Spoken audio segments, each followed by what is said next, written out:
Hello and welcome to LNAudioBooks. Please subscribe and leave your suggestions and favorite novels on this channel. Thank you so much, and please enjoy the light novel. Volume 3 of Reincarnated as the mastermind of the story. The beings you want to protect and the battle of the skyscrapers. Chapter 1, After a New Spring. Elendil, the city of prayer. It's a quiet town about an hour and a half away from the imperial capital by magic train. The reason why Elendil is called the town of prayer is related to the founder of the Liomel Empire, the Lion King. It's said that before he went to war, he always prayed here. In other words, it is a historic town with a long history. The town isn't so big as a metropolis, but it's larger than Clausel. The town is surrounded by high walls and surrounded by lush green plains. The grey cobblestone streets are quiet and comfortable, with a large fountain, a clock tower, and lush parks scattered throughout the town. Of course, in addition to the commercial guilds, adventurers' guilds also line the main street. Baron Clausel, who received this land from the emperor several years ago, has no intention of leaving Clausel until his daughter, a saint, grows up. It was well known that he had set up his deputy for this purpose.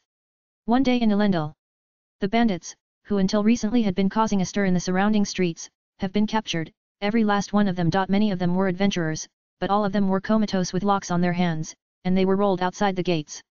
They were being carried by the knights to the guardroom. In the midst of all this, at a turn of an alleyway in the town, there were two boys who didn't know each other. Faces were exchanging words. "I never thought you would be able to empty their hideout faster than the knights and wipe them out all by yourself." The one who said this was a boy dressed in luxurious clothes. "Ha, you thought I wouldn't notice you after you set me on Ryou yourself." The next to reply in dissatisfaction was Ren. "I'm sorry if I offended you. I was just surprised at your quick thinking. Forgive the details. I've never had the experience of talking like this with a person who isn't worried about face. I don't have that experience either. It's already. It wasn't a bad job for me either." The two continued their conversation without showing their faces. The truth is, they had never seen each other before today, and all they knew about each other was their personalities and their voices. "How do I pay you for what you promised?" the boy, dressed in luxurious clothes, asks, and Ren opens his mouth as he leaves. "Donate the money to the lord of this town. I don't need it. It's for the good of the town." With these words, Ren left, his footsteps echoing in the alleyway. Soon, the boy who was left chuckles. As he started walking in a different direction than Ren, a Katard woman appeared out of nowhere and began walking next to the boy. "Myre, I found an interesting man." "Naya? Is he a poet who reads funny poems?" "Don't be silly. You should have seen him. The boy's prole shows that he's in a good mood." The woman called Myre, on the other hand, asked him as if she had seen something unusual. "Your Highness, do you like that boy so much?" As she called him Your Highness, the boy was a member of the royal family. His name was Radius, the third prince of Liomel. "You could say I fell in love with him. Intelligence and quick wit that you can tell just by talking with him. The caustic sword GHTS that surpassed me, and above all, his courage, made my heart harbor a fever I had never experienced before." "Naya? Naya? What are you saying, Your Highness?" "Don't worry. It's not about infatuation, it's about the man's character. I'm not in love with him, I'm in love with his character. And it's the first time I've seen him. No one has ever treated me in such a casual manner before." The voice that blended into the silence of the back alley was LLED with a certain joyful tone. Speaking of which, Radius remembered. That man was a brilliant swordsman. Then, the date goes back about a year. The last time I saw her was in April, when Clausel was in the springtime sunshine. When you think about it, a lot happened in the last winter. There was a young lady whose life was saved by the material of Thief Wolfen that Ren defeated. Her name is Fiona Ignat. In Legend of the Seven Heroes she was the only daughter of Marquis Ignat, who was the last boss and rebelled against Liomel. Ren met her in the Baldur Mountains, where he was fortunate enough to visit, and he was assigned to GHT in her defense. The incident in which all of them were set up by the Demon King's cult is particularly fresh in the memory, as the Baldur Mountains were in the midst of the final examinations for the Imperial Cadet Academy's prized special class. After that incident, Ren devoted himself to resting his body, but he still couldn't avoid contact with Marquis Ignat, and they occasionally exchanged letters. However, he was rarely asked about the incident. Ren had lied about the rumor he had overheard in the guild, but Marquis Ignat didn't question him further. Marquis Ignat probably didn't want to make Ren feel bad by asking him about it. He probably decided that it would be better for his future if he and Ren had a good relationship. In reality, however, Ren had no way to answer the request for further information. He had played only up to Legend of the Seven Heroes 2, so he had no further information about the Demon King's cult. He could remember where they appeared, but it was difficult to know at this stage. "Ren, who was thinking about various things, was in the old house of the Clausel family. He was in charge of the old house and was about to start cleaning it. The old house is now being cleaned. Ren thinks as he basks in the late afternoon sunlight streaming in through the window. I think Isval's Ri was more dazzling than this sunlight. The Ri Dragon Isval was imperfectly revived by Fiona's power at the time of the winter incident. That power is the power of the Black Priestess. According to Fiona, the Black Priestess is like a saint to monsters. Originally, it wasn't the power to revive the dead as undead, but perhaps it's because Isval had a power that separated him from other monsters that he was able to revive. The magical power that gives power to monsters possessed by the Black Priestess miraculously had some instance. Instead, Isval had an incomplete resurrection. The dragon, which has been legendary since the days when the 7 heroes were alive, was powerful despite its imperfection. If Isval had been resurrected with its original power, Ren wouldn't have been able to win. I too was strengthened by Fiona-sama's power. Ren thinks back further. The black blood that owed from Fiona's body gave Ren some kind of power. I wonder what it was all about in the end. The world that I wandered into after I blacked out and the black magic sword I found there. Besides, it remains a mystery that the Aming magic sword obtained from Isval's magic stone had changed its name and was then called the Flaming Sword Isval. For Ren, he cannot help but think that they were influenced by the power of the Black Priestess. It was hard to believe that they were unrelated, along with the fact that one part of the Black Priestess power, the magical power that empowers monsters, had disappeared after that incident. In any case, thinking about it doesn't give him an answer. After thinking back to the winter, Ren turned his attention to cleaning the mansion. When the light shone in from outside the window, Ren sat down on a chair placed in the hallway of the second floor of the old building. The sunlight, which had tilted while he was hard at work cleaning, reeked at Ren's bracelet. Ren then looked at the bracelet and saw the words reeked on its crystal. Ren Ashton. Job Ashton family, eldest son. Skill summoning magic sword, level 1, 0/0. Summoning magic sword, level 4, 2549/3500. Level 1, able to summon one magic sword. Level 2, while summoning a magic sword, the user gains the EAT of physical ability up, small. Level 3, can summon 2 swords. Level 4, gains physical ability up, medium, while summoning a sword. Level 5, open the evolution of the magic sword. Level 6. Swords learned. Wooden magic sword, level 2, 1000/1000. Enables attacks of about the same level as natural magic, small.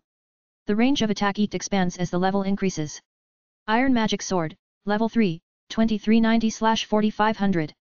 The sword's sharpness increases as its level increases. Thieves magic sword, level 1, 0/3, randomly steals items from the attack target with a certain probability. Shield magic sword, level 2, 0/5. Places a barrier of magical power around the attacker. The EAT increases with the level of the sword. The EAT range can be extended.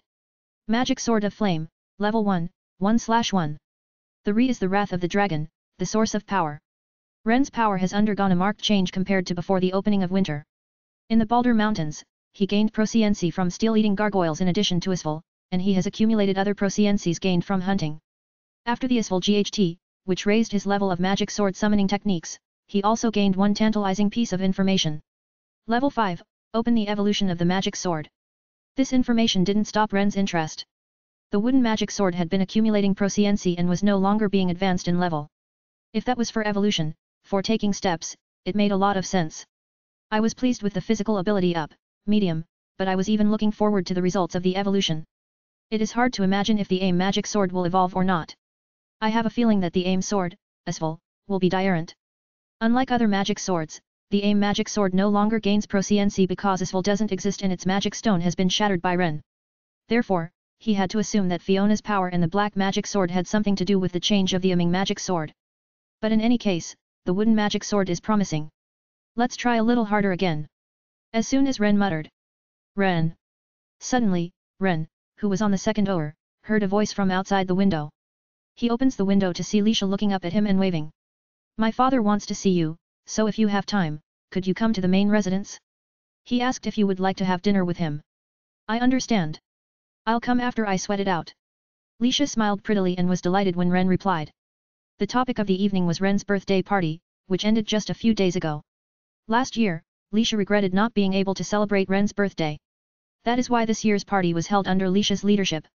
As the meal progressed with this conversation, Baron Clausel, or Lessard, opened his mouth and said, well, Ren, you can take some time off from work starting next week. Dash. Ren was stunned by the abrupt words. This is the so-called example of airing time off. In other words, he was red. But it's impossible. There was no way that Lesard would say such a thing, and even if he did, there was no way that Lisha would forgive him. And even Ren didn't really think so. He was just surprised by the sudden words. I'm sorry I startled you. I was talking about what we discussed regarding the winter dash. You were talking about me going back home for the winter. Lesard nods his head in agreement with As I told you before, there is some construction going on around the Ashton family's village, including the roadway and the wall surrounding the village. So I can go and help out in the village? Besides, as I recall, I was told that I should return in secret, just in case there was a matter with Viscount Givens. Then don't worry about it. I've become more acquainted with Marquis Ignat. It's unlikely that the Ashton family's village will be attacked. Don't worry about anything and enjoy your homecoming. I remember the winter when Lesard said this. He said that he had hoped to send Ren home a little earlier, but the incident in the Balder Mountains had made it a little later than planned. He also said that due to the urgency of the decision, it wasn't possible to contact Ren's parents in advance. We won't be in Clausel during this time, so don't worry about anything and just relax. Ren, who had doubts about these words, tried to ask, but Lisha spoke up before he could. Father? Is this about what you mentioned earlier? Of course, Lisha too. Do you have plans for me to go away as well? Apparently, Lisha hadn't heard of it either, and she tired her head cutely. We need to go to Elendil. As you both know, the recent turmoil has kept the factions busy, but there's also the matter of last year's event regarding Viscount Givens. I think it's about time I made an appearance over there as well. As Ren listens to the conversation, he thinks about Elendil. Elendil is a town near the imperial capital. The town is where Ren had the stereotype that the Clausel family's territory was there as soon as he became Ren. Which means it must be via a magic ship from some other territory. As Ren had expected, Lesard mentioned it. They are going south by horse to the town of Takado, and from there they'll take a magic ship to Elendil. The reason is that there's a magic ship terminal in Elendil as well as in the imperial capital. Hey, Ren. Yes? What is it? Do you want to go to Elendil too? When asked, Ren folded his arms and looked up at the ceiling. Arendelle. It's almost like the imperial capital, if you can call it that. For Ren, who had avoided the Imperial Cadet Academy, it was as evasive a place to go as the Balder Mountains. That said, it's not as if he can avoid it in the future. Seems impossible. As long as Ren was taken care of by the Clausel family, it seemed difficult to see how he could ignore Elendil. Now, even for free, he has a connection with Marquis Ignat. It was even more special since he had also had a dramatic encounter with Fiona during the recent turmoil. I might be lying if I said I wasn't interested. Really? Then let's go together next time. If Lisha has the opportunity to visit, it is inevitable in the end. Taking into account the fact that the threat of the Demon King's cult had just attacked, it was easier to protect Lisha if I was by her side. Look forward to it. Elendil is a very beautiful town. Lisha, since you're talking about Ren who's diligent, he must know about Elendil, right? Father. I tried to teach Ren about it. Haha, but it's still about Ren, isn't it? Lisha stares at Ren, wondering how it actually is. She was trying to teach me, but I wondered if I should tell her that I knew every inch of it. After some hesitation, Ren chose his words. I heard that there's an ancient hunting ground. His words made Lisha and Lesard look at him with a puzzled look on their faces. Chapter 1, After a New Spring. The date goes back about a year. The last time I saw her was in April, when Clausel was in the springtime sunshine. When you think about it, a lot happened in the last winter. There was a young lady whose life was saved by the material of Thief Wolfen that Ren defeated. Her name is Fiona Ignat. In Legend of the Seven Heroes she was the only daughter of Marquis Ignat who was the last boss and rebelled against Leomel. Ren met her in the Balder Mountains, where he was fortunate enough to visit, and he was assigned to GHT in her defense. The incident in which all of them were set up by the Demon King's cult is particularly fresh in the memory, as the Balder Mountains were in the midst of the examinations for the Imperial Cadet Academy's prized special class. After that incident, Ren devoted himself to resting his body, but he still couldn't avoid contact with Marquis Ignat, and they occasionally exchanged letters. However, he was rarely asked about the incident. Ren had lied about the rumor he had overheard in the guild, but Marquis Ignat didn't question him further. Marquis Ignat probably didn't want to make Ren feel bad by asking him about it. He probably decided that it would be better for his future if he and Ren had a good relationship. In reality, however, Ren had no way to answer the request for further information. He had played only up to Legend of the Seven Heroes 2, so he had no further information about the Demon King's cult. He could remember where they appeared, but it was difficult to know at this stage. Ren, who was thinking about various things, was in the old house of the Clausel family. He was in charge of the old house and was about to start cleaning it. The old house is now being cleaned. Ren thinks as he basks in the late afternoon sunlight streaming in through the window. I think Isval's Ryou was more dazzling than this sunlight. The Re-Dragon Isval was imperfectly revived by Fiona's power at the time of the winter incident. That power is the power of the Black Priestess. According to Fiona, the Black Priestess is like a saint to monsters. Originally, it wasn't the power to revive the dead as undead, but perhaps it's because Isval had a power that separated him from other monsters that he was able to revive. Magical power that gives power to monsters possessed by the Black Priestess miraculously had some inions. Instead, Isval had an incomplete resurrection. The dragon, which has been legendary since the days when the 7 heroes were alive, was powerful despite its imperfection. If Isval had been resurrected with its original power, Ren wouldn't have been able to win. I too was strengthened by Fiona-sama's power. Ren thinks back further. The black blood that owed from Fiona's body gave Ren some kind of power. I wonder what it was all about in the end. The world that I wandered into after I blacked out and the black magic sword I found there.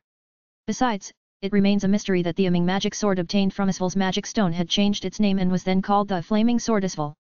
For Ren, he cannot help but think that they were influenced by the power of the Black Priestess. It was hard to believe that they were unrelated, along with the fact that one part of the Black Priestess power, the magical power that empowers monsters, had disappeared after that incident. In any case, thinking about it doesn't give him an answer. After thinking back to the winter, Ren turned his attention to cleaning the mansion. When the light shone in from outside the window, Ren sat down on a chair placed in the hallway of the second floor of the old building. The sunlight, which had tilted while he was hard at work cleaning, reeked at Ren's bracelet. Ren then looked at the bracelet and saw the words reeked on its crystal. Ren Ashton. Job Ashton family, eldest son. Skill summoning magic sword, level 1, 0/0. Summoning magic sword, level 4, 2549/3500. Level 1, able to summon one magic sword. Level 2, while summoning a magic sword, the user gains the EAT of physical ability up, small. Level 3, can summon 2 swords. Level 4, gains physical ability up, medium, while summoning a sword. Level 5, open the evolution of the magic sword. Level 6. Swords learned. Wooden magic sword, level 2, 1000/1000. Enables attacks of about the same level as natural magic, small. The range of attack EAT expands as the level increases. Iron magic sword, level 3, 2390/4500. The sword's sharpness increases as its level increases. Thieves magic sword, level 1, 0/3, randomly steals items from the attack target with a certain probability. Shield magic sword, level 2, 0/5. Places a barrier of magical power around the attacker. The EAT increases with the level of the sword. The EAT range can be extended. Magic sword of flame, level 1, 1/1. The Re is the wrath of the dragon, the source of power. Ren's power has undergone a marked change compared to before the opening of winter. In the Balder Mountains, he gained proficiency from steel-eating gargoyles in addition to Isval, and he has accumulated other proficiencies gained from hunting. After the Isval GHT, which raised his level of magic sword summoning techniques, he also gained one tantalizing piece of information. Level 5, open the evolution of the magic sword. This information didn't stop Ren's interest. The wooden magic sword had been accumulating proficiency and was no longer being advanced in level. If that was for evolution, for taking steps, it made a lot of sense. I was pleased with the physical ability up, medium, but I was even looking forward to the results of the evolution. It is hard to imagine if the AIM magic sword will evolve or not. I have a feeling that the AIM sword, Isval, will be different. Unlike other magic swords, the AIM magic sword no longer gains proficiency because Isval doesn't exist and its magic stone has been shattered by Ren. Therefore, he had to assume that Fiona's power and the black magic sword had something to do with the change of the Aming magic sword. But in any case, the wooden magic sword is promising. Let's try a little harder again. As soon as Ren muttered, Ren. Suddenly, Ren, who was on the second floor, heard a voice from outside the window. He opens the window to see Lisha looking up at him and waving. My father wants to see you, so if you have time, could you come to the main residence? He asked if you would like to have dinner with him. I understand. I'll come after I sweat it out. Lisha smiled prettily and was delighted when Ren replied. The topic of the evening was Ren's birthday party, which ended just a few days ago. Last year, Lisha regretted not being able to celebrate Ren's birthday. That is why this year's party was held under Lisha's leadership. As the meal progressed with this conversation, Baron Clausel, or LNAudioBooks, opened his mouth and said, well, Ren, you can take some time off from work starting next week. Dash. Ren was stunned by the abrupt words. This is the so-called example of airing time off. In other words, he was red. But it's impossible. There was no way that LNAudioBooks would say such a thing, and even if he did, there was no way that Lisha would forgive him. And even Ren didn't really think so. He was just surprised by the sudden words. I'm sorry I startled you. I was talking about what we discussed regarding the winter dash. You were talking about me going back home for the winter. Lesard nods his head in agreement with As I told you before, there is some construction going on around the Ashton family's village, including the roadway and the wall surrounding the village. So I can go and help out in the village? Besides, as I recall, I was told that I should return in secret, just in case there was a matter with Viscount Givens. Then don't worry about it. I've become more acquainted with Marquis Ignat. It's unlikely that the Ashton family's village will be attacked. Don't worry about anything and enjoy your homecoming. I remember the winter when Lesard said this. He said that he had hoped to send Ren home a little earlier, but the incident in the Balder Mountains had made it a little later than planned. He also said that due to the urgency of the decision, it wasn't possible to contact Ren's parents in advance. We won't be in Clausel during this time, so don't worry about anything and just relax. Ren, who had doubts about these words, tried to ask, but Lisha spoke up before he could. Father? Is this about what you mentioned earlier? Of course, Lisha too. Do you have plans for me to go away as well? Apparently, Lisha hadn't heard of it either, and she tired her head cutely. We need to go to Elendil. As you both know, the recent turmoil has kept the factions busy, but there's also the matter of last year's event regarding Viscount Givens. I think it's about time I made an appearance over there as well. As Ren listens to the conversation, he thinks about Elendil. Elendil is a town near the imperial capital. The town is where Ren had the stereotype that the Clausel family's territory was there as soon as he became Ren.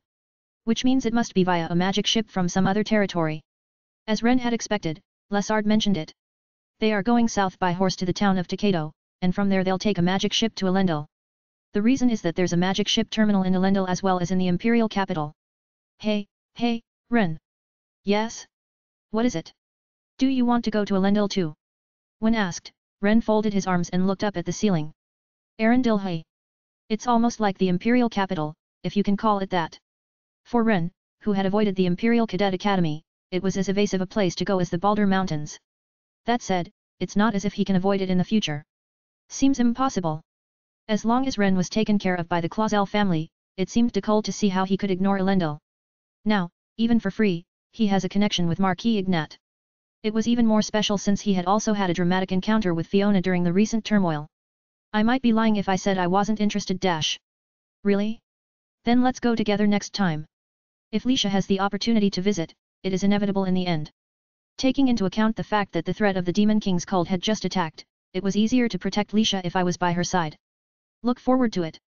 Elendil is a very beautiful town. Lisha, since you're talking about Ren who's diligent, he must know about Elendil, right? Father. I tried to teach Ren about it. Haha, but it's still about Ren, isn't it? Lisha stares at Ren, wondering how it actually is. She was trying to teach me, but I wondered if I should tell her that I knew every inch of it.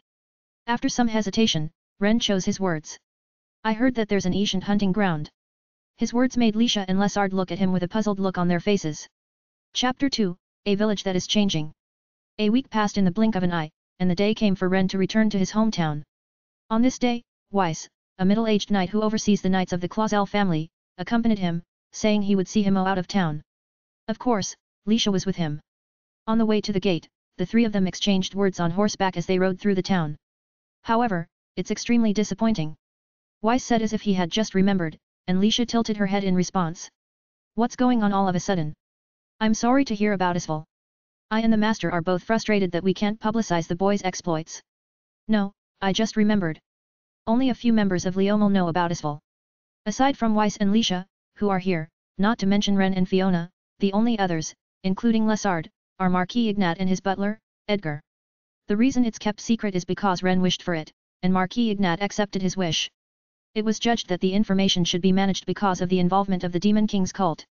Of course, all matters regarding the situation excluding Isval has been shared. With Fiona-sama's help, it would be better to keep it a secret so that everyone would be happy. Ren chuckled. The information about Fiona's Black Priestess power was kept secret by Marquis Ignat in light of her background. The involvement of Fiona's power with the incompletely revived Isval should definitely not be revealed. You are right. I suppose this is for the good of both families. I mean, however incomplete the resurrection was, the other party was Isval, right? Why did the two of you believe me when you heard that I had defeated him? This is not the same as a thief wolfen or a steel-eating gargoyle. The opponent is Isval. Imperfect or not, he is a legend. Because you said so, Ren. There's no need to doubt you. First of all, Lisha spoke of her deepest trust and showed a cool face, as if he deserved it. I was surprised, to be honest. I and my master were both quite surprised. Weiss's answer was somewhat the normal answer that Ren had been looking for. But in fact, Ignat-san said the boy had saved her life. The knights and adventurers didn't see Isfel, but they did see the M's that struck the suspension bridge in the mountains. In other words, the circumstances and the information gave them no reason to doubt it. But the knights and adventurers were mistaken.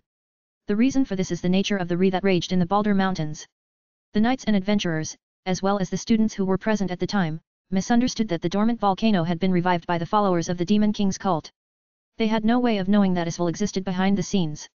This was convenient for the Clausel and Ignat families because they were able to hide Isfel's existence. I do wonder, what power did you use to defeat Isfel? That's dash.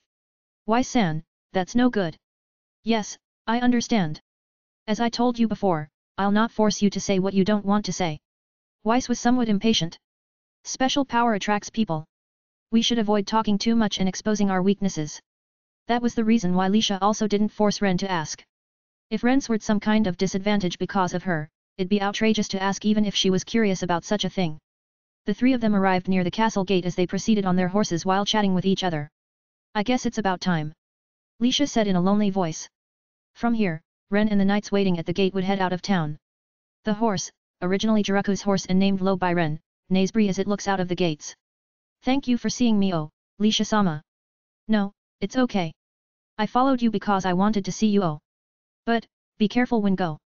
You too, Lisha-sama. Please be careful on your way to Elendil. They smiled at each other as they said this. Then Ren quietly pulled the reins and moved forward. As they passed through the castle gate, the wind that caressed the plain reached Ren. He headed toward the knights waiting at the end of the wind and thought about his home for the RST time in a long time. After leaving Clausel, he toured several villages.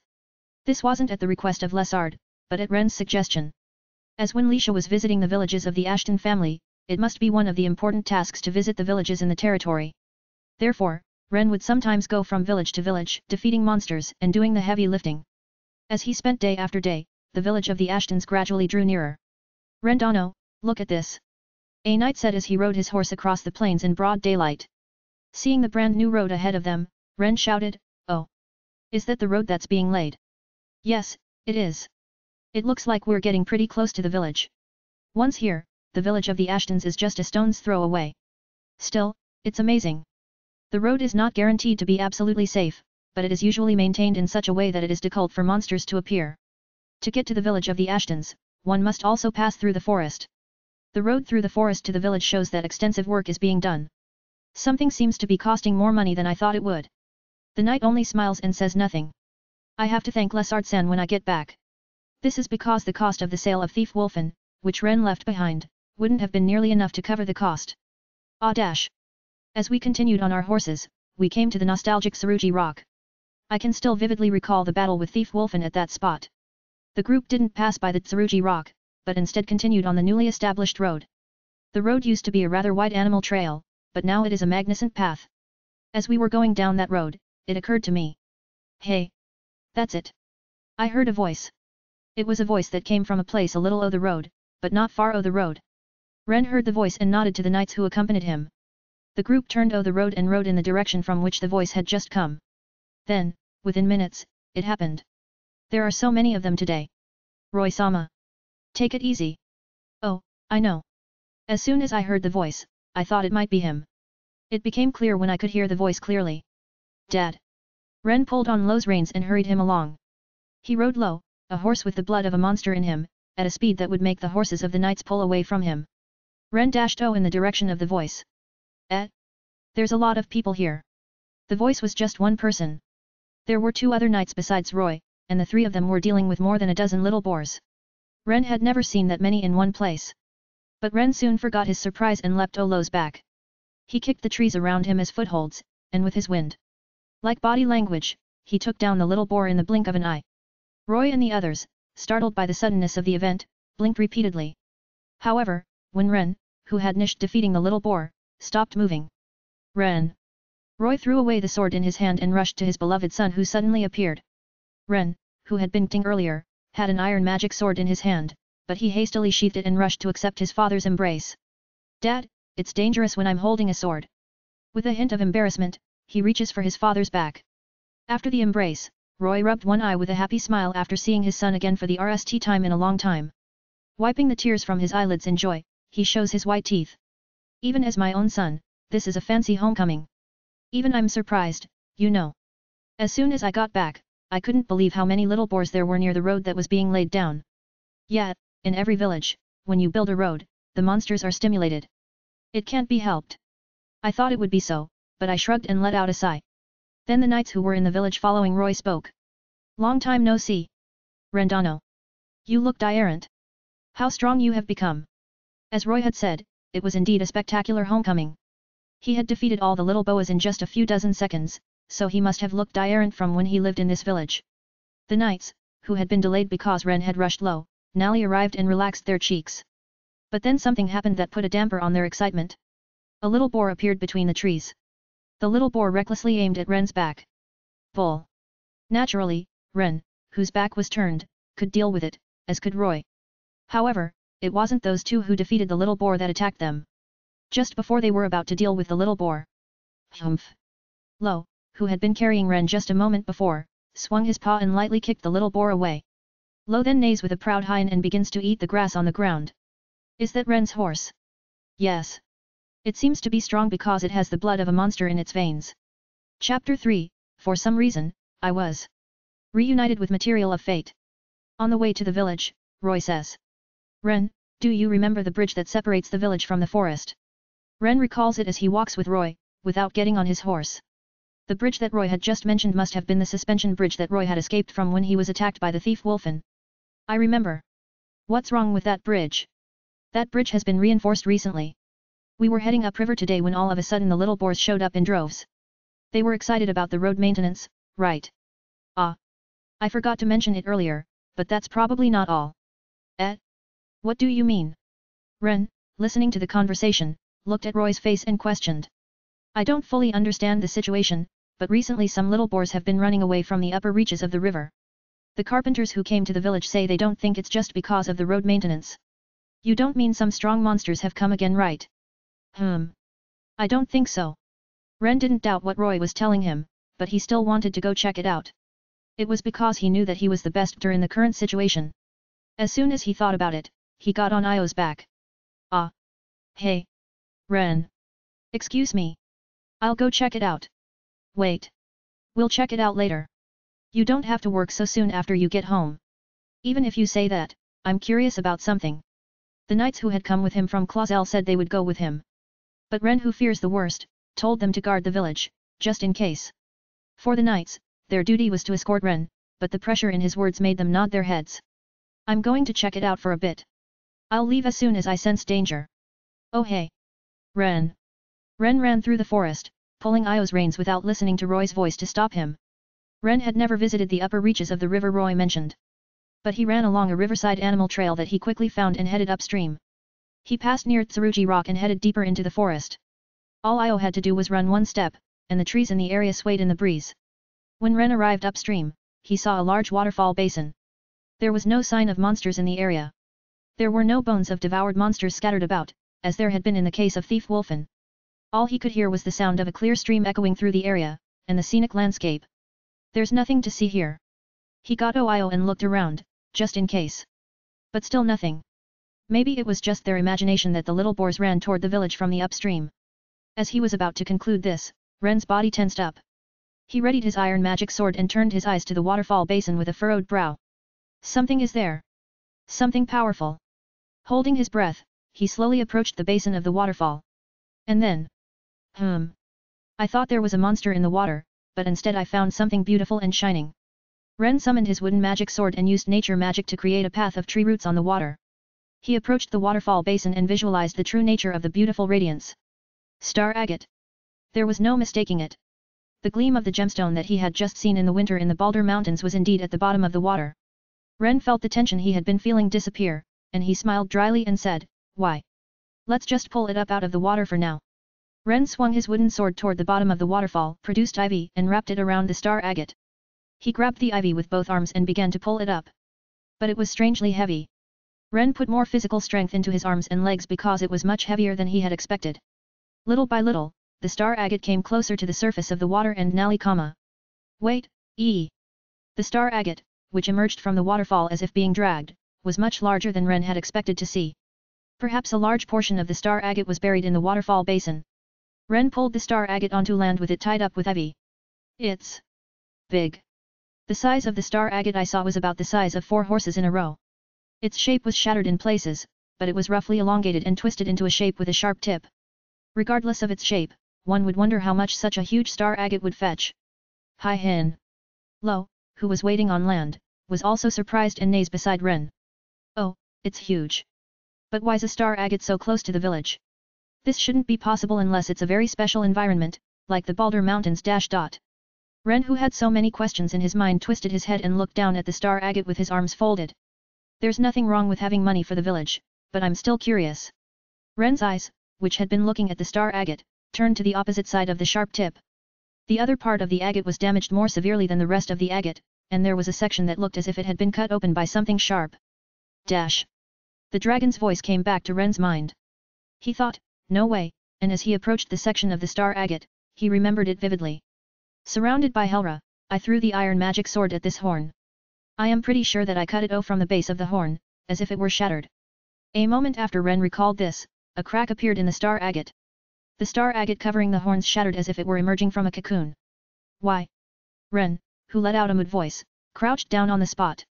I also understood. If something like this was in a waterfall basin, little boars would run away in fear and it would be natural. So how did it from the Boulder Mountains all the way down here? Was there a river connecting them somewhere? I can't seem to put the pieces together. Ren remained crouched in contemplation for a while.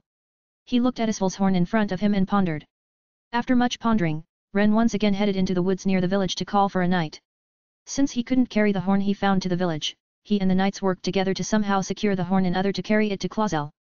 The knights stayed in the forest to guard the perimeter of the village, as Ren had requested. The story therefore progressed very quickly. Wow, what a magnificent star agate, hey! But what's this? Is it stuck to weathered monster material or something? The voice of the knights who had come upstream showed surprise. After listening to their voices, Ren proposes to them. I need to take this to Clausel because it's something important and I need to talk to Lesart-sama. Yes, but something this big. We'll have to do something about it.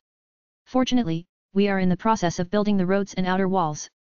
The wagons carrying the materials we need are larger than usual, so if we link 2 of them together, they should be able to carry this as well. It'll still stick out. But this is one thing that must be carried to Clausel, no matter how reckless or time-consuming it may be. Yes, we must put it on a coupled wagon and cover it tightly with a cloth. Thinking that it would somehow work, Ren remembered that he had once planned to carry Isvol's horns all the way there by himself. The previous Ren would have found it extremely difficult, but the story changed when he gained the bonnet of physical ability up, medium, with his increased level of magic sword summoning technique. The bonnet was even more effective than when he had physical ability up, small. In any case, it was better to do it secretly over here. The conclusion was settled on that. After this, 2 wagons were somehow brought to the upstream of the river, and everyone worked together to link them up. Ren stayed with the work until the end. Of course, the shattered star agate was also secured. When the horn was placed on the wagons, he nearly let out a sigh of relief. Next, everyone worked together to transport the wagon to a location near the village. Rendano, leave the rest to us. Please take your time and enjoy your return home. Yes. Then, please take care of the rest. Ren rode alone on Io's back and started to run. Soon I reach the suspension bridge that connects the village to the forest, and my cheeks relax at how different it looks from before. The road leading to the village was being built just like the road to the town, and a stone wall was under construction to protect the entire village from the outside world. I then run through the road as if the wind is blowing through the village, and I'm delighted and moved by the different appearance of the village. Wow! The road laid in the center of the village was paved with cobblestones and turned into a muddy road on rainy days. The farm road is no longer there.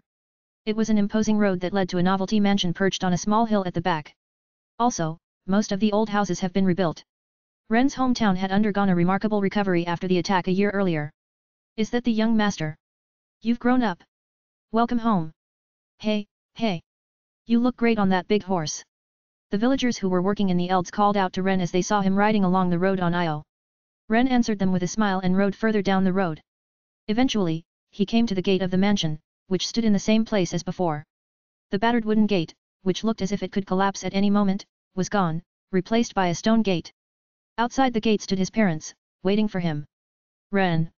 Mirai left the gate ahead of Roy, who had been reunited with him a step earlier. She couldn't resist and hugged Ren at the moment he got Oio by the gate. Mom. I'm home. Yes. Welcome home. Mirai was moved to tears at seeing him for the first time in a long time. Roy also came to them, and the three of them were happy to see each other again after a long absence. The three of them were so happy to see each other that it took several minutes for their embrace to be over. Mirai wiped the tears from her eyes and said to Ren, "Come on, let's go inside." On the grounds of the mansion were the stables, which weren't there before. Ren thought it would be better to take Io there so he told Mirai about it. I understand. By the way, this is a horse with a body. Right, he's magnificent, yes. Oh, what's the matter? You suddenly looked away. Ren was tormented by complicated emotions. Because Lo was the horse of a criminal who attacked this village. While he was wondering how to explain it to her. Shucks, you got a good horse for the taking. Roy said something that surprised Ren. Dad? You knew? Yes. This was the horse of the beast tamer who attacked our mansion, wasn't it? If it is, then it must have been stolen. How do you know that? I heard about it from a knight who has been in the village for a while. You seemed reluctant to tell me yourself, so the knight was very considerate. The two of them don't seem to be concerned about Io. Mirai was stroking Io's mane playfully. The horse is innocent, Ren. You don't need to worry about it either. That's what she said. Roy said the same thing, and he stroked Ren's head somewhat roughly. The nostalgic sensation made Ren relax and he said that's good. Chapter 4, The Story of the Burned Book. Despite Ren's sudden return home, Mirai prepared lunch with skill. Unlike before, the food served at the mansion used a variety of ingredients other than little boars that could be hunted in the forest. Ren was pleased to see this. He had left his village and worked hard in Clausel, and it could be said that he had achieved his true desire. He was as happy as he had ever been for having made his poor village rich. After lunch, when the three of them were enjoying a pleasant chat. This place is beautiful now. Ren looked around the new dining room of the new mansion. The dining room, with its white walls, dark brown O-ring, and a brand new cooking area made of hewn stone, had no earthen or leading outside, as in the past. But isn't the furnishing a little similar to before? Yes, it is, but didn't the furniture burn down? It burned down completely. I guess I just had to rebuild it to make up for what burned down. Ren, your father had been building the furniture in the house for a long time. Ren was surprised to hear about his father's dexterity, which he didn't know. He has bought some furniture for the guest room that was made by a craftsman. I'm planning to order furniture for your room, too. But I know you have your preferences, so I was going to wait until you got back. So, have you ordered some for you in Mom's room? No. The furniture in our room was made by me, just like before. He had written in a previous letter to his parents that they could use the magical tools and funds he had sent them as they wished. His parents had long refrained from doing so, saying that it was Ren's money. But he still wanted them to use it. I told you not to hesitate to use what I sent you. No, I'm grateful that Ren said that. However, there is a feeling that we shouldn't give priority to the village, and I have one more thing on my mind. What's on your mind? When he was asked this, Roy scratched his cheek in a bit of embarrassment. Is it frugality? I'll feel more at home with the furniture that my father built for me. Perhaps the words in which the two spoke came from the heart. Ren, who understood his feelings, said nothing more. Starting with the kitchen, he has already confirmed that there are useful magic tools, placed everywhere in the mansion. So he wanted to leave the rest to the two of them. It's a house where they spend all their days, so it's better if they feel at home. It sounded good to say that they value frugality. Please do the same with the furniture you'll put in my room. And Ren's words were also based on his true intentions. Ren nished his after-dinner tea, stood up, and spoke. I'm going to go put my luggage in my room. Roy said he would go with him when he said that. Mirai said she would put away the dishes, and when Ren and Roy eared to help, she laughed and said, don't worry about it. After leaving the dining room, Ren walked down the hallway and didn't hear any creaking noises like before. It really is new, isn't it? Yes, thanks to you and the Baron. The only thing we haven't been able to rebuild is the stacks, since all the books have burnt down. It can't be helped. The Ryou was so intense. The new house was similar to the old one. The corridor that used to lead to the storeroom has been cut and the windows have been widened. Ren felt a little sad that the place of his memories was gone. Speaking of books, the books in my room also got burnt. Roy said with a sigh in the middle of the stairs leading to Ren's room on the second floor. Oh, were there any books in your room? I could count a few number of books, but they were in the shelves. My father's diary and the books our ancestors left behind were kept in my room. Is that so? By the way, what kind of books did our ancestors leave behind? Well, I don't know if it's true or false, but it's a book about our ancestors' adventures. Adventures. If you believe the book, the Ashton's ancestors were adventurers. They left the Elfin continent and traveled all over the world. Ren was thrilled to hear the story. He also wished he could have read such a book if it existed. What kind of adventures did our ancestors have? All kinds of adventures. They went to the Sky Continent to search for the gods, and they searched for an ancient city that's said to lie at the bottom of the sea. A map that was rumored to appear in Legend of the Seven Heroes 3. In the former, the Sky Continent, there were actually people living there. Therefore, there are also exchanges through magic ships. As for the latter, the ancient city lying at the bottom of the sea, it was only rumored to have appeared. Eventually, the two of them arrived at Ren's new room, opened the door and entered. The brand new room is slightly larger than the previous one. The room is lined with furniture that Roy had prepared that he thought was necessary before ordering Ren's furniture. The furniture were all arranged and looked the same as it did before the mansion burned down, which calmed Ren down. The only difference was the bed, which was larger to accommodate Ren's growing needs. Dad, tell me what they did next. Ren opened the window of his new room. The excitement he felt in his new room was still there, but Ren decided to enjoy the conversation with his father. After that there was also the story of the Dragon Lord. Ren's chest pulsed loudly for a moment.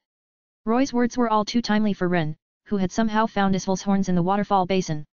Could it literally mean an old dragon? Perhaps. He was old and belligerent, always looking for a strong man or something. Ren? What's with your sudden silence? Roy twisted his head when he saw Ren, who suddenly opened his mouth and looked stunned. If you're not feeling well or tired, I'll see you later. No. I'm totally any, let me hear it. I said hurriedly, and Roy continued, if that's okay with you. I heard that our ancestors fought with the Dragon Master. He wanted the dragon's horn so badly that he begged for just a small piece of it. Hat. The horn. So what happened to it? The Dragon King refused, and our ancestors gave up, thinking it was only natural. But the Master of Dragons told them to try and take it by force. Ren continued to listen with a dry smile. So the ancestor cut a whole horn. Yeah. So he cut one of the horns whole. He took the Dragon Master's word that he should try and do it by force. Listening to the story, Ren responded with a dumbfounded haha. Our ancestor won the battle and became friends with the Dragon King. So. That's the end of the story. Oh, yes. The adventure book left in my house contains only that much information, as I recall. It was written like a diary, so I don't know much more than that. You say that's all there is to it, but he did have some pretty spectacular battles, didn't he? Right. I don't know if it's true or not. I don't know what kind of dragon he fought, but if he was that strong, he should have made his mark on Leomul's history. It's a wonder we aren't a famous family too. Roy's words were convincing. But Ren couldn't dismiss the story as a joke. Dear. The knight wants to see you. Suddenly, Mireille's voice came from outside the room. Hearing her voice, Roy left the room, leaving Ren alone to lean his body against the window frame. Feeling the spring breeze on his back, he crossed his arms. Then he thought back to winter and the words he had exchanged with Isval. Ashton? For some reason, it sounds strangely familiar. You know my family name. Nothing comes to mind. But I don't like it when a weakling like you speaks his name. The fact that only one of Isval's horns was broken can be explained if it was our ancestor who broke the horn. Chronologically, this must have happened before the heroes defeated Isval. Otherwise, it would have been impossible for the ancestors of the Ashton family to GHT Isval. How? Isval would be weakened if his horn was broken, and Ren, who had spotted this, remembered that he had desperately broken the remaining horn. Even that time, it was barely possible because Isval had made an incomplete revival. Moreover, it was after one of the horns had been broken and weakened. On the other hand, the ancestors of the Ashton family are beyond the scope of what Ren can understand, having triumphed over Isval in his prime. Well, it's only natural for him to say I'm weak. I can't help being compared to my ancestor who won against the monster Isval and was recognized as a friend by the monster himself. Ren was curious about such an ancestor, but his ancestor's adventure book had already been burned. He was seething that he couldn't look it up even if he was curious about it. But why wasn't it recorded in history? That fact also bothered me. I couldn't enter any information about my ancestors when I thought back to my knowledge from my gaming days, let alone in history books. Normally, this would be impossible. The more I ask about my ancestors, the more I find it strange that their names never appear in history, even though they were incredibly powerful people. It's like he was intentionally left out the record. I considered the possibility that for some reason he had been erased from Leomul's history. But if that were the case, the fact that the Ashton family has continued to the present day would be a problem. If the ancestors were erased from history, it was for some reason. And those circumstances must surely have been inconvenient for Liomel. But the fact that the Ashton family has been able to continue to exist seems somewhat disconnected. No. I don't understand.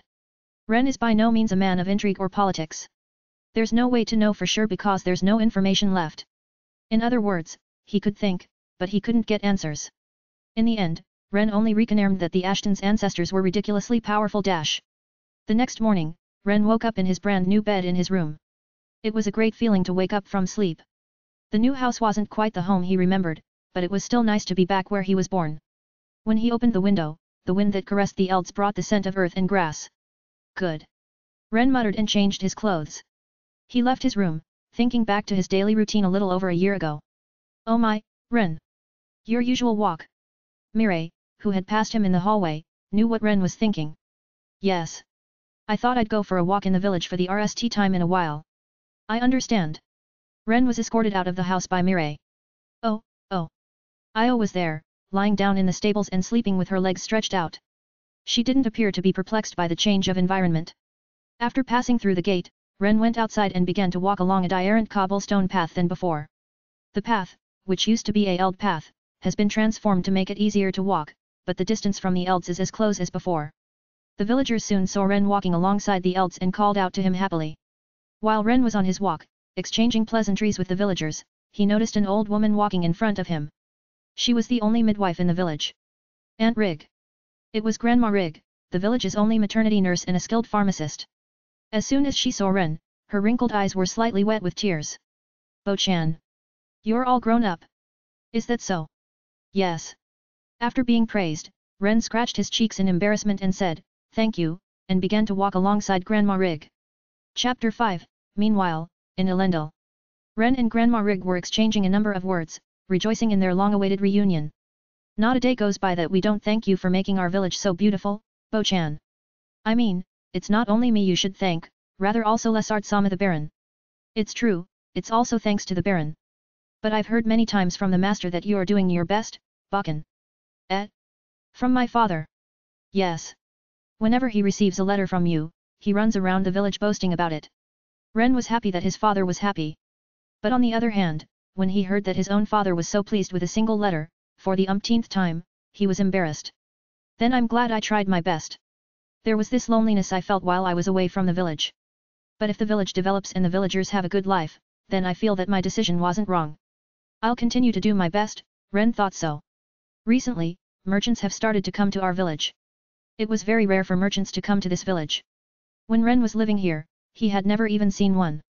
Yet, according to Grandma Rig, these days they visit the village at least once a month. They've started visiting not only for materials for construction, but also for trade. Oh, so that's why we have more kinds of foodstuffs than before. Yes, the mistress was happy about it. Perhaps because the village had undergone extensive construction and was in the process of developing, the merchants had also begun to visit the village because they thought they could make a profit. This was a happy miscalculation on Ren's part. I wonder if this village would be more prosperous if there were some special products. I guess so. But I think it would be difficult to ND such a thing around here. It's not only in this village that it would be easy to ND such a thing. Ren chuckled at having said those words so lightly, muttering, "Right," and straightening his back with a grunt. A few hours later, Ren was walking down the same road. The spring sun was shining down from the top of the celestial sphere, and he and Roy were on their way to work on the wall. I heard from Grandma Rig that merchants are now passing through. Ah. Thanks to you and the Brun. Roy said, showing his white teeth. The roads are being improved, so I hear it's good for the merchants. But then again, why go to all this trouble to come to such a remote area? The knights say that the area around this village is convenient for many reasons. The Ashton family's village is located in a particularly remote corner of the Clausel territory, which is considered a rural area. For the merchants, there was no value in visiting there, until now. However, this changed when the roads began to be improved. The village can become a new transit point for merchants. Once the roads are cleared, it'll be safer to pass through than before. From the town of Clausel, the merchants traveled through the surrounding villages to the former Viscount Given's estate. It's also convenient for adventurers to be able to visit the area around the village. The more adventurers are able to visit the village, the more the merchants will be able to do so. I thought the village would be more prosperous if it had some of its own specialties. Haha.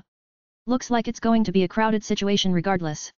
The monsters that inhabit the area around the village are all weak, but it's said that the demand for those materials will never go away. For example, the fur of a little boar makes inexpensive winter clothing and the meat is delicious. Materials for weak monsters are usually traded at low prices, but this is also important because they support the lives of the commoners. It's also a good job for young adventurers and other mature adventurers to earn money on the side, Roy said. The more tax revenue the village gets, the better the Baron will be. Yes. But in return, it's going to mean more work for you, Dad. If the village is prosperous, it's natural that there will be more work. If merchants and adventurers start to stop by, there will be more things to think about. I'm sorry. I forgot. Roy held his head as he walked. Seeing how bad they are at civilian work, Ren smiles and then thinks. But I see. As the village develops, the responsibilities increase in proportion. Ren wasn't nished with sending money home, but as a member of the Ashton family, he had to think about the future. If it developed further and eventually grew to the size of a town. I, too, can't keep going on like this. I have to learn more. Ren realized. I've always placed importance on earning money and honing my skills, but that's not enough. He thinks about what will happen in the future when he takes over the reins of his family. If the village continues to develop as it is, there are many things that I'm lacking and I was made to think. A few days later, in Elendil, near the imperial capital. The place is called the Town of Prayer. Many people were walking on the main street today. The town is full of history and emotion, and it's a bustling city near the imperial capital. At noon that day, Lisha was in town with Weiss. After she finished her early morning work, she took the time to look around the town. As expected, it's very different from Clausel. It's a town with a long history. Oh, dear, I might put a deputy here just like my father did. It would be natural for a noble with several territories. However, the young lady will still be the lord of this land. They continued their conversation as they looked at the stalls lined up across the main street. For that reason, the young lady should attend a school somewhere. For example, the Imperial Military Academy. Ha! If you graduate from that academy, you'll eventually be recognized as Elendil's successor. Lisha nodded at Weiss's words and muttered quietly. I wonder why Ren has been avoiding that academy. She tilted her head as she said so. From a corner of the main street, some swarthy voice rang out. Lisha ran out with Weiss and headed in the direction of the voice. Ahead of the crowd, she saw a narrow path leading to a back alley. From what she heard from the people there, it sounded like a snatcher had ED. Lisha heard that a girl was chasing after the snatcher. Weiss, let's go. Oh, young lady, it looks like we have to go. Before Weiss could stop her, Lisha ran and stepped into the alleyway where the snatcher was headed. The narrow street echoed with the sound of many footsteps. The bustle of the main street had died away, and it was as if she had stepped into a different world. Over there. Lisha ran in a different direction from where she had heard the voice. We'll go ahead of them. I see. A pincer attack.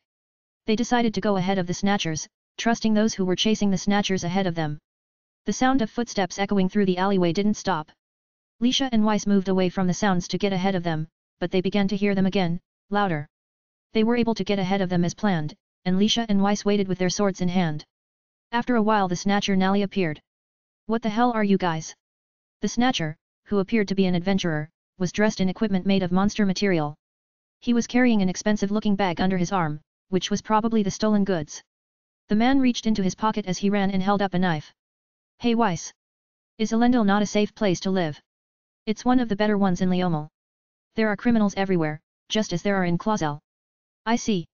Then I wonder if it can't be helped. Lisha said with a sigh and stepped forward. Lisha held her hand out in front of her before Weiss could say anything else, and her hand emitted a blinding ash of light. It was only light and not lethal, but the man, dazzled by the sudden ash, lost his footing. Googwa. The man rolled on the ground and went directly in front of Weiss. Can you leave it to me? Yes. I'll leave it to you. All that was left was to catch him.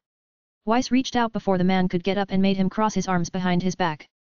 The man, perhaps because he was restrained by a strong force, said, I'm sorry, in a pathetic voice. Then go back to the front. It seems that those who were chasing you earlier have arrived. The sound of footsteps approached them. Lisha, as the daughter of the one who governs this town, felt obliged to thank those who had been chasing the man. After that, she was going to go out front and bring in the man she had caught, but when Lisha saw the girl who appeared, she said aloud, oh my. Then Weiss noticed the reason, too, and smiled as he wondered what he was going to do with the man in her custody. The girl who came, saw Lisha and Weiss suddenly, stopped in a panic and almost lost her balance as a result of the reaction. Oh no, what's going on? The girl then looked up at Lisha. Lisha Clausel. Why are you here?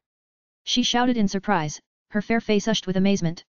She ran around the alleyway, regulating her disordered breathing, while she hand-combed her brown hair, which was equally disheveled, and straightened her appearance.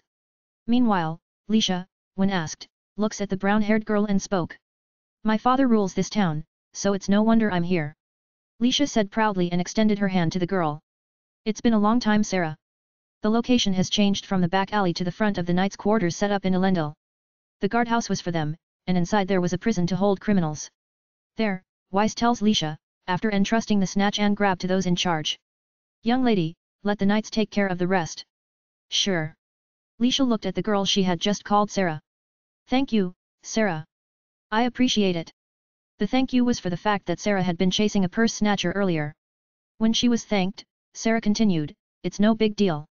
I was just doing what I was supposed to do as a member of the heroic faction. One of the 7 heroes is a swordsman named Gajeel Ryou. The swordsman is said to have surpassed the heroes in terms of pure swordsmanship and has played a number of active roles in the journey to defeat the Demon King. Sarah is a descendant of Gajeel, the daughter of the Ryou family. She's also the main heroine of the Legend of the 7 Heroes. She's also popular for her cheerful personality. And the Ryou family is naturally a family that belongs to the heroic faction. Sarah is the daughter of the family, but she and Lisha, a neutralist noble, know each other well for some reason. Chapter 6, Lisha's strength and those above her. Lisha thanked Sarah for her cooperation, and when she heard her reply, she thought back to a time several years ago, before she met Ren. I've not seen you in years. It's been almost 4 years since Lisha beat me. Yes, I'm sure it has. The 4 years ago was when Lisha attended a party held in the capital city. Sarah at the time asked Lisha to attend. The reason was that Lisha had a reputation for her talent with the sword since that time. Sarah, who was also gifted with a sword skill, was curious about the strength of the saint, Lisha.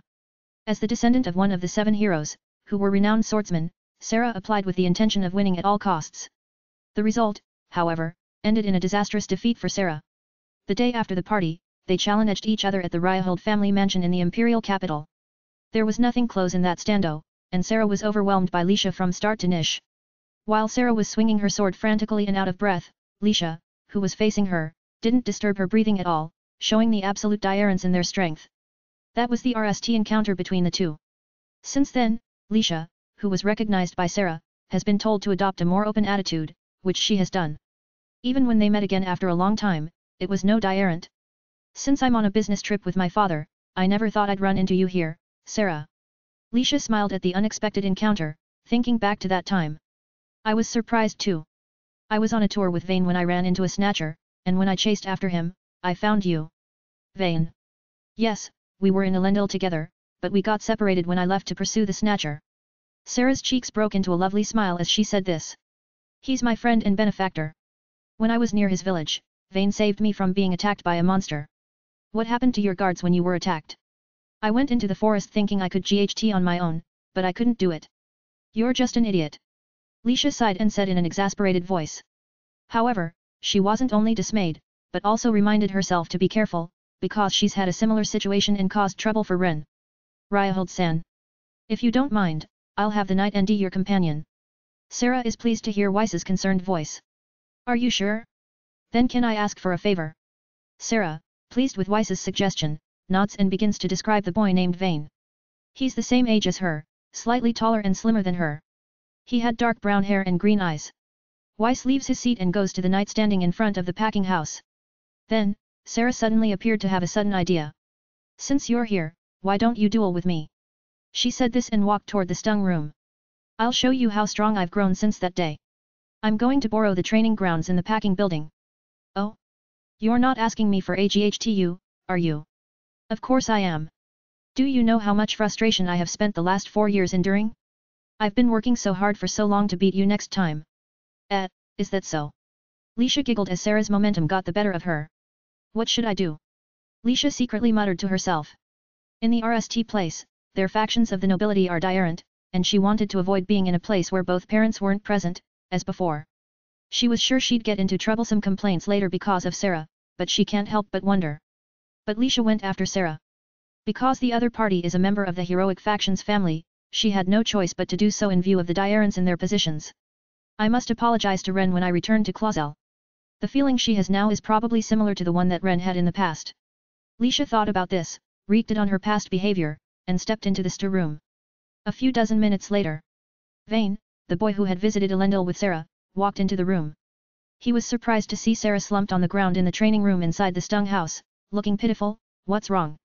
He was surprised. See you later, Sarah. Lisha's dainty girl turned around and waved to him as she walked away. She left with the same cool look as she had 4 years ago, and left this place after showing more power than before. It was a scene that painted a picture in the legend of the 7 heroes, in which the main heroine, Sarah, and the boy who lends her a hand, the hero, Vane, see Lisha. A month later, at Clausel's mansion. On this day, Ren and Lisha, who happened to return to Clausel at the same time, were in the garden of the mansion. It was shortly after they crossed swords at Ren's invitation, which was a rare occurrence. Lisha was sitting on a wooden bench in the garden, telling Ren about her time in Elendil. There was something like that. After listening to the story, Ren uttered, "So that's what happened," while trying to keep his composure. Well, it was that time already. It was the same in the game era. The main character, Vane, protects Sarah Ryou, who's visiting near his village. In doing so, Vane caught the attention of Sarah's parents, as the heroic power in his body showed signs of awakening. He would then spend some time in the Imperial capital before entering the Imperial Cadet Academy. Recalling the events that took place at the Night Stung house, Ren felt nostalgic. After all, Vane is in this world too. Hey, are you listening? I'm sorry. I was overwhelmed by the awesomeness of the city. Ren clears his throat and corrects himself. Next he looked at Lisha and helped her to her feet. Thank you. She took the hand shyly and stood up, and Ren returned to the subject Lisha had been talking about just a moment ago. It was obvious, but he couldn't help but ask. And did you duel with Ryou-san? Yes, for about 30 minutes, but several times. The results, she said, were all overwhelmingly in her favor. Although Lisha never mentioned it, Ren could imagine that there was a difference between the two of them more than 4 years ago, just by listening. However, it could also be said that it was obvious. Lisha is strong. Even if her opponent was the daughter of a heroic noble family and a descendant of Gajeel Ryou, one of the 7 heroes, her advantage would be the same. Ren, who dueled with her on a regular basis, knew this RST hand. And yet, hey! Lisha, who should have shown an overwhelming difference in power to the descendants of the 7 heroes, is now regretful when she sees Ren here. Lisha looked up at Ren's face with pouting lips and felt the difference in height more than before. She mutters, he's getting cool on his own again, so that Ren can't hear her, and then she speaks out the reason for her regret. Sarah is a reputed swordsman in the Imperial capital, and I was able to overpower her. Yes. It must be the result of Lisha-sama's hard work. I'm happy too. Oh, my. That's not what happened. Then Lisha took a half step forward. She moved even closer to Ren, so close that you could count the number of eyelashes on her face. I'm the one who got beat up by you this time, just a few minutes ago, as usual. She looks up at Ren, somewhat frustrated, but not irritated. And Ren knows it too. Lisha's appearance now seemed somewhat pampered. Ren, you've become strong again. I'm not looking away from you. Don't fool around, look at me. Hearing that, Ren turns his face, which had been looking away, back to Lisha. The two gazes met head on. Lisha now realized how close they were and her cheeks instantly ushed. She backed away in a hurry of embarrassment. A servant watching from the window of the mansion smiled through the pane. It's not fair of you to look at me so suddenly. No. Even if you say so. Ren returned the somewhat absurd argument in a hushed manner and shrugged his shoulders. But I'm relieved.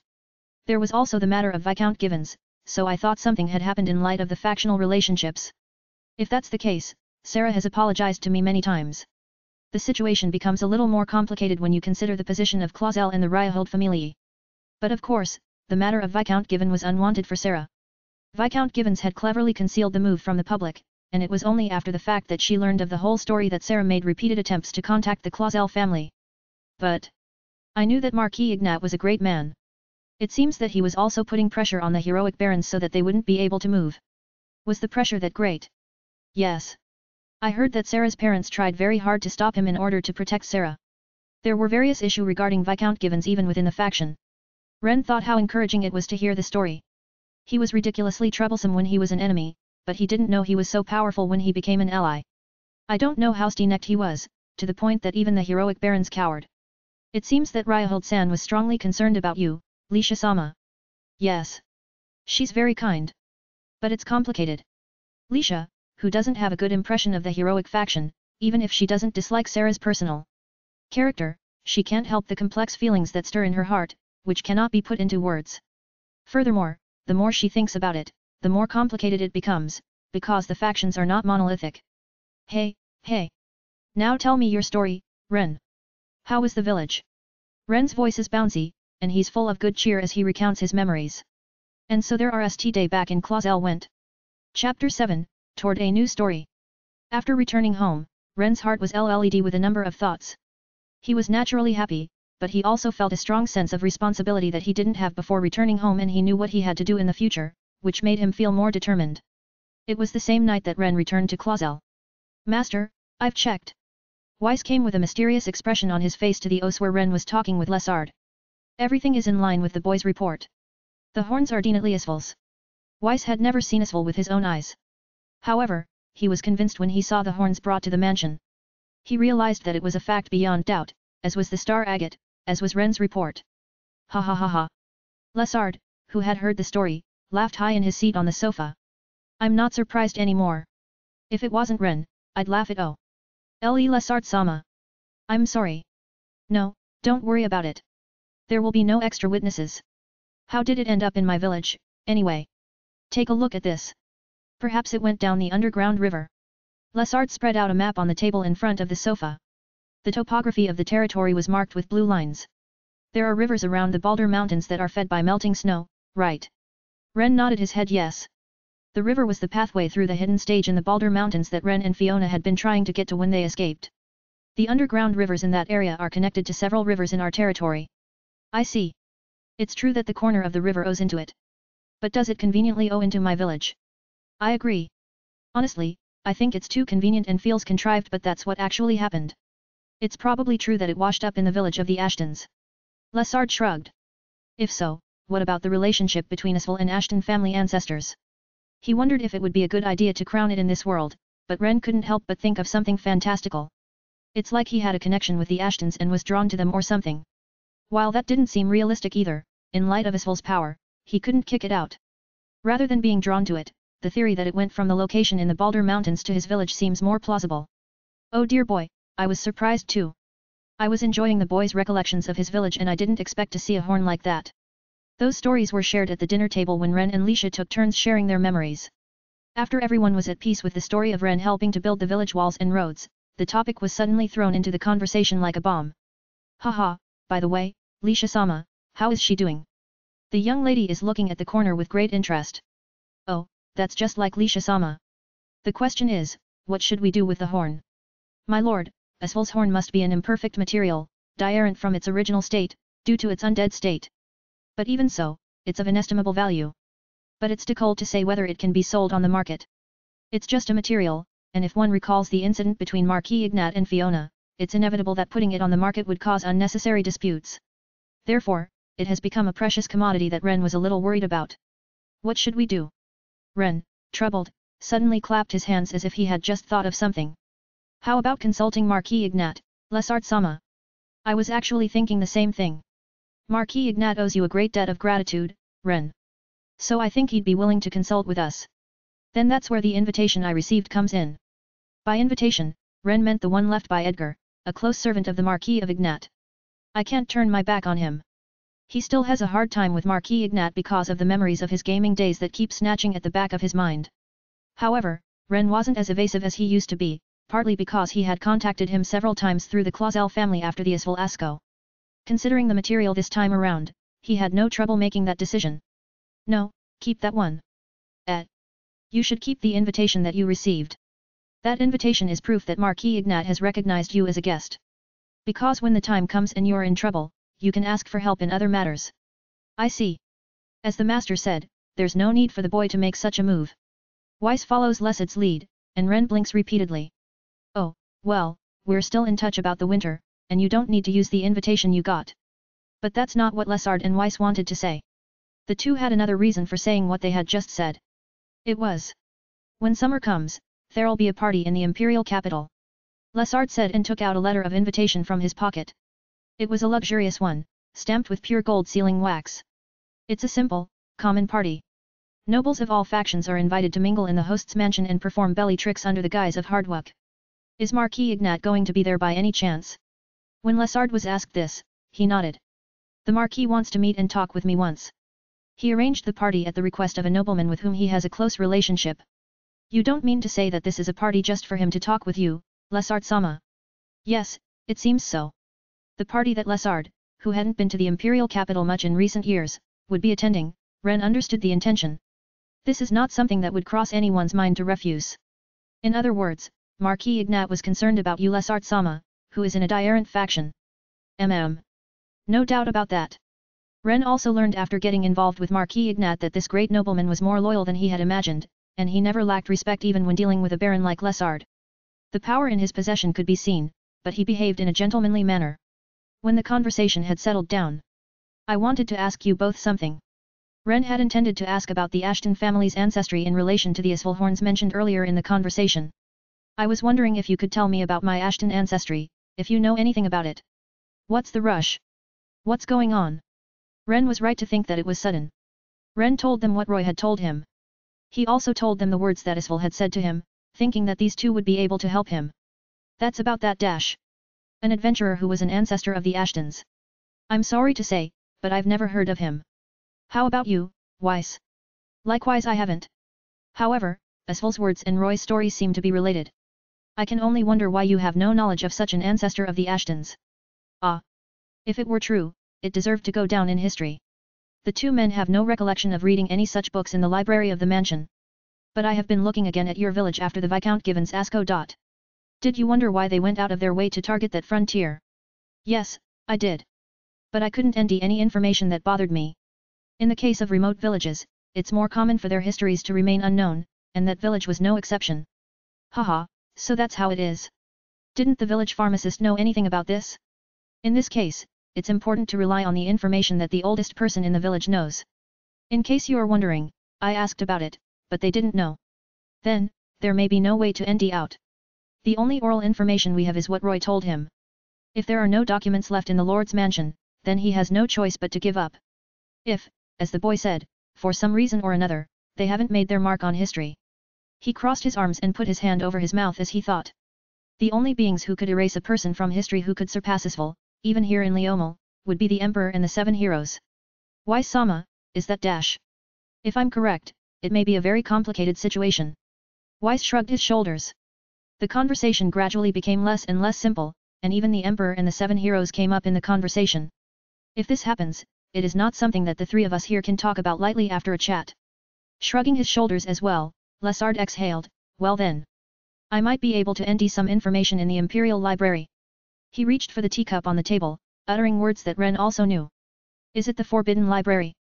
In the Imperial Library, where you can visit in the Legend of the Seven Heroes, there seems to be a section called the Forbidden Library - apparently because it's not a place that players can visit. It's a place that's under strict control, and as such, it's a place where only information is available, thereby betting the name Forbidden Library. But Fufu, I see. My lord? Why are you smiling? Because I now understand a little. Weiss must know who's in a position to visit the Forbidden Library. You don't mean when Viscount Givens was assistant to the Minister of Justice? Yes, that's right. The only people who can visit the Forbidden Library are its caretaker and a few others. The only other people who have access to the Forbidden Library are the Emperor, the yet-to-be-decided Crown Prince, the Minister of Justice, and his aides. Ren, who had been listening to information he had never heard before, understood much. Viscount Givens found out something about the Ashton family in the Forbidden Library, so that's why he went out of his way to get his hands on such a frontier. So that's how it is. I don't understand it. This set my teeth on edge. But it's interesting, what was Viscount Givens's motive for making a move on the Ashtons, and isn't that motive likely to lie dormant in the Forbidden Library? I'm certain it is. But I also understand a little more about the reason why he made a move on the Ashtons. They have an ancestor that overwhelmed Isfal. It is understandable to think that he'd target Ren, who was born into the Ashton family. It's not surprising to think that he has the blood of the hero, Ruin, in him. That's not true. Having said this in his mind, Ren thinks about Vane, the hero in the Legend of the Seven Heroes. He couldn't rule out the possibility of a hero's collateral lineage as zero, but he could imagine that it was as close to zero as possible. But... Ren chuckled after a cough. Even if there's a possibility that information is left behind, there's nothing we can do if it's in the Forbidden Library. Since the place is inaccessible, the opportunity to go check it out will probably never present itself. Unless Ren or someone he knows is able to visit the Forbidden Library. The name of the hero Lauren has been adjusted from this story to Ruin in accordance with the book version. Chapter 8, in a place called the Hanging Garden. In the blink of an eye, the months passed by and we were approaching July. There were only a few days left until the party that Lesard had mentioned. Ren was on board a magic ship for the RST time since he came to this world. He was alone in his cabin, which resembled a luxury inn, looking out the window at the clouds drifting across the blue sky. In the end, how did this happen? The circumstances of the party weren't particularly complicated. Ren's name wasn't on the invitation to the party. This is normal, however, as the names of servants and those who work for nobles aren't written at parties where nobles gather.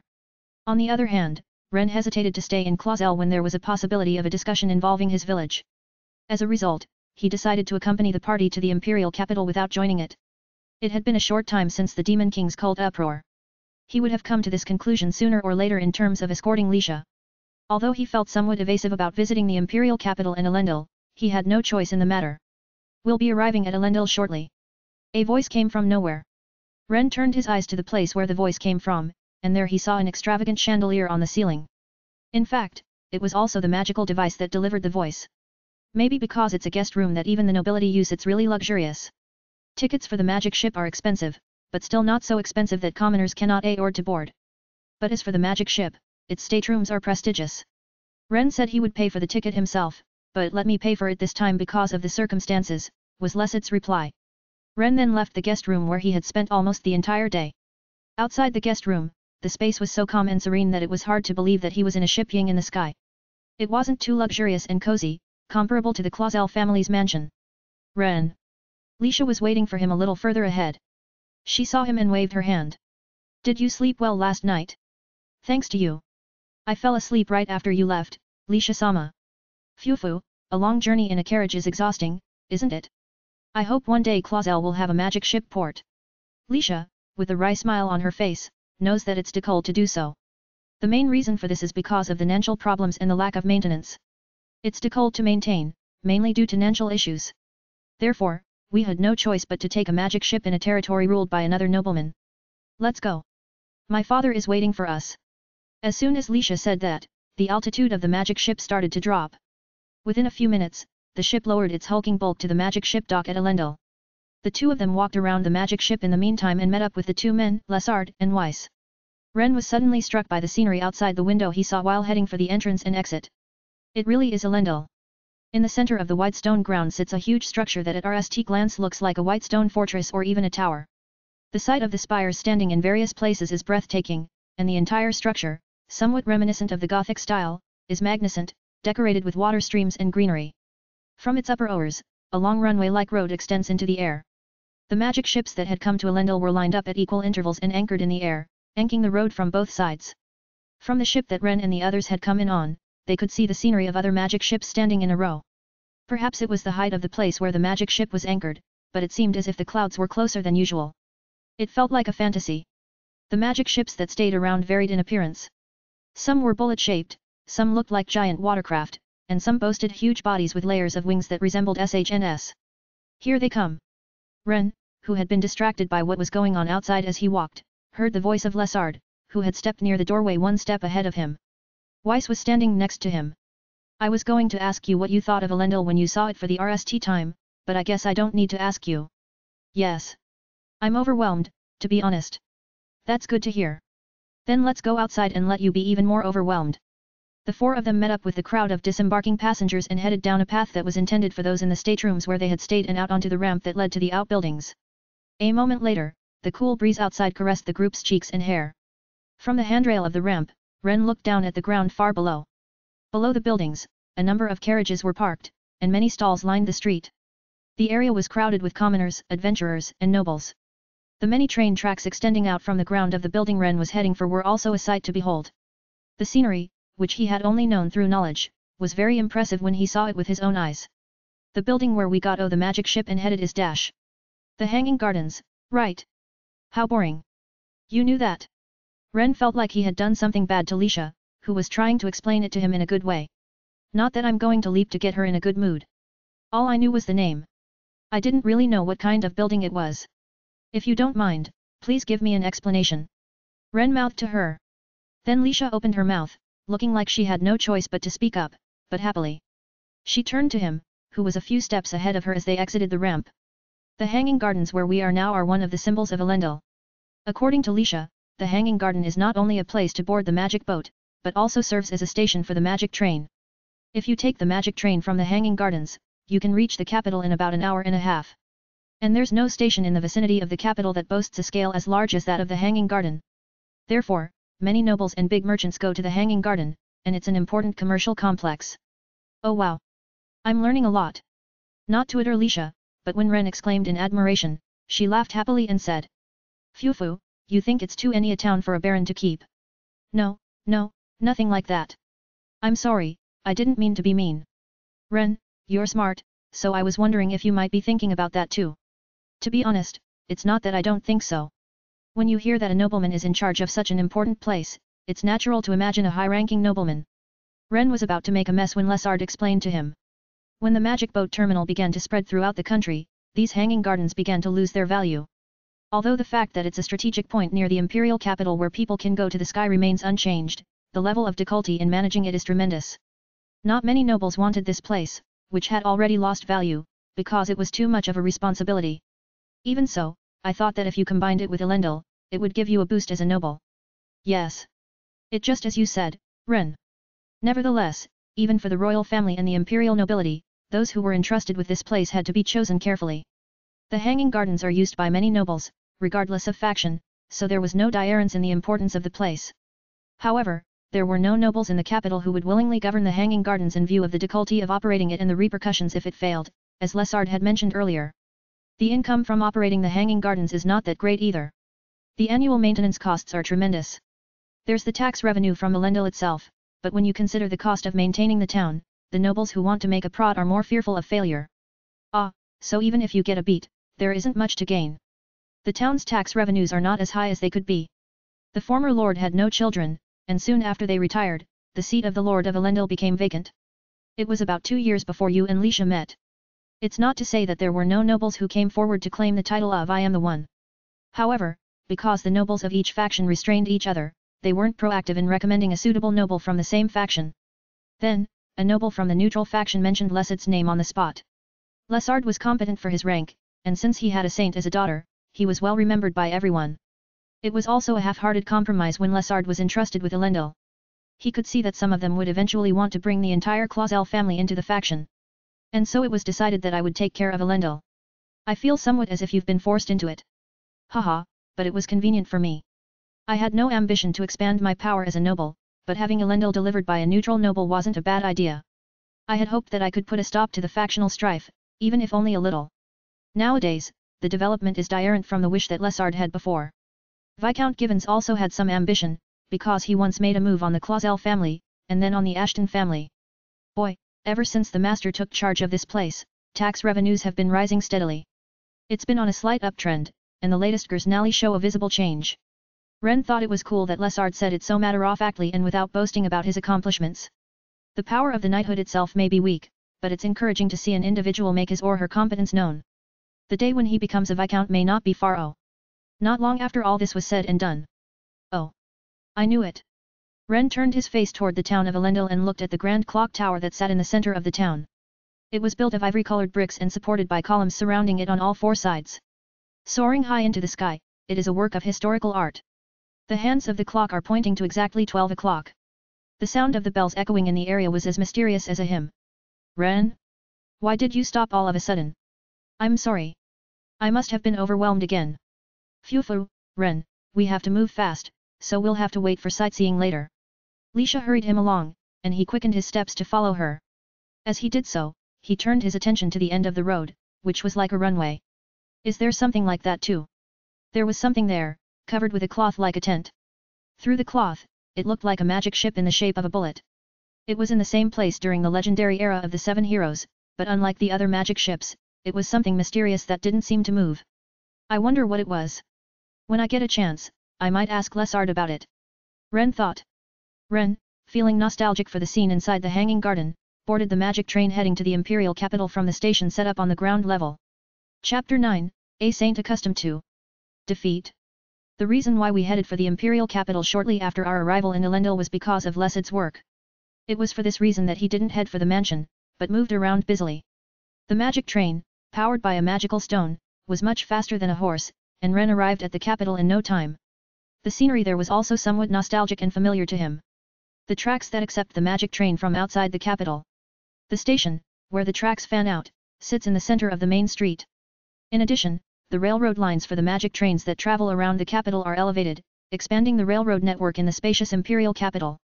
The capital, divided into several sections, is dozens of times larger than Clausel, and is lined with countless houses.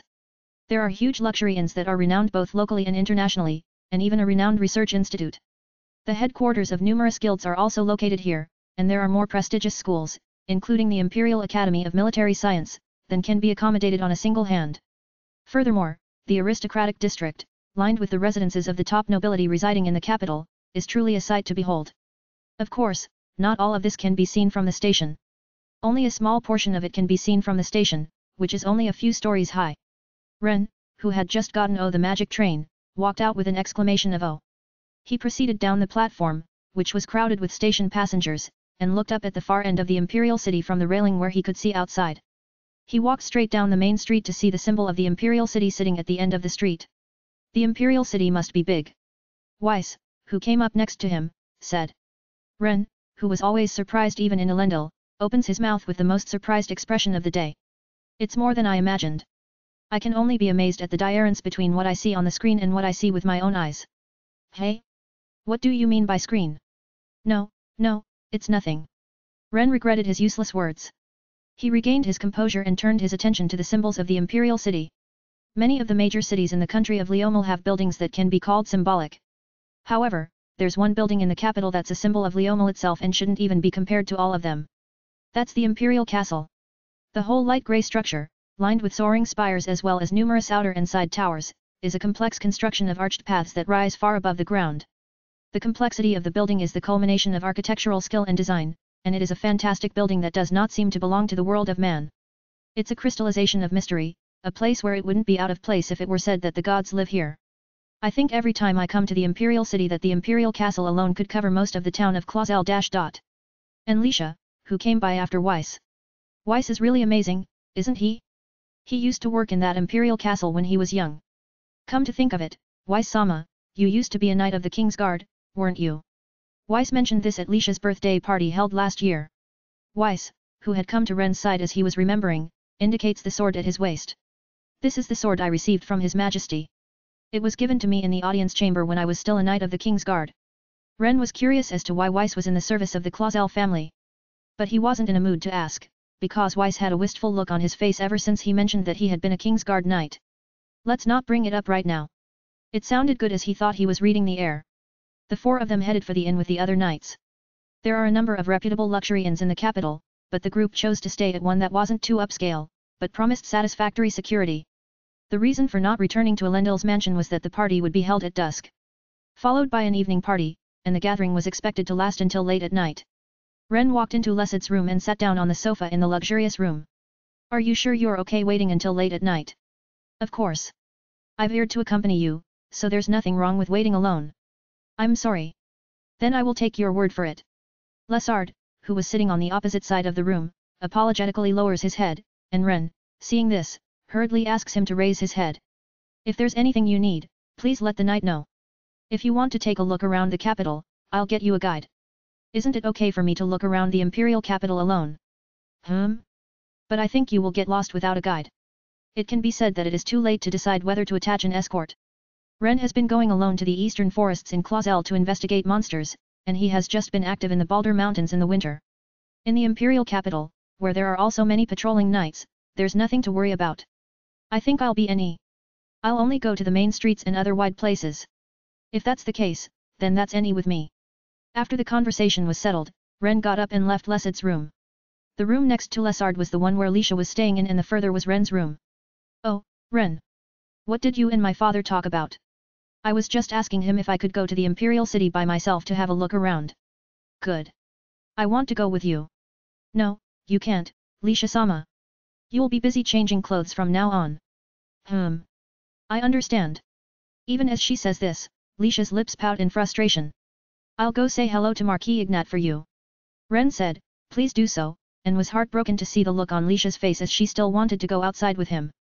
If you don't mind, will you show me round the Imperial City next time? Yes. Leave it to me. Lisha smiled prettily at Ren's concern and found that her own heart was beginning to beat fast. She almost reached out her hand to Ren's back as he turned his back to her, but today's party is an important event. Marquis Ignat is coming, so they have to brace themselves. Ren is always helping me out, so I have to be on top of my game too. Lisha, who had been bracing herself, watched Ren until he was out of sight, and then went to visit Lesard in his room. The party held at the residence of the nobleman who lives in the imperial capital is usually a particularly glamorous affair. The carriage and the nobles gathered in the garden of the luxurious mansion. The costumes of the ladies and gentlemen who get out of the carriages are also very glamorous. Everything that was tinged with the madder color of twilight was the aura of the imperial capital nobility. Lesard and Lisha, who went to the venue, exchanged words with nobles of the same faction, as well as those belonging to the heroic and imperialist factions. Lisha was always the center of attention. Her outstanding appearance, which earned her the name Kisi, caught everyone's attention. Even in a venue frequented by many noble daughters of outstanding appearance, she was singled out for special attention. Tien, Kisi literally means to tilt a castle and basically translates to beauty so great it can cause the fall of a lord. Phew. Lisha exhaled at the break that Nally came after the stand-up greeting. Seeing his daughter, Lesard smiled, glass in hand. You look tired. Yes. My cheeks are almost pulled back. Me too, actually. My cheeks will be sore tomorrow. Phew. Father. The two joked with each other and mocked themselves for not being accustomed to parties. As they were doing so, another nobleman came up to them. However, unlike before, this nobleman was someone Lisha didn't have to worry about. Good day, Baron Clausel. The one who came was Sarah Ryahard, whom Lisha had met again in the spring. As the daughter of a heroic faction noble, she was also invited to this party as a matter of course. Ryahard-san, it's been a long time. I heard that my daughter was rude to you the other day. How can I apologize? Ugh. She wasn't rude at all, so don't worry about it. Lesard spoke about the stando at the Elendil-Stung station. But where is Ryahard-san's father? He's somewhere else. He's talking with the heroes. Ryahard-san, is it okay for you to come to me? It's any. I have strongly told my father not to indulge me in the affairs of factions. Lisha and Lesard wondered about that. But in any case, they were honestly grateful for Sarah's concern for the Clausel family and her willingness not to bring the problems caused by the differences between the factions into the family. So, Sarah, what made you leave your father and come to me? Nothing in particular. If I had to say, I was tired, just like Lisha, so I thought it would be more convenient for both of us to be together. Sarah's cheeks showed a slight hint of tiredness. Apparently, she was also busy greeting many nobles. She, like Lisha, also has an eye-catching appearance, which may have something to do with it. I thought Sarah was used to parties. I'm used to it, but that doesn't mean I don't get tired. They laughed and then lightly clinked glasses and toasted each other. They both took a few sips of the fruit water that had been poured into their glasses to moisten their thirsts. I didn't get a chance to ask this in the spring, but what kind of training do you do at Clausel, Lisha? Nothing much, just swinging a sword in the garden. Oh. Really, that's all she does? Yes, that's right. Father. Lesard, who had been quiet beside her, nodded, yes, and then looked at Sarah. Lisha, besides being taught swordsmanship by the knights of our family, has done nothing more than cross swords with the son of the knights who serve our family. There was no indication that Lesard was intentionally hiding anything.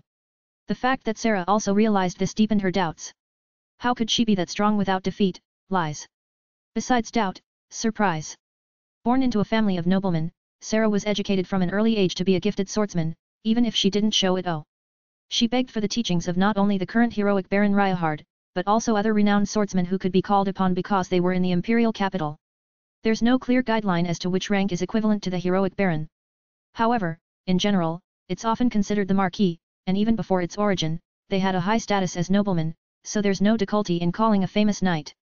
Lisha, however, claims to have received no such education.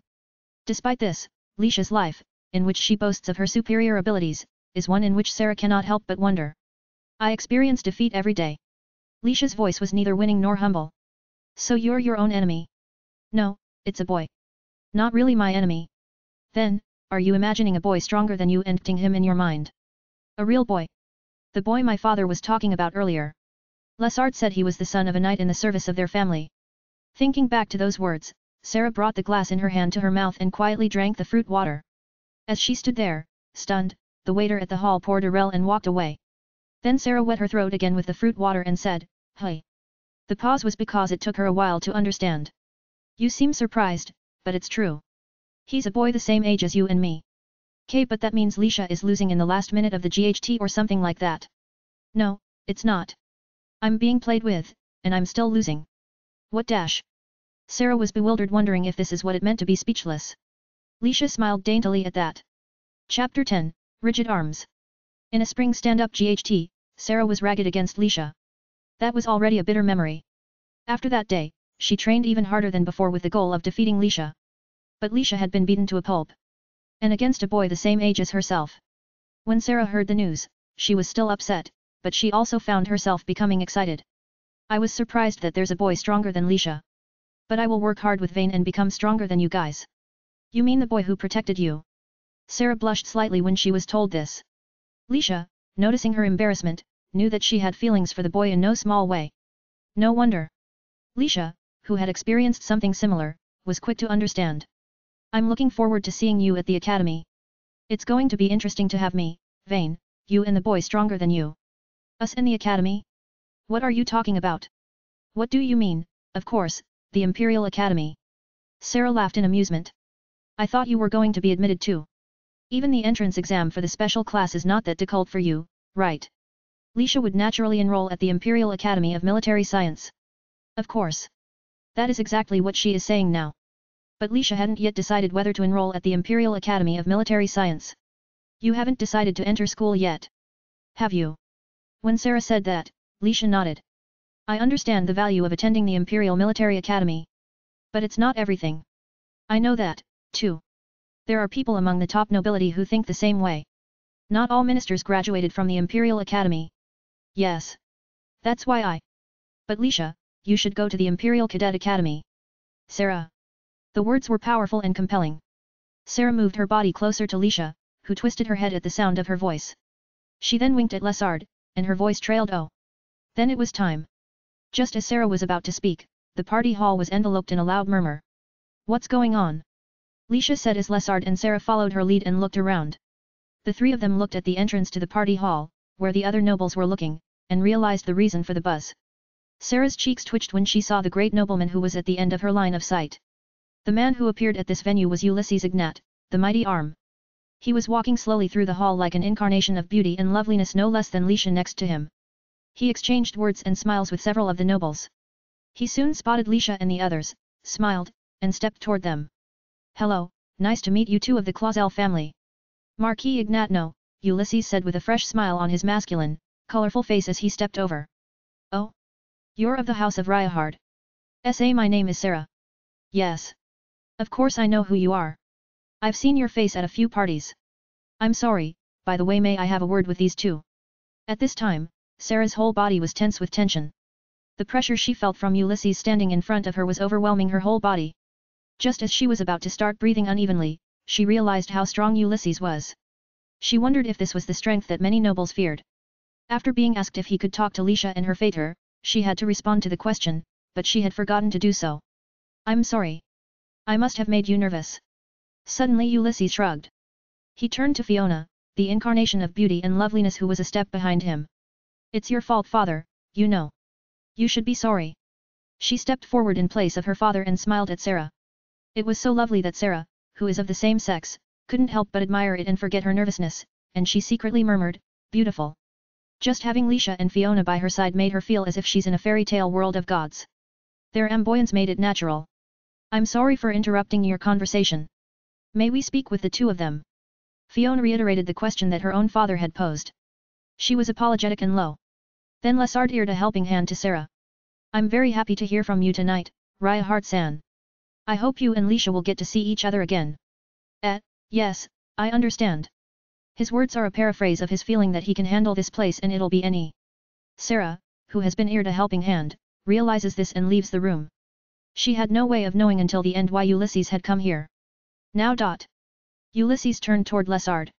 Shall we move to the terrace? Are you sure? One might think we're having some kind of secret conversation. Ha. That's not true. For those who are asking about us, I'm now the bad guy who is questioning Baron Clausel. For example, in relation to the winter uproar, complaining to Baron Clausel, who has the Balder Mountains within his domain. In fact, the nobles who asked how they were doing were under the misapprehension that this was the case. As the story goes, everyone moved to the terrace, where not a single other noble was to be found. No one came to ask how things were going, probably because it was Ulysses who was there. The group walked along the terrace to the garden of the mansion where the party was to be held. When they reached a corner of the garden behind a hedge, Ulysses stopped. "We meet at last, Baron Clausel. We have so much to talk about, but rst of all, a word of thanks." Ulysses stopped and bowed to Lesard and Licia, and in the same way, Fiona also bowed deeply. Thinking that this was a bad idea at any cost, Lesard hurried to stop him. "Oh, please don't." "No, I won't stop. Baron Clausel, you're a benefactor to me and my daughter. I cannot tell you how long I have waited for the day when I will be able to bow to you like this." While the two were bowing, Lesard and Licia were in a state of anxiety. Needless to say, when they now lifted their heads, they felt very relieved. "Thank you so much. I'm alive today because of your help, Baron Clausel. Ignat-san. It's all thanks to Ren's hard work. I'm aware of that. But I'm sure that it was you who gave us the materials from the thief Wolfen." Fiona bowed her head once more as she said this with strong determination. The next time she looked up, her gaze met Licia's. Then they both thought the exact same thing. They thought the same thing when they saw each other at the party, and they're thinking it again. "I've never seen such a beautiful girl before." She never said it out loud and was careful not to let her expression give away her feelings. Suddenly, the night wind blows around the area. The platinum feather hair ornament adorning Licia's hair swayed in the wind, as did the unprocessed star agate necklace on Fiona's chest. Unlike ordinary star agate, this star agate was reddish in color. A dash. They opened their mouths almost simultaneously, but their voices were interrupted by Ulysses. "Regarding that matter the other day you two. Can you continue?" I'm sorry, I'm any, please, Marquis Ignat. I'm sorry. I'm any too. Please, father. Is that so? Then I'll take your word for it." Ulysses mentions the incident in the Baldur Mountains, and goes on to say that Fiona was also saved by Ren. "My daughter told me that Ren Ashton saved her life and that she was able to thank him in person. I'm sorry that so much trouble was caused in our territory." "Stop it. It was an incident that couldn't be helped. But I'm the one who didn't think it through. If I had been a little smarter, Fiona wouldn't have gotten into the mess she did. But if you, the Marquis doesn't understand, it's probably the same for everyone else." "Is that so? Then I don't think you're guilty, Baron Clausel." The words were spoken without a pause, and Lesard closed his mouth with a bitter smile. He kept his expression of fear, trying not to say anything unnecessary. "But don't be modest. I know how capable you are, Baron Clausel. By the looks of things, I'm sure the Clausel estate will rise in stature even within the next few years." "What, may I ask, are you referring to? You think I don't know? I heard rumors that you've recently begun to take in merchants from the surrounding territories." "Well, only in my head. It's true that merchants have been coming and going a lot lately, but I haven't done anything in particular." "Really? Then I wonder what you are talking about with the construction of roads around the Baldur Mountains, which has been a headache for the merchants for a long time." "Well, I wanted to make it easier for them to get to the other territories." "You mean to say that you went to the trouble of cutting through one of the mountains near the range just for that purpose?" Lesard said nothing, but kept a cool face. He didn't show any sign of being intimidated by the strong-arm Ulysses Ignat, but was just as usual. "The mountain is in the process of being cleared, but once it is, it will be easier to go back and forth between the territory beyond and the former Viscount Gibbons's territory. It's inevitable that merchants who wanted to move around the area would go through there. Not only the two territories, but also the territories that can be reached by magic ship from those territories will be eated." "You are right. So recently, we have been approached by many nobles." "Ha ha ha. You're not really after commercial opportunities, are you?" Ulysses smirked and chuckled. "You're a hard man to please, Baron Clausel. You have made some arrangements with the nobles who approached you, haven't you? For example, tax concessions on trade in exchange for the safe release of new roads as transit points." "No word from me yet." "Oh my. Once again, you're really a hard man. I don't believe that a baron would be able to single-handedly bring about an arrangement with the higher nobility." Licia hadn't heard a single one of those stories. She was so amazed by her father's work that she couldn't help but look up at him beside her. "I'm sorry, but things were so big, and I didn't want to cause you unnecessary worry." "Father. Well, that's the case. I can't be in Ren's debt all the time." Ulysses also admired his work. Although she was surprised at some point, his daughter Licia was also proud of his behavior to expand his power as a noble and enrich his territory. The conversation continued. At the party, there were only those who thought that Lesard was being stood, but in a corner of the garden, Ulysses bowed many times and Fiona did the same number of times. The conversation eventually turned to the matter of Isvol's horn. "Isvol's horn? That's interesting. I'm at a loss on how to handle it. I think it would be disrespectful to the Marquis to allow me to do so on my own. No disrespect at all. I'm glad you're concerned about it, though. Ulysses folded his arms. Who is in possession of the horn? The horn is in our family's possession, but I believe it belongs to Ren. If it should be heired to him, that would be a dire story. Then there is nothing to worry about. The horn belongs to Ren Ashton. Since Ulysses, the leader of the royalist faction, says so, there's definitely nothing trivial to worry about. If Lesard, the lord of the Ashton family, approved, then there was nothing for Ulysses to be concerned about. The only thing that remained was the main question of how to use it. The rest is up to Ren Ashton. I'll see what I can do. For example, I might be able to make his equipment. I am in awe. Then I will leave it to you, Marquis Ignat. Leave it to me. I have a lot of acquaintances in spite of my appearance. There was nothing in his appearance, but Lesard and Lisha laughed without saying anything. But I have a strange story to tell you. I don't think it's a coincidence that it ended up in the village of the Ashtons. I see. I think so too. For a moment, Lesad's eyebrows twitched. But he wouldn't talk about the Ashton family's ancestry. But Ulysses did not miss that momentary reaction. The reason he still didn't mention it was because he was the benefactor of the other party. Chapter 11, at the end of today's greeting. Now. Ulysses exhales and changes the subject. Could you tell Ren Ashton that I'd love to have him at my place? I'd like to entertain him in my family's pride and joy. I understand. I will make sure that I communicate every single word that you have said to him. I, of course, would love to meet him, as would my daughter. I see. Finally, the conversation was focusing on Ren. Ulysses still had a good-natured smile on his face, but no one knew what he was thinking in his gut. The same goes for Lesard. He, too, never forgets to speak up in front of Ulysses. However, inside his heart, there was a quieting spirit. However, Ren is working hard for his home village, so he may not be able to visit immediately.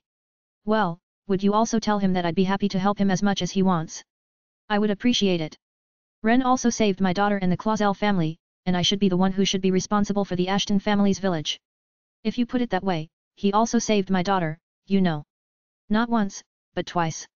Their voices never sounded like they were arguing. But the two daughters understood. They knew that their fathers had a quieting spirit in their heart, and that they never backed down from AGHT, but kept up a quiet exchange of words. For some time, Lisha and Fiona have distanced themselves from their parents. They watched their fathers getting a quiet battle away from them. Please don't worry, Ren has the invitation you gave him and he'll visit Eupheme at the appropriate time. Oh, no, that's not all. What do you mean?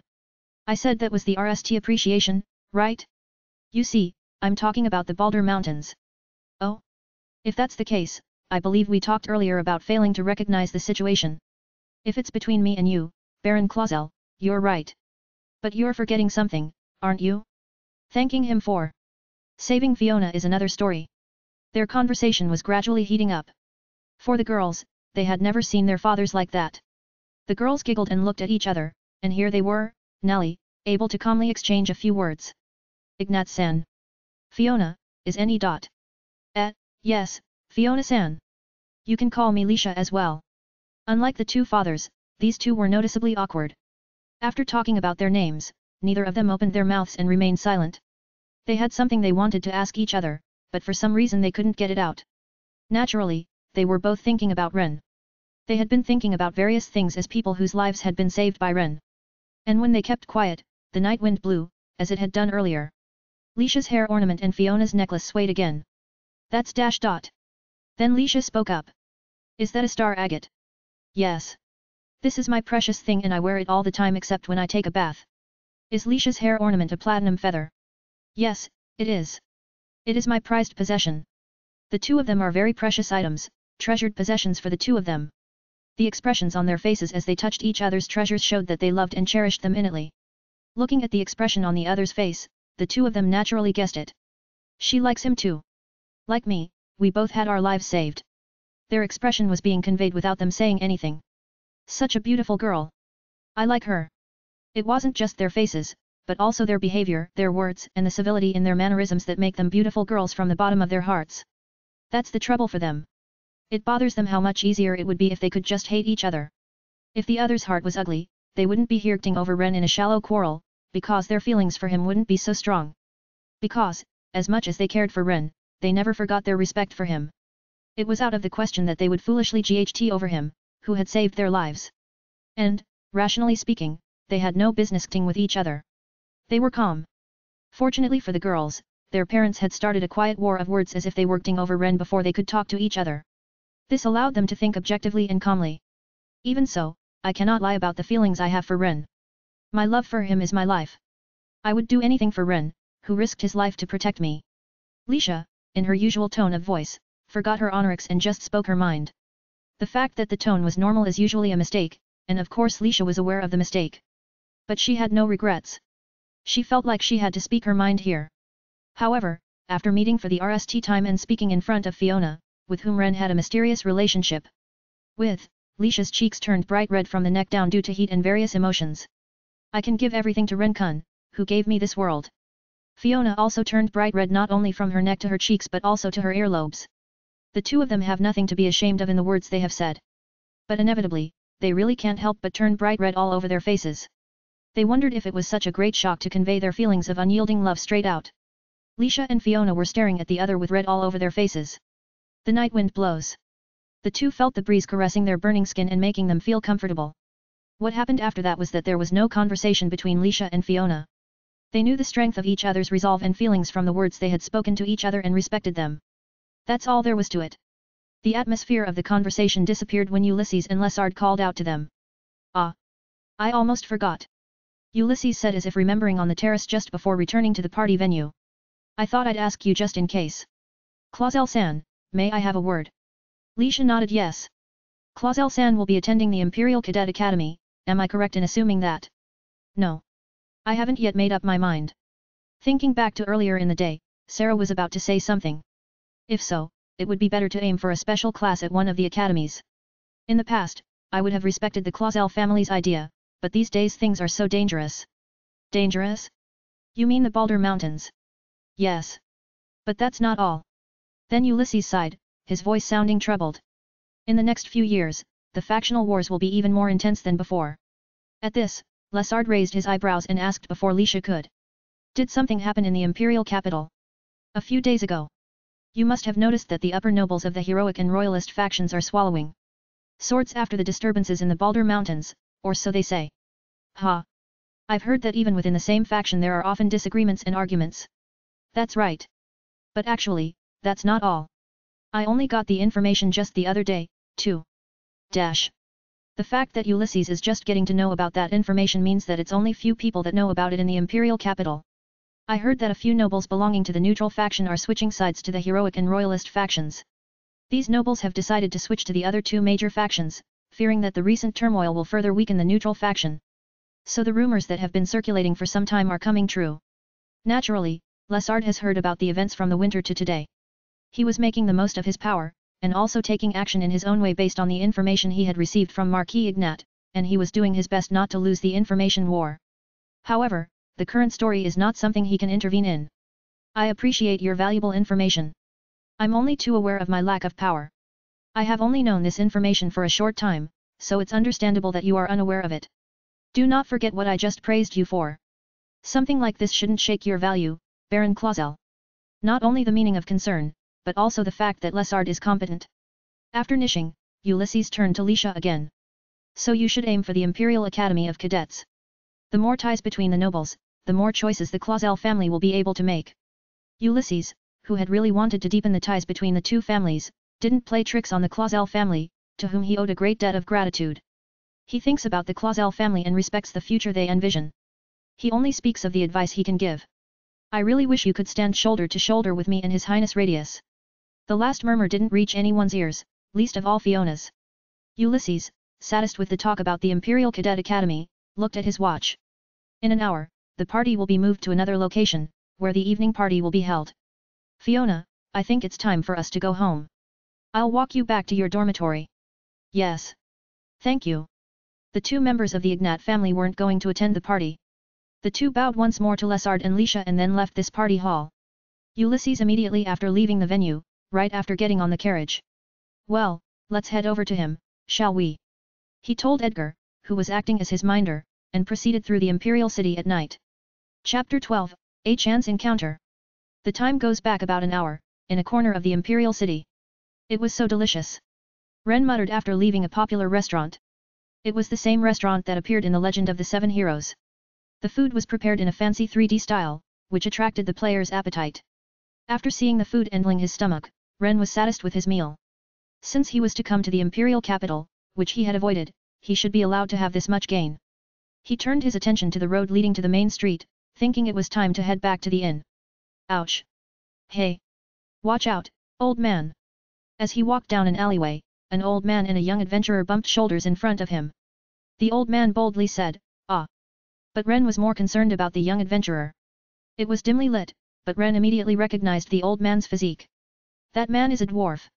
He was about the same height as Ren, and in proportion to that, he was muscular and strong.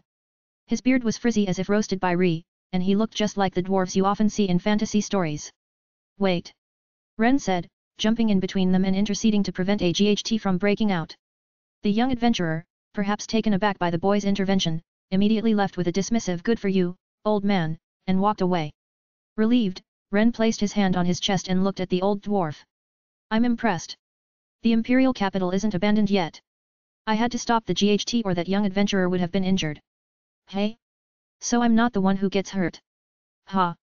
With a dry smile, Ren endured it and answered calmly. No matter how much of an adventurer one is, when it comes to a contest of strength, dwarves have the edge. But if he pulls out a sword, I don't know. You know what you're talking about, even if you're a little guy. The dwarf told Ren to bend over. While wondering why, he reluctantly obeyed. All right. Let's go. The old dwarf got on Ren's back without hesitation, and Ren carried him. Ren was stunned, of course. The dwarf was heavy, not unlike his size, and he had strong muscles all over his body. I sprained my leg just now. You are a very great man and I will give you the right to carry me. What the hell is this guy? Come on, let's go. Ren, who let out a deep sigh, thought that this was just another chance for him, and he had no choice but to start walking. However, a boy walking with a dwarf on his back stands out even in the imperial capital. Most people wouldn't like to be looked at with curiosity by the public. Ren didn't like it either, so he wanted to avoid it. That way. I have my own workshop. The dwarf he was carrying pointed the way with his enger. The path he showed him led to a back alley, so they would be able to avoid the main street. Ren followed the directions without resistance and walked for several minutes in the imperial capital. Then, unlike when he had started walking, the dwarf was quiet. Ren feared that he might have fallen asleep, but at the right moment, the dwarf said. Brat. Yes, what is it? You have skills related to physical enhancement, don't you? The words, which unexpectedly struck at the heart, startled Ren inwardly. But as a boy, he feigned a composure beyond his years. I don't know. I've never checked my skills. Oh. Never checked it, hey. You are strangely intuitive, aren't you?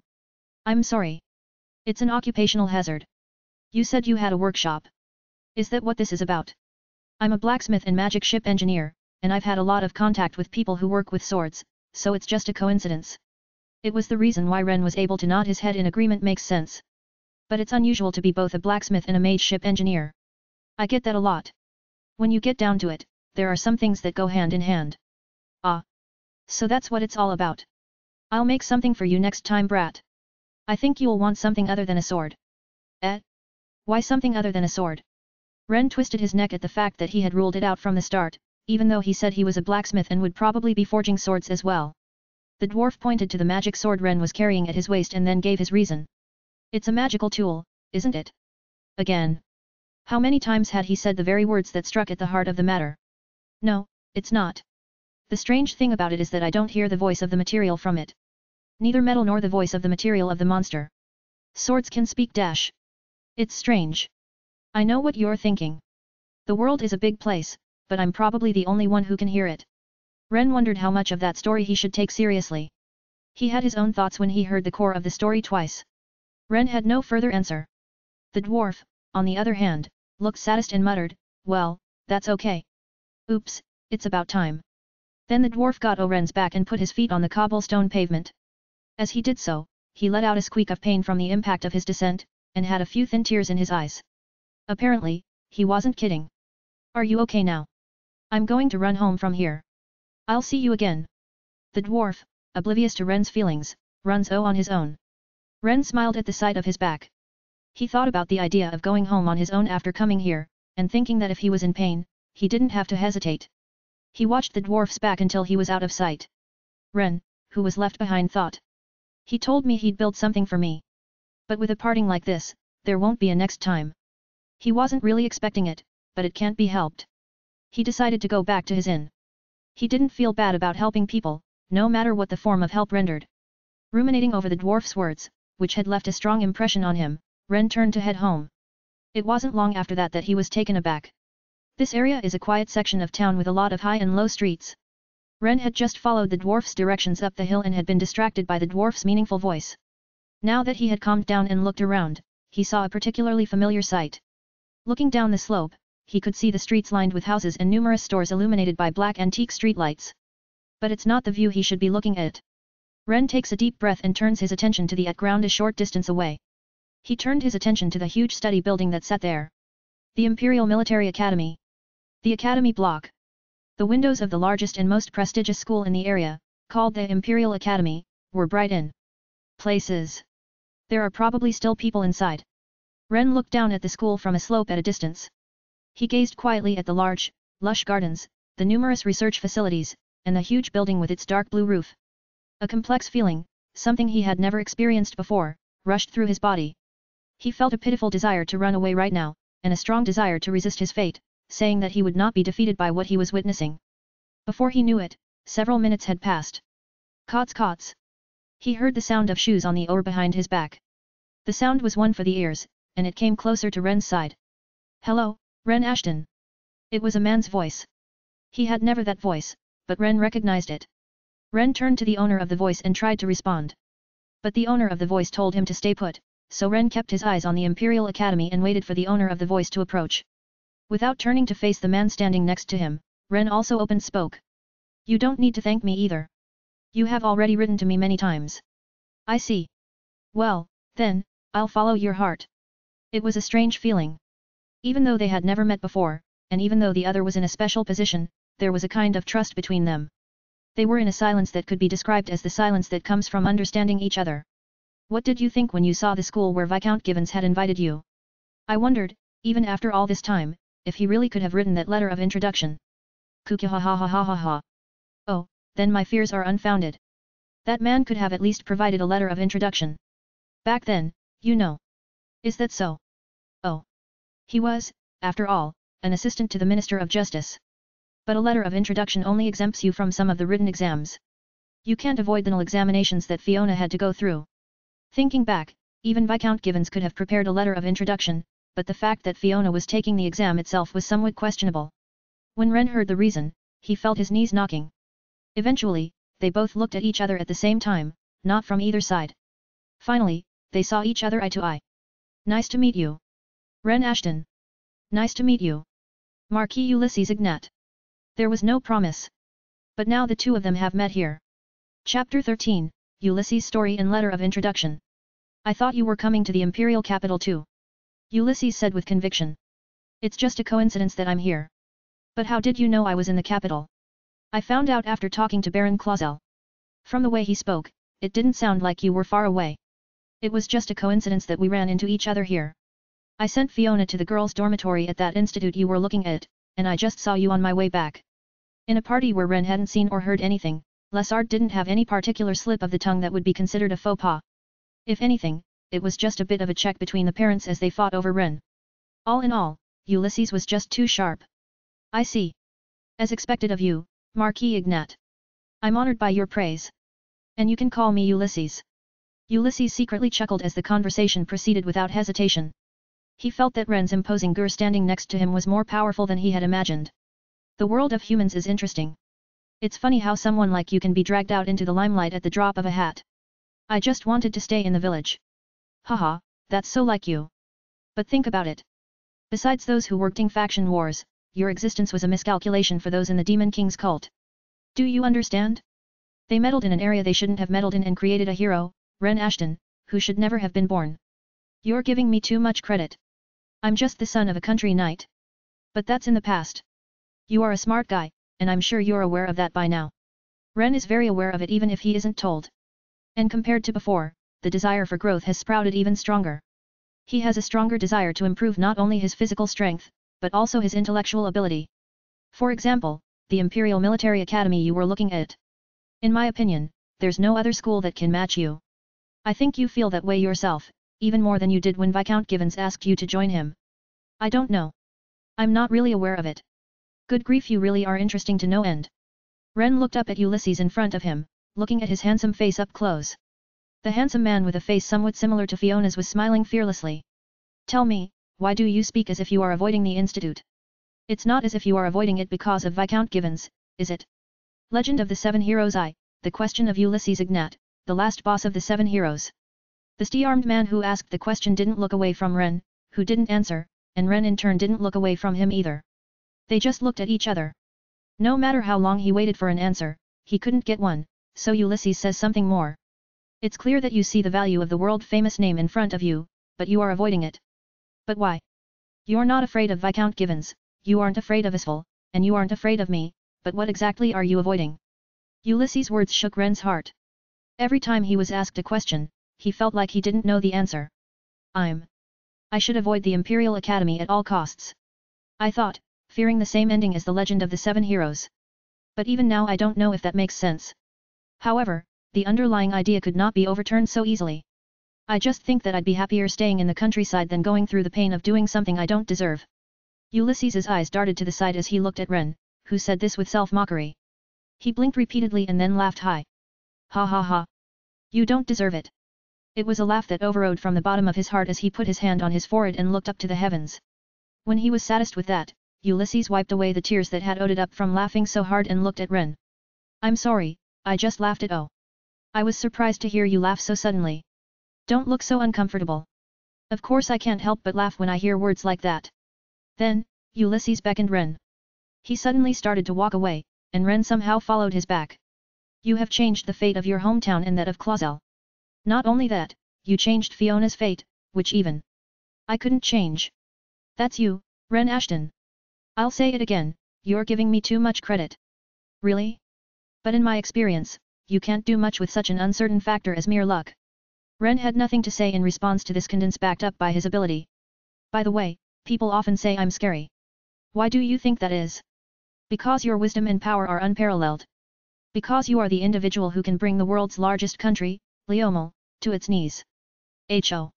Ulysses was amused for the umpteenth time when Ren stated those words without fear. Then I will say it again. You have changed the destiny of many people, including me. At the bottom of the hill where they were headed, a carriage was waiting for them. Edgar, Ulysses' steward, rode in the driver's seat of this jet-black carriage. And you think you are not worthy of a single school building? I can't help but laugh my head. To use your own words, you have changed the fate of the largest country in the world, Leomel. Ulysses stood in front of the carriage. He opened the door of the carriage with his own hand and went inside.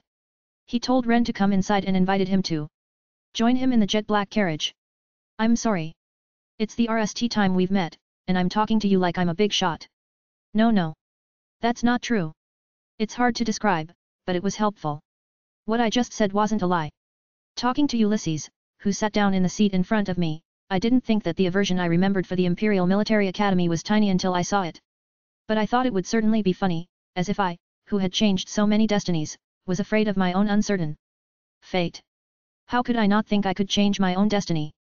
It was as if I had been told that. Ulysses is the last boss in Legend of the Seven Heroes and as Ren mentioned, he's a powerful man who can drive Leomel away by his personal power. In light of the fact that he had changed his fate, Ren honestly couldn't think of any words to reply. The carriage began to move, and the sound of the wheels could be heard as it moved along the cobblestones. Try not to forget that you aren't in the category of those who can suffer painful repercussions for behaving inappropriately. I'm only the son of a country knight. It is only a birthright. You are strong now. Whatever the situation, you are definitely a strong person who won against Isfel. With your physical strength, you are strong enough to overcome a certain amount of trouble and unreasonableness. Ulysses' voice penetrated Ren's heart. That strength has brought you a rare freedom, a freedom that is too much for you to bear, even with the responsibility of carrying a precious being.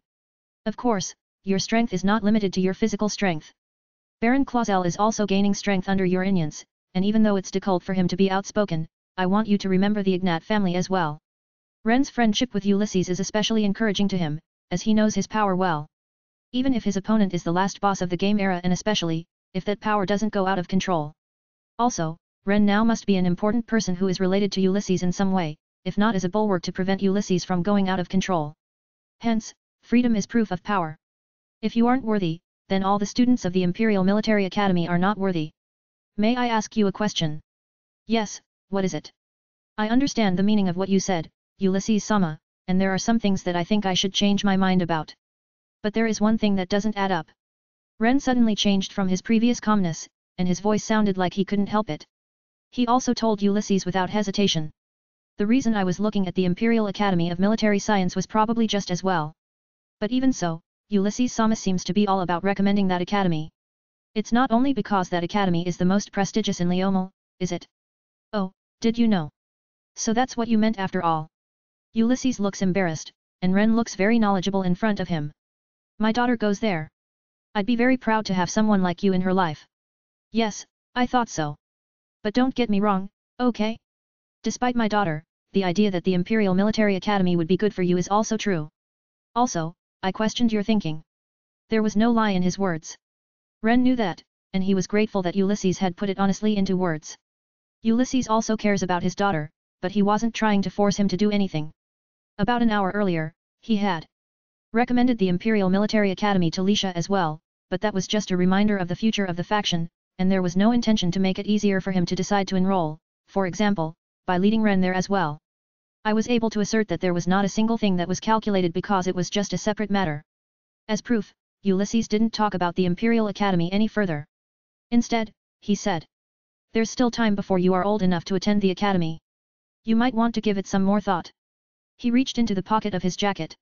He immediately took out an envelope and handed it to Ren. "I heard you weren't cut out for holy swordsmanship. How did you know that? Baron Clausel wrote to me a while ago. I would like to make the same introduction to Clausel-san, if I may, but I would like to present this letter of introduction to you." The envelope Ren received was from Ulysses Ignat in his own handwriting. It didn't say to whom it was addressed. "Please accept it as a sign of my appreciation." "Thank you. May I take a look inside?" Seeing Ulysses nod, Ren opened the envelope. It's sudden, but he couldn't help but feel excited. Honing his swordsmanship is one of his important goals, so he was honestly pleased. Ren, however, opened the parchment inside the envelope and his eyes darted to the parchment. "Are you serious about this?" "I'm serious.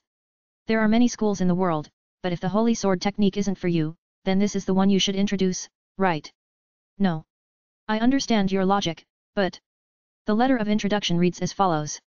"In the name of Ulysses Ignat, I give permission for Ren Ashton to enter the Holy Oath of Lion."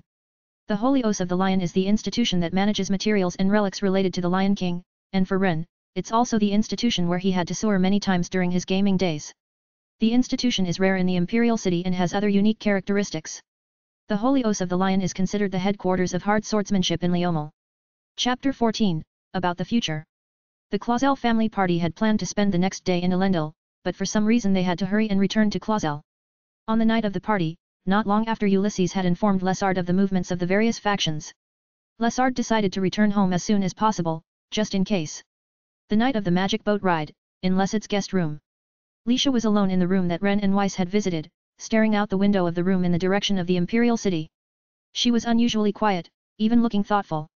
Lessard saw this and got up from the sofa on which he was sitting. He told Ren, who had started the tea for the others, "Leave it to me," and went to stand next to Lisha. "Lisha, what's on your mind?" "Father. Actually." Lisha began to talk quietly. She recalled the conversation that took place at the party. "I think I should go to the imperial capital as Marquis Ignat and Sarah said I should."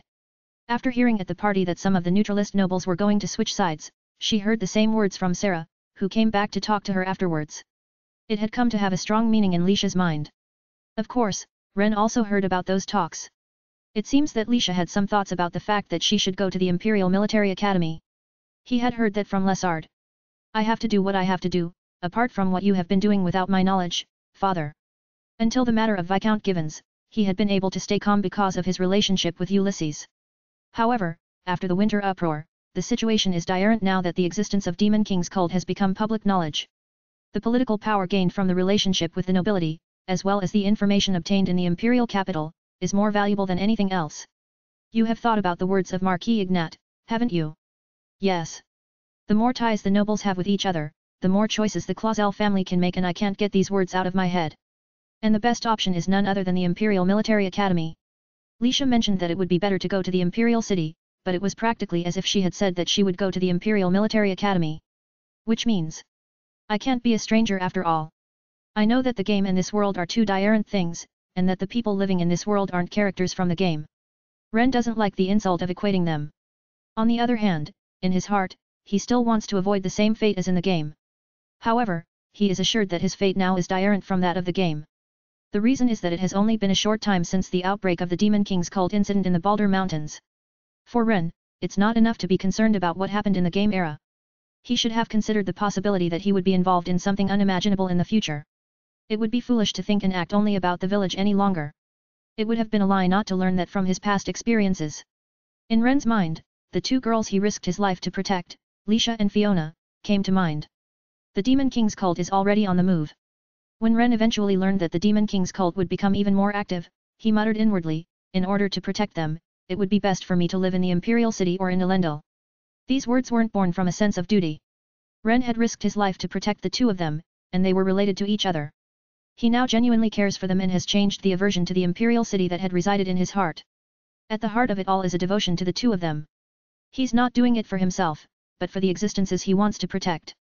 The voice in his mind reverberates in his head as he thinks. He thought of his parents, his hometown, and those he had risked his life to protect. Hey, Ren. Lisha looked from the window back to the guest room. She exchanged glances with Ren, who was watching her from a distance. Ren, what do you think of me going to the Imperial capital? With an anxious tone in her voice, her shoulders trembling slightly. The two hands were folded in front of her chest as if in prayer, waiting for Ren's reply. If she went to the capital, she would be separated from Ren, who loved his hometown dearly. However, Lisha knew that her efforts would be for Ren's sake, so she suppressed this painful emotion. She didn't want to follow only her love, but also to accomplish what needed to be done. Even a little. If Ren could spare her from being separated, she could do her best. Lisha wanted only those words. As you say, going to the Imperial capital is for Lisha-sama's sake. I'll be rooting for you, too, even if I'm in the shadows. He said in his usual calm tone. But that was all. Lisha was disappointed that there were no further words, and at the same time, she felt as if there was a hole in her heart. Yes. I understand. But Ren said without a pause.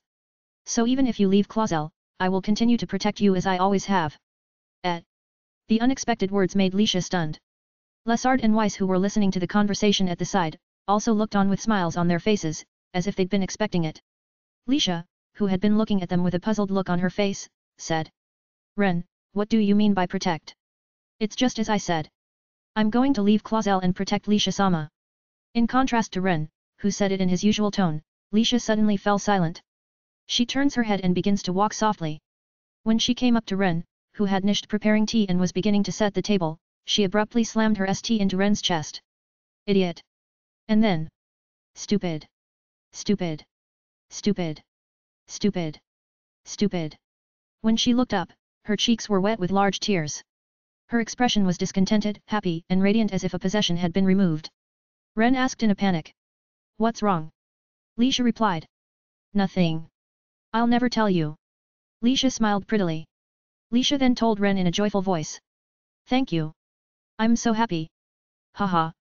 Come here, Lisha, and enjoy the tea Ren has brewed for you. Lisha sat down on the opposite side of the sofa from where Lessard sat and watched with delight as a bewildered Ren laid out the tea. Ren, who had finished brewing the tea, was still perplexed, but at Lessad's urging he sat down on the sofa. He was about to sit on the lower seat in view of the two who had sat down earlier, but Lisha told him strangely and forcefully, this way, and he sat down right next to her. Why did you put me here? You don't have to think about it, I'm here. It's just the way it is. I see. I don't know, but that's the way it is. Ren stopped thinking and took a breath. After a moment of calm tension, Lessard said. Ren, are you sure? I thought you were more focused on Clausel and life in the village. Yes. Until recently, I was thinking that way too. But now I have something new to think about. Even without that thought, I would have left Clausel. He said that, regardless of the appearance or the name, if Lisha had said she was going to the Imperial Military Academy, he would have left Clausel himself as her escort. Although he didn't know until he was actually in that situation. He was sure that he would have done so. In light of the threat of the Demon King's cult, he couldn't imagine himself making any other choice. The trigger was after I finished my trip back home, but it wasn't until last night that I began to think even more deeply about it. Ren put his hand in his pocket as he said this. He took out the envelope given to him by Ulysses right next to the Imperial Military Academy and put it on the table. The other 3 people who saw the words Ulysses Ignat on the front of the envelope all looked at Ren with a flustered look on their faces. You've met Marquis Ignat? Ren nodded to the astonished Lesard and replied. Ren mentioned that Ulysses had suddenly appeared, in addition to the fact that he had accidentally stumbled by the Imperial Military Academy. The 3 of them, except for Ren, quickly realized that this was after they had spoken at the party venue. This is going back and forth, but something like this happened in my village. Ren recounted to everyone the fact that his birthplace had developed and was expected to continue to develop. And that the village lacked the necessary strength to keep up with the development of the village. He spoke of his understanding of the lack of civilian power and the need to learn outside. Just like you've said, Ren. It would be a good power to have. But the management of the land entrusted to us isn't something that the master can do alone. I have a number of civil servants helping me. But, Lesard-sama, you have the power to manage the territory by yourself. Yes. A lord should be able to manage a territory by himself, for he fears the unthinkable. But I doubt one person is enough to do civilian work. Then, isn't it the same for the Ashtons, who are in charge of the village? Lesard never said yes. Honestly, it's too much a burden for the head of the Knight family who is in charge of the village. However, when he realized that he couldn't say no, he crossed his arms. Then, Ren, do you want to go to the Imperial Military Academy? Ren chuckled at the question and gently averted his gaze. He still seemed to be slightly in denial, but unlike before, he didn't deny it out of hand. He's thinking of all the beings he has been considering for some time that he should protect, and Ulysses' words have also shaken him to the core. He can no longer rule out the institute as an option for the future. Ren? Does this have to do with what Marquis Ignat gave you? Lisha, whose eyes were still red and swollen, said. Hearing this, Ren regained his composure and mouthed the words, please take a look, and showed the letter of introduction in the envelope. Lisha, Lesard, and Weiss were immediately surprised. They were all at a loss for words when they learned what the letter of introduction said about the Holy Lion's Oath. It was early autumn and Ren was once again in the capital again. The RST time, as in the past, he visited after a long journey from Clausel to another territory, and then took a magic ship from there. He didn't have a knight to escort him. Lesard said he would, but Ren was very reluctant to do so. He was asked to concentrate on protecting the Clausel family. The time was 10 o'clock in the morning. Ren was supposed to meet up with Edgar, the steward of the Ignat family, afternoon. I have to work hard. Ren was sitting on the terrace of a stylish restaurant with whitewashed walls in an alley on the main street of the Imperial City. Last year, when a regular knight visited Clausel, it was discovered that the Holy Sword technique was not suited to Ren. At that time he had talked with Lisha about searching for another school together. He felt sorry for the fact that he was the only one trying to learn hard swordsmanship. The fact remains that he was the only one who came to the capital ahead of Lisha, although Ulysses said he would eventually be able to prepare a letter of introduction for her. Naturally, I expressed these feelings to Lisha and also told her that I was unsure. It was still hot in the middle of summer. It's not that I don't want to learn the hard sword techniques that you are going to learn RST. At the time of our conversation, Lisha said this in the Clausel family mansion. Weiss taught you the basic sword skills, didn't he? I can learn as much practical swordsmanship as I want by standing with you, Ren. But it's also for Lisha-sama's Binet to learn without me. Don't say that. Thanks to me continuously being with you, I've been able to overwhelm Sarah so many times. So I can't say that I've been making a mistake up until now. In fact, it was Weiss, who had been teaching Ren and Lisha imperial swordsmanship, thought that Lisha would be better standing with Ren. He was sure that she was stronger now than she would have been if she had gone the route of being taught swordsmanship by a regular knight. However, Lisha and Weiss knew that Ren isn't wrong. Lisha also wanted to learn the hard sword technique with Ren, if possible. But the young lady is being stopped by the master of the house. As Weiss said, Lisha couldn't go to the imperial capital for one reason or another. I know. He wants you to study harder than ever to take the entrance exam for the special class, doesn't he? Lisha had decided to go to the Imperial Military Academy. Because it is a special class, she needs to study hard for the entrance examination now. The examinations will start in the spring of the following year. It's not that Lisha hasn't studied hard until today, but there's nothing better than to work even harder from now on. That's right. It is important to hone your sword skills, but it takes too much time to go to the imperial capital and back. Yes, that's why I'll be patient this time. Ren, you don't have to worry about it. I'm sure Marquis Ignat said that if I want, I can have it too, right? If so, it's not too late for me to do so when I can afford it. Because of these circumstances, Lisha decided not to go to the imperial capital with Ren. Chapter 15, A Jet Black Temple. So Ren felt he had to do his best. Although he himself had some thoughts about the Imperial Military Academy after Ulysses' words, he put the sword rst for the time being. He must do his best for Lisha, who had to endure so much in order to study for the exam. For the time being, my stay will be VE days. I wanted to return home with as much as I could get, although I would have to wait to see what I would do in the future after I had been exposed to the hard swordsmanship. I'll do my best. Ren said and called the restaurant waiter. He tucked into the Imperial City's gastronomic delicacies and steeled himself for the afternoon ahead. Soon, Ren walked around the Imperial capital without a map. He went to a train station near the restaurant, where he paid the prescribed fare and bought a ticket. He stepped into the station and waited for the magic train without looking at the timetable. Within a few minutes, the magic train arrived, its exterior reminiscent of a retro steam locomotive, but painted white. Ren got on the train and started to travel without even looking at the route map. He had no difficulty at all in moving around for the RST time, thanks to the information he had obtained originally. He headed for the government district of the capital with the same or better familiarity than other residents of the capital. It was about a 20-minute ride on the magic train, and the ticket cost 500 guaranis. Going out through the station gates where Ren arrived, he found himself in a plaza with a large fountain that stood out well. Edgar, as promised, was standing in front of that fountain. Rendano. He bowed as Ren approached.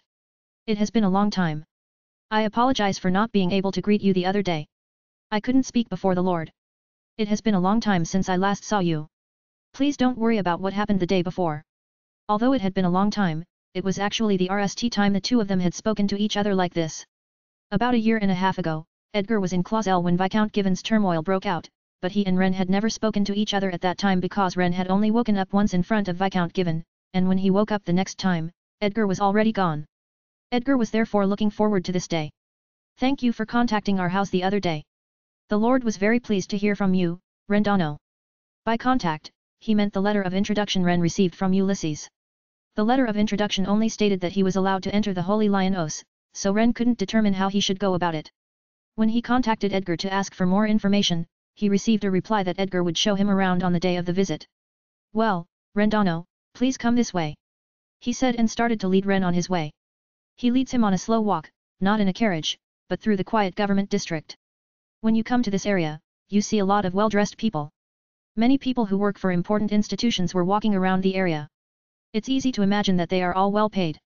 Some of them seemed to be nobles, which was a scene that would certainly not be seen in Clausel. They walked for a few minutes, chatting and enjoying each other's company. After passing through a number of large and distinctive buildings, they found the Holy Lion Sanctuary. It was a building reminiscent of a temple, so large that the Wren's village could have tea inside. The exterior of the Lion Sanctuary is jet black, and at RST glance, it is quite intimidating. I can't believe I'm going in here. The Holy Lion's Os exists in the legend of the Seven Heroes. However, players have never been able to enter it. The hard sword technique was for enemies only, after all. That's not to say, however, that the Holy Lion's Os is the root of evil. It's just that it is an important facility related to the Lion King. Even those who belong to the heroic faction have plenty of opportunities to visit. Especially for civil servants. Rendano, may we? The response to Edgar's question was delayed, and Ren spoke the words of apology. I'm sorry. I was overwhelmed. It's understandable. The place is one of the most special places in Leomel. It's an institution related to the Lion King, and even nobles aren't allowed to set foot in it without permission. The reason why Ren was given permission was due to the power of Ulysses. Then, let's get to it. Edgar headed for the entrance of the Lion's Head Sanctuary. The entrance to the Lion Sanctuary has no door, and inside there's a liberating space with thick pillars leading to the back of the building. The pillars and cobblestones were made of polished granite-like black material, giving it an even more impressive appearance. Edgar bade farewell to the knights standing at the entrance and quickly headed inside. Ren, who was late, looked at the knights guarding the entrance, wondering if it was okay for him too. Some things aren't. The gur of the knights standing at the entrance of the Holy Lion's Os. The knights here were dressed in black armor, different from the knights patrolling the town as well as the regular knights. The same is true of the swords they carry at their waists. Unlike other knights, the knights standing in front of the Holy Os of the Lion are either carrying long swords or huge swords on their backs. Please proceed. One of the knights, noticing that Ren was trying to access the situation, said in an indifferent voice. Ah, thank you. Ren quickly thanked him and walked away, heading to Edgar's side. As soon as they stepped into the openness, the knights outside secretly watched Ren's back before exchanging a few words. That boy from earlier, he's magnificent. The RST knight said so, and there were many voices that responded. I saw something good. The boy was wearing a core as strong as iron or a chalcum. The knight was brought here by Edgar-sama. He will be a good hard sword user. Ren, unaware of the fact that he was being watched in the shadows, was following Edgar, his footsteps echoing in the lion's holy oaths. Not knowing that they were talking about such things, Ren was making his way along the black cobblestones. The sound of him walking with Edgar reverberated through the place. He occasionally exchanged bows with the civil servants he passed, and he passed a knight in the same armor as the knight outside, but they didn't greet each other aloud. Edgar-san. Yes, what is it? Is there any reason why the knights in the Holy Lion's Oaths prefer to use the color black? Well, it's because of the instance of the Lion King. The Lion King is a man who likes the color black. It's reasonable. Ren also asked him why the inside of the lion's sanctuary was so quiet. Edgar said that there was no particular reason, and that it was probably due to the austere atmosphere of the space. This quietness seems to be the result of a tacit understanding. Why doesn't the lion sanctuary have a massive gate or a tightly controlled entrance and exit? There are two reasons. The first is that there are many magic tools for security that are deployed in places that are not visible. The second, and the main reason why there are no gates, is their footsteps still echoed. The knights who guard the lion's oaths are only hard swordsmen. They are more powerful than the strong gates, because they are swordsman class, and above all, they are the strongest defenders. They're swordsman class. Yes. As you may know, the grade of the hard sword technique is usually calculated one more than that of the more prestigious schools such as the sacred sword technique. In Eekt, the knights in the lion's oaths are limited to those who are above the grade of a master swordsman in other schools. Edgar continued, making sure there was no mistake. If you ask me, a sword sage with hard swordsmanship might deserve to be a sword king of another school, but that is a errant story. Haha, that's indeed true. The sword king is a special case. There are only the errant strongest, but that also is a errant story. Ren, who listens, remembers without speaking it out loud. The highest grade of swordsmanship is the sword king, which exists only in the world, regardless of the school of swordsmanship. Below that is the sword sage, followed by the master swordsman, senior swordsman, and Nali the swordsman. Maetas and Kai were the master swordsmen of the holy sword technique. The two members of the Demon King's cult, who he met at the Adventurers Guild in Clausel and confronted each other in the Baldur Mountains. According to Edgar's story, the only knights of the Holy Lion's Oaths who existed were those who could match or surpass those two. It seemed obvious to me. This is an important facility in the imperial capital of the great nation of Leomal that is related to the founder of the country, the Lion King, so it is only natural that it should be LLED with strong knights. But Ren, even so, is forced to think about it. After visiting the Holy Oaths of the Lion, many things were going through his mind. It's still amazing. All the knights in the area would be of the master swordsman class in all schools except for the hard swordsmanship. He was surprised at the information he didn't know, but he was strongly convinced that it was natural, and his overwhelming interest in the art of hard swordsmanship only increased. Chapter 16, Astrology is also important. Eventually they came to a halt. The rst time I went to the training room, I found myself in the middle of a large corridor lined with thick pillars at equal intervals, and then in front of a room with a huge stone door. This is the training hall. There are several others, but from today onward, we will be renting them for the next few days. Understood, Ed? We? Yes, it's me and you, Rendano. Edgar, smiling like a good-natured old man, reached for the stone door. The door was the same jet black color as the surrounding cobblestones and pillars, and was as tall as an ordinary two-story house. But Edgar opened it without difficulty. It's not too heavy. This door is as heavy as it looks. It is. Ren thought it looked ridiculously heavy, but he still thought he could open it. But it's remarkable to see an old guy like Edgar open it so effortlessly. I didn't think he was an ordinary butler, but even so, he must have tremendous physical strength. Once the door was completely open, Ren caught sight of the space that stretched beyond it. Blue was the rst impression he had. The stone pavement and arched pillars surrounding the walls on all sides. The materials themselves were azure and emitted white light. It was a somewhat magical place. Come on, let's get to the hard sword ting. Ren's heart leapt as soon as he stepped into the training hall. However, no matter where he looked, he couldn't enter the swordsman who was supposed to teach him the hard sword technique. Instead, he found several thick books on a long-legged round table in a corner of the cobblestone pavement. Right beside Ren, who noticed this, Edgar said, "It looks like the preparations I asked for are ready. We'll be doing half classroom work and half practice today." Oh, excuse me. I'm sorry I forgot to tell you. Edgar then took off his jacket. The white shirt he wore inside it and the suspenders looked good on him. With the jacket Ren could see his thin, toned, muscular body. The person in charge of instructing you, Rendano, in the art of hard swordsmanship is myself, Edgar. If you look closely, you will see that Edgar has several long swords on his waist. He's strong. I could tell from the way he was standing, and his appearance was different after he took off his jacket.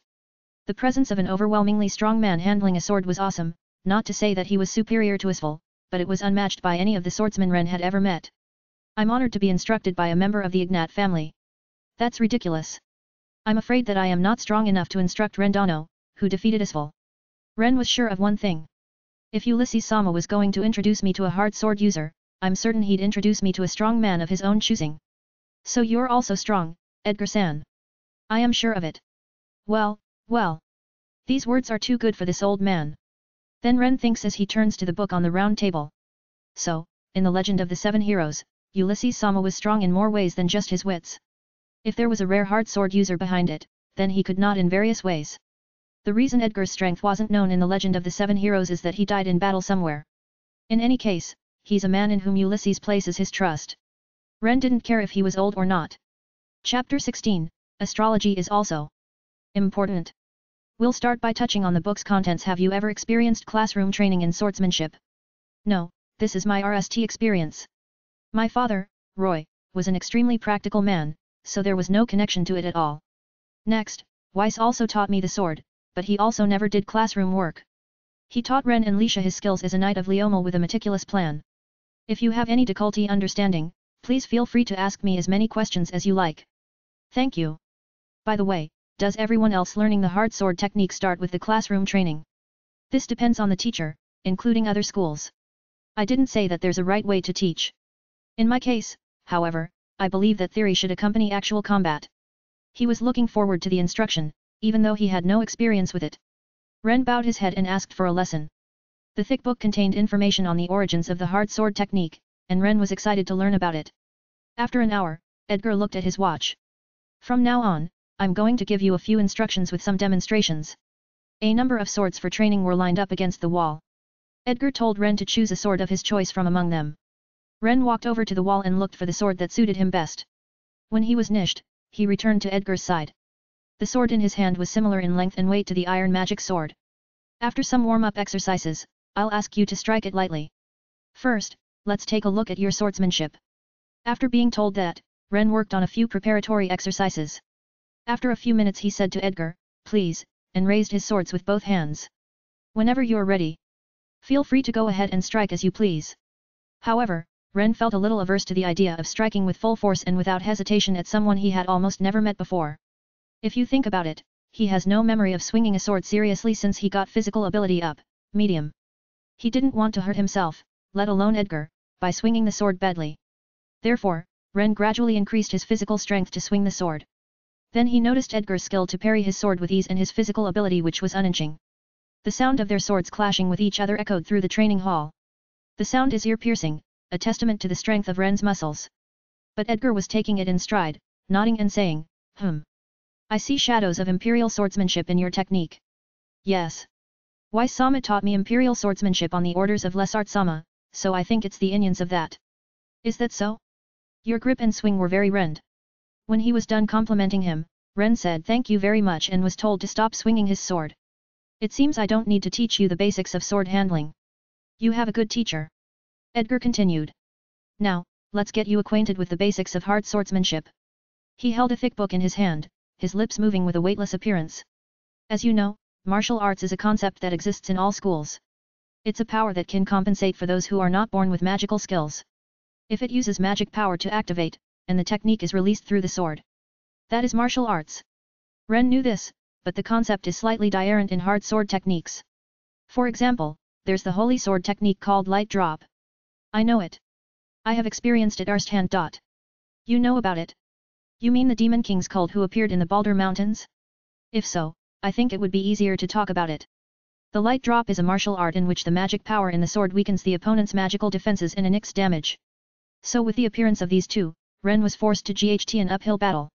By magical defense, I mean the power of special metals such as mithril and the defensive performance of skills.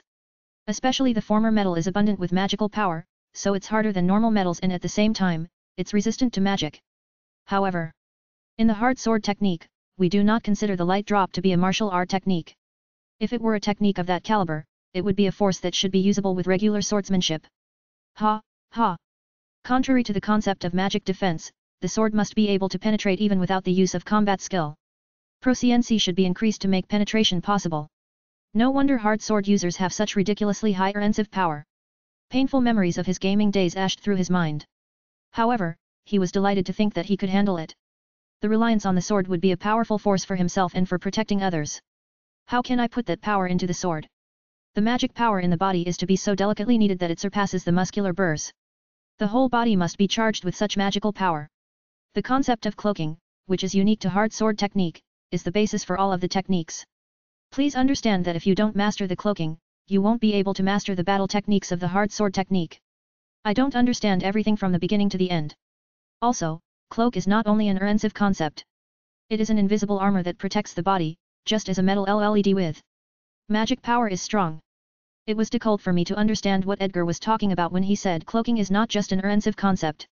I heard that you have some skills. How did you practice using that skill? It started with awareness, as I can recall. The time I was exposed to summoning a magic sword was when I summoned the bracelet. At that time, I thought for a while in my head, magic sword summoning, and after the bracelet appeared, I thought about the wooden magic sword and so on for countless times. The same thing applies to the hard sword technique too.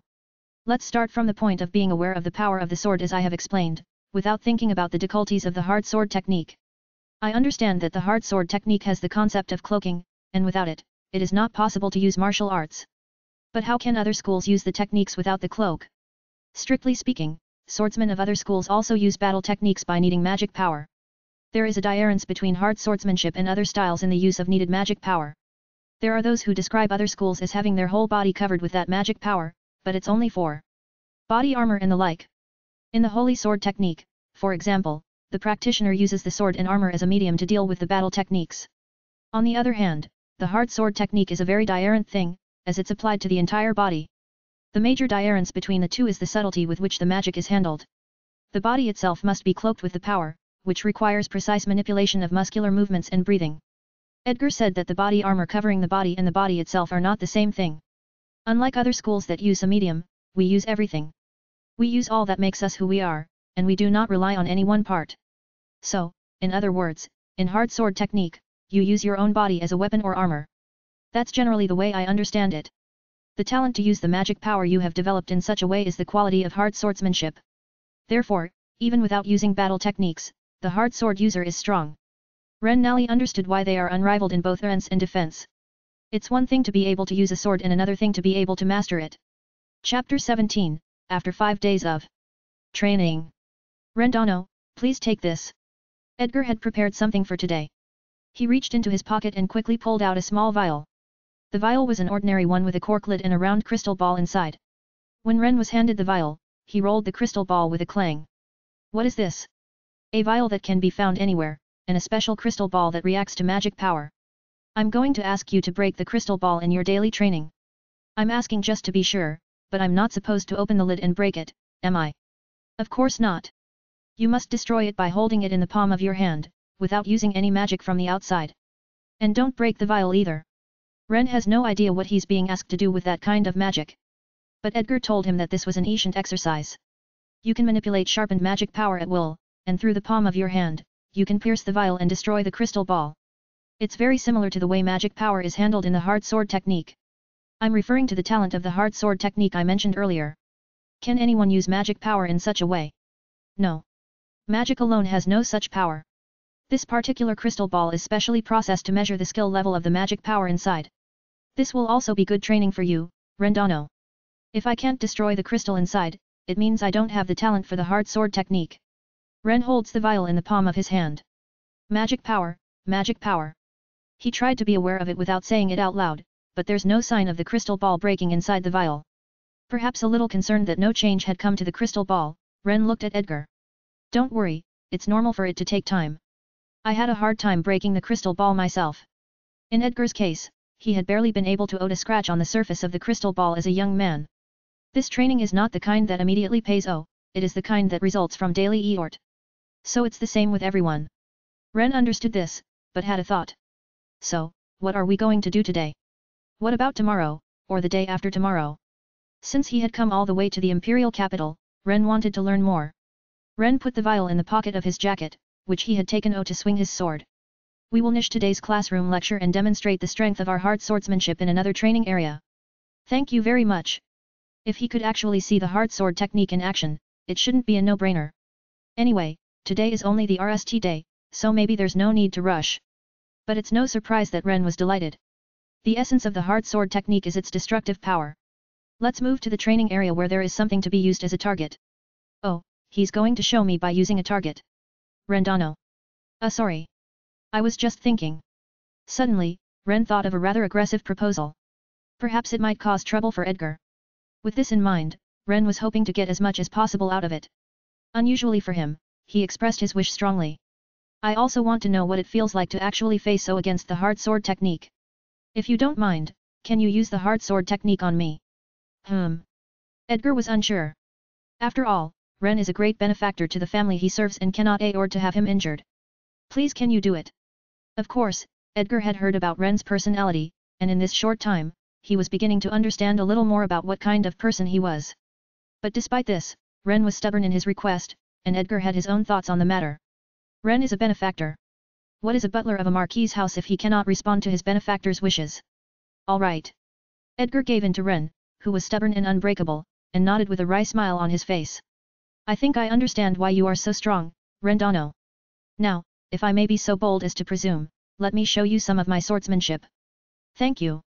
I was wondering if I could ask you something about your grade in hard swordsmanship. I'm ashamed to say that, as you can see, I am an old man. Unlike my younger days, I'm now a butler by profession, so I cannot be equated with my working days. Edgar took the swords he carried at his waist and placed it in his right and left hand. I'm a sword saint. A moment later, Ren's cheeks relaxed with happiness. He didn't think Edgar was that good of a swordsman. I could learn a lot from him. Ren eventually smiled fearlessly. Do you mind if I receive attacks this time, like you did earlier, Edgar-san? No problem. Then, I will deal with you in an ordinary sword GHT, which can be called the foundation of the hard sword technique. It means that he won't use battle techniques, but only the power specific to hard swordsmanship. However, he will experience firsthand the power of the ordinary swordting techniques used by sword saints. Here I come. For a moment, Ren almost lost sight of Edgar as he took a sharp step forward. The old gentleman, who found himself in front of Ren, ashed his own sword sideways at the training case that Ren was holding up. Ren's arm gushes a sensation he has never experienced before as he receives it. Is this the power of the hard sword technique that catches on? The arm that was supposed to parry the sword didn't stay, but a powerful numbness went from the arm to the chest, and then to the legs. In just a few moments, it rushed through his entire body, robbing Ren's body of its strength. A sense of weariness, as if after tens of minutes of physical exertion, quickly overtook his entire body. He's definitely taking it pretty easy, but this exhaustion is caused by a single blow. It wasn't fatigue from the physical exertion of his muscles. Ren somehow managed to endure the sensation of losing strength from deep within his body. I hope you don't strain yourself too hard. Yes. But I can still do it. Phew. How persistent you are. Edgar's barrage of blows struck Ren. Each time he parries it, strength is lost from all over his body. The walls and doors of the training ground were shaking with the sensation of being glared at by a lion and having all his energy taken away. It was as if the space itself was screaming.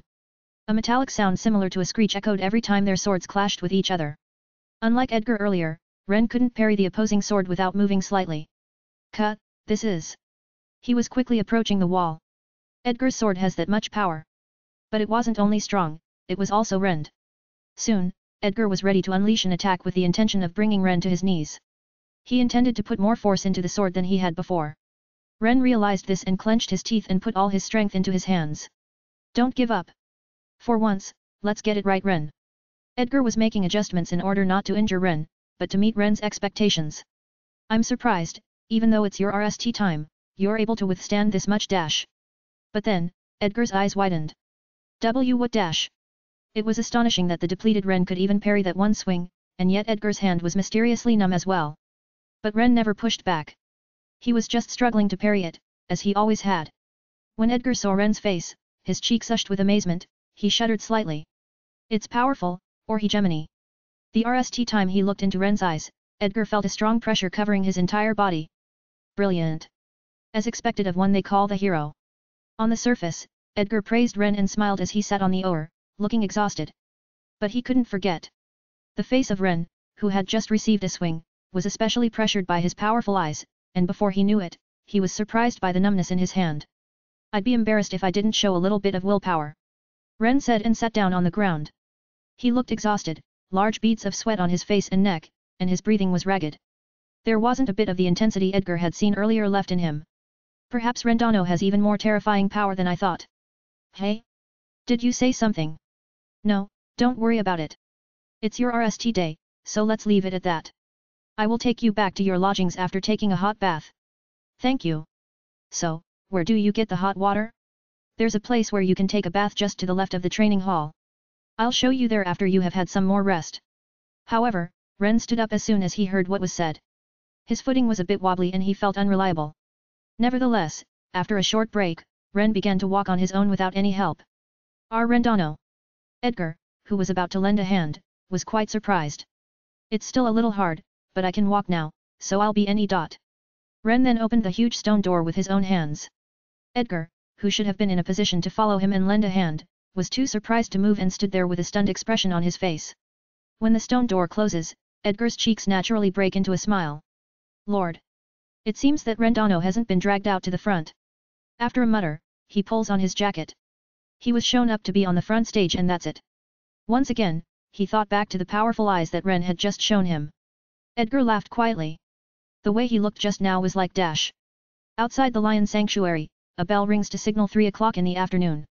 Edgar's mutterings were drowned out by the sound of the bell. The second and third day passed in the blink of an eye. Finally, the morning of the FTH day, the last day of Ren's stay in the imperial capital, arrived. Since he had to prepare for his return to Clausel on this day, his instruction in hard swordsmanship was limited to the morning. After the instruction, the two discussed their future plans. From now on, please don't forget to learn how to knead and use the magic power specific to the hard sword technique. It won't be long before the crystal in that vial will undergo a change. I hope so. Phew, believe me, Ren, you definitely have the qualities to do so. Ren laughs as he's glad to hear these words on his last day at the training center he has become accustomed to. I'll be your instructor again this time, if you'll let me. And at the far end of the Lion Sanctuary, there's the largest training hall with a wide atrium. With the Lord's permission, you may join the knights in their training there. Is that all right? Of course. I'm certain you have many plans for the future, and you can contact me at any time. Aren't you usually at Yufim, Edgar-san? If so, I'm sorry to call on you. I'm half and half these days. I've been traveling back and forth between the Imperial Capital and Yufim since Fiona is at the Imperial Cadet Academy's dormitory. It's a hard job, isn't it? No, it's not. I just ride the magic ship and magic train. Edgar smiled smugly and graciously. In fact, since Yufim is also the second largest city after the Imperial Capital, there's a magic ship station in one corner of the town. Compared to Ren, who lives in Clausel, the distance to travel was completely different. After they finished that conversation. Up to today, I've been giving technical instruction as well as practical instruction in the presence of others.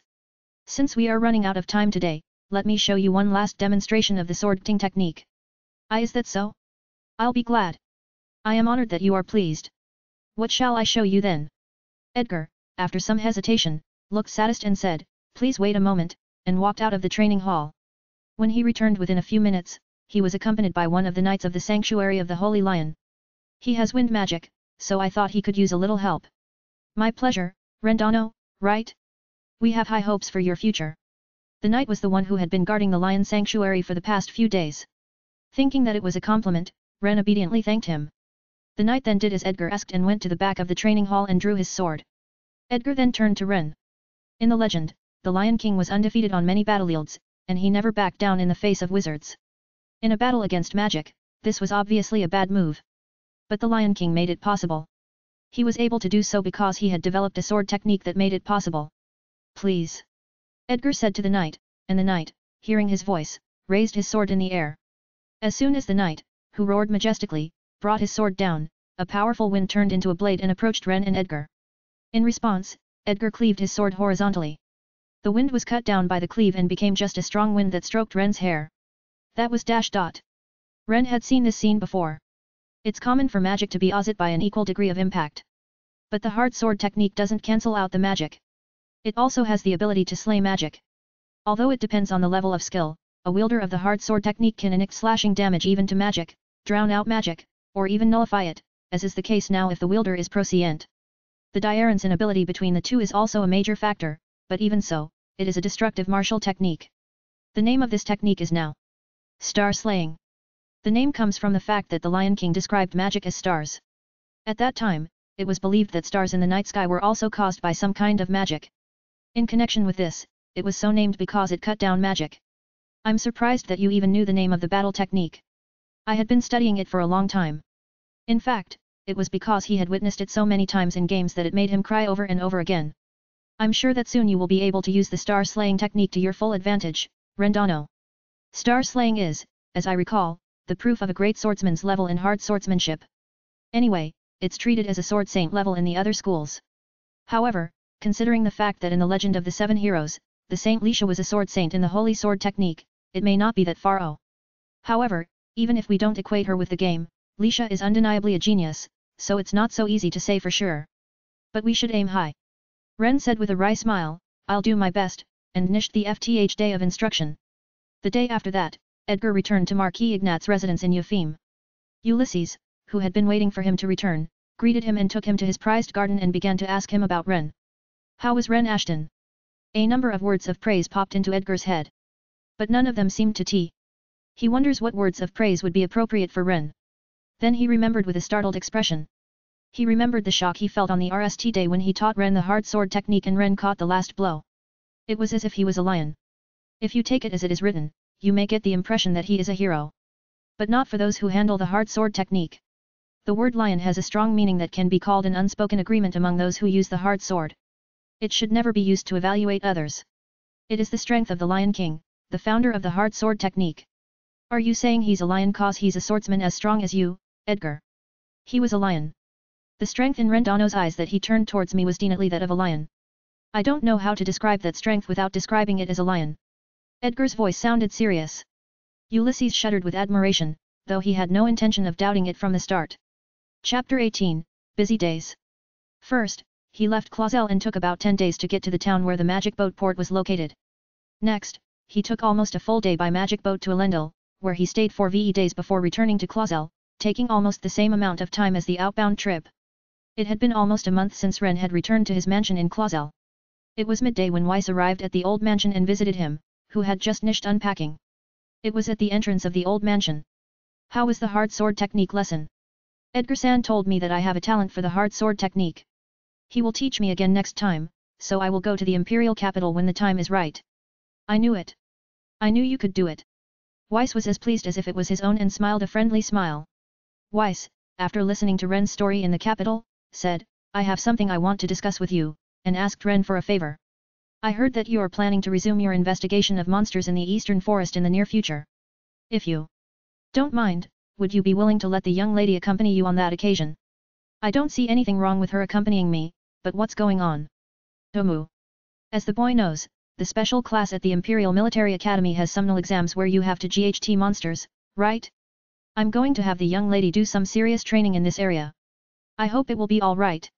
I'm worried that the test will be like the one in the Baldur Mountains. In that case, you can rest assured then. The Imperial Military Academy is also concerned about this. The content of the exam was changed immediately after the last incident.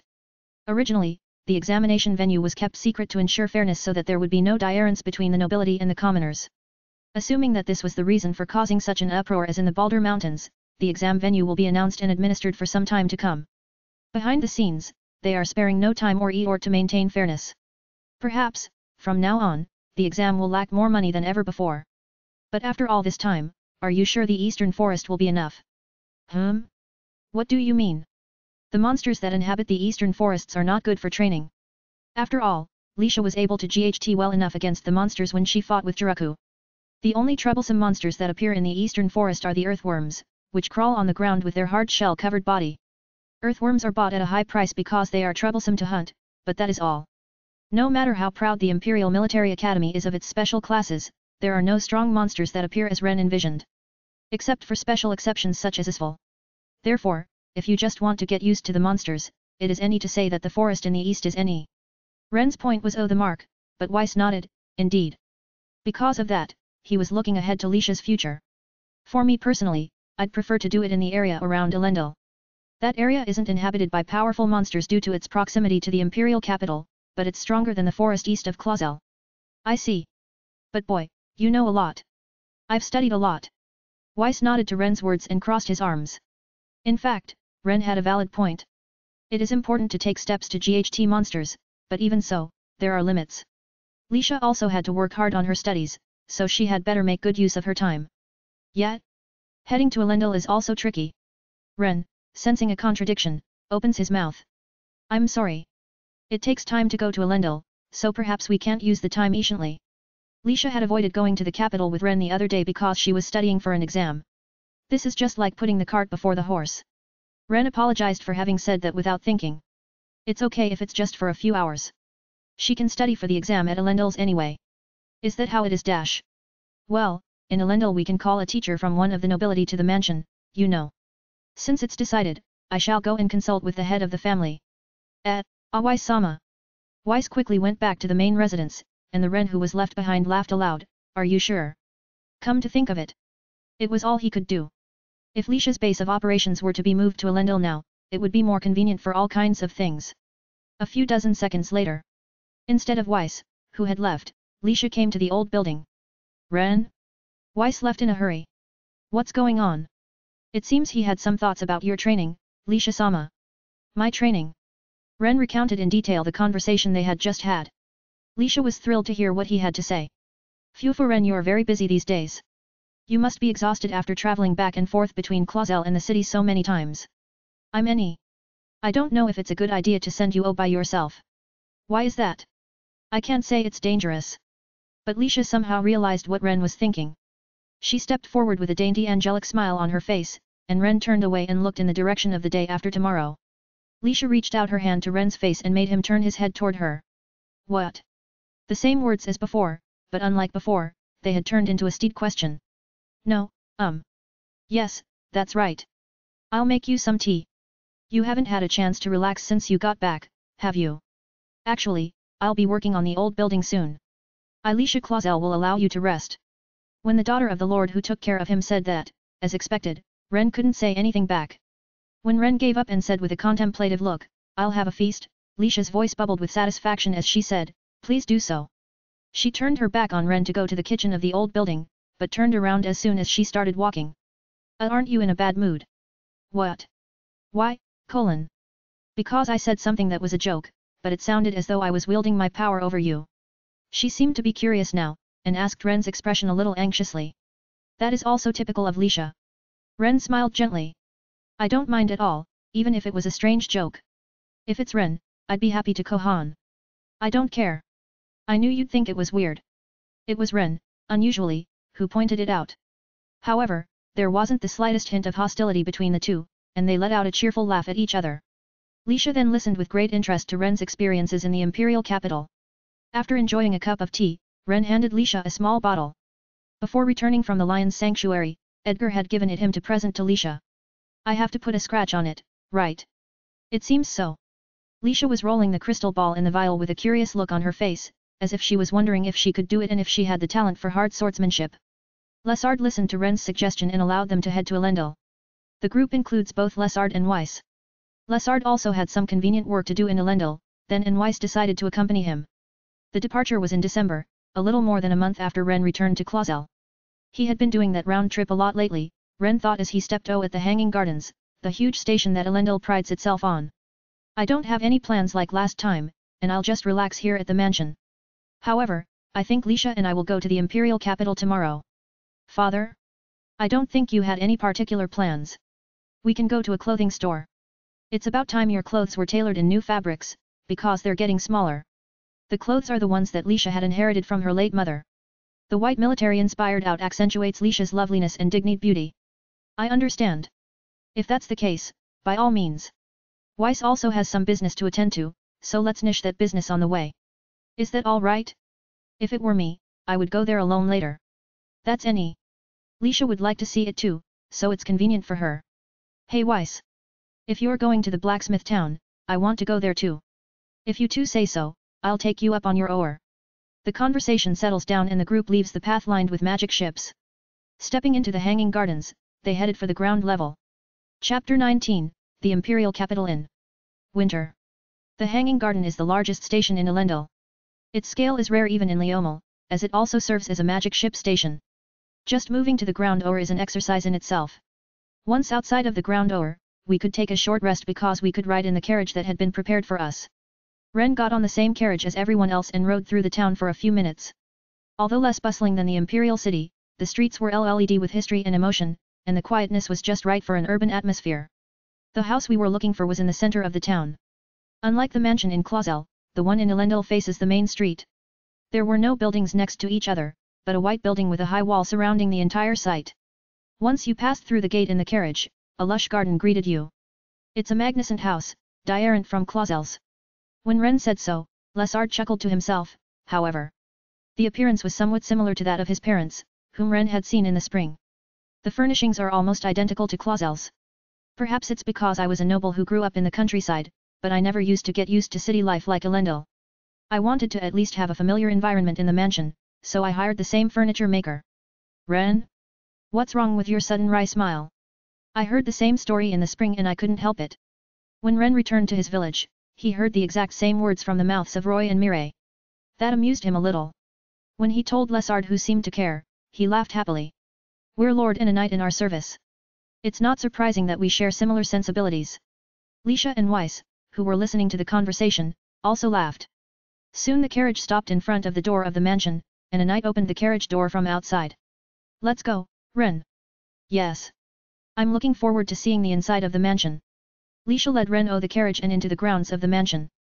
Once inside the mansion, watched over by the servants who greeted him, Ren understood the meaning of what the landlord, Lesard, had said.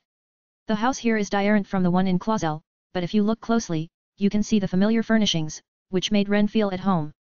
In Clausel, Ren, who lived in the old mansion, was assigned one of the guest rooms. From now on, this room will replace the old house and become his home. He was shown to the guest room that had been prepared for him after greeting the deputies in the presence of Lesard and the others. As he had heard, the guest room reminded him of Clausel's main residence. This would be a comfortable place to spend time without any sense of discomfort. Perhaps that was the reason. After walking through the town of Elendil for the RST time that day and spending the night in the mansion, Ren fell asleep without feeling uncomfortable. He had no trouble recovering from his long journey. The next morning, soon after sunrise, they all had breakfast together, and Ren then saw them at the gate of the mansion. Lisha asked in a rather disappointed tone of voice. Are you sure you don't want to go with us, Ren? I'm sorry. I'm going to check on the monsters that appear in the plains and forests outside of Elendil, just in case. I say instead. I'm looking forward to the day when I can go out of town with Lisha-sama, and I'll do my best to make that happen. It's not fair to talk that way anymore. I mean it. Then, please take care, Lisha-sama. The carriage carrying Lisha, Lesard, and Weiss left the mansion. Once the carriage was out of sight, Ren returned to the guest room where he was staying and prepared to head out of town. The preparations were for fighting monsters. It had been a long time since he had done this kind of preparation, and he found himself getting excited. His energies were naturally more focused than ever before on tying his shoelaces. When he looked in the mirror in his room, he saw himself with loose cheeks. After finishing his preparations, Ren slapped his cheeks hard. He told himself to stay alert and not to let his guard down.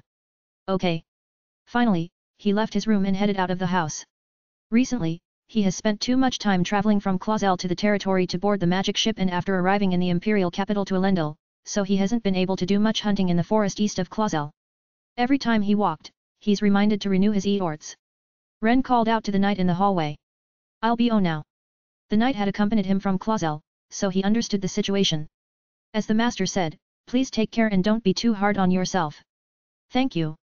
Goodbye. After leaving the mansion, Ren took in a full breath of fresh air. I have to check out the ancient hunting grounds. After filling his body with the air of Elendil, which was similar to Clausel's but somehow different, he set out on his way out of the town. On his way, he looked up at the Grand Clock Tower, one of the symbols of Elendil. An hour and a bit later, the three of them walked through the snow-covered Imperial City. The cold Imperial City was a bustle that even Clausel, in the midst of its festivities, couldn't compare to. Lisha. What is that vial you hold in your hand every day these days? This was given to me by Ren. It seems that Edgar-san prepared one for me while Ren was still at the Imperial capital. He said I can practice with it if I wanted to. Well, if you don't mind, let me have a look at it. As he made his way down Imperial City Boulevard in the morning bustle, Lesard picked up the vial and looked inside. He held the vial up to the sky, and the special crystal ball inside it rolled out with a clunk. Thank you. By the way, what does this have to do with the hard sword technique? Weiss, can I ask you? I am very pleased to be able to help you. My lord, inside that vial is a special crystal ball. It is a special crystal ball in which we need the magic power to deal with battle techniques and deliver it to the crystal ball through the glass. By doing so, if you can destroy the crystal ball, you will be judged to have the gift of the hard sword technique. I see. When it comes to hard swordsmanship, there are some things that aren't heard of in other schools. Lisha nodded. A slight impatience was visible on her face. I'm always working hard with Ren, but I still can't seem to break it. Is Ren the same? Yes. But Ren is said to have a talent for it by Edgar-san, so it's only a matter of time. I wish I had the same talent for hard swordsmanship. I don't think you need to worry too much. The young lady is also becoming proficient in handling the holy magic that's a part of the White Saints. Since the young lady is also skilled with swords, it wouldn't be surprising if you have a talent for hard swordsmanship. I hope so. She herself held the vial up to the winter sky and looked at the crystal ball, then prayed earnestly for a quick result. It wasn't long after that. I think I see it. The clothing store was in sight. It was a clothing store where Lesard had often visited and where he had met his late wife in the past. The clothes Lisha had inherited from her mother had been tailored there. It was convenient for Lisha to have them retailored. It's been a long time. Lisha is getting older now, so I'll have some of her clothes made for her. Is that all right? Lisha said, her voice bouncing. Yes. There are probably some clothes you want to show Ren. So choose anything you like. Oh, father. You don't have to be shy. Let's go. And while we're at it, let's go and see if we can ND some clothes for Weiss and me. My lord, am I also? Yes. Take it as a way of thanking you. Weiss was bewildered by the unexpected words, but once he RMLY refused, Lesard strongly said, don't mind, and he bowed his head, thinking it would be tactless to refuse any further. They visited the clothing store and stayed there until late afternoon. They did not have the purchased clothes in their hands. Since they were approximately in need of new adjustments, they were to be sent to Elendil's mansion when they were tailored. The three of them ate at a restaurant they spotted along the main street, and then set out on their way to the blacksmith shop district, as planned. Are you going to buy some new equipment at the blacksmith shop? Lisha asked twice in a corner of the bustling imperial city. No, it's a sword for the young lady. For me. I've been consulting with a blacksmith I know about the young lady's sword for a while now. He thought it would be convenient for Lisha to prepare for the challenge of training against monsters. It's not that Lisha has never had a sword of her own before. But as she grew older, its sword blade was becoming shorter and didn't match her acting style. Therefore, with an eye on the future, he was going to prepare a sword that would be even better than before. Is that so? Then you should have told me as well. I am sorry, but it's not only from me, it is also a gift from all the servants. Feeling that tactless words could not be spoken, Lesard expresses his gratitude in a straightforward manner. Lisha asks Weiss, who has become a little afraid, in a pleasant voice this time. The fact that you're acquainted with the blacksmith means that you've known him for quite some time. It's as you said. He is the blacksmith that I got to know during my days in the King's Guard. Well, I am getting old. Weiss laughed, thinking back to the old days with somewhat distant eyes. A cold winter breeze blew between the three of them. Chapter 20, An Unexpected Reunion and an Unexpected Conversation. Lisha, her hair held back by the sudden cold wind, felt the coldness of her chilled cheeks on her fingertips, and suddenly uttered a question. Still, her interest in the blacksmith was not exhausted. What kind of person is this blacksmith that Weiss knows? Weiss folded his arms as he walked away from the question. The words that came out of his mouth were a description of the man with an unusual choice of words for him. He is an eccentric, peculiar, workaholic dwarf. Hey, from what I'm hearing, I'm wondering if he could really forge my sword. Don't worry. He is such a character, but he is a man of principle. He is a strange man, a blacksmith who is also a master in the art of magic shipbuilding, but you can trust his honesty. That's amazing. The more I hear about him, the more I wonder what kind of dwarf he is. Ah. He seems to be quite an unusual blacksmith. The two were surprised, and from the bottom of their hearts, they were looking forward to seeing what kind of dwarf they would meet. Their steps became faster and faster, as if their hearts were rushing them. But after a dozen more minutes of walking, Lisha stopped. As soon as she turned one of the main streets and entered a street that was still crowded with people, she somehow felt a strange sensation at the edge of her vision. At his daughter's unusualness, Lesard also turned around. Lisha? What's wrong? Nothing, I was just a little concerned. She didn't know what she was concerned about. But the strange feeling she felt didn't go away, and Lisha turned her gaze to the strange feeling. What lay ahead was an old general store in the process of being demolished. There was a wooden enclosure built by those involved in the demolition around it, and a few young children walking by it. With a hoo, the wooden enclosure shakes and falls on the children walking right beside it. A moment later, Lisha cries out, "Why stay by my father's side?" she cried out, strengthening her body with holy magic. And rushing out. The level of proficiency had increased since the time she used it on Ren in the battle with Jiraku. I got to them just in time. Lisha pulled out the sword she had been carrying for protection as she ran and stood in front of the children, who looked up and stopped in surprise. Hearing the children's surprise at the sudden situation, her eyes narrowed sharply. She quickly cuts through the fallen wooden enclosure to protect the children. The children cry out at the suddenness of the situation. As Lisha, wielding a sword, is covered in dust, a cold air suddenly rushes from under her feet. This is... There is no doubt about it. It's magic. The cold air is different from the cold of winter, and Lisha instantly realizes it. The cold air that reached Lisha's feet created huge icicles that supported the wooden enclosure, which was still in the process of collapsing. The sudden appearance of the icicles prevented the wooden enclosure from collapsing any further. It was a magic trick that was so impressive that one could not help but marvel at it. The scale and precision of the magic were both impressive, indicating that it was definitely rs-tirate. The scene now unfolding before Lisha's eyes was like a temple of ice. The ice pillars growing out of the ground reeked the sunlight and support the wooden enclosure with ease. Oh, that was close. That was magic just now, wasn't it? The people passing by let out a sigh of relief, and then surprise. Lisha, too, was relieved, but she looked around, not forgetting the hint of magic she had just seen.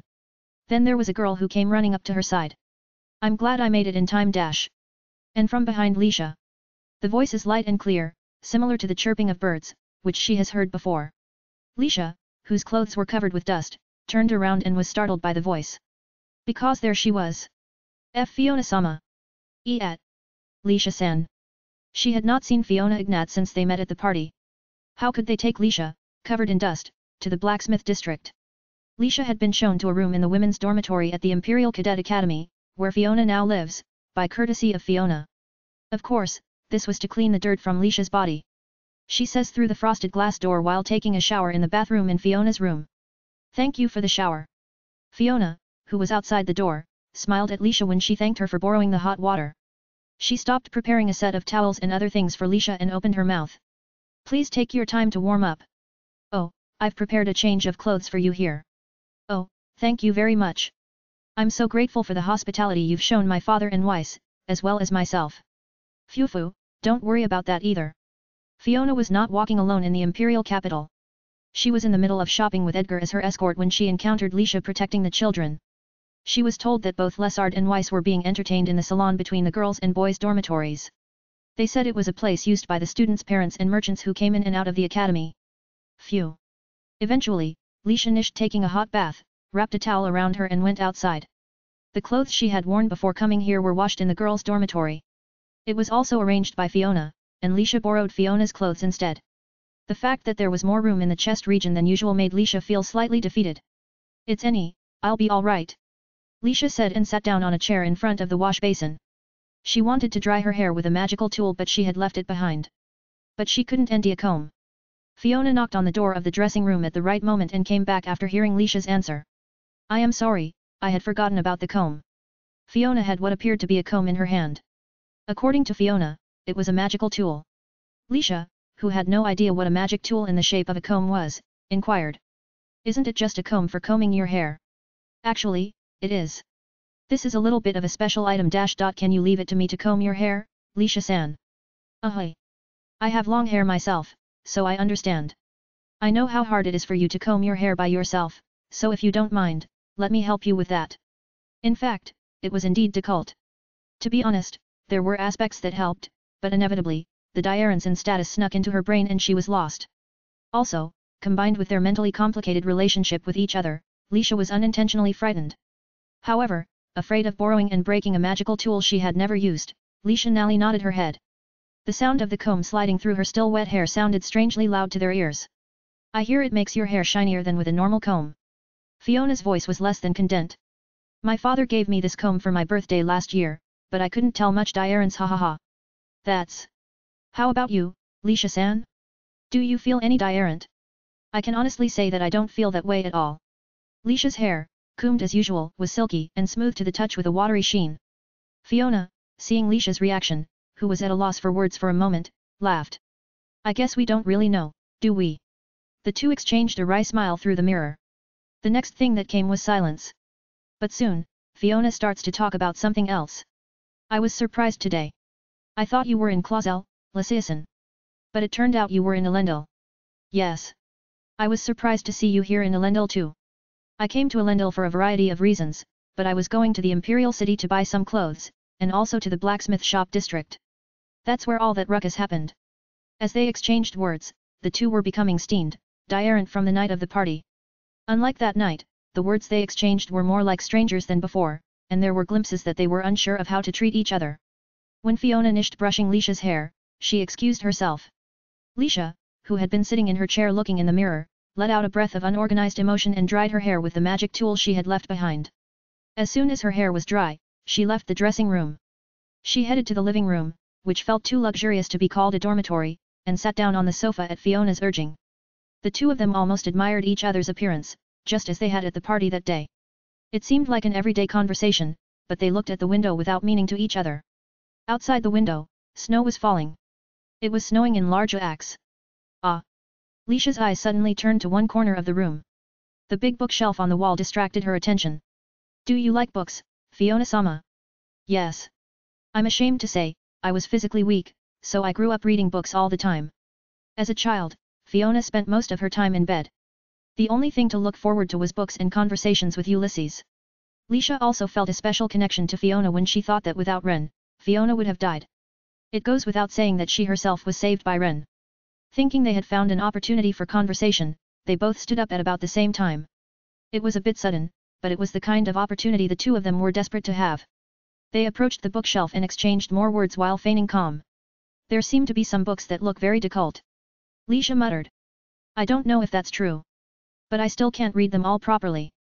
I try my best to read them, but many of them are so occult that I have to pull out a dictionary to get through them. Are you interested in reading it, Lisha-san? Lisha would be lying if she said she wasn't interested.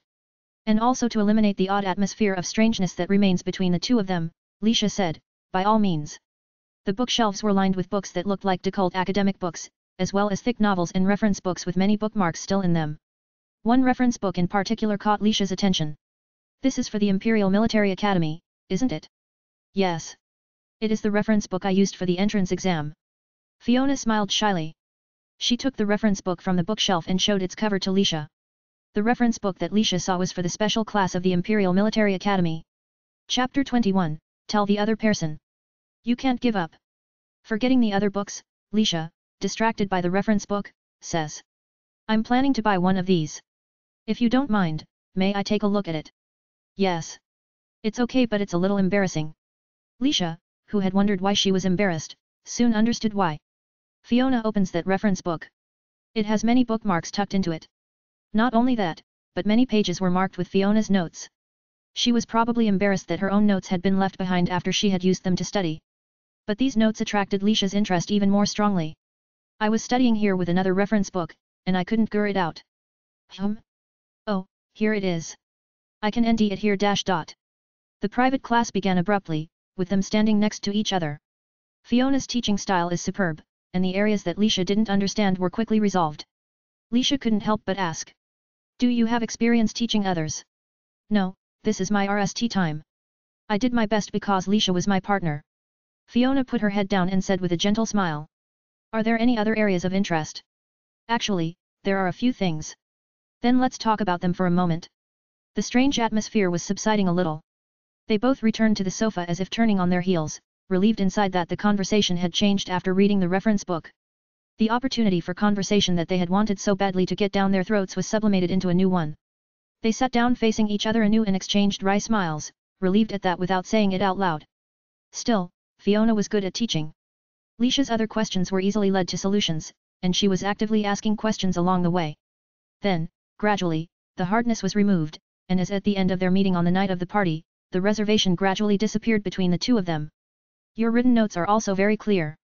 Well, that one is embarrassing, but I'm glad it helped. A dozen minutes pass, the questions settle down, and now Fiona asks. Lisha-san, you are taking the special class, right? Yes, I am. I've thought about it a lot, and I think it's better that way. We may see each other at the academy more often the next spring, when exams begin. She said may, but in fact it will be a lot. Since they go to the same school building, it is not surprising that they see each other every day. After talking about exams, the two exchanged a few words of silence. Lisha couldn't help but mention the inevitable topic. Fiona-sama. Lisha-san. They called out the other's name at the same time and chuckled for the RST time. After exchanging remarks, Lisha opened her mouth. I've been thinking about what to do. It is about many things, including the atmosphere that surrounds the two of them. Almost all of these things have to do with Ren. It's something they had to talk about at some point. It was as if they had been running away from the fact that they had been looking for an opportunity to have a conversation earlier. The two of them renewed their mood and threw themselves into that inevitable conversation. I'm a noble, as are you, Fiona-sama. Even though we belong to different factions, we are daughters of two families who have been friends through fate. That bond is not something that can be severed now. It is not something that can be cut ORST, and the two heads of the two families, Lessard and Ulysses, wouldn't bother to cut them. Currently, they are in a mutually beneficial and honest relationship. Of course, neither of them would want the relationship to turn sour. They knew that without saying a word. My love is my life. I would do anything for Ren, who risked his life to protect me. I would give my all for Ren-kun, the man who gave me this world. The words they exchanged on the day of the party came back to them. They didn't need to talk about it anymore. So here they were, both of them knowing that they couldn't ignore each other's presence and had to acknowledge it. There was no way they could keep each other at arm's length, and there was no way they could let a GHT break out. Besides, they were both in love with Ren with their lives on the line, and they had no intention of undermining their strong love for him. To do so would be like insulting the love they felt for Ren. They were also the ones who had just saved a child in the castle town. They cannot dislike each other's sense of justice. Considering their personalities, it's hard to imagine that the two of them would have fallen into a dangerous situation in the RST place. However, since they have fallen in love, they are as much mere town girls in front of Ren, and they have a problem they can't help but worry about. They have to worry about what they think of each other and how they should treat each other. What kind of relationship do we have? Lisha asked. Are they just rivals? That's a complicated relationship, then. Next, their voices overlapped. My friend. They looked at each other and were convinced that being friends with a noble was clearly not a good tea. Then, the only thing that remained was a rival. But neither of these seemed to tea, and the two girls racked their brains. In fact, putting the relationship into words wouldn't make a great deal of sense. But for the two of them, it was of the utmost importance. From what I hear, when two people like the same opposite sex, many end up hating each other. Lisha-san, where did you get that information? From a romance novel. That's an odd coincidence. I have several similar sources. Lisha then coughed. But that doesn't feel right either. Yes, I agree with you. It's obvious that there's no benefit for these two to quarrel with each other. But then there's the existence of the person you are emotionally attached to. The two of them then began to speak their minds a little at a time. The RST to speak up was Lisha. Rivals. Fiona followed with a few words. I have feelings that I can't give up. We are romantic rivals. We are close nobles. Lisha didn't feel like she could sort through all the words that had been uttered. She felt that it would be different if any one of them were missing, and conversely, it would not be good to emphasize only one of them. I'm certain that I and Lisha-san may be all of them. We haven't given up on ending a D-night word, but that's exactly how it is. So you are saying that since there's no clear word in the world, we are us dash. Yes. I'm sure it's better that way. Their relationship isn't con to any one person. At the root of it all is the earnest desire to be Ren's number one. Beyond that, as the saying goes, many positions are intertwined. If that relationship was all that was spoken, then the two of them had to return to the question of how they should treat each other. There is one part of that is surprisingly clear though.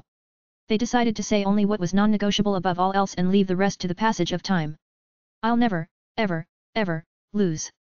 The platinum feathers that adorned Lisha's hair as she said this shook quietly. I can't lie about how I feel either. The star agate necklace that adorns Fiona's chest shakes quietly as she says this. The two looked at each other with sincerity and understood the strength of the other's feelings. Their hearts now ceased to be those of the nobility. They became town girls, Lisha and Fiona. They forgot their positions and revealed their feelings to each other. Ren sent this hair ornament for me. He found it for me for my birthday last year. Ren, who saved me from Isful, gave me one good memory on the way home. The two of them have no intention of undermining each other's gifts, nor do they intend to differentiate one's gift from the other's. They just want to say that they are happy. They just wanted to say it. This is the RST time she's made such a declaration in front of her RST love rival, and a powerful one at that. But both of them were in love for the RST time. As was the case at the party that day, when she reveals her emotions in this way, her neck, cheeks, and even her ears become bright red and upturned. They both knew that even their reddened eyes were moist with shame. The ticking of the clock echoed through the room. Thinking back, Lessard, Weiss, and Edgar were waiting for the two of them here in the waiting room. It seemed that Lisha's clothes would be dry soon. This would mean that their conversation here would be coming to an end soon. The two of them regained their composure just as the clock struck 2 o'clock in the afternoon. You're bright red, Fiona-sama. I know. Even you, Lisha-sama is bright red as well. I'm just burning up after taking a hot bath. The two then held still in the silence they exchanged until the redness of their skin subsided. After another little while, it was time to leave. It wasn't long after 2 in the afternoon, but the trip to the blacksmith district was still postponed. When Lisha and Fiona went to the waiting room between the women's and men's dormitories, they were greeted by the men who were waiting for them there. This waiting room also had a crimson carpet and was as glamorous as a high-class inn. Clausel-san, if you don't mind, could you show me that vial? You mean the small vial for practicing the hard sword technique? The redness was already gone from Lisha's skin. Same as Fiona, who is right beside her, but even so, if the two of them are a little distracted, they will think back to what just happened and their skin will be reddened again. That is correct. I would like to check on the situation, if that's all right. Fine, but there's no change in the crystal ball inside. Lisha said and put her hand in the pocket of the clothes she had borrowed from Fiona. She took out a vial, which she often holds in her hand these days, and handed it to Edgar. A moment later, as she was about to do so without thinking about it, a clink sound came from her hand. The crystal ball in the vial was broken in half. I'm surprised dash. Edgar's voice was as marvelous as his words. Clausel-san seems to possess a rare talent in the art of the hard swordsmanship. So really? I'm certain of it. If you are interested, you may eventually learn the hard sword technique with Rendano. No. I personally would love for you to learn it. Hearing this, Lisha was bouncing with joy and hugged her father, Lessard. At the same time, in the wilderness away from the town of Elendil. After a short walk along the road, he went deep into the forest, and then went further and further to a lake. Ren had visited such a place a little more than 3 hours after leaving Elendil. The lake, surrounded by short mountains, was covered with thick ice from the winter cold. Good. Ren sat there on the land surrounding the lake with great enthusiasm. He summoned his iron magic sword and asked how the lake looked. Just as well cause it's winter.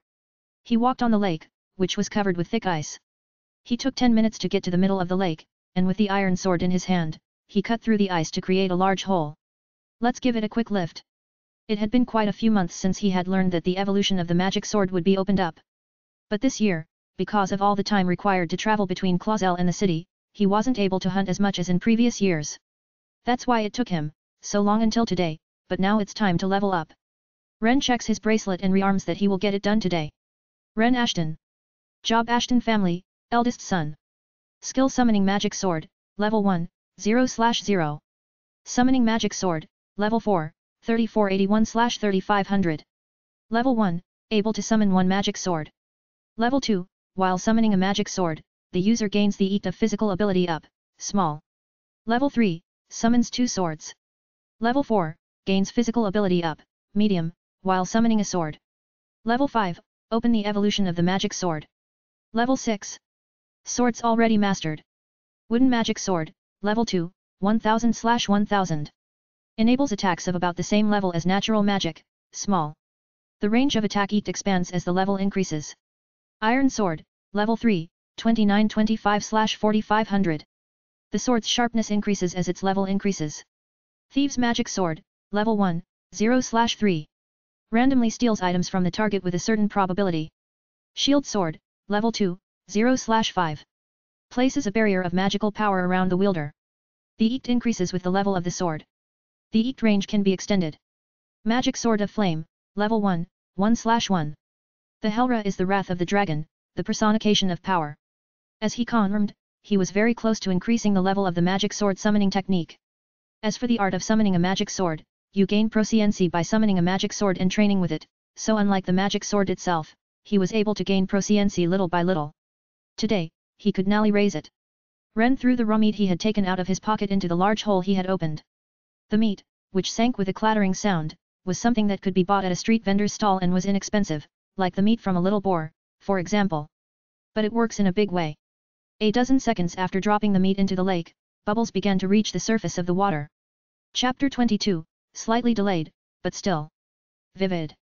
Shortly after tossing the meat. Oh, here it comes. A school of SH came into view in the water. All of them were monsters, so large and so that Ren had to hold them in both hands.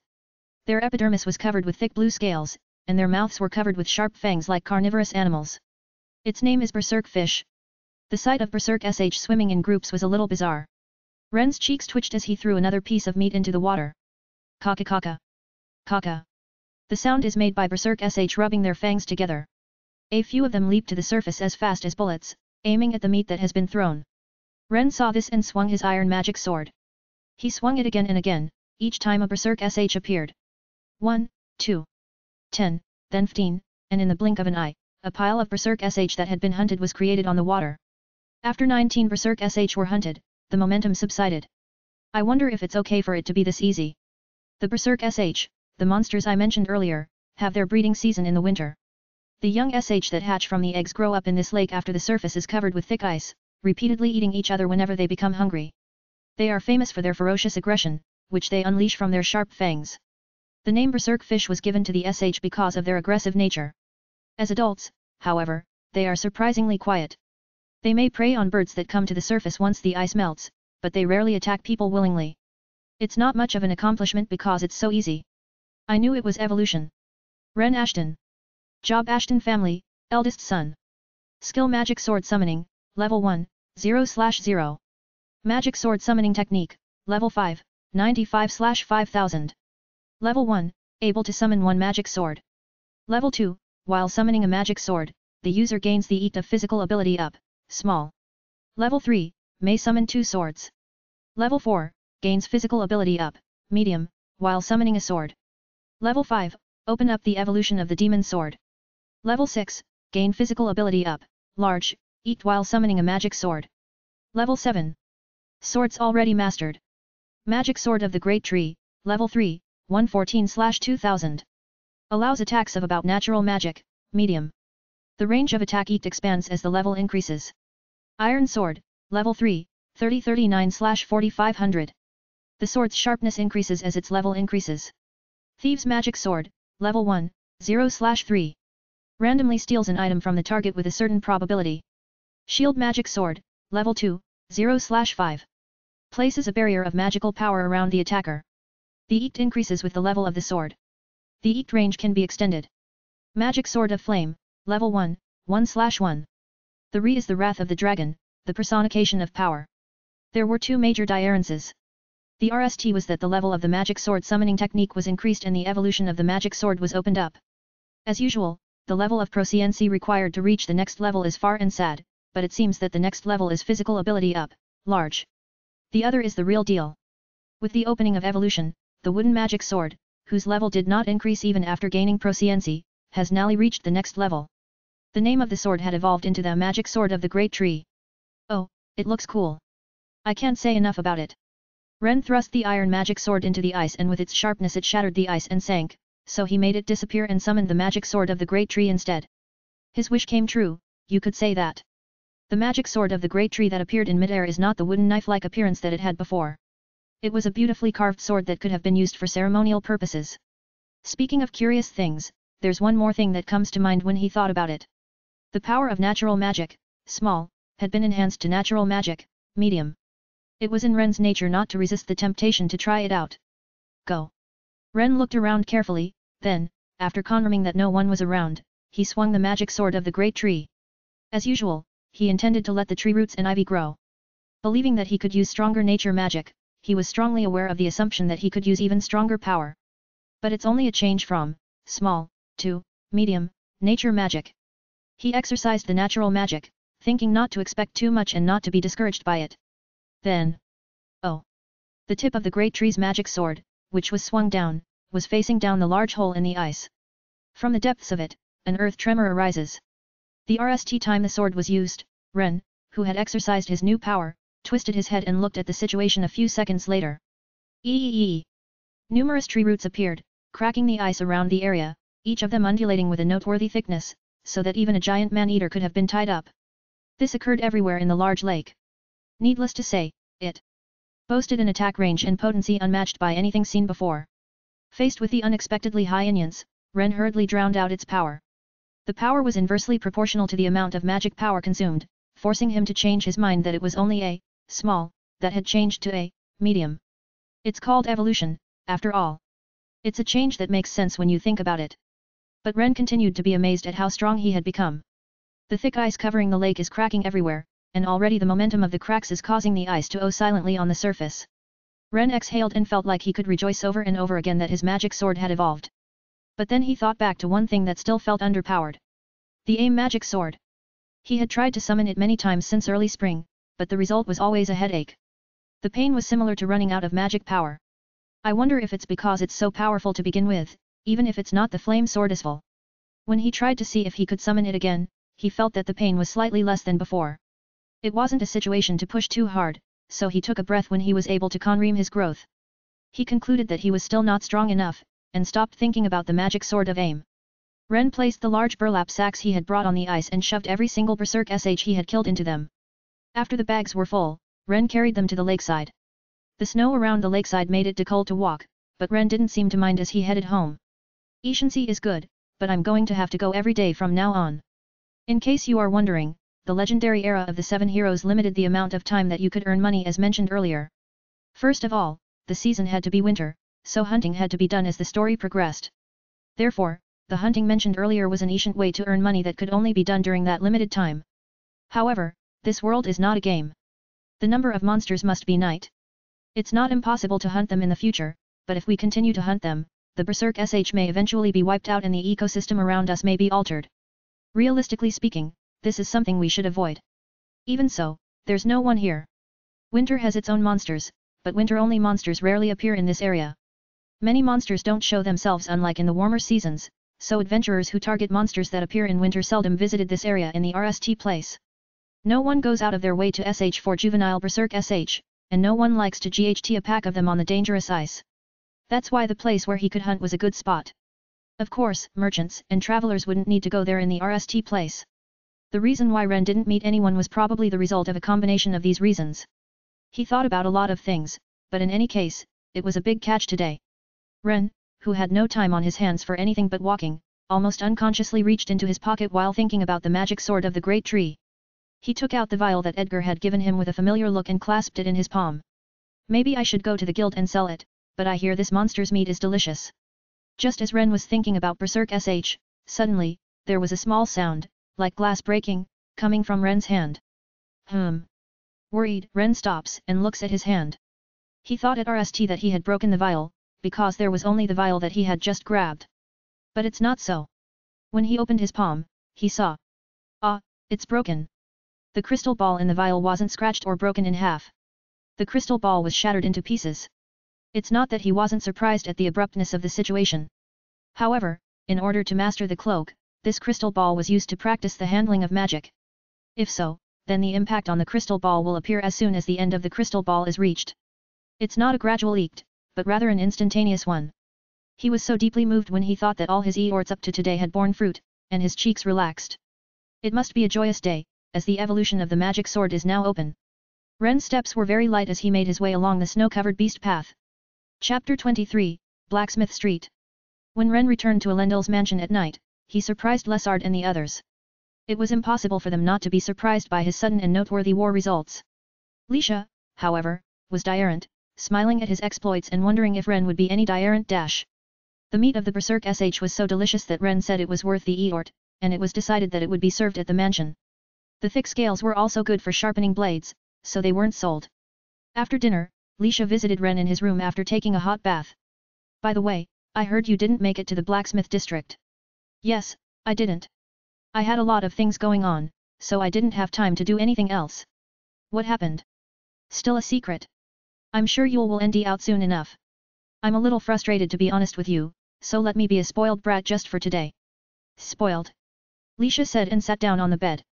Ren, the owner of the room, was sitting in a round chair beside her.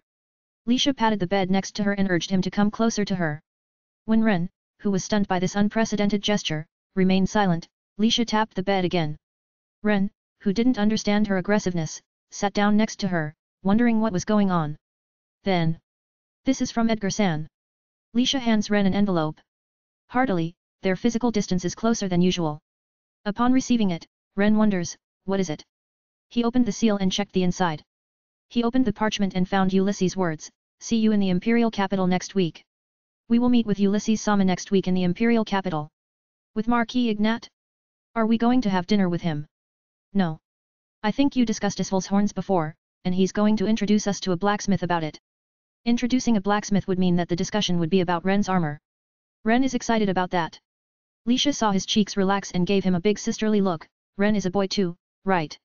I'd love to go with you, but as you can imagine, I'll hold back. Instead, let's go to the blacksmith district together next time. Then Lisha clapped her hands as if she had just remembered. She reached into her pocket and pulled out the vial, and her voice burst out. Look, look. It looks like I have a talent for hard swordsmanship too. Her hard-working nature is innate. Lisha, however, is equally blessed with natural martial arts prowess. Although the hard sword technique was enhanced by Ren, and the problem of suitability arose, she still showed her talent. In addition to her swordsmanship, Lisha also showed great dexterity in the handling of the magic power that is connected to the cloaking technique. The crystal ball, which was broken in half, could be described as an exceptional talent, to borrow Edgar's words. It's true. I thought it would be any since it was Lisha-sama, but I'm as happy as if it were me. Phew, that's right. I'm certain you've already cracked it too. No. As for me. Let me see. Please. In response to Lisha's slightly sweet voice, Ren got up and went to the desk in this room. He opened a drawer and took out a small vial that had been tucked in there. He hands the vial to Lisha with a hint of discretion. Lisha gives a twitchy smile. Not just cracked, but shattered. Actually, it did, right after I finished today's hunt. For Lisha, who was happy to see her crystal ball broken, the shattered crystal ball was nothing but a shock. But at the same time, she was happy. It's not that she didn't feel frustrated at the difference between she and Ren, but she was used to being overwhelmed by him and, truth be told, she didn't dislike it either. Ha, that's enough. It's you after all, so it can't be helped. I'm sorry. I was so surprised that I calmed down. Yeah, I thought so. But I thought I wasn't too far behind when it came to the amount of magic power I had, but now that you've shown it to me, I don't know if that's true either. I think that's a misunderstanding. It's not as if the amount of magic power had a big effect on the outcome of the training. The magic power that has been needed is passed through the vial and enhances the crystal ball inside. The emphasis is on the handling of the magical power, and not just the amount of magical power that is available. In fact, Ren believes that Lisha may have more magic power in her body than he does. The crystal ball this time means that Ren was just better at handling the necessary magical power. Is that what it is? Yes. So don't worry about it. I understand. Let's go to the Lion Sanctuary together next time when the time is right. Edgar invited me to come with you if I wanted to. The letter of introduction for Lisha will be delivered to Elendil's residence soon. So, it looks like we will be able to fool our previous agreement. This is what happened when the regular knight visited Clausel and Ren was told that he wasn't suited for the holy sword technique. Both of them had once said that they would try to empty a sword technique that suited them. I wonder if this was the right thing to do. Ren knew that Lisha was suited to the holy sword technique, so it's not that he did not have thoughts about what drew her to the hard sword technique. But considering the strength of the hard sword technique, it would definitely be for Lisha's Binet. Ren thought he should show his best and have a friendly competition. But before that, we have to study. After that, though, we have to train for combat against monsters. Speaking of which, Ren, have you tried going to the Adventurers Guild? I showed up there in the morning. After all, the Adventurers Guild in the city is different in many ways. I guess so. Unlike Clausel, they sell a lot of different things, and I think they have a lot of request forms. Lisha was curious about this Adventurers Guild. What's your guild rank, Ren? Like the ranks of monsters, those who register with the Adventurers Guild are also ranked. However, it's not all in proportion to one's ability. There are several conditions that must be fooled in order to attain a higher rank, and if you don't fool them, you will not be ranked higher, no matter how strong you are. In Ren's case, he was still ranked E because of this. It's like... Phew. But if it's you, I think you'll be able to raise your rank soon enough. I don't know. It might not hurt to raise it, though, because there are some good things that come with a higher rank. For example, if you reach a high rank, such as B or A, you will be given priority in receiving requests from the Adventurers Guild, and you may also receive a discount on the price of lodging in the capital. If you become a member of the nobility, you may even be able to gain a certain amount of power. Some are exempted from the documents required when traveling abroad, and in some cases, they have even become guests of honor. I think the latter part is rather unnecessary. The connection with Ulysses is more than just the power those adventurers can get. That said, he didn't intend to rely on that alone, and it would be counterproductive if the relationship were to break down, so it would still be worthwhile to raise his rank. As per the letter Edgar had left, Ren visited the imperial capital the following week, as promised. He went to the blacksmith district of the capital with Ulysses and Edgar, who came all the way to Elendil to pick him up. This area, where steam rises everywhere, is a place where not only adventurers, but also knights, students aspiring to become knights, and cooks in search of sharp knives go. The area is inaccessible by horse-drawn wagons due to the intricate alleys and many slopes. Therefore, the three were on foot to reach their destination. On the way, they mentioned the crystal ball that Ren had broken. I thought Rendano would have done it right away. But I didn't expect him to smash it to pieces. Ha ha ha. I can't help but laugh now. I was surprised at Clausel's quality, and now you go even further. If it was the boy who defeated Isval, it may be natural to say. The two of them here had never heard of such an accomplishment, and after a certain point their surprise turned to laughter. In any case, congratulations. It doesn't look like it will be too long before you will be able to master the cloaking technique. Oh, yes. I wouldn't be surprised if you become a swordsman, or even a master swordsman, very soon. Thank you very much. I'll work hard to be like that. After talking about the hard sword technique, the next topic of conversation is the main topic of the day.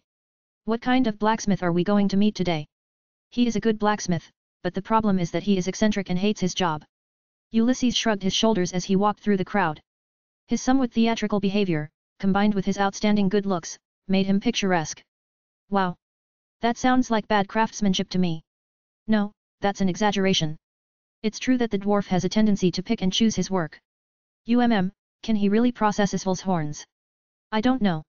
I've sent him several letters, but he hasn't responded, as if he hasn't cleared his mailbox. I thought I'd go directly to him anyway. Haha. He's the only person I know who would ignore my letters. For Ulysses, who likes interesting characters, this must be a laughing matter. But for Ren, who was brought in, it's no laughing matter. I don't care if it ends up being a waste of time and effort, but since I'm here, I'd like him to take on this job. With a sigh of hope, he looked elsewhere. He could see the school zone. From this area, which has many hills, he could look down on a plot of land lined with academies. The Imperial Academy of Military Science, which has a large presence in the area, was also there, as it was the other day. Chapter 24, Dwarf for example. Noticing that Ren is looking at the school plot, Ulysses recalls their summer encounter and asks. How's it going? Are you ready to go to that academy? After that night, Ren had often thought about it. He had changed his mind after Ulysses' words and had found some answers as to what he should do in the future. I'm just trying to be very positive. Oh, unlike the other day, you're answering my questions rather clearly now. Well, I think there's definitely a lot of advantages to be gained when you compare what I consider to be the disadvantages and advantages. For example, the advantages I give you. What? Ulysses-sama, can you give something to me? Seeing Ren with a blank look on his face, Ulysses followed suit. I can feel relieved about Fiona if you're here. Did it never occur to you that I might be able to accommodate you? For Ulysses, who has always been indebted to Ren, the presence of his daughter Fiona is as important as ever to him. The fact that Ren is going to the Imperial Military Academy gives Ulysses peace of mind. He knew that having a boy like Ren by Fiona's side would make her even safer. But Ren hadn't thought of that. He hadn't protected Fiona in the Balder Mountains to ingratiate himself, and this time was no errant. There is much to be gained from that academy. But there was no particular calculation related to Fiona. Of course, I'm glad that you are willing to accommodate me. I see. No wonder you two fell in love. The mumbled voice only reached Edgar. Ren, who was about to ask again, was puzzled by the sudden praise when Edgar said, For us, getting to know you, Rendano, is a valuable asset. I think you've just told me why I want to be on your side. Well, back to the topic. Ulysses said in a good mood. You're sweet. When you once told me that you weren't good enough for the institute, it was as if you were trying to protect yourself for some reason. But you've had a certain emotion in your eyes since that night. Ren said nothing, but rather waited for Ulysses to give him the answer. It was devotion. I was completely out of it. Most likely, I don't know why you've been avoiding that academy. But you were so desperate to protect yourself before that you put the entity you wanted to protect ahead of yourself. Isn't that right? Really, how far can you see through me? As far as I can see, Ulysses smiles. I'm glad he's not my enemy. Ren rearmed this. I admire your devotion. It's the fruit of your kindness, as well as your courage to change your underlying thoughts. Knowing you like that, it's no wonder you overturned your previous ideas and set your sights on that academy. I thought so. There was no longer any room to argue. From corner to corner, one thing is for sure, Ulysses is right. Ren, who has more and more beings to protect, is no longer at the top of his list of priorities in his mind. His parents, his village, Lisha, Fiona, and the others were higher. If Ren had only been concerned with protecting himself, he would have thought the same way he did when he was a baby. However, there was no way that Ren would have done such a thing, as Ulysses had described him. In fact, the current situation even feels right. And then there was the fact that the Demon King's cult had unexpectedly moved so quickly. Ren saving Fiona's life has brought about a new destiny. As I have thought many times before today, to remain silent and do nothing is the height of folly, and everything will fall into the latter stages. I have experienced the negative eeks of being on the back foot many times. He didn't want that to happen again. So Ren made a resolution and a decision. Ren's decision was not limited to dedication and self-sacrifice, but also proved that he was wary of unforeseen circumstances. But in the extreme, if he wanted to acquire civilian power, he could have done so at any other school of learning. However, when he thinks of the existence to be protected, there's no other place but the Imperial Academy of Military Science. There was no other answer than to improve himself and to protect them nearby. What would you do if you were going to attend? General class? Special class? I thought about going to a general class at RST, but as I recall, the special school offers more freedom of time, so I thought if I went there, I would go for the special school. That's correct. The general class also offers a good education, but it's less prestigious than the special class.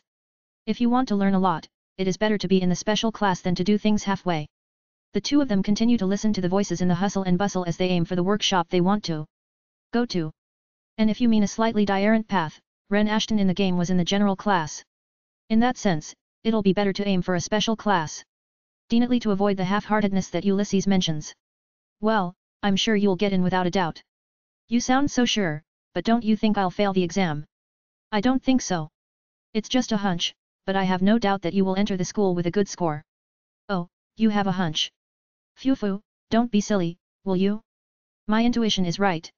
In the past, I won a trade war with a certain country based on that intuition. After all, a hunch is not so bad. Lies. You say intuition, but that's not the right word. In the case of Ulysses, it's a hunch that says, oh, in this situation, this is what will happen in the end. Based on thorough information and ingenuity, he must be content of victory. Incidentally, there's something I wanted to ask you, Ulysses-sama. Ask me anything you like. What do you want to ask? I'll tell you everything about Fiona. She'll be shy, but don't worry. I'd love to hear it from you. Yes, it certainly involves Fiona-sama, but dash. Ulysses hears this and stops in his tracks. Edgar also stopped and they both closed in. Ulysses then took a half step closer to Ren and said. I'll answer anything. Anything. His voice was strangely full of feeling as he began to walk again. Unfortunately, however, it doesn't meet Ulysses' expectations in terms of what Ren wants to hear. Although, what Ulysses was expecting was kept in his mind. I was wondering why you, who never stopped loving Fiona-sama, allowed her to attend the Imperial Academy of Military Science. Oh, so that's how it is. Ren felt sorry for the slightly disappointed Ulysses. Still, Ulysses answered him. I've got as many guards as I can, and I've made sure she's as safe as she can be. But even without that, it's still strange that she's away from me, isn't it? Yes. The answer is simple, I want Fiona to learn to protect herself. People die sooner or later. I can't protect her forever. It's natural for parents to protect their children. It's equally important for a child to be raised so that they can protect themselves. Ulysses moves his lips with a sincere look on his face. I would be insulting all the parents in the world who love their children if I said, I'm a silly parent. I certainly love Fiona dearly, but that doesn't mean I want to be a parent who doesn't do what needs to be done. Thank you for sharing. I learned a lot. Really? I'm glad you feel that way. By the way, how is Fiona? Isn't she pretty? The topic suddenly changed. They had been talking about Fiona until a moment ago, but the sudden mention of Fiona's appearance made Ren's eyes dart for a moment. Ren couldn't give a poor response, but there's no chance of it being a poor response in the RST place. By all accounts, Fiona is a dainty, beautiful girl. Of course, I think she's beautiful and lovely. Can I tell my daughter about what you just said? Yes. No, don't worry about it. I was just talking to myself. Obviously, he wasn't talking to himself. Ren, who had no way of questioning Ulysses' obvious deception, paced in the silence that followed. After more than 10 minutes had passed, Ulysses suddenly stopped. The three visited an old stone house in a corner of the blacksmith district, not the kind of building a marquis would visit. The exterior walls were littered with cracks and had been forcibly reinforced with wooden planks. In a manner of speaking, this is a building that had existed in the game era. However, there had never been an event here. Ulysses said, here it is, and reached for the door. Edgar, will you go and hold the back door for me? Understood. It sounds as if you are saying that the dwarf inside is going to run away. Yes, he will. If I'm not careful, he'll run away even if I'm right in front of him. It's a great gall to think that he would try to run away from this man Ulysses. Ren was curious about the dwarf's personality, and his heart beat fast as he rushed through his emotions. Eventually, the moment he opened the old wooden door. Don't open it. There's nobody in there. You're here. The voice was familiar to Ren, who calmly choked it out in his mind. Ha ha ha ha, Warlick. It's me. Ulysses. From the depths of the dirty house, crowded with all kinds of things, Ren heard a voice saying, "Go home, I have nothing to say to a little brat like you." A provocative voice reaches out to her. Ulysses steps into the house with a laugh, from where he laughs even harder. Kukiku. Ha ha ha. I won't let you go today. I already have the back door under control. An ostentatious sound echoes from the back of the room toward them. The sound of dishes breaking and metal clashing with metal. As soon as these sounds were heard, the dwarf who Ren had lent his back to earlier appeared from behind a pile of dust that was more than the height of an average person. If that's the case, then I'll defeat you, hum? Not only the spoiled brat, but the good kid too. Hey, good kid. The RST thing that Ren did was to say these words. Warlick, the dwarf he had saved earlier, curbed his previous momentum and placed the huge mallet in his hand on the oar. Chapter 25, A Magic Ship in Elendil. Ren looks at the mallet that Verlich has placed on the oar and thinks. Was he going to attack Ulysses Sama with that thing? If so, it would be outrageous, but there's no restraint between Ulysses and Warlick. Ren thought that for the two of them, this might be in the category of joking around. I don't think about the details. Oh. Do you two know each other? The nice kid there gave me a lift home. He's a good kid, unlike you, you spoiled brat, who always grey tie my house. When are you talking about? When my father brought me here when I was little. Oh, it was rooted to the spot. That's why I broke the outer wall when I was cleaning it with too much force. Oh, dear. Which one of us do you think is to blame, Ren Ashton? Ulysses Sama. I thought that was enough and said without much concern. Ulysses laughed happily and reopened the conversation by saying, I think so too. Still, it seems that Ulysses was a naughty child in his childhood. It's interesting to note that his past is quite different from the legendary Gur of the 7 heroes that Ren knows. So, what's the deal, spoiled brat with the good kid dash dot. My name is Ren Ashton. Ren it is. What are you doing here? Work. But just in time. If you know him Warlick, it'll make things a lot quicker. Work? Come on, you know I hate that word more than anything else in the world. Were you forbidden to drink? Yes. That's why I don't want to work. What do you mean you don't want to work when your least favorite word in the world is no alcohol? If you want to do a good job, you can't afford to drink. You hate your job, but you're serious about your work. As I thought the other day, this Warlick dwarf has a lot of energy. Ren's interest was shifting to how skilled Warlick was. As if to answer his question, Ulysses spoke up. So, can you do me a favor? I want to ask you, Warlick, who struck the sword of the Sword King, to do the work of Ren Ashton, to whom I am also greatly indebted. You Ulysses Sama. You mean to say that he struck the sword of the Sword King? Oh, do you know about the lady attendant of the Emperor? Yes, I know her. She's a very strong person and you don't mean to say that you, Warlick-san, struck her sword. Oh, it's me. The Sword King is one of the most powerful people in the world.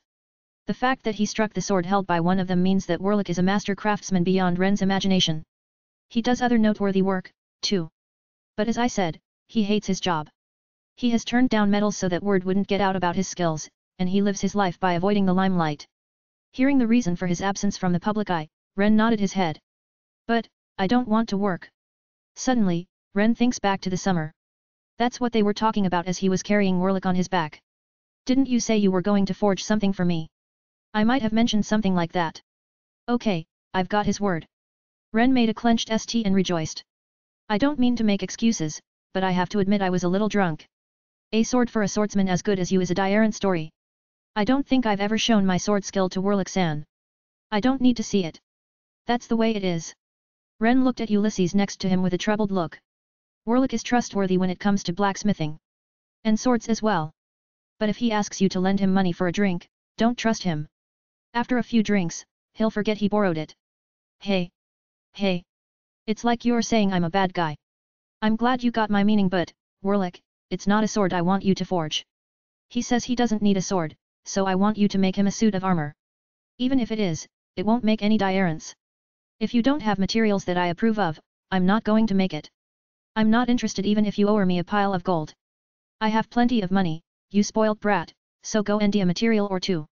I know you say that, but you can't always get the materials that you want with just money alone. To tell the truth, I'm not interested in mithril, either. Then I guess you'll have to give up this time. Don't get me wrong. I've got the material. If that's the case, you should have said so from the beginning.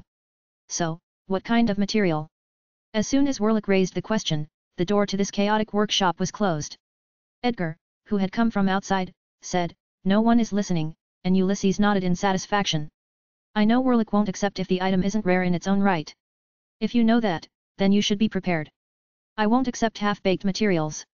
Then the conversation ends here. Ulysses looked at Ren. He thought that Ren should tell him what kind of materials he had secured, so he gave up that role. Then Ren opened his mouth. "I have the horns of Isval the Red Dragon, weathered as they are." Warlick's eyes darted open and his mouth dropped open. "That's a Diaran story." Warlick grinned and headed for the back of the house. Soon he heard the sound of cleaning, and then he said, "Let me know the details, and I'll put you in touch with a legendary blacksmith for legendary materials." He suggested that he would take the job. "You bastard, if you're here, those horns must be real. So how much do you have in reserve?" "Big pieces. Almost the whole thing." "Ho ho ho. Isn't this a dream come true? Now it remains to be seen whether the material will be loyal to Ren or not." "Warlick-san, what do you mean by the material's loyalty?" "I'm not saying that legendary monsters have a consciousness in their materials, but there are times when they repel the user and don't display their power. It means that the materials are meaningless. It's a long-standing problem among researchers, though the exact reason is still under study." "Had. But you seem to be okay about that." "Oh." Then Ulysses spoke. "He talks about matters that are necessary to keep the matter of Isval's material secret and also to process it as a material. Ren Ashton here defeated Isval and took his horns." "Oh? Are you saying that Isval came back to life?" "It's a long story.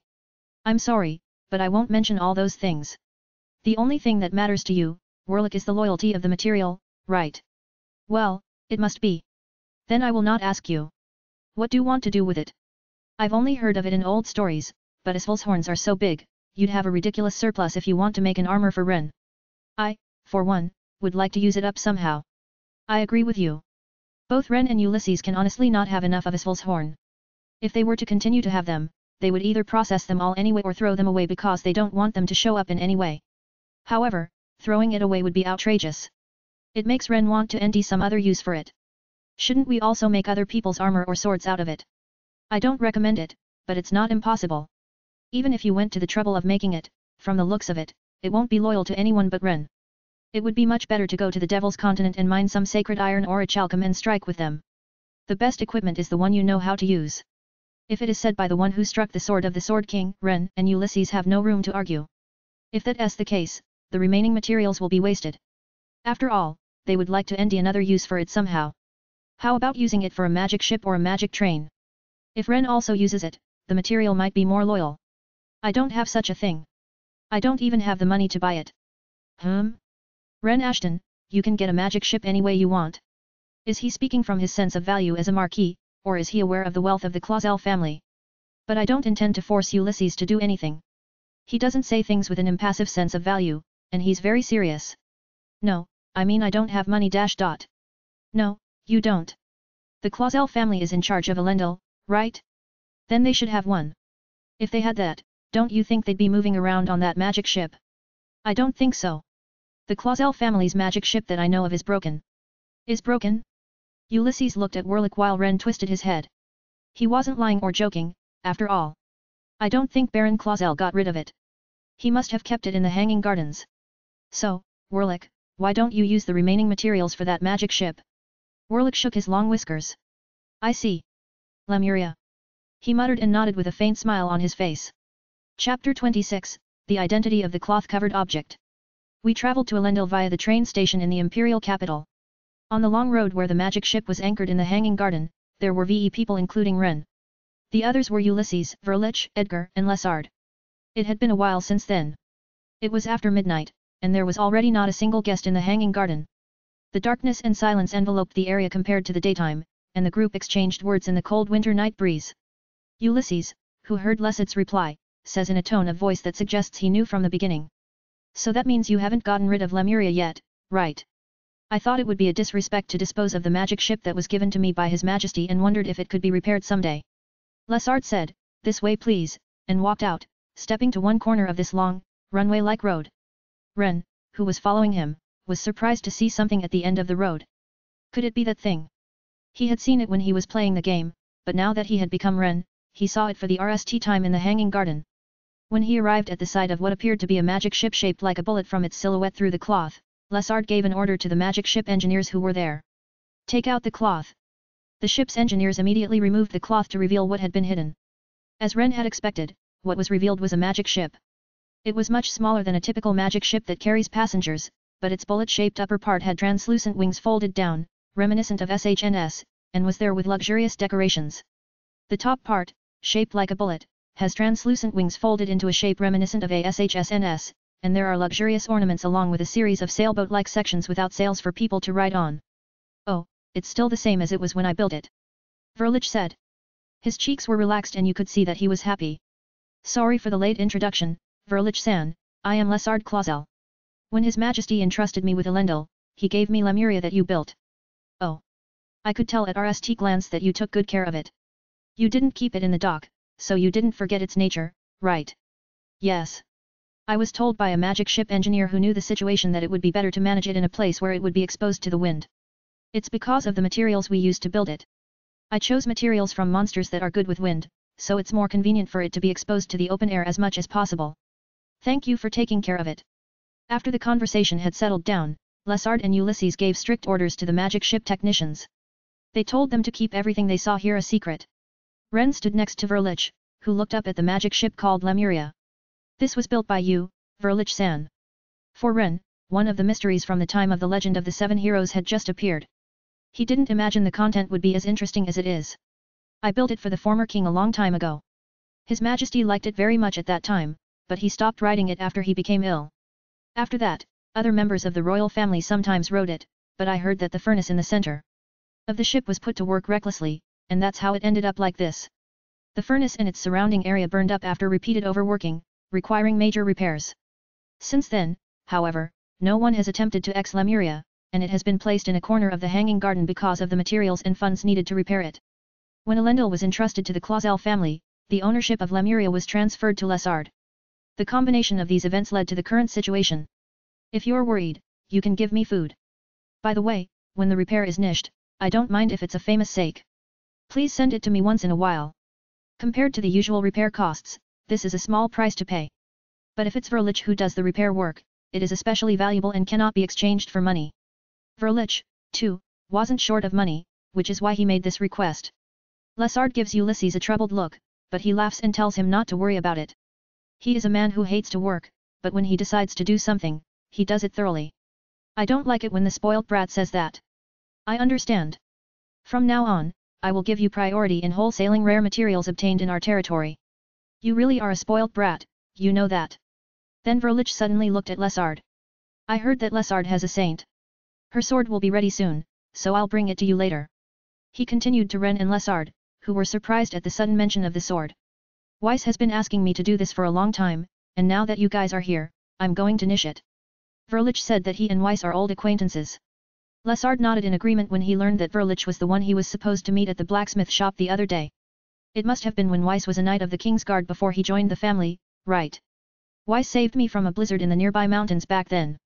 I promised Weiss that one day I would forge a sword for him.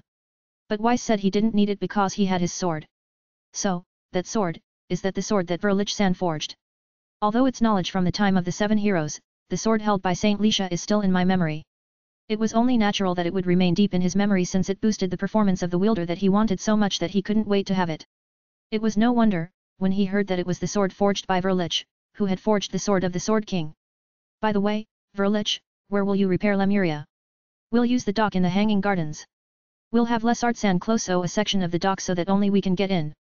I thought you said earlier that it would be better to expose it to the wind." "I know what you're thinking, but the fact is, we're trying to exit, so we're going to have to move it. I'm going to put it in the wind as much as possible, and I'm going to do my best to keep it under control. I guess I've asked too many unnecessary demands, Baron Clausel, can you do me a favor about the docks?" "Yes. Leave it to me." "Well then, keep Lemuria moving in the near future. But as soon as Isful's arrives here, I'll forge Ren's armor RST. It will be ready in a month. As the conversation progressed, Ren had a question. That is, it is important whether Isful's as a material has loyalty. If you think back to that, it didn't seem to make much sense to use it to repair Lemuria. When I asked Verlich about that, he said, it's a different matter. I'm not saying that the quality of the material is bad, I'm just saying that it's best to focus on you, Ren, in order to make the most of them. But for the magic ship, the bones and horns of the dragon species are good for the magic ship. Most of them are strong and light. By the way, just out of curiosity, how do you use Isful's horns on a magic ship? The surface is sometimes melted with chemicals to even it out, and sometimes it is shaved down to make a single pillar or something. In this case, it would be the perfect material to strengthen the area around the furnace. We can use the horns and bones of the dragon in all kinds of ways. Verlich asserted its the ability to mount a high-power furnace would make it more robust in the RST place. Ren nodded in agreement. It's sudden, but I'll have to ask you to transport Isful's horns for me, Lesart-san. I understand. It should arrive here within 3 weeks. Edgar, could you send one of our knights? It will be a lot of work to take care of it, so we will help you. Yes, as the Lord wills. As the night was growing late, the big talk quickly came to a conclusion. With Verlich and the others laughing happily, Ren looked up at the cold sky. He went to the blacksmith district and thought about what he had decided to do after seeing the school section. I have to tell Lisha and the others about the Imperial Academy. I have already made up my mind. Everything is not for me, but to protect everything that is important to me. So I can no longer avoid or run away. Because he has decided to do his best for those he wants to protect, understanding in his own way the responsibility and freedom that comes with being strong. Chapter 27, at the Holy Lions Sanctuary again. About a week before the new year. At sunset, the dwarf Verlich paid a visit to the house. Oh, it's Verlich Dono. Oh. It has been a long time, Weiss. He exchanged greetings with Weiss at the entrance of the mansion, said, it's a promise, and left the mansion, leaving a white wooden box behind. Weiss seemed to remember his nostalgia for that behavior of suddenly coming and immediately leaving. Please take it, young lady. Weiss opens the white wooden box and takes out the sword inside. Lisha takes the straight sword in a black scabbard from his hand. She pulls the straight sword out of the scabbard and reveals its white, unclouded body. I knew it was that one. Ren didn't say it out loud, but inwardly, his eyes widened at the familiarity of the sword. The fact that I was right when I heard the story in the Hanging Garden is now proven right here and now. Pretty. The other side of the room, Lisha, was amazed at the beauty of the straight sword. Weiss' cheeks relaxed when he saw her being fascinated. The sword may still be a little big for the young lady's body, but it will eventually be just the right length for you. The name is Haekwon Byakan, White Darkness, that's what the dwarf said when he left. It was the sword synonymous with Lisha in the Legend of the Seven Heroes and boasted one of the best attack power in the story. The sword is a gem that was rend over a long period of time from the sacred iron orichalcum with the holy water of the silver sacred palace Nodias. The sharpness of the sword can be called that of a great sword among great swords. However, it has a habit of rebelling against the user's magical power, and there are few people in the world who can suppress this habit and master it. This is the description of the white darkness that Ren recalls. Naturally, there's no way for players to obtain the sword. It is the same as Lisha, who was called the heroine who couldn't be conquered, and was unattainable. Thank you, I will treasure it. I'm honored to hear you say so. I'm looking forward to seeing your swordsmanship with that sword in the future. I'll do my best. Hey Ren. Let's work hard together. Yes. I'll do my best not to lose to Lisha-sama. Then let's see. Oh, Weiss. Can I use this sword to train against monsters? Of course. But the weight and length are different, so please take it easy at RST and bring your current sword with you. I understand. I promise I won't overdo it. Ren and Weiss followed her. If I want to say something, today would be a good day to say it. I thought it would be better before Lisha went for the monster slaying training. Tomorrow's training is for Lisha's entrance exam for the Imperial Military Academy's special class, so now would be the perfect time for Ren to decide to take the exam as well. I didn't want to miss this opportunity and wait for the right time. At the dinner table, Ren thought as he tucked into the delicious food. As he sat down to dinner today, Ren rearmed that his decision was unwavering. He never thought that going for a place he thought he should avoid right after birth would now seem like a good choice. I am very close to saying this conclusion, which was reached with various thoughts and encouragement. Lisha and Lesard started to chat with each other after the meal. That's when. There's something I'd like to ask you too. Ren began to talk. What is it? What happened? Hearing Lisha and Lesad's reply, Ren sucked in a deep breath. He now speaks the words he has decided to say. His voice was clear and staccato. I'm going to try to get into the special class at the Imperial Military Academy. This brought silence to the table. Ren had said the other day that he, too, had decided to leave Clausel, adding that it was also to protect Lisha. Unlike that day, this evening was spoken of as a D-night future. We'll be going to school together. Yes, but only if I get accepted. Of course you will get in, Ren. Father. Did you hear that? Ren is going to take the same entrance exam as me. Of course I heard. What a joyous news. If Ren would attend the same institute as Lisha, that would be a safe thing for his daughter, though not Ulysses. And, looking to the future, it is also encouraging to have someone like Ren take over the Ashton family. In that case Ren, along with Lisha, will have to work hard to study for the exam. I'm going to study hard while doing the work I can do here at... Wait, that's the Imperial Military Academy special class we're talking about. There's no way you could manage that by studying on your own. That being said, Ren has been a diligent student since he was a child. In the Legend of the Seven Heroes, the examination was one of the events, so it is safe to say that he has done a surprisingly good job of the necessary studies. However, he still needs to study harder than ever so that he doesn't fail the exam even if he makes a mistake. I'll have to go buy some reference books or something later. I would like to go to the Imperial capital in the near future and make some preparations. I also wanted to inform my parents about this decision, and I realized that I also needed to prepare a letter. The next day at noon, Ren went to the capital alone to inform Verlich that the transportation of Isvol's had been scheduled. As he was alone, Lisha, Lessard and Weiss weren't with him. They were not there because the Othiel business of the Clausel family was scheduled for today and tomorrow, so Ren took the lead in taking care of the job. I could have sent them a letter, but I doubt they would have noticed the letter. The words of Ulysses had been on his mind, so Ren went to him himself and reported the situation. I went to the Holy Lion's Sanctuary on my way home. I had been there before with Edgar. The knight who guarded the sanctuary remembered me from my previous visit with Edgar. It's been a long time. Rendano.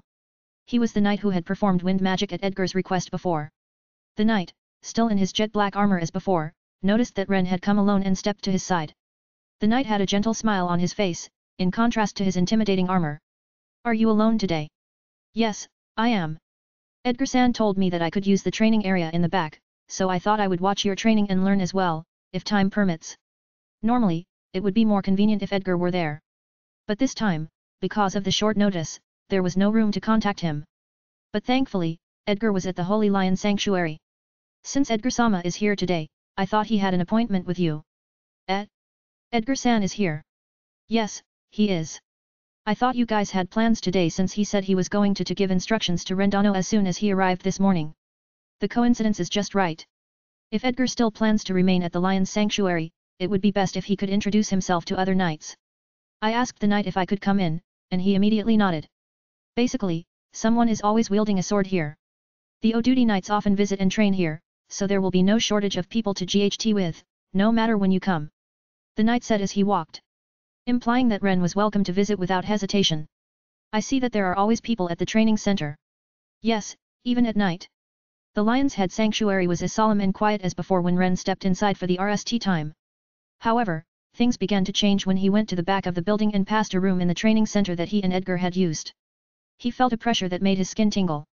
Certainly. Edgar told me that the training hall was located almost at the far end of the Lion Sanctuary and was an open atrium. As usual, the place was located at the end of a huge stone door. A little further on, one can look down over the railing at the large training hall below. The place was half underground, and sunlight poured in through the high glass ceiling. What was different from the room Ren had used before was that the ground was not cobblestone but hard earth.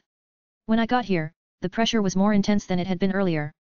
It was the pressure of the knights in training looking up at him when they noticed him looking down at them over the railing. But that doesn't mean they didn't welcome him. One of them even looked up at Ren and gave him a small smile, no doubt. But when a dozen or so hard sword users looked up at him, Ren couldn't stop feeling a pressure he hadn't experienced much. Edgar, the target, seemed to be talking to the knights who were there.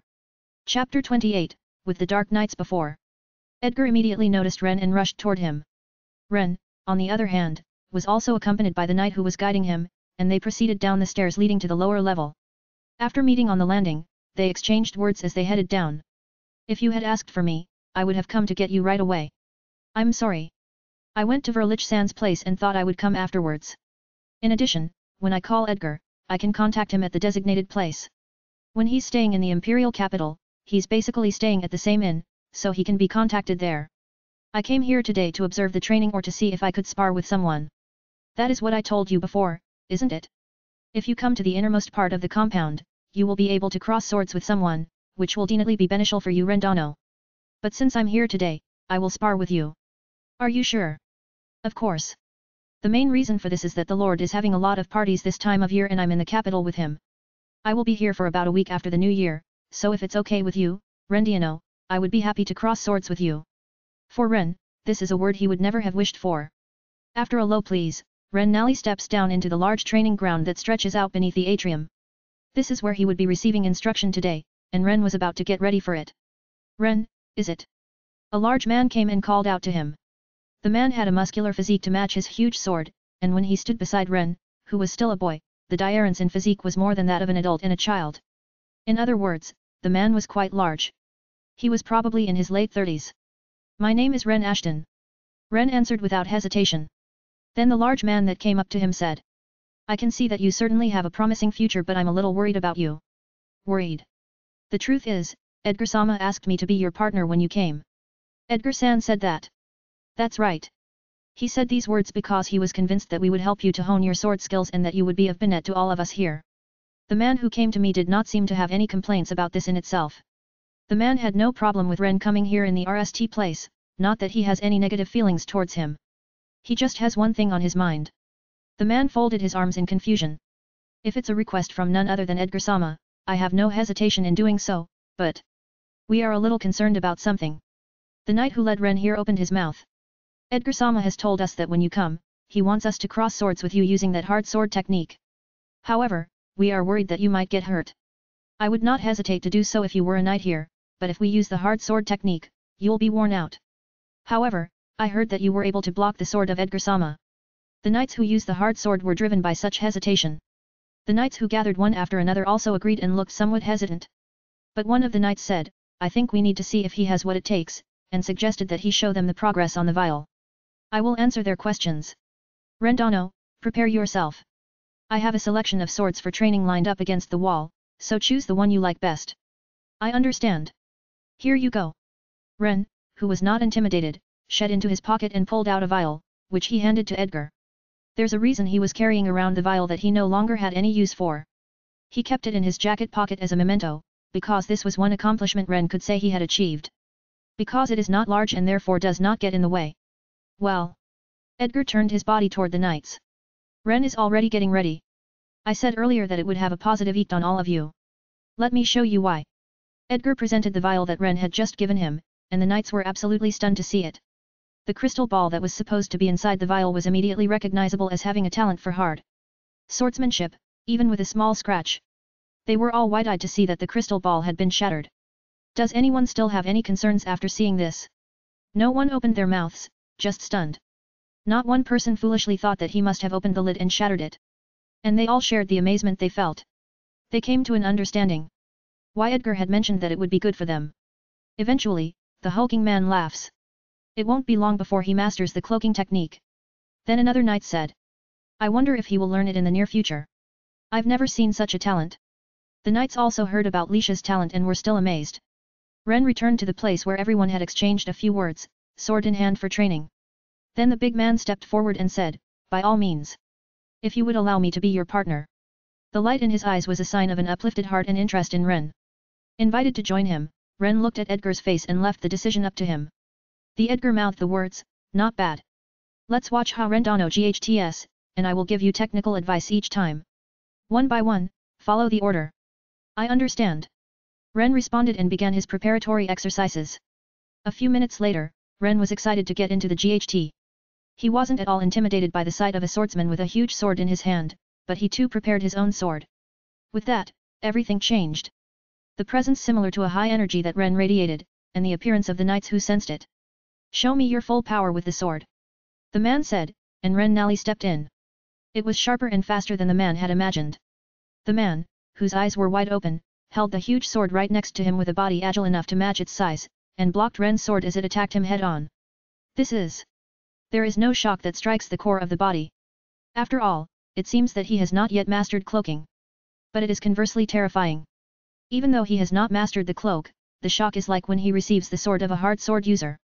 Sweat broke out on his cheeks as he wondered how strong this boy would be if he mastered the cloak. I don't need to worry about you getting hurt. If so, you will receive my sword as well. The man who instantly realized Ren's strength swung his huge sword in return.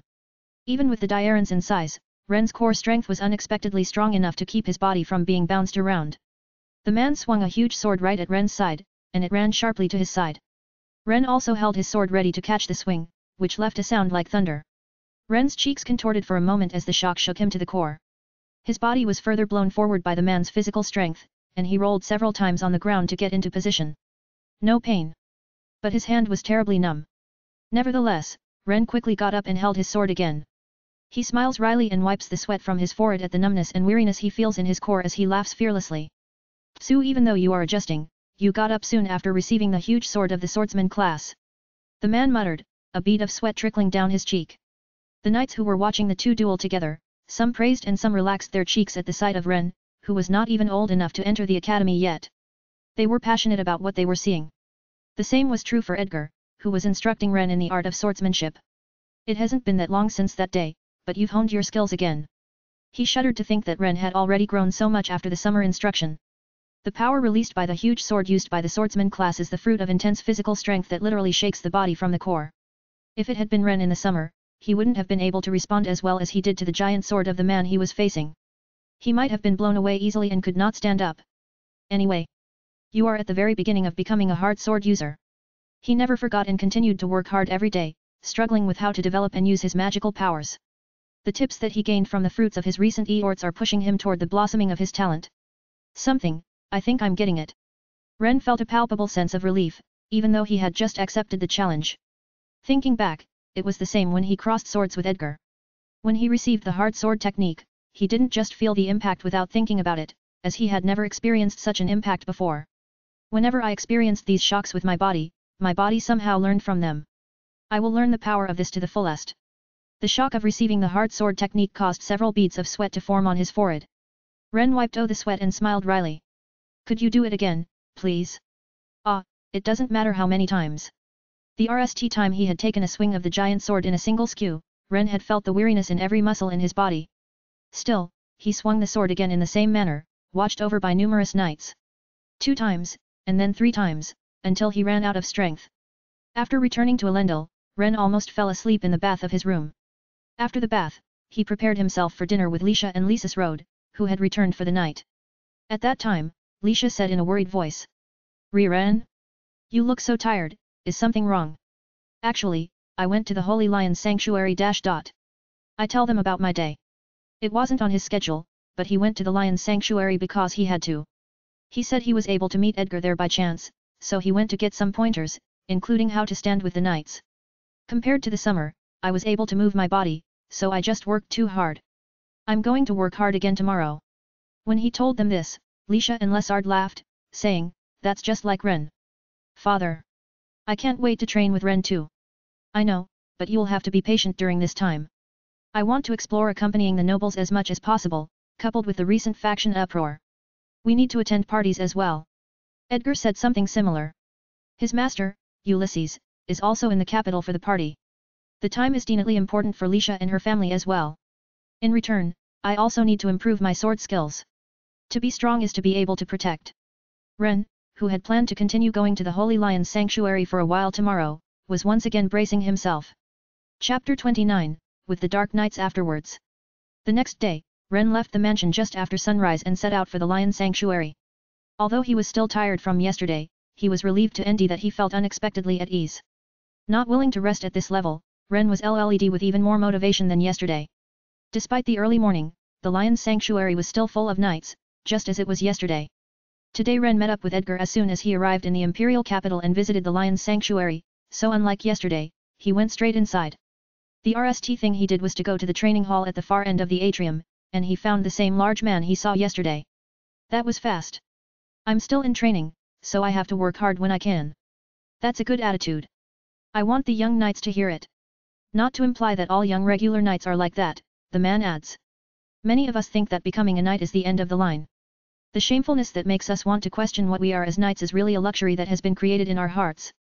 This is true regardless of the style." Ren, who was enjoying listening to the story, which he didn't often hear, followed the man's example and relaxed his body for training. Edgar, who was also waiting at the lion's sanctuary earlier, said. Today you will review yesterday's training with me, and if there is time, I will give you some technical instruction with someone else in a real battle. Well, Edgar-sama, in that case, I will duel him as I did yesterday. Oh? Is that all right? Yes. I'm on duty today, so I can cross swords with him without worrying about the time. I appreciate that. Then come on. Yesterday, this man had indicated that he was a swordsman. There is no shortage of opponents. Ren would welcome a confrontation with a strong man if he thought he could learn a lot from it, and with Edgar's guidance, he would love it. A few minutes later, Ren finished getting ready and began to review yesterday's lesson with Edgar. The dark winter morning sky was gradually getting brighter. Edgar is a man who believes that there is no victory in actual combat without theory, so the review was carefully timed. 2, then 3 more days of this sort of thing followed. The year nearly came to an end, and Ren still immersed himself in the training of hard swordsmanship.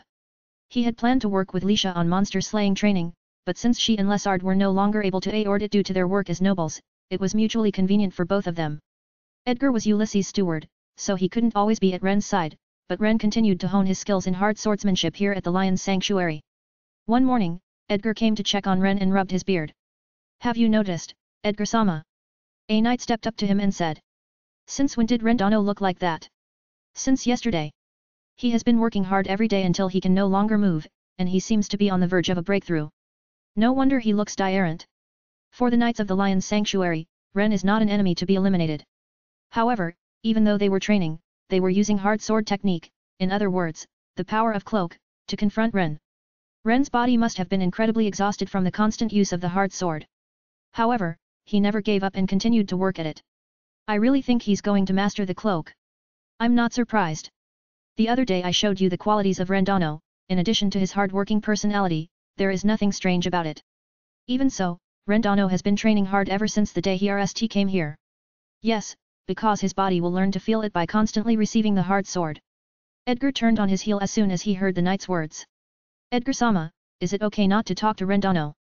Yes, it might be better if I don't speak to him at this time. Edgar swung his sword in the center of the training ground, his cheeks relaxed as he looked once again at Ren, who continued to block the hard sword. Ren is now struggling to get a grip on something. Edgar was not able to call out to him and interfere with him. It was the 10th day of the year, counting from before the beginning of the new year. It was about 8 o'clock in the morning when Edgar looked at his watch and said, "It's about time." On this day, Edgar was scheduled to accompany Ren in his training all day. He approached the large man who was training with the other knights and asked him to stand in today based on his review. The encounter was the same as before, but somewhat different.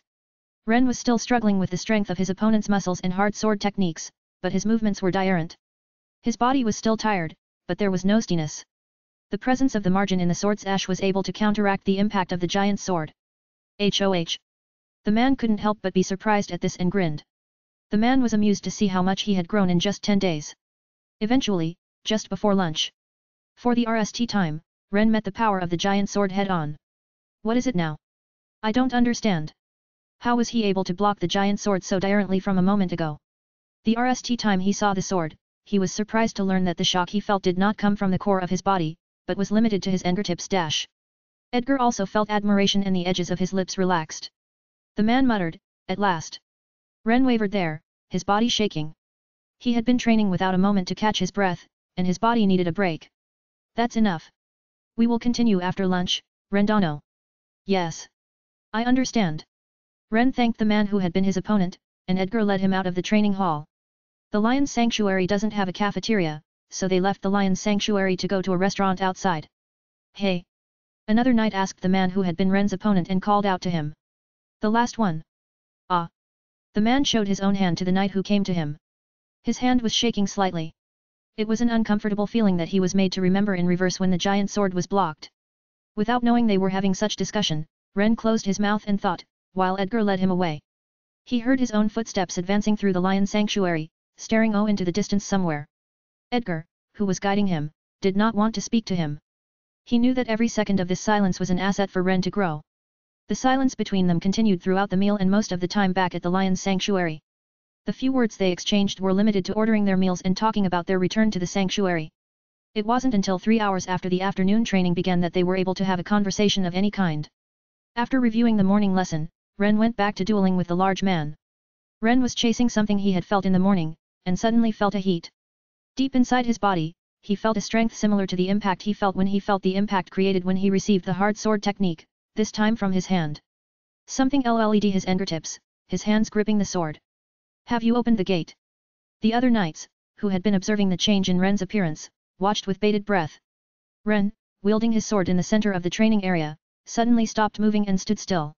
Seeing this, his opponent, the large knight, also fell silent.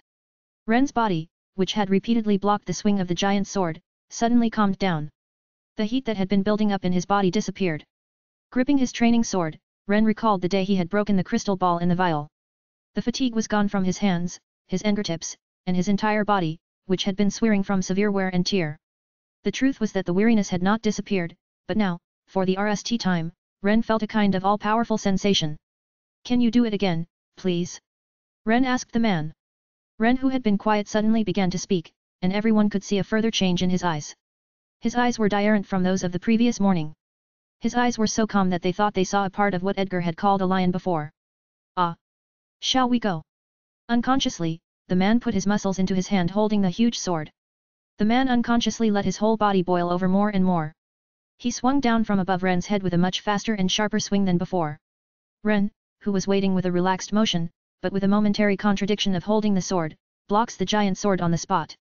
Wah dash! The swords clash with each other, and an intense, ear-piercing sound echoes through the air.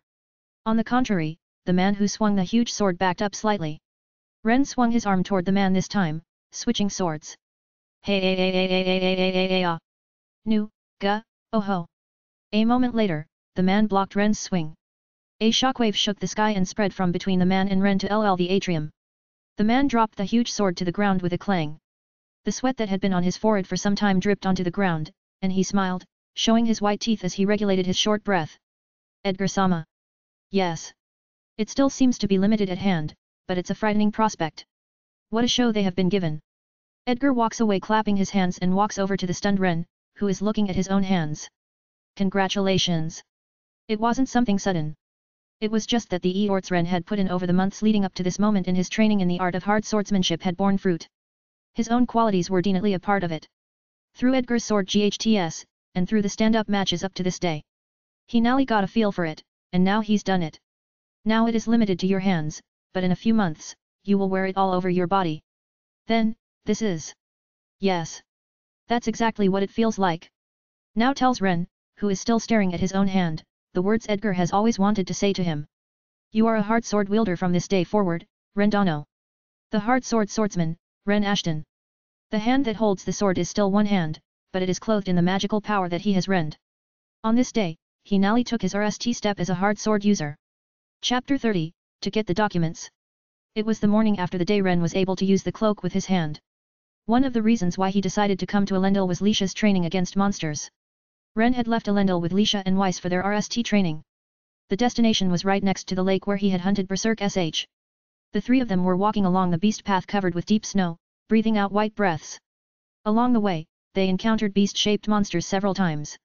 The number of such creatures is much smaller in winter than in warmer months, but that doesn't mean that they are not there. As for training against monsters, Lisha was able to GHT without much effort.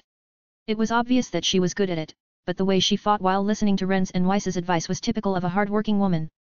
But even so, there was no doubt that it was good training for her. Hey!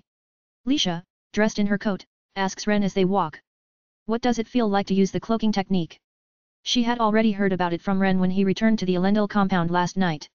It wasn't long before Lisha, Lessard, and Weiss were congratulating him on his growth, regarding his ability to partially handle the cloak technique at the Lion's Sanctuary.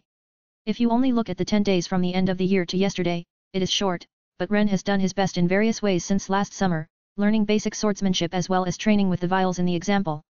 For the three of them who have been watching his efforts closely, it was a joyful report. It's hard to explain, it's like being wrapped in invisible armor or gaining invisible muscles. What about the magic? Does it drain you a lot? I wasn't as good as I thought I was going to be.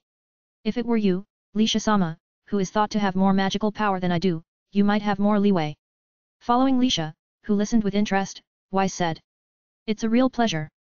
I knew the boy would produce results soon, but to actually see it happen is a real treat. Edgar-san said that it was also thanks to Weiss. Me? Yes. Edgar-san told me that Weiss's pointers must have given me the strength to grow in the real battle. On the day when I was able to handle the cloak for a part of the time, Edgar told me that after teaching the feeling to my body. He had long praised Weiss's teaching methods, and now he praised them again. Oh dear, all that uttering won't get you anywhere. Weiss is humble, but Ren is also very grateful to Weiss. The imperial swordsmanship he taught him, and Lisha honed his swordsmanship and gave him the strength to think in battle. His gratitude to Weiss is endless. In the future, if Weiss had time, Ren wanted to continue learning imperial swordsmanship. When he told Weiss of this feeling, he was embarrassed and said, as much as you want, if it's okay with you. It was night when he returned to Elendil. Perhaps tired from the day's work, Ren woke up the next morning after a longer than usual sleep. It feels good to get up and stretch out on the bed. Looking out the window, he saw that it was a beautiful day. What am I going to do? I don't have a single plan for today. I could go to the lion's sanctuary and swing my sword, or I could go out of town like yesterday if Lisha wants to, but I decided to take a break when it came to the former. I was still tired, so I shouldn't overdo it.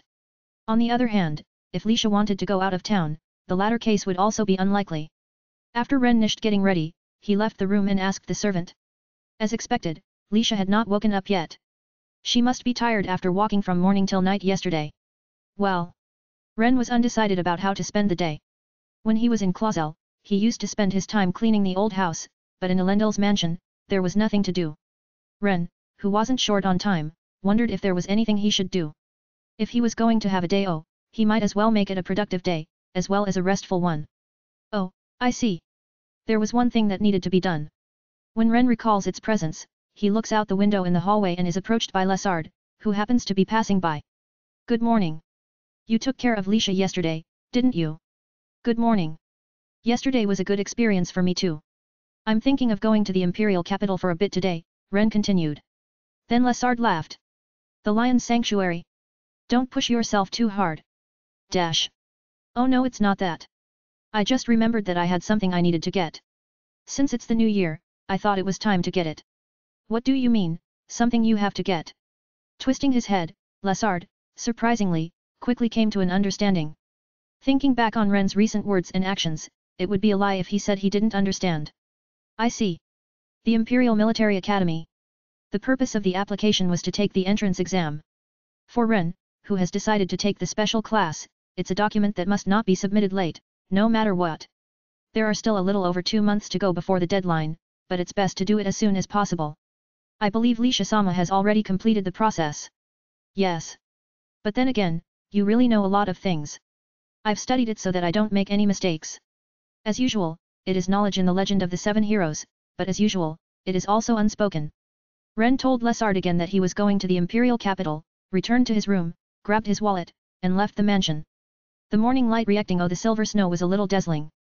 Shortly after arriving at the train station in the imperial capital, Ren was walking in the crowded station in the morning, and was in the crowd to change magic train. Then he heard a voice calling him. Oh. If it isn't the good kid, it's Ren, isn't it? The man's bold voice. Verlich, a blacksmith and magic ship engineer, was walking with a paper bag in both hands. He seemed to be on his way home from shopping. Ren weaves his way through the crowd to Verlich's side and takes one of his paper bags. Are you going back to the blacksmith district? Yes, I am. I'm sorry you had to lend a hand. No. I'm sure it won't be too heavy for you, Verlich-san, but it will get in the way of your walking. The two had met here and Ren decided to help before going to the Imperial Military Academy. Ren and Verlich walked side by side through the station and boarded a magic train headed for the nearby blacksmith district. After a short ride on the train, they got at the blacksmith district and started walking to Verlich's workshop. The material was supposed to arrive in a little while. That's right. I heard it was delayed a little because of the snow. Well, it can't be helped. Think of it as a good preparation period instead. I thought about it before, but Verlich-san, you're very sincere about your work, even though you hate it. Ha ha ha. Don't get me wrong. I only want to do the work I want to do. Ren laughed at Verlich's words, which were full of his character. The two of them soon saw the workshop they wanted to visit. Thank you, Ren. Don't worry about it. I'm also in need of help with armor and a magic ship, so this is nothing to be thankful for. Don't be so transparent. Since you're here, why don't you have a drink? Of course, he was talking about tea. Not liquor. Ren planned to go to the Imperial Military Academy as soon as possible to receive the necessary documents for enrollment. Therefore, he is momentarily lost for a reply. If you're interested, I can show you some of the weapons and armor I've made. By all means. It wasn't fair to say such a thing. He immediately responded, and Ren took Verlich at his word and stepped into his workshop. It was after 3 o'clock in the afternoon when Ren left Verlich's workshop. Although he spent some unscheduled time, it wasn't too bad considering that he had some unscheduled fun. Ren let out a short, hung breath as he stepped outside. His breath was stained white with the winter cold. Looking up at the sky, he sees that it is starting to snow slightly. The sun was setting early due to the winter, and the lapis lazuli color was slowly encroaching on the edges of the sky. By the time he will arrive at the Imperial Military Academy, pick up his papers, and leave, it will be dark. Well, not a bad holiday. He had seen some interesting items at the Verlich workshop, and it was convenient to get the necessary documents on the way back. Thinking it was a refreshing change of pace, Ren made his way to the Academy section adjacent to this section. Chapter 31, We Met Again. After Ren had walked for a little over 30 minutes, he began to notice a change in the people on the street. Most of them were boys and girls dressed in school uniforms, but occasionally there were adults who seemed to be teaching at some school. It should be winter vacation right now, but many of them must be engaged in supplementary lessons at one of the schools. No surprises. I just walk as usual. I didn't lose my way to the Imperial Military Academy, my destination, and headed straight for it. Among the boys and girls passing by, some of them were wearing the uniform of the Imperial Military Academy. Ren kept walking and even had time to think about what he was going to have for dinner tonight. Please wait. The guard standing at the front gate of the Imperial Academy, which boasts a vast campus, said. What can we do for you here at the Academy? It was a natural question to ask a boy without a uniform. I have come to ask for the documents necessary to take the entrance examination. Very well. May I see something to prove your identity? Yes. I have it ready. I had 2 things ready. One was a guild card. The other was a simple letter that Lessard had given me before my departure. After confirming this information, the guard said to Ren, let me show you around, and led the way toward somewhere. The destination was one of the buildings connected to the school building. It was a magnificent building that couldn't be compared to the residences of the top nobility. While looking at the snow-covered school building, which is the pride of the Imperial Academy, Ren stepped into the building he was led to. This is a guest room-like hall to which visitors to the Academy, such as parents and merchants, are mainly ushered. Inside, the walls are painted white, and the floor is covered with a thick crimson carpet. The furnishings are rest-rate. The orange light from the chandelier decorated the warm space. Please wait here. Yes. Thank you. Ren sat down on the sofa in front of where he was led. The guard told him that someone would be with him shortly and left. He waited only a few minutes. Thank you for waiting. A clerk from the academy stepped beside the sofa and led Ren to a large counter at the back of the hall. Right next to the counter was a large window with a sense of freedom. After a quick glance out the window and down the corridor used to move around the school building, another clerk waiting behind the counter called out to him. I believe you have the documents related to the entrance examination, right? Which should I prepare, general or special? I'm any with just the special class, but what am I going to do? Lessard prepared a letter guaranteeing Ren's status, but that wasn't a letter of introduction for the examination. Naturally, Lisha also didn't have a letter of introduction written by someone of high-rank nobility. As for what Ren is concerned about, based on those assumptions. Not only do I not have a letter of introduction, but a commoner who came in alone suddenly gets a special class. I'd like to think it won't be done, but it would be troublesome if I looked doubtful. Can I have both of them? That's all right. There are many people who say the same thing. Then, I will prepare them immediately. Please wait a moment. Ren waited at the counter. The Imperial Academy has a magnificent library. Although it was inferior to the Imperial Library, which had a forbidden library, it boasted one or two of the largest collections in Leomel. Fiona had just left the library. She was studying here today. She was dressed beautifully in her special class uniform and looked like a picture just while walking around. Ah, snow. Fiona muttered. The library is a separate building, connected to the school building by a corridor. She looked out the window of the corridor and thought back to about a year ago when she saw the snow falling. It was something she had often thought about since winter. The days she had spent in the Balder Mountains had been hard and difficult, she remembered. There was no fun at all. But meeting Ren and receiving the star agate from him on the way home were precious memories. Fiona's hand reached for the necklace on her chest. When she grabbed it tightly, she felt as if her own chest was also being squeezed tightly. Ren-kun. She wanted to see him. The desire is growing and will continue to grow. She didn't know how many times she tried to send him a letter and stopped because she felt guilty about the trouble she had caused him. But she wanted to thank him, so when Ulysses sent the letter, she asked him to add her own words. Of course, she couldn't say that she wanted to see him, or that she would love to see him in Eupheme. Her heart ached already. Biting her lip tightly, she looked up at the winter sky and gently lowered her eyes. As she does this, the winter time she spent with him comes back to her over and over again behind her eyelids. But I can't stay like this forever. Fiona disciplines her mind and starts to walk back to the girls' dormitory. Her steps are heavy, as if they speak for her somber feelings. But then she stops abruptly. Turning again to look out the window she had been gazing at earlier, this time she didn't look up at the sky, but at the same height. Her attention was drawn to the visitors' hall at the far end across the large garden. She thought it was her imagination. A hallucination she clung to because she was thinking of him. Or an illusion that her mind showed her as if mocking her. Despite some differences, she should have been disappointed that she had seen wrong. But then she said. Her voice drops. Ren-kun, is that you? She turned her eyes toward the orange light. No matter how many times she rubbed her eyelids, she couldn't make Ren's image disappear. Fiona ran out without thinking. Without putting on her coat, she ran through the corridor and moved her feet in a single-minded effort toward the hall away from the house. When she reached it, she opened the door without even regulating her breathing. She could have complimented herself on her ability to open it without making a loud noise. However, Ren was nowhere to be seen. She looked at the counter where he should have been earlier, and at the seats around her, but he was nowhere to be seen. Fiona walked around the hall for visitors. The sta of the institute asked her what was wrong, seeing that she was not breathing well and looked somewhat impatient. Fiona smiled and said, "It's nothing," and left the hall. Maybe I was mistaken after all. Fiona left the place with a disappointed look on her face, and her feet moved toward the outside without returning to the hallway. She wanted to look up at the snowy sky again. What I saw earlier must have been a hallucination born of a weak heart, she thought to herself.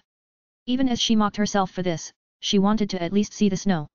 She wanted to recall the time she spent in the Boulder Mountains, even if only for a moment, so she walked along, exhaling white breath. Her feet stopped in the courtyard. There is one large tree planted here. Before the year is out, it is decorated with lights from a magic tool, and together with the orange lights coming through the windows of the school building, it creates an eye-catching sight. Fiona happened to pass by this spot while looking at the snow and looked up at the tree. There was no one around. To begin with, no one was there because of the winter vacation period and the time of the year. I have to do my best. Fiona has been making a notable effort since the Boulder Mountains incident. She had caused Ren a great deal of trouble, and she had worked hard to protect herself in every way she could. That is why she didn't go to see Ren herself. She couldn't stop thinking of the trouble she caused him in the past. So she held back and stayed until today. But when she saw Ren, even the strong-willed girl's heart would be a little shaken. But I really want to see him. It couldn't be helped that she let out her true feelings today. But, she tries her best to hold them back. She only let the tears form on her eyelids, but she didn't let them break down. At some point, Fiona's shoulders began to shake. She had been outside without a coat and was almost sneezing from the cold. She was content that she could handle the cold with her ice magic, but being outside for a while without a coat in the middle of winter was too much for her body to bear. Or maybe it was just the vacillation in her mind. I really have to go home now. She unconsciously hugged her shoulder and was about to leave the tree in front of her when suddenly, warmth came to her shoulder. The entire arm that was holding her shoulder was wrapped by a coat that didn't belong to her. A puzzled Fiona turned around and there he was. She had thought he was a phantom, but there he stands, smiling the same kind smile he had before. You'll catch a cold. Fiona-sama. Ren, are you? Yes, I am. It's been a long time. It's me, Ren Ashton. If even this is a hallucination, maybe she will never recover. She might have done something to see Ren this time, even if she had to ask for help. But it was unmistakably real. The warmth of his coat that he put on her and his voice. It was neither an illusion nor a dream, but he was right beside her. Fiona's hands which had been grabbing her shoulders dropped a little and grabbed the front hem of Ren's coat. I'm really happy to see you again. Fiona, smiling prettily in front of Ren, even has a gleam that she has never shown to anyone else, and is LLED with breathtaking beauty. Tears, which had been on the verge of breaking on her eyelids, streamed down her cheeks. She wiped her cheeks with a mixture of many emotions. Chapter 32, Clad in Shimmering Snow. It was a surprise, but she was also overjoyed. Fiona did her best to suppress the feeling that she was about to hug Ren. Tears, large and heavy, now welled up with joy. Fiona-sama? Why are you crying? It's nothing. I'm just going through some things, don't worry. Her eyes sparkled like jewels as she nished wiping away her tears. She mouthed that it was nothing, but seeing Ren like this, she realized that things were different from before. It had been almost a year since they had seen each other. Ren was taller and his face was more mature than before. They used to be about the same height, but now she has to look up a little. Fiona was surprised at the change, and she curled back a little in the coat to hide her blushing cheeks. Yes, that's right, Why are you here, Ren-kun? But Fiona looked relieved and asked when she now regained her composure. If you're asking why I'm here, it's because I came to get the documents for the entrance exam. The reason was more than enough to surprise Fiona, but she was also curious about the reason Ren had shown up here in the RST place. She asked him about this as well. The reason I came to this tree is because I saw Fiona-sama. Wow. Me? Yes. I was about to leave after using the restroom when I happened to see you. By the way, you'll catch a cold if you don't wear a coat. What brings you here? Because I was hoping to see you. She turned her head and deliberately kept her voice low so that no one could hear her. The sound of tree branches swaying in the wind easily drowned out her mutterings. Hey? What did you just say? Phew, it's a secret. Fiona's gestures by holding up her index finger and bringing it to her lips. But I was really surprised. It's not only that I got to meet Ren-kun, but I never thought that you had decided to take this academy's entrance exam. Hey? I thought you heard from Ulysses-sama. Did you communicate with my father in that way? I mean, we actually met and talked. I never heard a single word about it from father. Fiona had not even heard about Ren's meeting with Ulysses in the summer, and she had no idea that Ren was in Elendil until just now. I thought he'd talk about it. I wonder why he didn't say anything. As for what happened behind the scenes, Ulysses was just being reasonable in his own way. He knew of Fiona's feelings toward Ren, but he didn't want to push for their reunion for his own reasons, and he respected Lisha, who had been by his side until then. It was his way of showing respect, and he did not ask for anyone's understanding. Perhaps he will go crazy when I ask him about this matter. A strong wind blows and sweeps Fiona's long black hair. The coldness of the moment made Ren to worry about her and he said, let's talk as we walk. By the way, why didn't you have your coat on? Actually, I left it at the academy. In a winter like this? Yes. I was in a daze. Then he asked if she could go get her coat. Fiona, not wanting Ren to get cold, said in a panicked voice, I'll go get it right away, but the lights in the hallway leading to the library were being turned on. The library was closing earlier than usual because it was just before the new year. Is there another coat in the dormitory? Ren implicitly told her that he would lend her his own coat and that she could go straight back to the dormitory.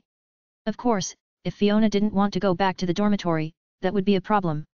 It's unlikely that Fiona will not like it, but it is just a way of thinking. Fiona also realized the true meaning of Ren's words, but feeling embarrassed if she was mistaken, she said in a reserved voice. There is. But Ren-kun is. I'm any with it. I'm relatively sensitive to heat, so I'm okay with this much. It's not enough reason for you to rush to pick it up, Fiona-sama. So I'll walk you to the dormitory. Then Ren suddenly starts walking. Fiona nodded as he told her let's go, thinking she was being spoiled again. She didn't when Ren asked to escort her. Also, being too reserved would be stepping on his kindness. She avoided being too reserved and walked after him. Just looking at his back from slightly behind, she felt her cheeks relax from happiness. Speaking of which, is everything all right with your escort? Earlier, Ulysses had told him that Fiona had an escort. It's no wonder that Edgar is waiting nearby. I'm not in the academy, and there are knights patrolling the road to the dormitories, so I'll be any dot. Oh, so you don't always have someone by your side on your way to school. Phew. Yes, that's right. Or whether Fiona is being escorted from an unknown source. Edgar is a sword saint in terms of hard swordsmanship. It was no wonder that he was escorting Fiona while avoiding detection. On the other hand, there are many knights patrolling the town. Since there are a lot of noblemen's sons and daughters, the security situation was always very good. That's not how it works. Ren stopped to think deeply and walked with Fiona through the academy's gardens. Fiona, looking at Ren, who was leading the way but matching her stride, from half a step behind, tilted her head. Ren-kun, you know a lot, don't you? About what? You seem to know how the structure of the school well, and you know the way to the dormitory. Did you check it out on a map or something? It's something like that. Fiona, in particular, spoke to Ren several times, her voice bubbling with joy. Ren-kun, did you also go to the Holy Lion's Sanctuary? Yes, I did. I got a letter of introduction from Ulysses-sama. She seemed to enjoy any conversation, and you could tell that she truly enjoyed talking to Ren. However, as we approached the dormitory, her mood gradually sank. It was painful to think that soon it would be time to say goodbye to Ren. I wondered if I would ever be able to talk to you like this again. She felt bad for revealing the feelings she had been holding back until today. Fiona hewed at the words that leaked out while she was completely unaware of them and immediately said, it's nothing. She mended her smile stoutly and tried her best not to show her desperation. She didn't want to cause any trouble for Ren. But at the same time, Ren said. The imperial capital and Elendil are just around the corner, and I can talk to you as much as you want. His voice was as usual, simple and easy for him. Fiona was taken aback by this. It was as if a breeze blew through her mind and all her previous hesitations were drowned out. Ren smiled at her and told her to be positive. In her mind, she could even think of a different, brighter word than before. Do your best, it's okay. Fiona's murmur, drowned out by the snow and wind, was a sign of the change that had taken place in her heart. Another few minutes' walk brought us to the dormitory. There, Fiona returned the coat she had borrowed from Ren, and as they parted she took a few steps ahead of Ren. Her footsteps are so light that it seems as if she could start dancing at any moment. I'm going to work even harder starting tomorrow. Fiona said this without looking at Ren and with a somewhat meaningful tone of voice. Fiona is wearing her special class uniform and her skirt is blowing in the wind. The snowflakes danced like diamond dust around Fiona, who eventually turned her body to face Ren. Her black hair, reminiscent of silk, uttered in the wind. Do you want to go for it? Yes, I'm going to do my best. Ren questioned the sudden words, and Fiona responded with a bouncy voice. Fiona Nally said, because ... I definitely want you to turn around. She put on a determined, dainty expression that she had never shown to anyone else. She spoke in a dignified voice that was proof of her unwavering feelings. Chapter 33, With the Passing Winter. And the Story of the Grand Clock Tower. A letter arrived at the Elendil residence from Ren's parents. Although it was an after-the-fact report, Ren had sent a letter to the village acknowledging his intention to attend the Imperial Military Academy and asking what his parents thought. This is their reply. The letter, which arrived this morning, was LLED with his parents' passionate thoughts. Ren read through each letter carefully, as if taking in each word. If they are happy, then this is the right thing to do. The Ashton family has some bitter memories of the Imperial Military Academy's special class. The reason is that the case of Viscount Givens is still fresh in their minds. However, that's not the case. Ren's parents respected his decision and were happy as if Ren had become a noble. It's not surprising, considering the nature of the special class, but it seems as if they don't believe that Ren will fail the exam. It is because they believe in Ren, and he is heart-warmed by his parents' strong trust. It makes him want to keep up the good work. He decided to visit the village again to see how it is developing. How's it, boy? Weiss stepped up to Ren, who was reading a letter at the entrance of the mansion. My parents were happy with my decision. I'm glad to hear that. I'll be supporting you and the young lady in your exams too. Weiss' hand on Ren's shoulder seemed to convey his sincerity. Ren replied in a happy voice, thank you. Next, he told Weiss that he was planning to go to the Imperial capital today. The Holy Lion's Sanctuary. Yes. By the way, how is Lisha-sama doing? I haven't seen Lisha yet today. If she was sleeping, Ren had no intention of waking her up, but if she was awake, he thought it wouldn't be a good idea to go out without saying anything. If you mean the young lady dash. Ha. Ha. Ren. Wait. I'm coming with you. It was right after Ren asked Weiss. Lisha stepped breathlessly to the entrance and gently brushed her disheveled bangs. She immediately began to breathe again, and Ren, seeing her flustered appearance, asked curiously. What's wrong? I'm going with you. You're going to the Holy Lion's Sanctuary, aren't you? I just got permission from my father, so I'm going with you. Here in Lisha's hand was the letter of introduction that had arrived just after the new year. Ulysses had prepared it for Lisha, as promised, in order for her to enter the Holy Lion's Sanctuary. After all, Lisha-sama wanted to learn hard swordsmanship as soon as possible. Lisha realized what Ren was thinking when she saw his smile. She pouted a little, but her lips twitched as she realized that it was because she hadn't been proactive enough so far. You're misunderstanding me already. Is it a misunderstanding? No, don't worry about it. It's not your fault, Ren. She said and walked past Ren. When Ren sees Weiss's face, Weiss shrugs and says, I'll escort you to the Lion's Sanctuary. Weiss doesn't say anything more and just watches the two of them. Shortly after leaving the mansion. A little further down the garden, Lisha suddenly turned around. Her hair, which looks like amethyst crystal melted into pure silver, is still shiny today, and it utters as she turns around. Bending her hips slightly, she looked up at Ren with dignity and triumph. I'm not going to lose either, so brace yourself. Lisha was so lovely at this moment that Ren couldn't help but admire her. But what was that about? Lisha thought that Ren would misunderstand her as training in swordsmanship anyway. But that's any for now. It would be up to her whether she could turn him around or not. And there is a reason why Ren is oblivious to the love of the two beautiful princesses. Ren is usually sensitive to the situation, but he has lived his life so hard until today that he has not had the time to think of it. It could be said that this is a side effect of having risked everything to protect his village, his family, and the two of them. Therefore, only God knows what will happen to him in the future. After uttering these words, Lisha's cheek flushed slightly. She immediately said, Come on, let's go, and walked ahead of Ren and Weiss. Behind them. Oh, by the way, boy. Do you mind if I bring your stuff from the old building in Clausel to here? Now that they are moving to a new base of residence, plans are already in place to transport Ren's and Lisha's personal belongings from Clausel. The plan is to carry Ren's belongings as well. It's any, but won't it be a hassle? If you want, I can go back to Clausel and carry it myself. Oh, don't worry about it. Actually dash. The servants are bringing not only the luggage, but also the servants left behind in Clausel who were often involved with Ren and Lisha. That's why Weiss told him not to worry about packing and allow himself to be pampered. The master and I will go back and forth between Clausel and Elendil, but the boy and the young lady will not. We will be bringing Lo along with the servants.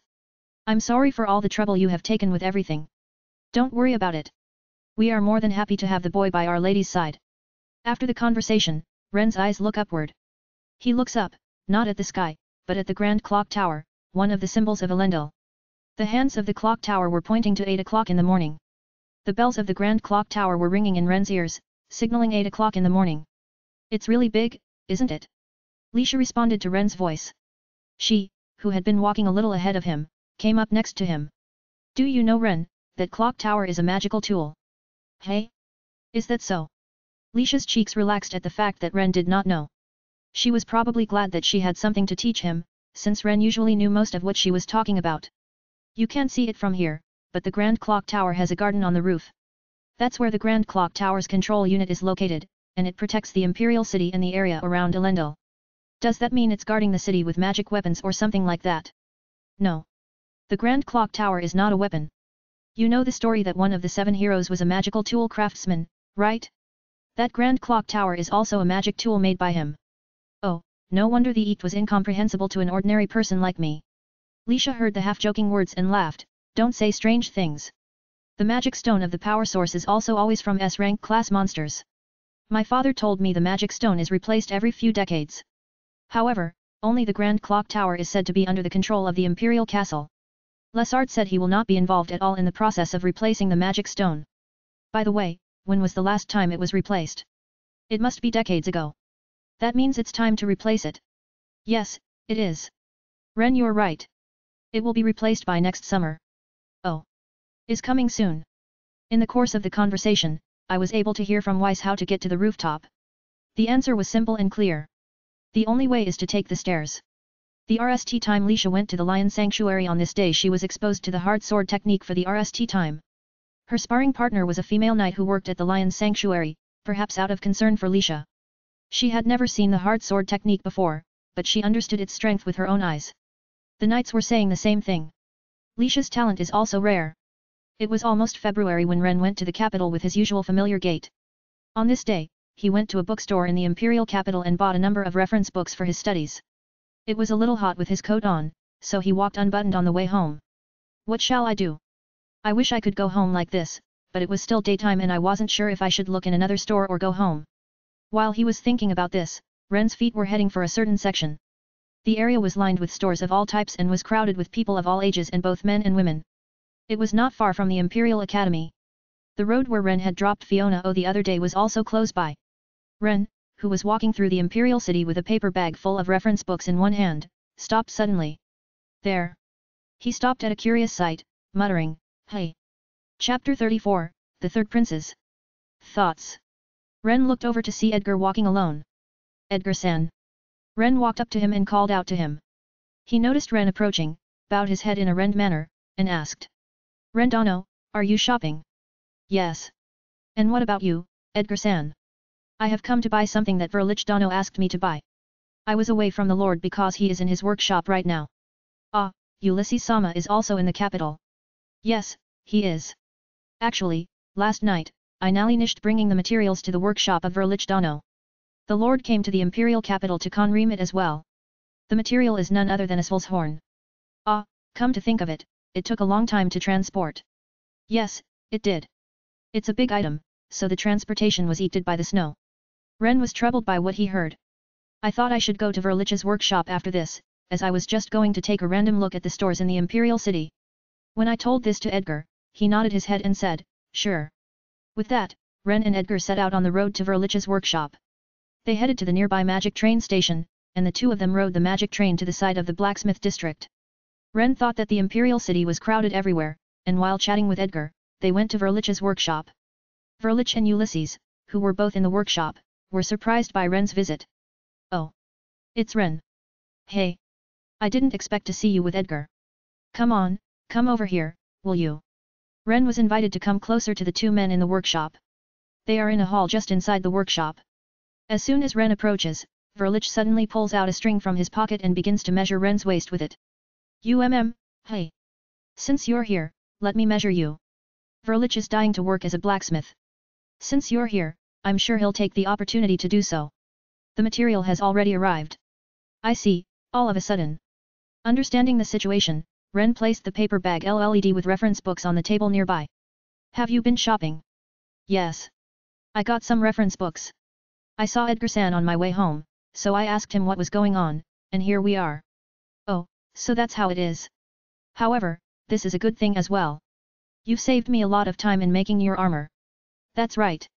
Thanks to that, I was able to meet Ulysses-sama. Really? Did you have any business with me? Ren told them that he had met Fiona the other day, although it wasn't much of an errand. Ulysses knew about it.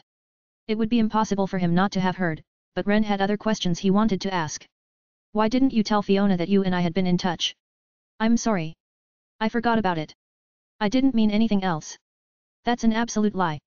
In the end, Ren did not know what Ulysses was thinking in his heart when he chose that action. And being aware that there was no way to get it out of him, he shrugged his shoulders and said, I see. Furthermore, Ulysses had changed the subject, so there was no way to ask him any more. It was that topic, however, that aroused Ren and Verlich's strong interest. Hey? Stealing. Verlich was measuring Ren's body size.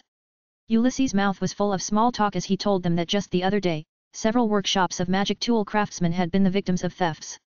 It didn't matter whether they were artisans belonging to the Chamber of Commerce or private individuals running their own workshops. And it happened on the same night. It's a shame. Did they have expensive magic tools? I wonder. I heard that they didn't touch any of the money or goods. But it's none of the kids' business. This kind of talk is the province of those who work in the military or knighthood. No doubt about it, but it's always good to hear about things like this. I don't recall any event involving an attack on the workshop of a magic tool craftsman. That said, Ren couldn't remain unguarded because of the incident in the Balder Mountains. He was secretly grateful for what he had just heard. Good. That's enough, Ren. He was done taking the measurements for the armor. It will be ready around April. You're still growing, and I'll have to make adjustments afterwards. Thank you very much. I'll leave it to you. Don't worry about it. You can handle Asvel's horns. Verlich, smiling, folded his arms. His arms were covered with thick muscles. How's your swordsmanship going? I feel that I am getting stronger little by little, so I have to keep working hard. I'm glad to hear that. So, as soon as I get Ren's armor made, I can move on to repairing Lemuria. How long is that going to take? I think it will be XED in a year or two. I'll do it myself, so it'll take that long. Hey? You're going to do it all by yourself? Of course. Do you think I have an assistant or an apprentice? No, I thought you were supposed to have a magic ship engineer as a temporary assistant. Verlich then reverted. No, rather, it is a word that is typical of him. Do you think I have the personality to work with someone else? Ren, who had been told so openly, couldn't say anything back, but tried to smile so as not to be rude. Ulysses laughed at it. Well. Ulysses looked at his watch. I'm sorry. I should get going. Verlich, take care of the rest, will you? Okay. I'll work out the details with Ren. I'll put together the necessary materials and stew. You can order it later. I understand. I'll leave you to it. Ulysses and Edgar leave the workshop. It's a beautiful day and a bit hot with the coat and scarf on. Ulysses unbuttoned his coat and let the wind blow inside the coat as he walked. Well, we have work to do. Ha! The two left the blacksmith district, disappearing to blend in with the Imperial City, and began to move with a purpose. Meanwhile, Ren, who remained in the workshop, discussed the matter with Verlich. He wanted to avoid armor-like protection, but something that would be easy to move around in. Naturally, he wanted the fingertips to be easy to move as well, so he asked for special attention to be paid to the joints. Should we start with hand armor or a gauntlet, since it will be easier to adjust later on? I think that's a good idea. With the RST piece of armor to be made decided, the two men headed to the back of the workshop. Unlike the other rooms, the space where Verlich works as a blacksmith is neat and orderly. Ren got a glimpse of how serious he is when it comes to his work. A huge useful horn now rests on the oar. It looked just as Ren had found it in his home village. It's magnificent. I had a chance to check it out yesterday, and it's unusually hard for such a light weight. I guess so. I'm going to cut it boldly near the root, which wasn't my RST plan. I will calculate the cut material so that it can be used properly, so please don't worry. It's okay, I believe in you. But why did you change the schedule? That's easier to see than to explain. With that being said, Ren approached the corner with Verlich. As he neared the base of the horn, he was handed a single eye magnifying glass. Look where I point. Ren did as he was told, put on the glass, and stared into it with the corner of his eye. There were many NE streaks there. They are like capillaries, and many of them are aiming at something. I've worked on dragon horns more times than I can count, but I've never seen a horn that looked like it had a special organ. Maybe this one. Asful is weakened when his horns are broken. If there is something in the horns that is the root of its power, it is definitely at the end of these streaks. Verlich nodded when he saw that Ren seemed to realize something. Horns are special to dragons, but Asful's must have been especially so. Well, I won't ask for details. It's enough for me to know that it's worth processing. He'll get to work on it as soon as today. Verlich, smiling winningly, showed his white teeth. Ren bowed deeply, saying, please, and then resumed talking about the production of armor. Some of the servants and knights from Clausel came to Elendil with Ren and Lisha's personal belongings. Naturally, Lo, the horse that Ren had taken from Jericho, was there as well. Lo was very fond of the waiters who took care of her, and she was said to be taking it easy every day. In this way, the familiar elements of Elendil's life were returning. 3 weeks had passed since Verlich and I had talked about armor as we went about our busy days. During this time, both Ren and Lisha had kept themselves busy. Because, in addition to studying for the exams, they also had sword training, so their days were busy but fooling. The same was true for Fiona. She had a series of exams to finish the year, so she spent her days studying. It was late February, and there was only a trace of snow left in the imperial capital and in the city of Elendil. Are you interested in promotion, Rendano? The large, strong swordsman who preferred to use a giant sword asked Ren. This was after Ren had been asked by Verlich to check on the progress of his armor production, and he practiced his swordsmanship at the Lion's Sanctuary on his way back from checking it out. What's the promotion for? I heard it was the guilds. I hear you're still ranked E. Oh. Is that what you're talking about? I'm certain you'll be able to get promoted without any difficulty, but is there any reason why you wouldn't? Simply because I don't want to do special requests. Special request was the general term for when the client was a noble or a state agency. In order to move up to D rank, one must accomplish at least one special request. The reason why Ren avoids them is that they are time-consuming. Many of the special requests involve searching for traces of criminals or defeating them, and depending on the contents, it can take several days to complete, so it is not an easy task. If you throw out a request in the middle, there is a big penalty, so I was not inclined to accept the request. I've got my hands full with learning swordsmanship now, and I think it will be a while before I take on any special requests. I see, that sounds somewhat like you. Ren, who said so lightly, stretched himself and picked up the training sword at his side. Excuse me, could you please spar with me again? Really? How much stamina do you really have? That should be my line. Everyone here is always practicing without getting tired. I know this because I'm always observing. The large man shrugged his shoulders as Ren moved ahead with a fresh smile on his face. I can't sit idle either. He chuckled at Ren's menacing rate of growth.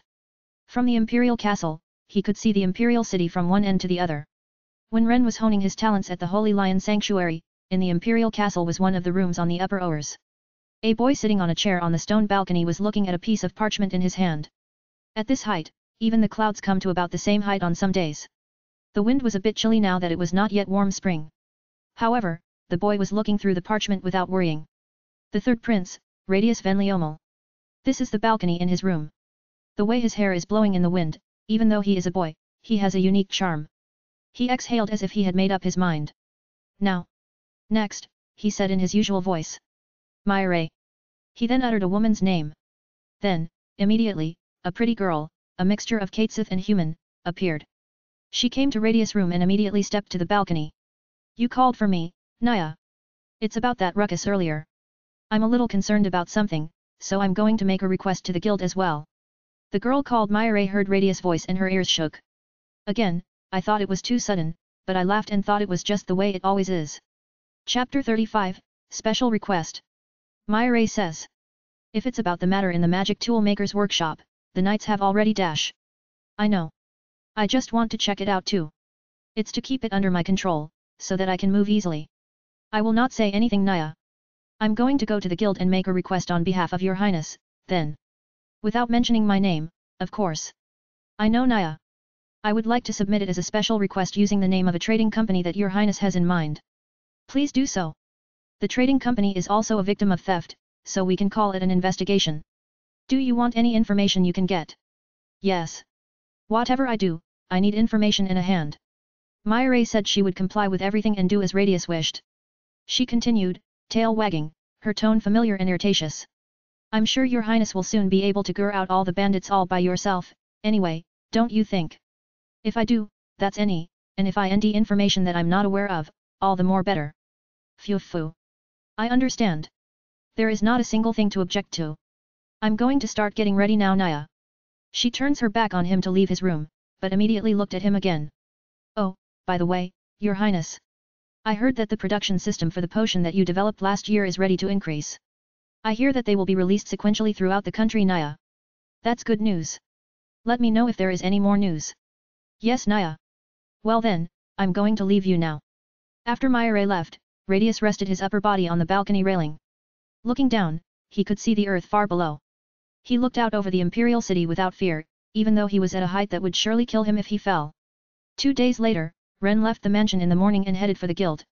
It wasn't because he was told to do so by a knight of the Lion Sanctuary. One of the things he realized was that he needed to earn money. He hadn't been able to save up money before, but now he had to pay for the entrance exam for the Imperial Military Academy and tuition fees after he passed the exam. It's not that he hasn't saved money in the past, but he has worked hard to send money back to his village. In order to do so in the future, he decided to hunt occasionally. The Adventurers Guild in Elendil was very different from the one in Clausel. First of all, the building itself is several times larger, and the adventurers who come and go are more competent. The equipment of the adventurers in the guild is more powerful than the one in Clausel. Strong monsters do not appear near towns, but they travel by magic ship or magic train. Therefore, guilds in large cities were convenient bases for their activities. Ren thinks as he walks through the guild. Inside the guild, like Clausel's, there was also a bar and a restaurant, and it was crowded with many adventurers from this time of the day. Surprisingly, however, Ren's gur did not out above the crowd. Unlike those in Clausel, there were many boys and girls about the same age as Ren in this guild. Perhaps they wanted a simple job to earn some extra money, or perhaps they were trying to make ends meet. Ren walked through the crowd to the bulletin board where the request forms were posted. Somehow, he decided to take a look at it because he felt like it. There was a brand new request form on the board. Ren looked at it closely. Is this a special request? It was a request form for a special request that he had just talked about at the Lion's Sanctuary just a few days ago. The client's name is listed as Arni Verde Trading Company. The workshop of a magic tool craftsman belonging to the trading company has been robbed, and the request is to ND out information about thieves. It stated that they wanted information about the thieves, even if it was only a little information. Does that concern you? A woman, a guild employee who came next to Ren, called out. Well. A little bit. Good. Then please come to the counter so I can explain it to you. Hey? Hey. Then, Ren was pulled by the STA member on the arm vigorously and went straight to the counter. He thought it was pushy, but he didn't resist and went straight to the counter. The STA member who came to face him immediately opened her mouth so as not to let Ren escape. Here is the starting fee, the information fee, a special reward for valuable information, and the rest is at dash dot. Wait a minute.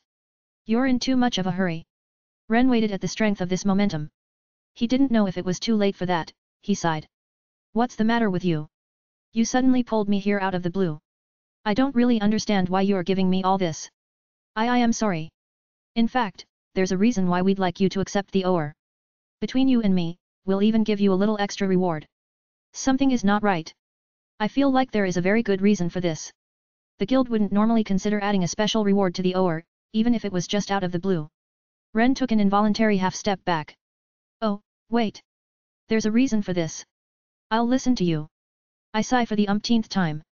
First of all, do you know about the Arni Verde Trading Company? I do. The company has been developing new potions as well as new medicines, including antidotes that are being sold as new medicines never seen before.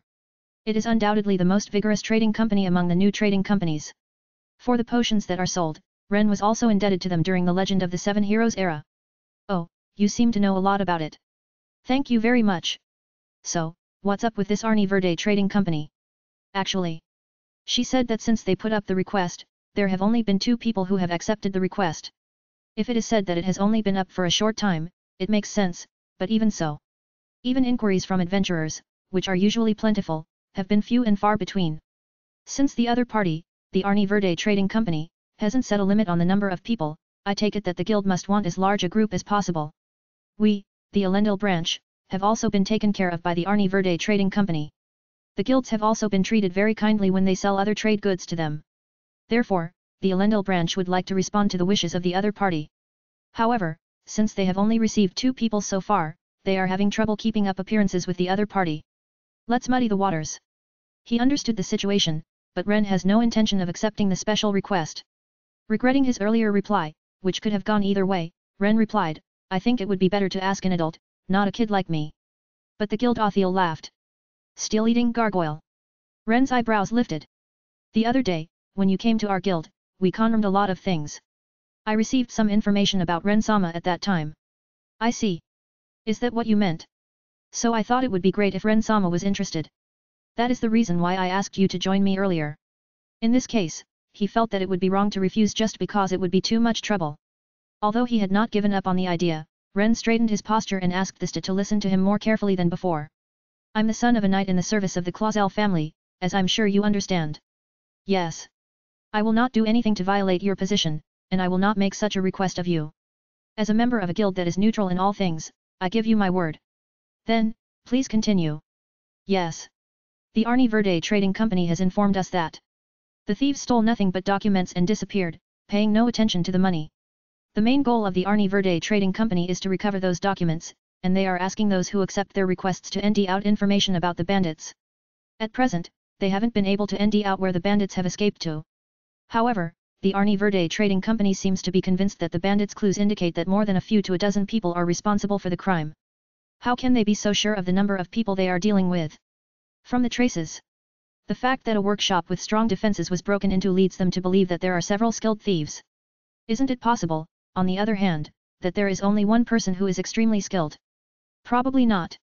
At about the same time, there was a theft at a workshop owned by another trading company. The guild Othiel suggested that the scale of the theft was calculated backwards from that. Well, the most important thing, then, is that we have a lead on where to look for information on the bandits. If you have no idea where to look at all, it is inevitable that you will run into difficulties. The guild Othiel shook her head in front of Ren, who thought there would be at least one clue to that. Ren is almost drooping at one point. If I can't get any information and have nothing to the Arni Verde Trading Company, what will happen? Nothing. There is no penalty for this request and even the Arni Verde Trading Company wouldn't have any problem with the matter through our guild. If that's the case, then an information on cases like this is always good to know. Now that he was living in Elendil, he felt there was no harm in accepting the request. And if he didn't have to worry about problems if he didn't get the information, that was even better. And tell me one last thing.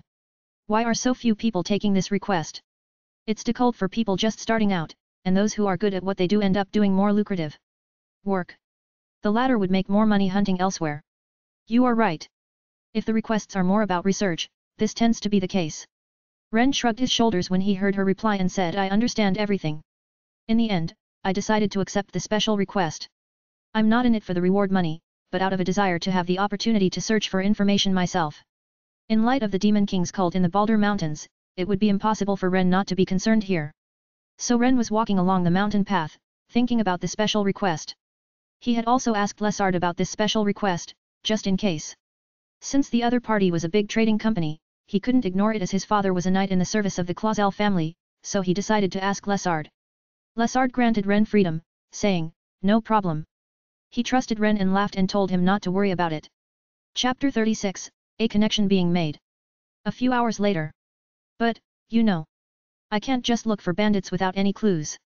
The client, the Arni Verde Trading Company, wants the clue, so it's not hard to understand why they want me to look for it as well. But where to start? If there were adventurers whose main occupation was such work, Ren would not be one of them. At the lakeside of the place where he hunted the berserk sh. Ren sat on the ground and looked up at the sky, feeling the coldness of the lingering snow. A few clouds were floating in the clear early spring sky. I mean, why don't they know anything when the knights were also mobilized for this investigation? The bandits or no, I can already say that they are a bandit group from the scale of this appearance. The bandits in question seem to have RST broken into the workshop of a magic tool craftsman who lives in the imperial capital. And all they stole were documents and other non-money items. Anyway, it's possible that some of them wanted those documents and have already piled up enough money. There were too few traces of them, even if they had escaped unnoticed. From what I've heard, they're like a fog. I'm certain that some of the bandits have the dispel skill, but dispel is a type of skill that is active against seals and other objects that use magic power. The one who was looking for an existence that had rend its power to the limit was Juroku. Dispelling a spell is not limited to such seals, but also has a certain effect on magical tools and the like. In the legends of the Seven Heroes, there were many occasions when their power was needed to open sealed treasure chests. Ren believes that the bandits may have used this power to break down the defense mechanisms of the magical tools and steal them. The reason is that if you do all you can to destroy it, you will cause an alarm, even if you were a knight. I guess I'll start by asking for advice. It is a little too uninformative to characterize this as a trait of those who belong to a band of thieves, but it is a D-Knight story. Ren decided to talk to the client, the Arni Verde Merchant Company, about it. When he returns to Elendil, he will stop by the guild and ask them to contact him through the guild stay. How about after? I looked up at the sky and thought about what to do next. Someone who belongs to the Arni Verde Trading Company can't be stupid. Probably, they have already thought about what Ren has thought about, and the same should be true for the knights.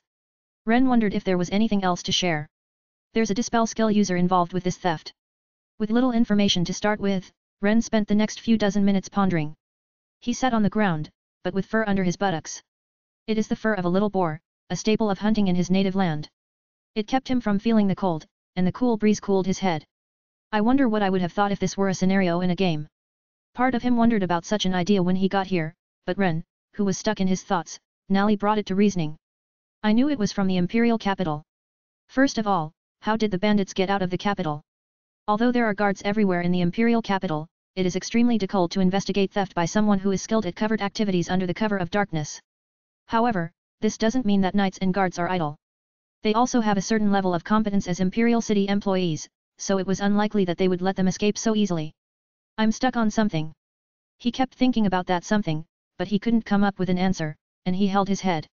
Eventually, he put together a few confirmations, said, "Okay," and stood up. The ice covering the lake was now thin and cracked in places. Ren looked underwater with regret, wishing he had had time to hunt more berserk sh in the winter.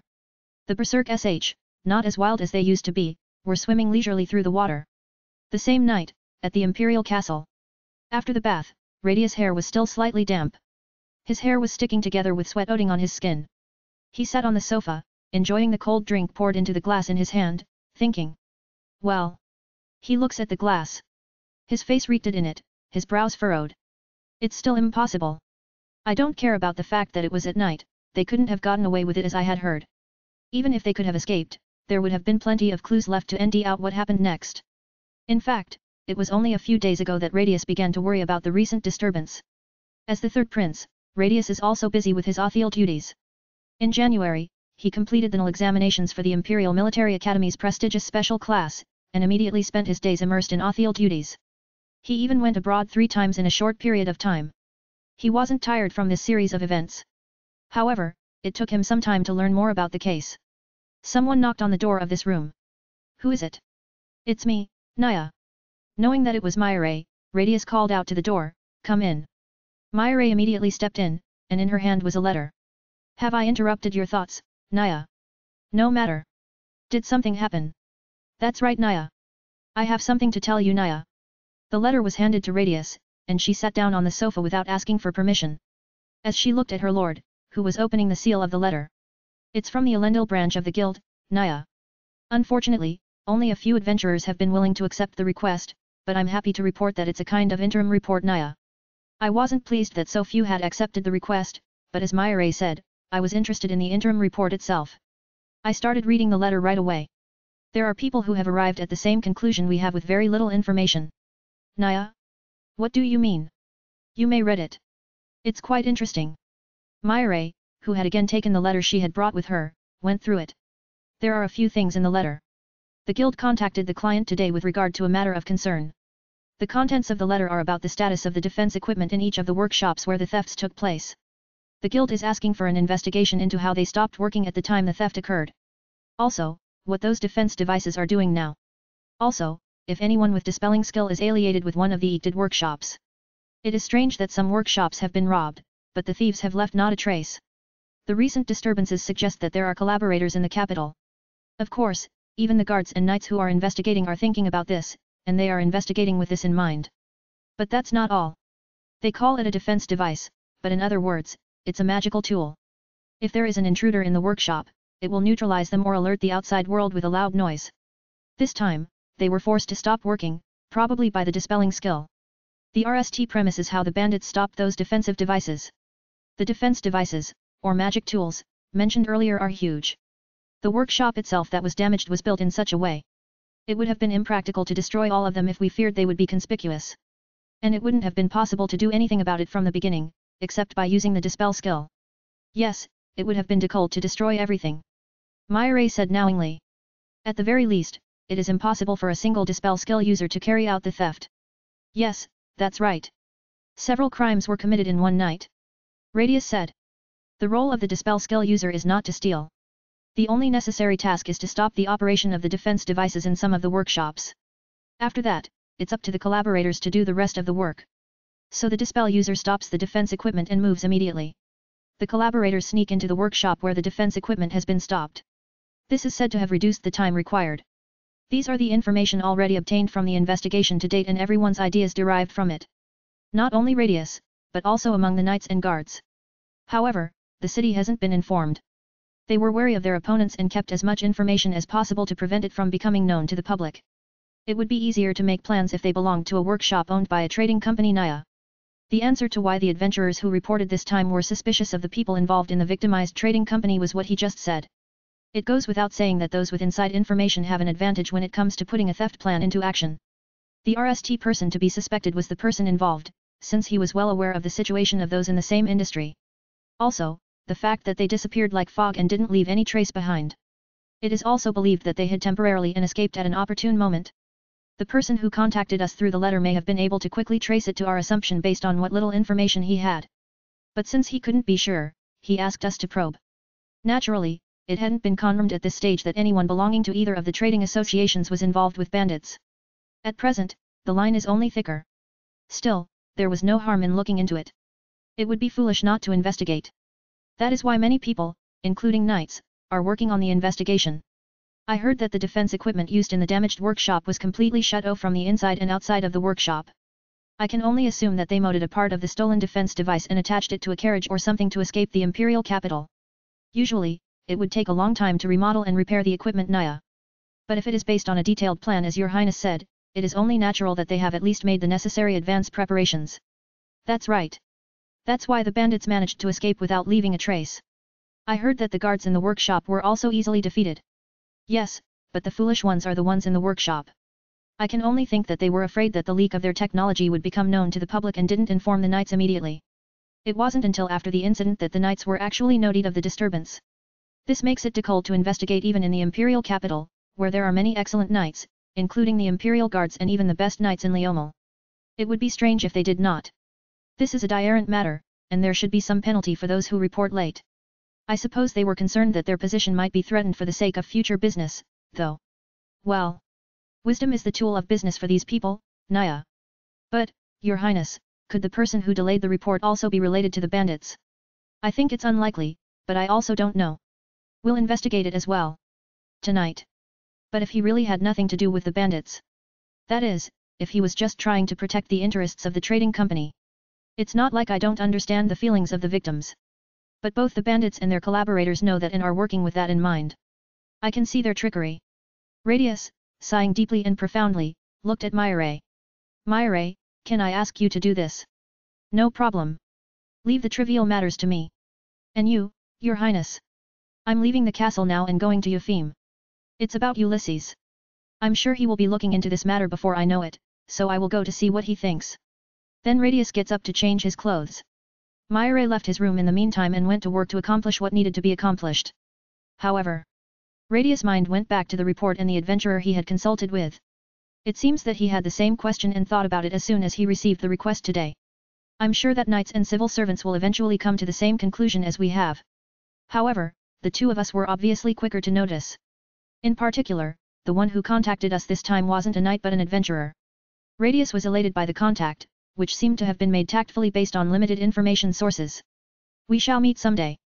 For now, I have other things to do. After getting dressed, Radius left the castle with a few of his belongings and a Kingsguard knight. They boarded a magic ship to go to Yufim. Chapter 37, on the plain outside the town. The next day an interesting conversation took place at the residence of Marquis Ignat in Yufim. Ulysses, naturally, had the same expectation as Radius, and Ulysses rather moved quickly to ND out if there was a dispel user. As a result, there was a dispel user in one of the trading houses. The said dispel user had joined the trading company VE years ago, and he was a man with a strong work ethic. However, after the incident, he immediately left the capital and disappeared somewhere. The knights and many others were searching for him. Edgar, the results. It was in Ulysses' house at the residence of Marquis Ignat. When his name was called, Edgar bowed his head and told Radius. The man had left the capital and is 2 days away from the capital by magic ship. He was there, which means he is no longer there, right? Yes, as your highness said. Then where did he run to? I assume, since it's you, that you already know that. In that case ... The gentleman in the tailcoat looked at his master once. And when he saw that his master nodded, he continued. The man is in the basement of our house. The man in question had already been captured by Ulysses before the knights. He, too, had been working in secret. The trading company had been too busy protecting its own interests to report the incident, but Ulysses was having none of it. What? You had already caught him? Of course we did. We have already interrogated him and confirmed the circumstances of the theft and the stolen goods. By order of the master, I have also confirmed that there is no discrepancy between those items and the stolen goods. It was a matter of course. Ulysses had already investigated many things as Radius had expected, and unexpectedly, he had already captured an important person. I'm afraid of Ulysses, who accomplished it so easily without showing any such signs. I am truly glad that you are on our side. Haha. I'll take that as a compliment. And for the record, I was going to report it today. It's nothing to hide. I'm sure you're right. So, did you get the purpose of the theft? It's money. He said he had been eared a deal by a certain person, and that he had done a lot of work to get it. This certain person, he must be a member of the bandit gang. He said he caused such a big incident just for the sake of money. We will leave it to imperial law to decide how to deal with such foolish shallowness. What we should be concerned about is the purpose of the person who eared the deal. Edgar, please present the documents to His Highness. Ha! When he handed Radius the documents that had been prepared in advance, he immediately understood much of what was going on. The stolen documents have something in common, don't they? Ulysses nodded. Information on magical tools installed in the imperial capital in Elendil, that's the common denominator. All the documents containing information on magical tools that were contracted by the trading company and other magical tool craftsmen on an individual basis were stolen. As we gathered up this information, strangely enough, only the information on magical tools installed throughout the town stood out. Are they looking for gaps in security? I don't know. But you needn't worry about it. And what about the stolen documents? The man who was using the dispel skill doesn't seem to have them. He wasn't involved in the theft in the RST place, but only cooperated by using the spell. I might add that the man was nearly killed after he had done his job. It would be quite normal from their point of view. It would be more natural for them to kill him when they were done with him in order to keep their information from getting out to the outside world. The man had received a lot of money as a startup fee. When he was about to receive the rest of the money, he sensed danger and ran away. I admire his survival instincts, but I have no sympathy for him. Then may I leave the rest to you? I don't mind. I will make arrangements to move him to the Imperial City prison. As for the rest, well, I'd like to see if the Demon King's cult is involved. I agree. The next step is to investigate that. It's a complicated matter, but if the Demon King's cult is involved, we won't remain silent. After the RST phase was settled, we moved on to the next phase. As the conversation progressed, a cup of tea brewed by Edgar was placed in front of them, and a quiet conversation ensued. In the conversation that resumed after a few minutes' break, Ulysses changed his demeanor, by the way. It was the kind of smile that gave the impression of a monstrous pressure behind the smile on his face. Radius, on the other hand, wasn't intimidated, but simply replied matter-of-factly. What is it? I want to hear what your highness thinks. If the cult was involved, what would your highness do? It is obvious. I'd capture every last one of them and squeeze every last bit of information out of them. I'm not asking such an ordinary question. Is it not a matter of course? If that is the case, what do you want to ask? The two cups left their hands at the same time and were placed on the table. A clank echoed through the room. Do you really think that's all there is to it? Radius instantly realized the true meaning of what the strongman had just said. Aren't you asking a nasty question? I beg your pardon. I'm sorry, but it's very important to me. I'm not sure how well polished your fangs are. That's an inappropriate question. I'm the third prince. Radius stood up. I would like to move to take the initiative this time. He said in a voice that even sounded like he was trying to be strong. This was precisely the best answer Ulysses could have hoped for. When it is confirmed that the cult is involved, will you be okay with that? I'm a descendant of the Lion King. If there are any fools who bear their fangs, I will break their fangs and destroy the habitat of the beasts that swarm around. I will not allow anyone to take revenge on Leomel. He gripped the doorknob with his own hand and continued on his way out. Ulysses, I will pay you back for what you did for me in the Balder Mountains. With these words, he left Ulysses' room this time. Edgar also left to escort Radius out of the room, leaving Ulysses alone and smiling. He was convinced that the bandits were involved with the demon cult. His instincts and the intuition appealed to him, even though he clearly couldn't have arrived at that answer based on the information so far.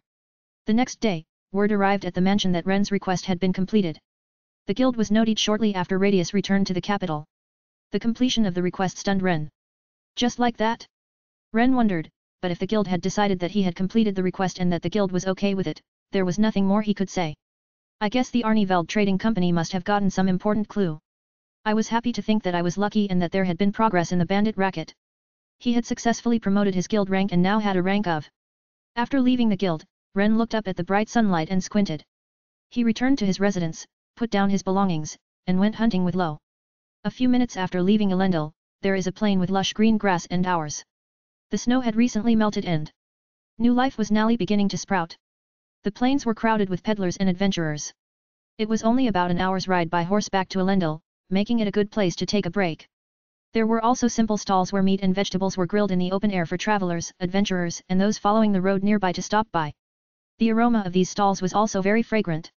When Ren arrived there, he felt a sense of discomfort. There was a sense of uneasiness in the air in this normally friendly place. The vendors and stalls were open, but there were adventurers with their arms folded, discussing something with each other, and those who seemed to be escorting the merchants were talking to each other. Once back at the mansion, Ren, who had ridden Io to this point, approached them. The Earth Wizard is here. I'm sure of it. It's those bandits. He heard the words that caught his attention and got Io to get even closer to those who had been there. Anybody hurt? I don't remember what it was, but there were a few guards from some trading company. It's terrible. One's leg is stuck in the stone and earth, and the bone is shattered. We'd better hurry and get him to Elendil. That's true, but we should evacuate. Those criminals won't take kindly to us. I know. I've asked for the help of adventurers who were in the neighborhood and alerted the young adventurers outside as well as around the streets. As Ren listened to these stories, he thought about many things. What's up with all those bandits who couldn't get their tails caught being here? It was sudden, even though they must have boasted of their noteworthy alertness before that. Ren, who had come up to the side of those who were talking, asked as an adventurer himself. Where did it happen? Ah, it was just a few minutes ago. A group of merchants were attacked as they were traveling along the outskirts of the city. There were 3 of them, and they escaped thanks to the adventurers they had hired. Although they were by no means unscathed, with several people sustaining injuries, they escaped total annihilation. The situation wasn't favorable, but they managed to escape with the help of those who happened to be there. Did you have any information that convinced you that it was a bandit group? No, but given the recent events, you can't help but think so, can you? Yes. Even bandits only show up in this area about once a decade or so, and if they were to do something like this, it would be. Thank you. I'll be careful too. I thanked him and left the side of those who had gathered. Ren looks at the terrain around him and rides Io, thinking of what to explore. He let Io walk for a bit and was about to run. You. There was a man who called out to Ren. The man was a tall man in a clean white shirt, slender but muscular in appearance. He was standing beside a leather tent, or a small tent, with a group of men around him who appeared to be his companions. From the way he stood, it was clear that he was a swordsman, a skilled one at that. Yes. Ren stopped Io when he answered and looked down at the man from his horse. I thought you were told earlier that it was dangerous. I can't overlook the fact that you don't want to go back to the town. Well, I'm glad you're concerned, but who are you? Excuse me. I'm a swordsman belonging to the Arni Verde Trading Company. So are the people around me. The Arni Verde Trading Company? Ren twisted his head. He wondered why they were here, but he opened his mouth to say hello anyway. My name is Ren Ashton. What are you all doing here? We're here for a reason. Forget about us, what about you? It's not safe, go back to town. You could get hurt. Yes. That's a possibility, but... Ren had no intention of turning back. A thought has already birthed in his mind. It was that mixture of devotion and anger. I will protect those around me. What a mouthful, but I couldn't ignore the incident that I had just overheard. I'll do what I can, too, before the threat reaches those I'm supposed to protect. These words echoed in my mind many times. So does the fact that the incident took place near Elendil. If the other party was a bandit group, the question remains as to why the bandit group acted on such short notice. But apart from that, Ren is desperate to protect his people. The people who had been working to protect the trading company had just appeared, and he didn't want to waste any time in getting information. Therefore, he decided that he should make his move here and now. In light of the seriously injured, I want to eliminate that risk if I can. It is only natural. Considering the life Ren had led up to this point, there was no way he would turn a blind eye to the threat he saw. Thank you for your concern. With that, Ren turned to leave the man who claimed to be from the Arni Verde Trading Company. And thank you for informing me of the accomplishment of the request. Thanks to you, my guild rank went up, so I'm very grateful as well. Then, you accepted our request, you say? Yes. Just the other day. For some reason, the man let out a stunned sound. The man was about to say something, but quickly said, "Wait for me," and left Ren. He went into the leather tent, which he had just entered, and came right back out. Our master wishes to ask you some questions about what you just said. Hey. The word master is a big word. Ren, who thought he might be an executive of the Arni Verde Trading Company, had no choice but to get down from Io again and approached the leather tent, pulling on the reins. Chapter 38, Heroes Are Not Afraid. The man told him not to go inside. With the lights inside the tent, only the silhouettes of those inside could be seen. It was still daylight and faint even though it was bright outside. Perhaps it was because the angle of the tent made it difficult to see the sunlight. The person inside seemed to be sitting on a chair. He looked like a boy about the same size as Ren and was smaller in stature than the men outside. You say your name is Ren Ashton. His voice was still that of a boy. But it sounded unnaturally croaky, as if it'd been altered a bit with some magical tool. That may be why. He knew this voice, but he couldn't remember it. Yes, my name is Ren Ashton. You don't have to be sty. Make yourself comfortable. How much should? You can talk to me as you would talk to a friend your own age. Dash. What's the matter? Why are you silent? I beg your pardon. Come to think of it, I don't have any friends my own age. And now the boy in the leather tent became silent. His silhouette was sitting in his chair, holding a book or something in one hand while talking to Ren, but his hand was placed on the table right beside him. The sound of the book slamming shut was heard softly outside. Next thing he knew, the boy turned his head toward the sound of Ren's voice. Ha ha ha. You don't know because you don't have any friends. Then it's no wonder. I would appreciate it if you wouldn't laugh. Pardon me. But you don't have to worry about my status because I am an executive of the Arni Verde Trading Company. You can talk to me as you please. Is that all right? Yes it is. I just want to ask you a few questions, so you don't have to worry about it. He didn't think he should let the other party say so much and then be so reserved and concerned about it again. Ren had no reason to complain after he had done what they had asked him to do, since they had asked him to do so many times. Therefore, he said, "Okay," in a reserved manner. He was hesitant until the very end, but he decided to respect the other person's words. What's the reason you called me over? Ren asked in a broken tone, unlike before. Unbeknownst to him, the swordsmen around him belonging to the Arni Verde Trading Company were surprised, and some even had their cheeks slightly scrunched up. Ren, who knew nothing of such things, waited patiently for an answer. I have heard an interesting story. You say that you have received a commission from the trading company. Yes, it is true. What's the use of lying? One more thing, have you contacted us in any way? Yes, on the RST day I received the request. Hearing this, the silhouetted boy's body jerked and shook slightly. The men around Ren also lifted their eyebrows and looked at each other once more. What about it? I had remembered that someone had made an interesting contact with me. I had hoped to meet him someday if I had the chance. Now that you mention it, you will understand why I have arranged this meeting. Ah, no wonder. I was relieved to hear that the request was completed right after that. Ren said that the investigation must have gone well. The boy in the leather tent, on the other hand, looked like he was beginning to think about something. He was sitting in a chair with his hands over his mouth and his legs crossed as he seemed to be thinking. You seem to be interested in this matter. I would be lying if I said I was not. For Ren, who now wants to run up to any re-spark as soon as he sees it, and put it out by swinging a bucket of water around and spraying it. We think the culprits are bandits. It's dangerous. I know. I'm just trying to ND out what I can without being reckless. You say you won't do anything reckless, but it's a big deal. Have you no fear? The other party had smashed the legs of the merchant escort to pieces with earth magic. I wouldn't say I'm not afraid of them, but I guess I'm more afraid of the situation getting worse before I do anything about it. The boy was silent when he heard Ren's reply. Again, he seemed to be thinking about something. I'll tell you why we are here. The reason we are here is that just a few hours ago we found what we thought were the traces of the bandits. They didn't use those who had already been attacked as bait, nor did they abandon them. As soon as he received the information, he rushed to the area and did everything he could to avoid casualties in the area, contacting the regular knights if necessary.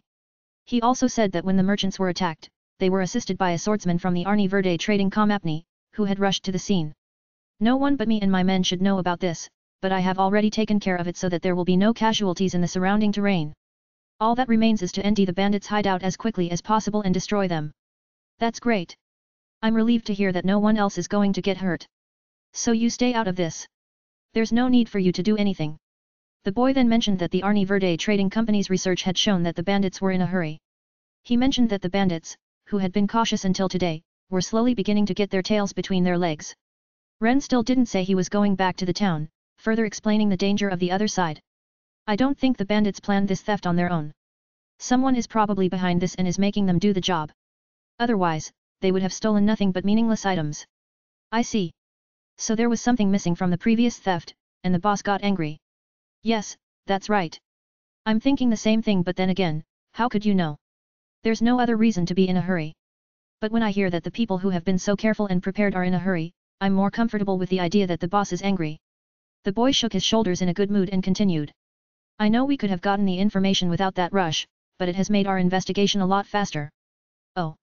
As expected of the Arni Verde Trading Company. Thanks for the valuable information. Thanks to that, I'll be able to check out the hideout of the bandits. Wait. Wait. Wait. Why are you so stubborn? I'm sorry. I won't say I push myself too hard, but it's in my nature. I've learned time and again that it's better to do what you can yourself. These words express his desire to do more than just stand by and watch. It is not that he takes pleasure in willingly getting involved in danger. It is because he has learned from his past experiences what it means to take action on his own. Ren smiles and turns his back to the leather tent. He jumps on Io, pulled on the reins, and strokes Io's mane. Io neighs shortly and comfortably. And the way you put it, it's almost as if you are saying the bandits are in a more dangerous situation. They could be forced to do their job while attacking innocent people. I'm glad you understand. That's why I said I'd advise you to go straight back to town. I disagree. If it's so dangerous, I don't want to just let it happen. At that moment, the boy wanted to run out of the leather tent and look at Ren's face. He wondered what kind of expression this man had on his face as he spoke these words and how he was going to go about searching for the bandits. But he stopped and let out a sigh. Once again, don't do it. There is no way you could ND it if you searched at random. Then what would you do if I found it? I can add it to the reward that was in the request form, but that's not the point. Let's be clear on this. You can't do it. Even if you could ND their hideout, don't you think the place will be overrun with them? Oh, the bandits, there's more than a dozen of them. Yes. Therefore, there's no need for you to die in vain. You are smart enough to know better than to do such a foolish thing. Ren smiled. The boy in the leather tent and the men around him all widened their eyes at the pressure of the strength in his smile. I'm trying to protect as much as I can. It's far from foolish. He said RMLY and turned his back on the leather tent. Io's hooves kicked a pebble. I've never seen a man as stubborn as you. Do as you please. If you found the hideout of the bandits before the knights do, it would be a marvel. And if you capture any more of the bandits, I'm willing to double your reward. You sounded as if you've given up trying to ND the bandits. But now you seem red up. You're the one who made me do it. I'm going to say it once again, do what you want. Let's see how far you can go with the information you've got from the people who haven't been able to ND any traces of them, this terrain, and the earth magic. That's all the information Ren could reconream. These are the people who have been keeping us in the dark about their hideout for some time. Can I ND them? Ren, who had been thinking about where he would start looking for them, sorted through the information in his mind. There was only one possible outcome. Ren muttered in a condensed tone of voice, over there. I guess those last words were kind of like setting me on re after all. Finally, Ren pulled hard on Io's reins and left the plane. Shortly after Ren left, the boy in the leather tent called one of the men outside. The leather tent was actually a magical device that made it difficult for those inside to be heard outside. It was designed to prevent the voices of those inside from leaking out when discussing plans and other such matters. Now, the strength of the tents has been lowered, and the voices have been adjusted to the point where they sound muted. In other words, once inside, the boy's true voice could be heard. Your Highness Radius. The boy was called so by the man who had entered. Why did he say those words? Can't we and the other knights handle it? I suppose so. But I was curious and I felt I had to be sure. I thought I would regret it if I didn't check the strength of that Ren Ashton guy here. That boy certainly had a strange strength about him. I will not let him get hurt. Therefore, I order you King's Guard, some of you will go after the boy and lend a hand before he gets hurt. This is not to say that it is the fault of the one who kindled the Ri, of a sort. But this is what I consider to be natural behavior. Radius was working to prevent the bandits from spreading more damage, and Ren was in that category as well. I understand. If the boy ever NDS the hideout, we will stop him immediately. Please do so. He's a smart guy, but I don't care how smart he is. But as expected, he can't handle a dozen or so bandits by himself. I will do as His Highness Radius wills. Thus, the swordsman of the Arni Verde Trading Company, a knight of the King's Guard, left the leather tent. He consulted with his companions outside and decided to pursue Ren in secret, allocating his manpower to the task. Even so, he was left with enough strength to say that Radius's escort wouldn't be a problem. And who is this Ren Ashton guy anyway? I hope he's not really going to ND the hideout. Radius planned to ND the hideout of the bandits by the end of the evening. In addition to the new information, the forces that Radius had unleashed in the neighborhood would definitely lead to the discovery, because that was what he had planned for. It was a brilliant formation, even one that Ulysses would approve.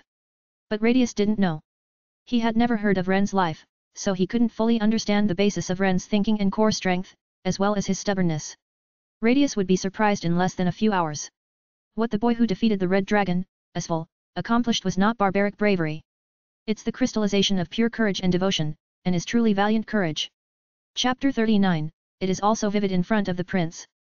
He knows the topography of this area in detail.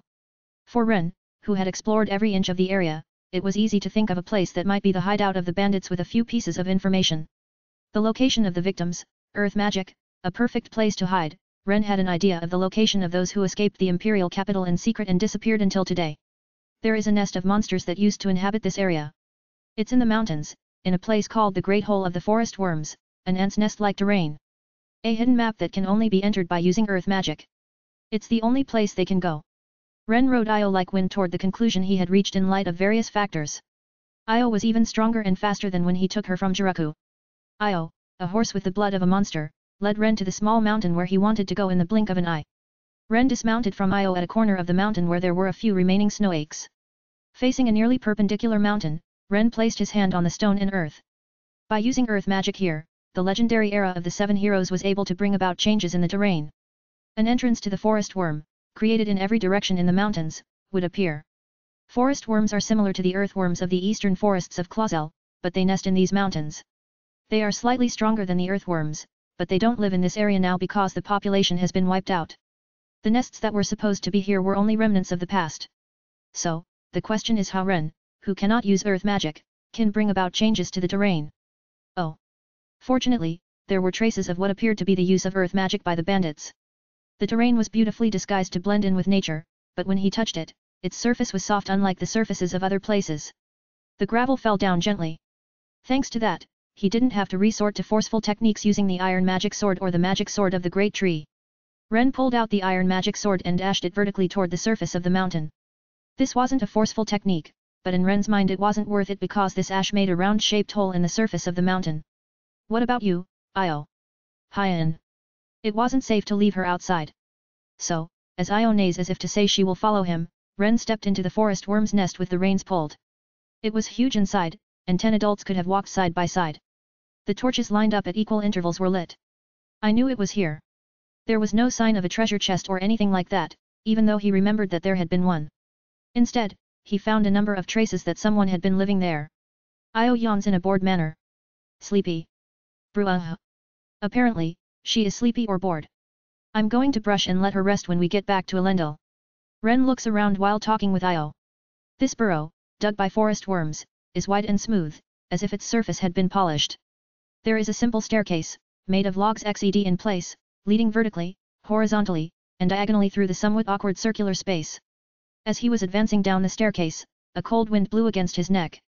He also heard someone behind him pull out a sword to block the cold wind. Before all of them could close in, Ren saw the one who was in his blind spot. The person he wasn't expecting was a man in dirty robes. You dash. Then Ren held up the magic sword of the great tree without mercy. The magic sword of the great tree was thrust into the man. Ka. Ren had nothing to say. Just the fact that the man suddenly appeared, Ren reacted instantly and he was easily knocked unconscious. I knew it. They're a bandit gang. Muttering this, Ren next saw another group of men trying to close in behind him. These men were the swordsmen of the Arni Verde Trading Company, with whom Ren had exchanged words with on the plane. They were all stunned, blinking repeatedly at the strength Ren had just demonstrated. You've been following me all the way from the plains, were you worried after all? Did you notice? Yes.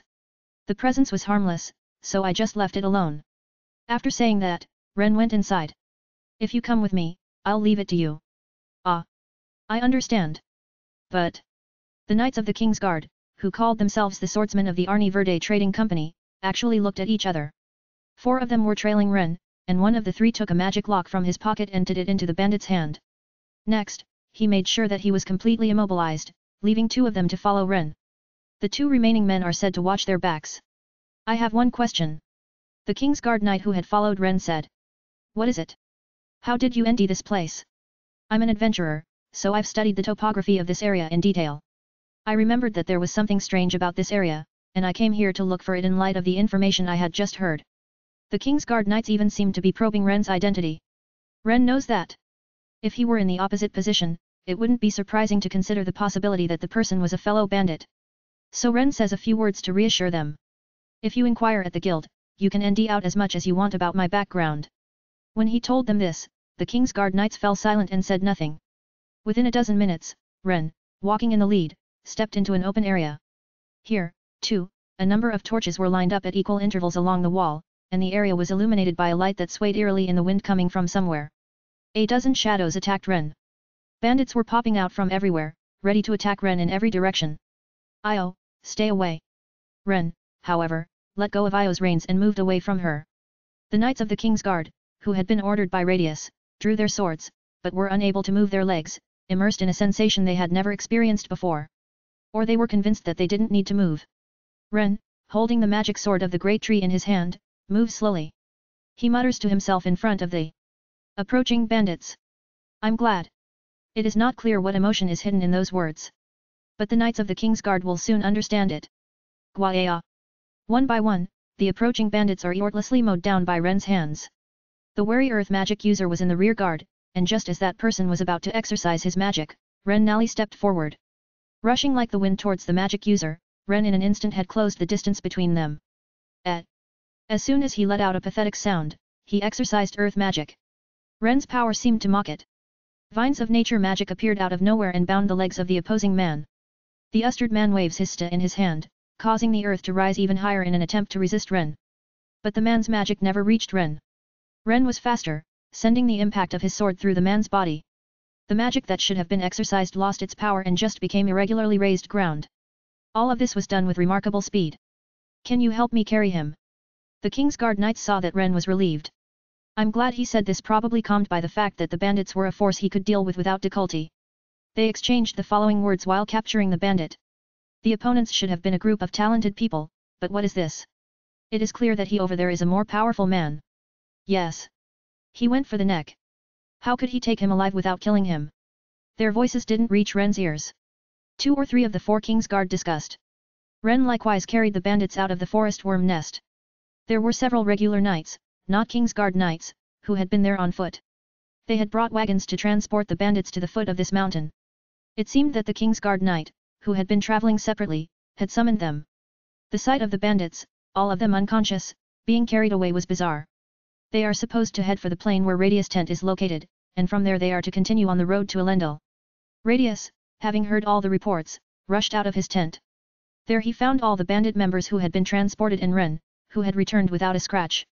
Stunned, Radius was about to hear from the King's Guard knight, when a moment later, he heard the following words.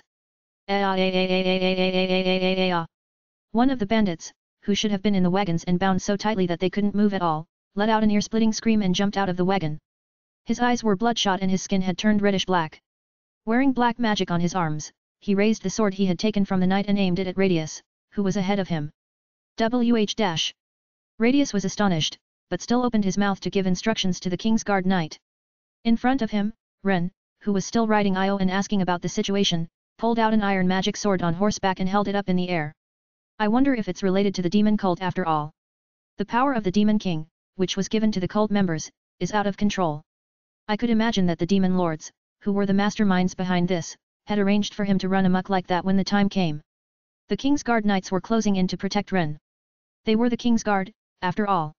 They quickly formed a formation and set up a defense system that could absolutely protect Ren as well as Radius. In terms of ability, no matter how much they went out of control, the King's Guard was a few steps ahead of him. Still, the bandit members who were considered pawns to be discarded loomed. Ren on horseback said in a cold but heartbroken voice, "I don't feel sorry for you," with a depressed look on his face. In his heart, he praised his own judgment, saying that he was right to be concerned after all. The iron sword was raised, and his hand gripped it. The King's Guard Knight, who was standing there to protect him, turned his head. The knight behind him felt a strong pressure that he couldn't ignore. Then he saw the sword being swung down. The pressure of the sword passed right beside the knight of the King's Guard. When he turned his head in the direction from which the sword pressure had passed, he saw that the bandit who had been used as a pawn had collapsed. He still seemed to be breathing, but there was no sign of him getting up. It was nothing, just sword pressure. The wave of magic power that resides at the root of the pressure is from a special school. Radius gasped when he saw it. What a surprise! Since Ren didn't turn around, Radius couldn't see his face. But he could tell from Ren's build, voice, and mood that his age wasn't that different from his own. Ren pulled on Io's reins without hesitation to everyone else's amazement. "I'm going back to Elendil RST. There is someone I need to report this to, so if you need anything else, please contact the guild."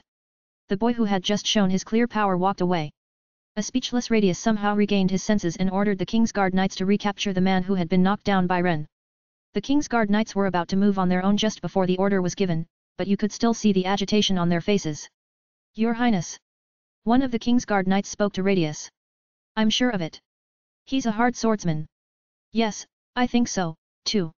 Radius' voice seeped into the wind that caressed the plain. After that, no one showed any sign of unusual behavior. All of them were knocked out by Ren and didn't even wake up. Perhaps it was because the man who had just been taken out was the leader of the group. The man Ren defeated was the one who was the user of earth magic. Like the duo who appeared in the Baldur Mountains, he wasn't strong enough to withstand the power brought by the demon lords.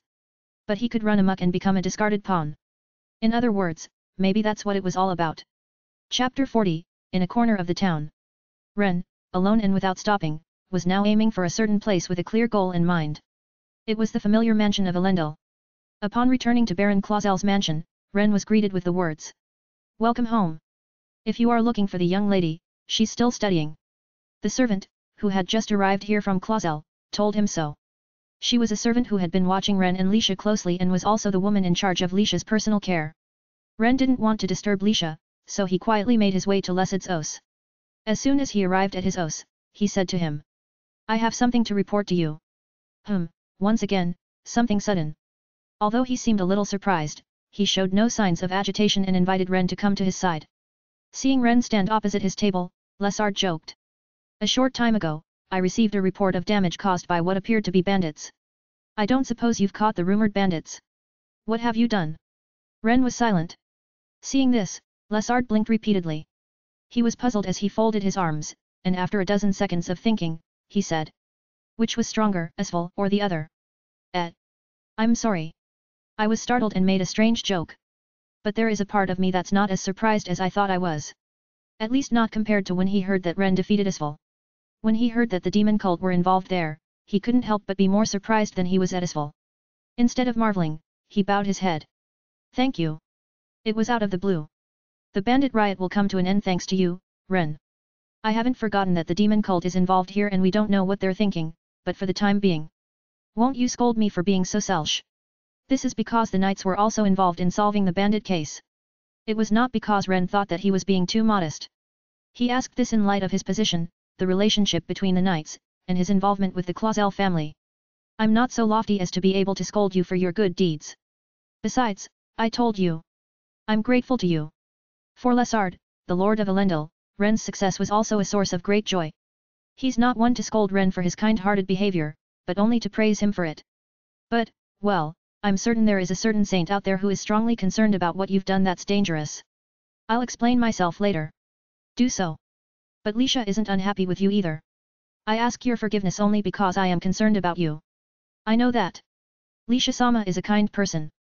After that, Ren shared that he had met with the Arni Verde trading company in the plains and that they were in charge of transporting the bandits.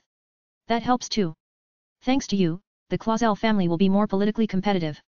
Ah, now that you mention it, it's true. But don't use it as an excuse to overdo it. Lisha and I can only be rest assured that you are in good health. It was a gentle voice and with a smile. Ren has no regrets about his behavior today, but he swears to himself that he will never do anything that would make him throw away his life so easily. Ren was once again satisfied with today's results. It was only one paragraph of the story, and it wasn't the end yet, considering the backstory with the demon cult.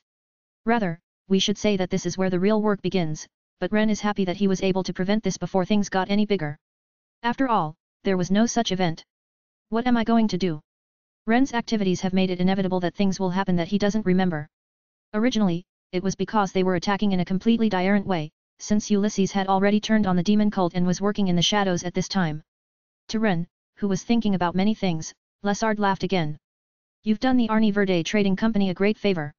I can't help but feel that you have more political power than I do, as was the case with the Marquis Ignat. No. No. Even if you say so, I can't do it alone. What about the Arni Verde trading company? You came back right away out of concern for me, but didn't they want to talk to you as well? I think so. So I left them with a message to contact me through the guild if they needed anything. He spoke, remembering what had happened on the plains, and soon after. There's a knock on the door of the OS, and Y steps in after hearing Lessad's answer. In Y's hand was a letter. It's for the boy, brought by a man from the guild. That was quick. How fast do they work? He has only been back in town for a short time. Wise. What did the guild's messenger say? Nothing in detail, but the report I just received from the master, plus the contact with the boy, plus the look on the guild members' faces, I can only imagine what happened. But you weren't as surprised as you were at the Aswell incident, were you? You are right. I was just thinking that the boy might have crushed the bandits, but strangely enough, I'm not as surprised as I was last year. I found myself nodding my head and thinking, ah, it's the boy after all dash. It was sudden, but I thought it would be good for Elendil. I know, and so does the master. Weiss came to Ren's side and gently stroked his head. Weiss, tall and straight for his age, can do so without difficulty, as he is still bigger than Ren. It would be surprising that in another year or so, Ren would grow to be about the same height. The person who sent the letter wanted you to check it right away. I'm sorry, but can you do that? Sure. Ren opened the envelope and inspected inside. The letter was written in haste and lacked politeness. In summary, the guild had a message from the Arni Verde trading company. The message was to go to a certain place. Where is this? Ren recalled in his mind the path indicated by the letters. First, go to the back of the alley right next to the guild, then turn right and go to the end of the alley. Looking at it, it's nothing more than an empty alleyway. I don't know why the Arni Verde trading company asked me to come there, but I knew they didn't want to set things up. I think they want to talk in secret, in a place where they will not be seen. I'm going to meet with the Arni Veld trading company. Are you sure? I can have a knight accompany you. No need to worry. I'm glad you're concerned, Lessart-sama, but please have your knights guard the mansion. Ren said and left his OS. Heading to the unpopular back alley directed by the other party. The RST time I walked down one, I saw the same swordsman I had seen earlier. Go inside. Stop just before the turn. I ask you this just to be sure. What happens if I go around the bend? I can't say, but I want you to do it anyway. There's no need to be stubborn here. Ren replied that he understood and proceeded to do as the man instructed. The back of the building is not well lit. Still, the sun was shining just right at the corner. As soon as Ren stood in front of the corner, he heard a voice. You shocked me earlier. It was Radius, who was just beyond the turn, though Ren couldn't see him. It was his own voice, very different from the one he had heard through the leather tent. Ren recognized that voice, just as he had with Ulysses. This made Ren think, no way. He felt this way because of the current situation as well as their exchange on the plains. Ren feigned calmness without revealing any of his thoughts. If my prediction was correct, I thought that since I was dealing with the other party, I should just ask Ulysses, who is the leader of the royalist faction, about it. It wasn't that he didn't remember the shock. He was trying so hard to suppress his feelings. And if so, why was he here? He didn't even have to go to that place himself, considering his position. Ren thought it would be a bad idea to get riled up here, so he kept his mind in check. I commend you for ending the bandits' stronghold with such little information you had. I'm thinking now that you must have expected it too. Ren's tone changed when he realized that he might be dealing with Radius. And why did you change your manner of speaking? I didn't ask you to change it. He may say that, but it shouldn't be so. The fact is that Ren, who had regretted the exchange on the plains, couldn't imagine being so open and casual here. I can't be sure if the other party is Radius, but a polite tone should do no harm. Do as I just told you. Okay. May I ask you why? Because it's easier to talk that way. Since you treated me like that once, there's no need to be so formal. Okay? He encouraged me to do so. Ren still hesitated and delayed his reply for a few seconds. After a moment of hesitation, he turned around and looked at the swordsman from the Arni Verde Trading Company. The man nodded reluctantly. Even if the other party was Radius, it seemed unlikely that he would be called disrespectful. To answer your question earlier, since you were the one who moved so quickly, I thought it wouldn't be surprising if you were aware of the bandits' hideout. When Ren gave up and said it with such an attitude, Radius nodded in satisfaction. Actually, I noticed around the same time as you. I was looking for maps and information on the area at the time. And I got the answer a little late. Ren nodded, so that's why, when he learned that it was those documents he had been reading in the leather tent. Otherwise they wouldn't have gone to the trouble of setting up a base on the plains. But I was surprised again that you would even notice such a thing. Ha! You read me up and you thought I wouldn't notice. Don't say that. In any case, you were the one who noticed it RST. No. Not that way, but when I was trying to end the bandits in a strong position. You told me to do whatever I wanted. That was partly because I was curious about your strength, but equally because you were stubborn. I can't argue with that though. Ren was a little remorseful because he actually was. But he wouldn't have been able to actually stay in that place. Like when he talked to Lessard, Ren didn't regret his actions. I'm sorry if I offended you. I was just surprised at your quick thinking. Forgive the details. I have never had the experience of talking like this with a person whose face I don't know. I don't have any experience like that either. It's just, well, I don't care anymore. It wasn't a bad job for me. The two continued their conversation without showing their faces, asking each other what they usually do. The two of them talked for more than 10 minutes, exchanging small talk about nothing out of the ordinary, so to speak. Radius looked at his watch where Ren could not see it and said, "It's time. I'm sorry, but I must leave now. I've had a very productive time. I appreciate it." "My pleasure. I'll be going now, too." Ren released his back from the wall he had been leaning against and turned his back to the corner. Radius also turned his back and they started walking at the same time. "How do I pay what I promised you?" "Donate it to the lord of this town. Don't worry about me, it's for the good of the town." And that was it. No more words were exchanged, and the two men left. Soon after, Mayure appeared in front of Radius. She appeared out of nowhere and walked next to him.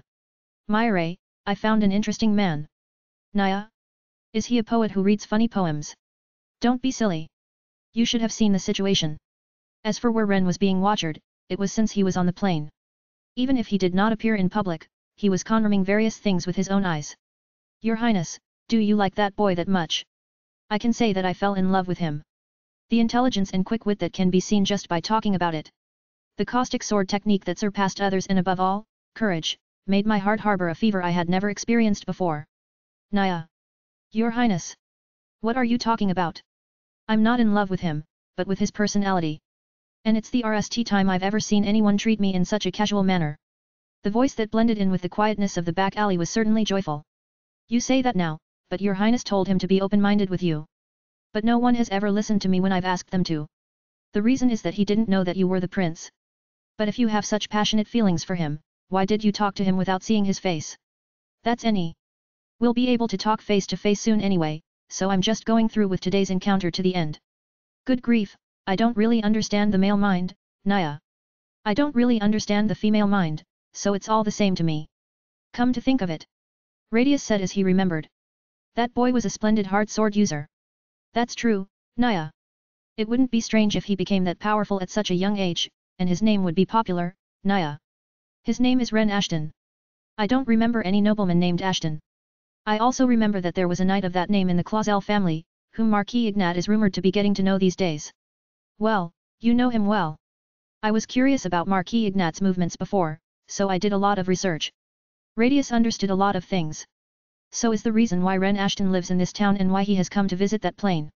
I can even understand why he accepted a special request from the Arni Verde Trading Company the other day." Speaking of the Clausel family, there was also the recent disturbance with the heroic faction. "I don't have any proof, but it's rumored that Edgar-san helped them out there Naya dash. Where did you hear this rumor?" "It's just a rumor that I've been working on in my brain based on the information I've gathered Naya." "I see. I have my doubts about whether I can call it a rumor or not, but I don't care. The only thing that mattered to Radius now was Ren Ashton. Chapter 41, A Reunion in the Castle. Town. A week later, Ulysses visited the imperial capital. He had been working separately from Radius until today, investigating various things, but he was errant today. On the balcony of Radius's private room, the reason for this becomes clear. It was late afternoon, bathed in the early spring breeze. The other day you did an excellent job in subduing the bandits. I can hardly take credit for that. Your courage hasn't wavered, Your Highness. I'm proud of the fact that you left the castle yourself, determined to catch them by the tail. It was the day Ren and Radius met. He was the third prince, but why did he have to go out to the plains himself to prepare for the survey? Radius had his own reasons and determination. The reason was the power that Radius himself possessed. The Demon King's cult was heavily involved. I was prepared to take some risks in order to obtain information about them. That's why he went to the plains himself. He took a King's Guard knight with him and secretly ordered other knights to go to that place while hiding. It was only by chance that he met Ren. By the way, after appraising Radius, I believe there was one collaborator who had absolutely no contact with His Highness. Indeed, you know him. Yes, I know him. If anything, I know all about Your Highness's attempts to contact him. So he was in close contact with you, after all. He's a boy who serves the Clausel family and lives in Elendil. Radius had already found out what kind of friendship existed between him and Ulysses. If you understand, I don't need to go into detail. So I'll be straight to the point. Ulysses was his usual self, but for the RST time he showed such force that Radius gasped. I will not tolerate the Clausels, let alone the Ashtons, being touched. What do you mean? As it is. If you were to involve them in factional disputes, including the matter of the demon cult, I might not be able to remain on His Highness's side. That's what I mean. Is it for the sake of righteousness? Yes. To put them in unnecessary danger is not acceptable to me. Ren is a brave and powerful boy, and so are the members of the Clausel family he serves. But that didn't authorize him to get involved in their plans, and Ulysses was as stubborn as his words. Okay, okay. Radius had no choice but to say, I understand. I have no desire to be on your bad side in the RST place. Frankly, Ren Ashton's ability is tremendously appealing, but I also promise not to get him involved. Ulysses laughed when he heard the satisfactory reply. This time it was a sardonic smile, without a hint of pressure. I'm so glad you understand. As expected of Your Highness. How can you say such a thing after putting so much pressure on me? Pressure? I was just talking to you and I apologize if I was rude. Enough. I can't stand you. Radius then picked up a teacup on the table and drank the tea, which must have still been a little hot, in one gulp. He propped himself up on his cheekbones and looked out over the balcony at the imperial city spread out outside. But do you mind if we meet? Depending on the purpose, I can't help but want to get in the way. So can I ask you why? I'd at least like to thank him for the other day. I don't dislike Ren Ashton's personality, by the way. I found myself feeling good when I talked to him. Well, if that's the case, then, it is not my place to interfere. Your Highness has no friends. Stop doubting me. The only thing I want to do is to avoid making enemies with you. I beg you, give me a break. And what's this about not having any friends? Oh no, I hope you don't mind my last word. Of course, it wasn't all serious quarreling and probing. It was nothing more than confirming each other's feelings by putting them into words. One day, on the way back from one of Ren's trips to the Holy Lion's Sanctuary, he had gone to a fancy restaurant on the main street to have dinner, and was enjoying his food alone when he heard a voice saying, "Oh, would you mind if I share a table with you?" A strangely nervous waiter brought a dish for two. Since all the seats in this restaurant are separated by a hedge, I wasn't sure if the other seats were full or not. But I didn't mind sharing a table. So I nodded my head and said, "Okay." The waiter looked very relieved and proceeded to put the food on the table. It was the same food that Ren had ordered, but for two people. It was also unnaturally polite, and there was not the slightest deviation in the arrangement of the forks and knives. I wonder what it was. The waiter bowed deeply to Ren, who remained silent, and walked away. Soon, the reason for the waiter's nervousness arrived. "I'm sorry for the urgency." It was the voice he had heard the other day in the town of Elendil. The one who came sat down opposite Ren and they looked at each other. I see why the waiter was so nervous. I feel bad for the people in this store. I've even asked them not to mention me to anyone else, but I'll pay them for the inconvenience later. Besides, speak to me as you did before. I do not mean any disrespect. He couldn't ignore his repeated requests.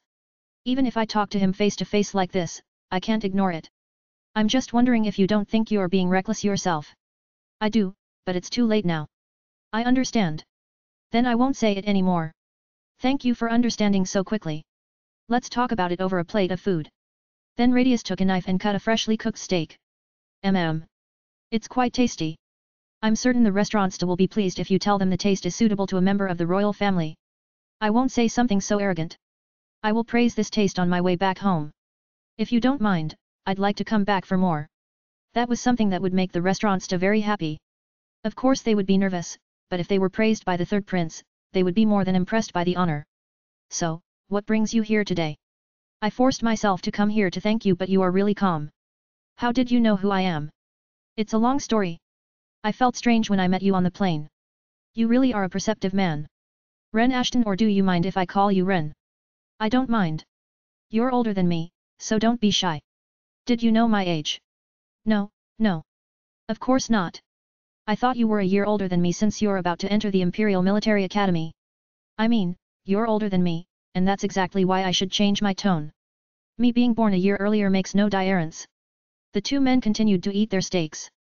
The food in this restaurant, including the side dishes, is really tasty. In addition, during the game days, you could get some buzz by eating this restaurant's food. For example, the dishes were made with ingredients from monsters, so they had the effect of restoring one's strength. For Ren, who was on his way home from sword training, the food was just right. After finishing the meal and enjoying the after-dinner dessert and tea, Radius said to Ren. Thank you for helping me out the other day. Thanks to you, I was able to capture a troublesome band of thieves, and I was able to go one step further in pursuit of the demon cult hiding in the background. I don't mind. I was just doing my best to protect my surroundings. Ulysses tells me that you are a truly dedicated man. I don't know about that. I'm just trying to stay alive. It's a wonderful thing. It's an asset to live that desperately. Now it was Ren's turn. I had already expected this from Radius, so there were no big surprises. I knew it. But then, something else began to bother me. It was dangerous for you, the third prince, to go out there by yourself. I know. But I wanted to move after capturing the bandits at any cost and determining the involvement of the demon cult. For that reason, I thought I should move on my own, even if it was somewhat dangerous. I think you're brave, but weren't you stopped by the King's Guard? How did you know they were King's Guard? It's impossible not to recognize them. Swordsmen of such rend movements, Your Highness. Radius. Your Highness Radius. Please call me Radius. I dare say in a pompous tone, but I will allow you to call me Radius. I don't know. I think it's a bit rude to call you that. And by the way, you don't sound pompous, you're actually very pompous. Radius laughed when he saw the stunned Ren. His voice also uttered when he saw the expression on his face, a far cry from the dignified and heroic girl he had been shown the other day. I don't have any friends close to my age either. I'm sorry, but I don't know how to treat you properly. He quoted the words that Ren had spoken to him in Hirahara. Won't you say something about disrespect later? I won't. If I make an enemy of Ulysses with that, it will ruin me. If it were, you wouldn't call it disrespectful, so you might ask me to do something for you instead of giving me a free pass. I've decided not to say it. Of course, it's also for the Clausel family. Or, in any case, I'm going to fall out with Ulysses. He made the third prince say this. Ren Nally gave up, thinking that it would be a waste of time to keep on pushing him any further. Well, then, Radius. Call me whatever you like. If you want me to call you whatever I like, Your Highness is more preferable to me. I mean, you can call me Radius whenever you like. When he saw Radius, who was surprisingly friendly and smiling, it didn't matter. Ren sighed once more and quenched his thirst with a glass of fruit water he had ordered for his steak. Back to the subject, if people around you had such rend movements, you'd think they were King's Guard knights. Ren had another thought. So is the Arni Verde Trading Company yours? Ostensibly, I have nothing to do with them. But in reality, it is half my business association. The head of the Arni Verde Trading Company is the one who taught me my studies, my sensei so to speak. When I was 10 years old, we started a business that grew out of small talk, and it took and has been going strong ever since. You explained everything in a very vague way, but I got the information I wanted to know, so it's okay. I would have told him not to make a big business out of small talk, as he had done. But I didn't want to say that because it would have saved my life, and I praised Radius for his brilliance. I thought Ulysses-sama was great, but you're great too. You're the one who gives a simple impression. I can only say that you're amazing. Because I can't do it. How can you say that after showing me such a great swordsmanship? Even the hard swordsmanship wouldn't have been possible without Ulysses' introduction to the Lion's holy sanctuary. Without him, Ren wouldn't be where he is today. Then Ren became curious about the relationship between Ulysses and Radius. It seems you are very close to Ulysses, but is that because you and him are from the same faction? Ulysses and I have a cooperative relationship that is not limited to our factions. Are you aware of the commotion among the factions? Ah, the incident in the Balder Mountains last year. Yes. I've been wanting to have a trustworthy companion ever since that incident. Me and Ulysses at the same time. It's easy for you to say, but it was big deal. For Ren, it would also mean that the two people who killed each other in the Legend of the Seven Heroes are now friends. If the two collude, they would be quite powerful. No doubt. If Ulysses Ignat and the genius Radius Van Leomel cooperate with each other, it would be very reliable. What you just said sounds reasonably confidential. Not really. But, I've talked with Ulysses and told him that it would be any if it's you.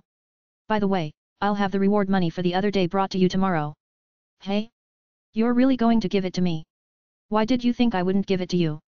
It's going to be a decent amount of money. But I'm grateful for what I get. I will definitely let them use it to manage the territory. But in reality, it will be used in a different way. It's Lesard. He will not accept it for the Binet of the village. Or he will set aside the money for my tuition. After a while. I'm glad we could talk today. Ulysses and I are going to be working hard again on the matter of the demon cult, but if you want to know how things are progressing, just ask Ulysses. I'm going to go to be on that one too. No. Ren, you will be a powerful ally, but Ulysses has no intention of getting you involved. Ulysses doesn't want to involve you too much. He introduced me to the Lion's Holy Sanctuary only because he thought it would be good for me. He thought it would give me the time to improve myself like he wanted. He recommended the Imperial Military Academy because he thought it would be good for me, even if the existence of his daughter in the picture was ignored. So long. Leaving that behind, Radius stood up from his seat. We had a good talk. I hope we have the opportunity to meet again. Ah, it's my pleasure. The other party is the third prince of a great country. Ren knows that the only reason they were able to meet today was because Radius had somehow managed to adjust his own schedule. He showed us his footwork, which is too light, but he also pushed himself to do so. I'm certain that's why I feel like the next opportunity will never come. Chapter 42, New Protective Gear. It was mid-April. The Clausel family's residence received a notice about the entrance examinations for Ren and Lisha. The RST exam was to be held at the end of May at the Imperial Military Academy. The two were even more eager to study. It was a tense feeling, knowing that in a few weeks they would be taking their RST exam. Ren, I'm very sleepy. Me too. Lisha, who woke up from sleep, and Ren, who woke up from sleep, uttered while having breakfast in the dining room of the mansion. Recently they had been staying up late. They stayed up late to study for exams. It wasn't that they were behind in their exam studies. In fact, if they solved past papers, they were sure to get more than 90% of the answers correct, and there was no chance of them failing the exam. Even so, they were still studying hard for the exam in order to reduce the possibility of failure as much as possible. Why don't you both take the rest of the day? Oh. If you push yourselves too hard and get sick, you'll lose everything. Lesard said to the two. He acknowledged their hard work, but explained that it was important for them to rest. They decided to take a break today at least. Lisha seemed to have reached her limit. She went back to her room right after breakfast. She was probably going to sleep twice. Ren tried to go back to his room too. But... Ren, you have a letter from Verlich Dono. He stopped and took the letter from Lesard. What is it? Twisting his head, he looked through it and saw that it said, "It's nisht, come and get it." It says. There were no other words. It was just a scribble. The armor you asked for may have been completed. That's good news. Well, you can take the rest of the day and pick it up tomorrow. No, I'm going to go right after this, since they've come all this way. I can take a rest after I get back. Then that's any, but don't push yourself too hard. After receiving Lesad's consent, Ren thanked him and left the place. Leaving the dining room, he let out a big sigh of relief. He slapped his cheeks vigorously to dispel the drowsiness and started to get ready to go to the imperial capital. After leaving the mansion, Ren let out a big sigh of relief once again. The coolness outside made his eyes feel slightly brighter. It was a grey gauntlet. The color of the weathered or seemingly weathered horn remained intact. The length of the gauntlet was up to the elbow, and it was lightweight, like those used by archers. The thumb is decorated with a ring-like ornament and a small crimson jewel. The overall image is that of a knight's armored gauntlet, adjusted for light armor. When Ren saw it in Verlich's workshop, he gasped. It wasn't just about how good it looked. Looking at the gauntlet, it reminded him of Isval's, because of the power and strength that was in the air. I call it the Flame King's Gauntlet. Ren was exhausted from studying for exams, but Verlich was even more so. He was proud of himself, though, and grinned triumphantly. That's for the left hand and this is for the right hand. Ren wanted to keep his senses as much the same as possible, as he was also equipped with a magic sword summoning bracelet on his right hand. But knights equip hand armor and gauntlets to swing their sword, so there's no special difference in the sensation. In general. This is just because Ren wanted to prioritize the sensation he has been experiencing so far. In his right hand, a gauntlet is made with an area the size of a glove. It's a special item made of Asval's horn, which were processed by Verlich and mixed with a special thread. The basic coloring and design was the same as that of the left arm, but the instep and enger areas were covered with processed horn. This way, there was no need to change the bracelet to the left arm. Thank you very much. I think this will work as well as ever. There was another reason for the larger gauntlet on the left arm. When using the magic sword of the shield, it is convenient if the arms are also strengthened. So, this left thumb is... Oh, it was in the horn. The most important organ of Asval's horn. I don't know if it's an organ, but it must be important. Ren stared at it intently. He thought back to that day in winter when he fought Asval and broke his horns to weaken him. It was bigger at RST, too. It was as big as my head. But it's gotten a lot smaller. I went to bed and woke up, and I scraped and polished it every day. I used it for the gauntlet, but I wanted to use it for other parts of the body as well. Verlich continued. I melted the powder from the organs in the horn and crossed it with the hair of the thief wolfen's body and processed it into thread. Then I braided them together, and nished the horns with another layer for the backs of the hands and engers. Thief wolfen. Oh, yes. You know what it is?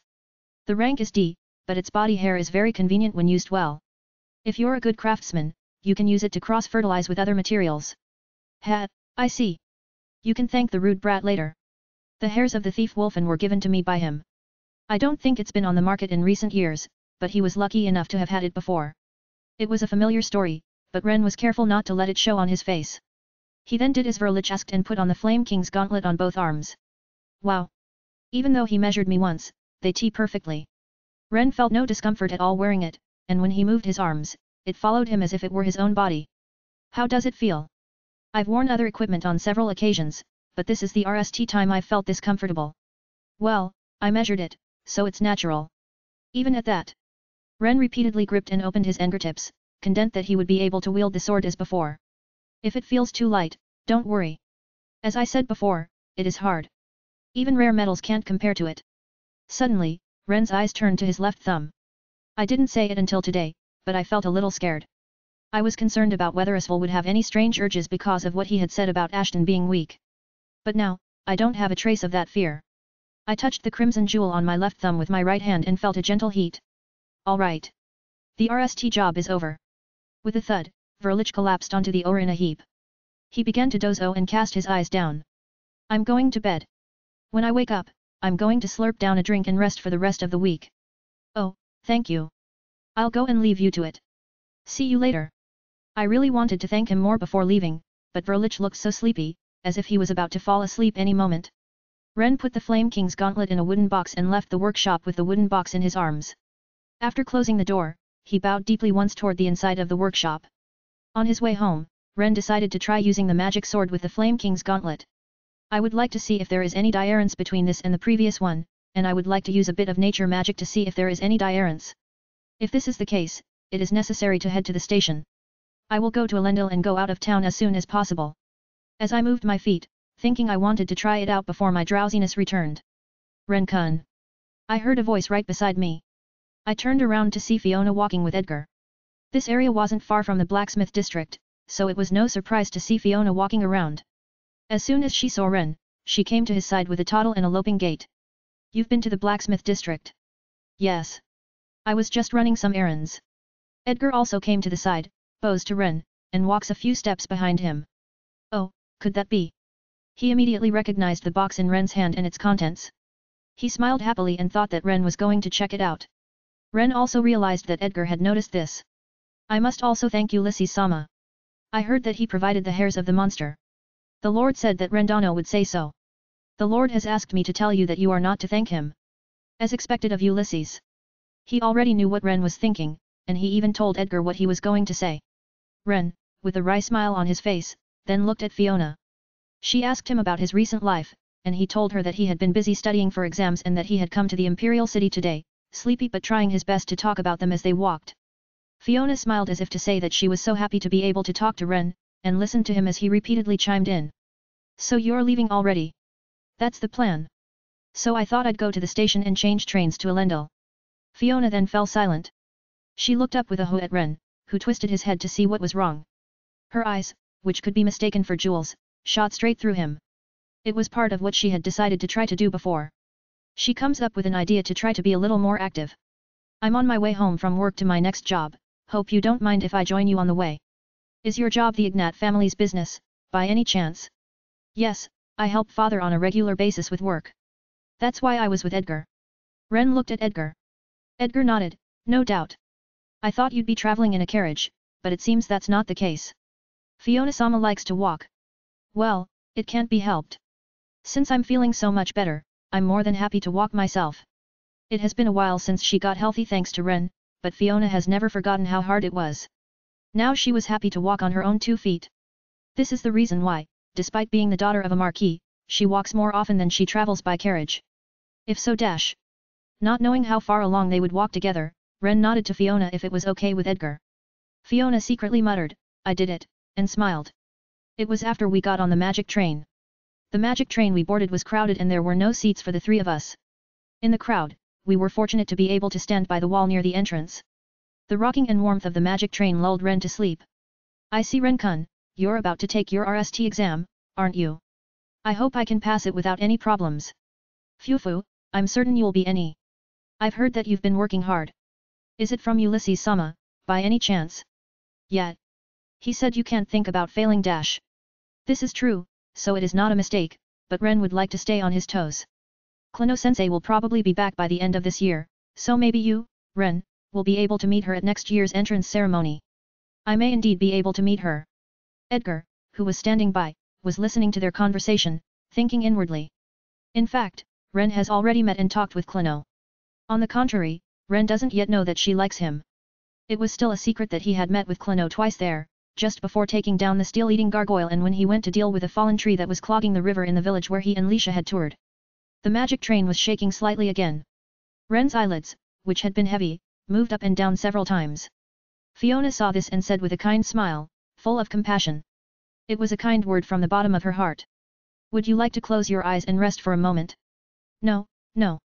I'm any, don't worry about it. Despite this, Ren continued to be lulled to sleep. The slight tremor and the warmth of the air brought on the sleepiness. The fact that Edgar is nearby may have made him let his guard down a bit and his head bobbed up and down. Ren's eyes were downcast for a moment. The magic train stops, and the passengers push their backs out of the train. Then Ren's body, which had been almost asleep, was pushed forward. He fought against his heavy eyelids, but a moment later, as he was about to lean over Fiona, who was standing next to him, he instantly noticed it. He raised the hand that wasn't holding his luggage. He put his hand against the wall and fought to keep himself from pushing Fiona against it. Boom! I could almost hear that sound. I am sorry. I was out of my mind. It's okay. But, ugh. Soon after that, within a few minutes, they reached the station where Ren gets O. Although she was able to say goodbye properly, Fiona's heart continued to beat fast. Chapter 43, The Hero and Main. Heroine. Leaving Elendil, I was more awake as I walked outside. Every time the early spring breeze brushed my cheeks, I felt revived by the coolness. Ren didn't go too far today. He was only aiming for a place a few dozen minutes so the beaten path. There, he took out his Flame King's gauntlet and equipped it on both hands. When he moved his arms and fingertips around, it still felt right. There was no discomfort at all. It's not long after his birthday, so it was just as well. April is Ren's birthday. However, this year's birthday won't be as busy as last year's. Both Ren and Lisha are preparing for exams, so it was just a small celebration. Ren made sure there was no one around and summoned his magic sword. The left arm summoned and re-equipped the shield magic sword and exercised its power for a moment. It was a difficult sensation to put into words. But now, he felt like he could do it. Equipped with the Flame King's gauntlet, he had this strange sensation. So Ren reached forward with his right hand, thinking no way. Dash. The crimson jewel embedded in his left arm near his thumb emitted heat. It was like an eternal re. It was the same kind of heat as when exposed to the Ms of Isfal. But it wasn't hot, and there was a contradiction, it was hot but not hot. Could it be? It turns out that it wasn't. The air in front of him cracked, and a magic sword, entirely brass-colored, with crimson patterns everywhere, began to appear. The magic sword. The sword is not as luxurious looking as the aim swordisful, but it's also a remarkable sword. In the past, Ren had been plagued by the consumption of too much magic to try to summon it, but this time he didn't have that problem. But he could tell just by looking at it. If he just swings it around and use its power without thinking, he will lose consciousness immediately. It is easy to imagine that it is a magic sword that holds that much power and consumes magic power. Suddenly, Ren gripped the handle, and a moment later, his eyes should have been open, but his world went completely dark. Dozens of miles away, he saw the red dragon sitting on a silvery white peak. Foolish human, driven by greed. If you want my horn, use that power to take it away. The red dragon was talking to a man who turned his back on Ren. Ren did nothing. He was unable to do anything, and was forced to watch the man's back. Why are you silent? If you are afraid, then you are arrogant. I'm sorry to say that I'm forceful and I've been wondering. But it's true that I want it. So I'm going to ask you again. I don't care if it's just a piece. Will you share it with me? Kukikiku. Ha ha ha ha ha ha, enough already. Burn to ashes. The red dragon released a blaze of Ri. Far more powerful than the eternal Ri Ren knew, it was such an absolute Ri, as if it would burn up everything at the end of the world. It was the Ri of Isful in his prime. But when it stopped, the man is standing with a sword in his hand, not in ashes. Are you a hero? No, I'm not. I'm just an adventurer. The world he was witnessing was now far away. The world that he had seen vanished as if only Ren had been ruled by a strong wind. He found himself in a forest on the outskirts of town. I saw him. It was definitely Isful. The person he was facing was undoubtedly the adventurer Ashton. It was the mighty Ashton, as Isful called him. Why had he been shown such a scene, or was it Isful's memory that had been shown to him through the magic sword of Ri? Some things are understandable to Ren, even though some of them don't make sense. Yes, I have no complaints even if you say I'm weak. It makes me wonder even more about who Ashton the adventurer is. It's unreasonable to think that one day I will have the opportunity to enter the Forbidden Library. But I would like to ND out somehow. As Ren was thinking these thoughts, he heard a voice saying. Hey! He's headed your way. Drive him into the trap. Go, go, go. The voices of men reached his ears. It had been some time since they had caught the bandits, but Ren, curious as to what was going on, ran with his humming magic sword in his hand. A little further on, several adventurers were engaged in a hunt using traps. Well, there were monsters like that. The creature being hunted was a Ying, winged wyvern. As its name suggests, it's a wyvern itself, one of the dragon species that boasts a dark green physique. Its rank was D, which is rare in this area. Ren, who was watching the adventurers gathered in the vicinity, said, The area was an open space where trees had been felled by human hands, and everyone had just finished hunting there with their traps ready. I did it. I caught it. How did you manage to? Mixed in with the adult adventurers were a pair of men and women that weren't much older than Ren. Vane and Sarah. Vane, the hero, and Sarah, the main heroine. They were both in Ren's line of sight and were happy to have nished the defeat. For the time being, Ren extinguished the humming magic sword before everyone noticed it. It was inevitable that he would eventually meet those two, but he had no intention of meeting them here. Just as he was about to walk away. Oh? You there? I'm sorry, but I need your help. An adult adventurer spotted him and called out to him. Ren tried to run away, but the adventurer was approaching him, and he didn't know if he should run away. Giving up, Ren took a step into the open. What is it? There are some injured people here, and we're having a hard time carrying the winged wyvern. I'm sorry, but I need your help with the remaining simple tasks. I'd prefer to do the heavy lifting if I can. Haha. We have enough people to do the heavy lifting. I'm sorry, but I'm going to need you to do this one. I'll give you your reward when we get back to the guild. Ren knows what that simple job entails. After defeating the winged wyvern, he would take note of the situation in the area and report back to the guild. The work is supposed to inform them of the damage caused by the winged wyvern. Upset, Ren tried to bite down, wondering if he could somehow be involved in the heavy lifting. However, I'm sorry. May I ask you to help me over here? Then Ren, who was approached by Sarah, let out a sigh. It was strange to run away after all this had happened. Ren had no choice but to go to the direction where Sarah and Vane were to help them. What can I help you with? Ren had a sense of déjà vu at this scene. It was just as well. This was the RST time Vane and Sarah met Ren Ashton. Taking this opportunity, they formed a friendship and promised to meet at the academy. After the encounter, which could be called the same event, Ren secretly chuckled and checked the area. As he recalled, it was organizing the traps and other items used to defeat the winged wyverns. And also to compile information to be submitted to the guild. Oh, in case the situation is different from the one in the game. In the legend of the 7 heroes, Ren Ashton had come to this place with the same request as the two of them from the beginning. In that sense, Ren's appearance is a bit errant. In any case, thinking to get this over with quickly, Ren checks the area. I'm sorry.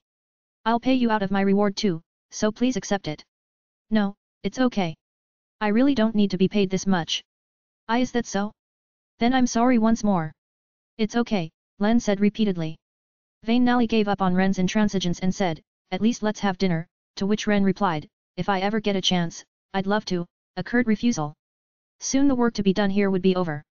The adult adventurers were getting ready to carry the injured and the winged wyvern, and the 3 remaining were some distance away from the adults. Aren't there supposed to be hidden guards? The hero experiences many adventures during the story, but Sarah and the other members of the 7 great heroes are, as they say, all legitimate children of high-ranking nobles. They GHT bravely as the descendants of the 7 heroes, but there are also those who work behind the scenes. Whenever possible, Sarah's guards are hidden in these situations. In the game era, there was an event in which the protagonist who found the escort spoke to him and said, please don't tell the lady. Well, when the last job is done, Ren recalls. He has to GHT monsters right after this. Sarah. Yes. I know. The two of them notice something. The two quickly drew their swords in front of several monsters that appeared from behind the bushes. Here the 3 of them GHT together but if Vane and Sarah are at a higher level, Ren Ashton doesn't participate in the battle. For dramatic purposes, the 2 of them defeat the monsters before he can enter the battle. The 3 of them GHT together only when their strength levels are insouciant. Ren remembers that many players were annoyed by the fact that the monsters appeared after the Wing Wyvern battle. However, there are no strong individuals among the monsters that appeared. This battle was just a little battle prepared for a conversation with Ren Ashton. Leave it to us. You, who have no weapon, stay hidden. We'll end this soon. Don't worry. Thank you very much. Ren wondered what was going on, and thought that if they were in danger, he would interfere. But there was no need to worry. The 2 of them showed their superb swordsmanship in front of him, defeating monsters one after another. As they say in the game, they seem to be at a level where Ren Ashton doesn't need to participate. Oh, more than the proper level. Calmly, I dug out those words as I searched my memory. In reality, Vane and Sarah both seem to be growing up quite well. I have to agree with their visible strength. When they nearly killed the last one, they raised one hand and clapped it together. We were stronger than them. I'm glad we won. That line. When Ren let out a familiar exchange, the 2 looked at him and said hey. Ren coughed and straightened his posture, and then praised the 2 for their skill. Chapter 44, Toward Some Tipping Point. Vane and Sarah were both a little embarrassed. I'm sure they're used to being praised, Ren thought with conviction. As he recalls, those 2 weren't accustomed to being praised by boys and girls their own age, and so on. You guys were so amazing, I can't believe you are my age. This was from the heart. He didn't really think in his mind that he was the strong man who defeated Isval, and they were not ready yet. In fact, the 2 here must be quite a strong pair among the same age group. Thanks, but I'm not there yet. Right. Well, about the girl beside me, I heard that her friend is stronger than her. So we have to work harder. Oh. Is that friend of yours also a noble? Yes, she is. Have you ever heard of Saint Lisha? I know her very well. When Ren didn't say anything, Sarah started to explain. Apparently, she thought that Ren didn't know about Lisha. I feel as if I have been shown the kind nature of Sarah, who is very competitive. Also, Ren has now made a mistake. He had spoken to her in a manner that had assumed that Sarah was a noble. However, it wouldn't be out of place to say that he had seen her somewhere because she was a noble of high rank. She's the daughter of the Clausel family and the Lord of Elendil. I have known her for a long time. I see. Sarah and Vane walk away as if they want to talk. They suggested to Ren that they leave the place, thinking that since they were going to the same place, they could talk about it while they went back to town. On the way there, Sarah recalled something from the past. You said earlier that you didn't think we were the same age. But Lisha is stronger than I am, and there is another boy who is stronger than her. According to what Sarah heard, he is the child of a knight in their family's service. Yet, that seems to be her goal. She said she is trying her best to beat that boy. He is very strong and she always admires his sword skill. Oh, is that so? Ren half-heartedly listened, or rather, acted as if he did so in order to keep his composure. So on the way back home, he felt very uneasy. By the time he returned to the guild and received his share, the sleepiness had completely disappeared. It was past dusk when he returned to the mansion, and Lisha, who was awake, greeted him. She was amazed at how great the Flame King's gauntlet was, and she was happy how good it looked on him. Oh, by the way. He was really happy and said these words. He never had any other intention. He was just happy.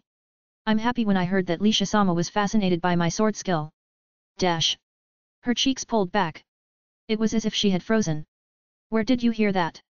Lisha asked, trying her best to keep a smile on her face and as calm as possible. Ren, who was asked, didn't even notice it. He just sounded happy.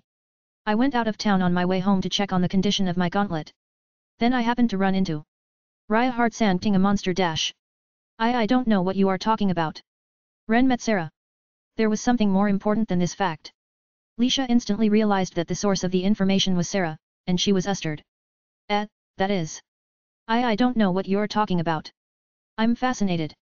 But I don't know.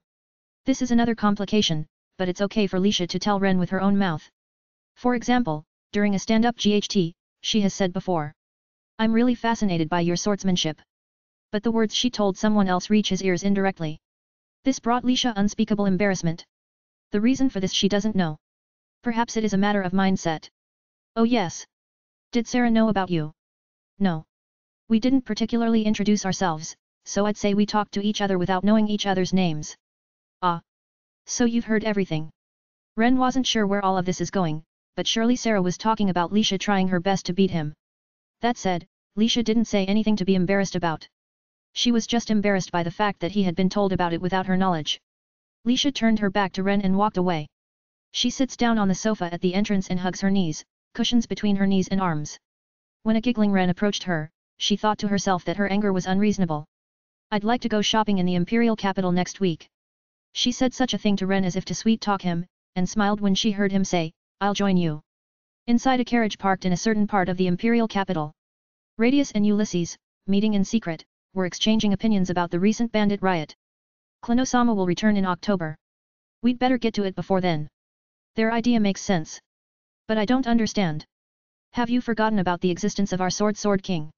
You may that there is no way that she would leave His Majesty's side. Although it is a little pushy, if it is the short time that the Demon King religion wants, she may be moved. I see. I'm not so far off the mark. She, too, is obsessed only with protecting His Majesty. But in any case, it's not enough to ask her for help. We've joined hands. Then the question is, at what point do we make a move on them? Of course, we have not forgotten. It's our turn to make a move. However, we have to know what the demon cult is up to. Unlike the bandits, the demon cult had yet to get their tail between their legs. If we can't ND out by the summer when they are expected to take action, we will have to change the way we move. We would have no choice but to lure them in and bite them on the neck. Leave the details to me. I will think about it again. The day's discussions ended soon after this. The two men were ready to devise a plan for the coming summer days. On the last day of May, Ren and Lisha's RST exam was over. The two were walking around the imperial city as usual after they left the examination hall. Weiss, who was standing by their side, said. How are you both doing today? I think it was good. I didn't feel particularly lost, and I had extra time. I did too. It went by rather quickly, so I spent most of the exam time reviewing. I'm glad to hear that. As expected of the boy.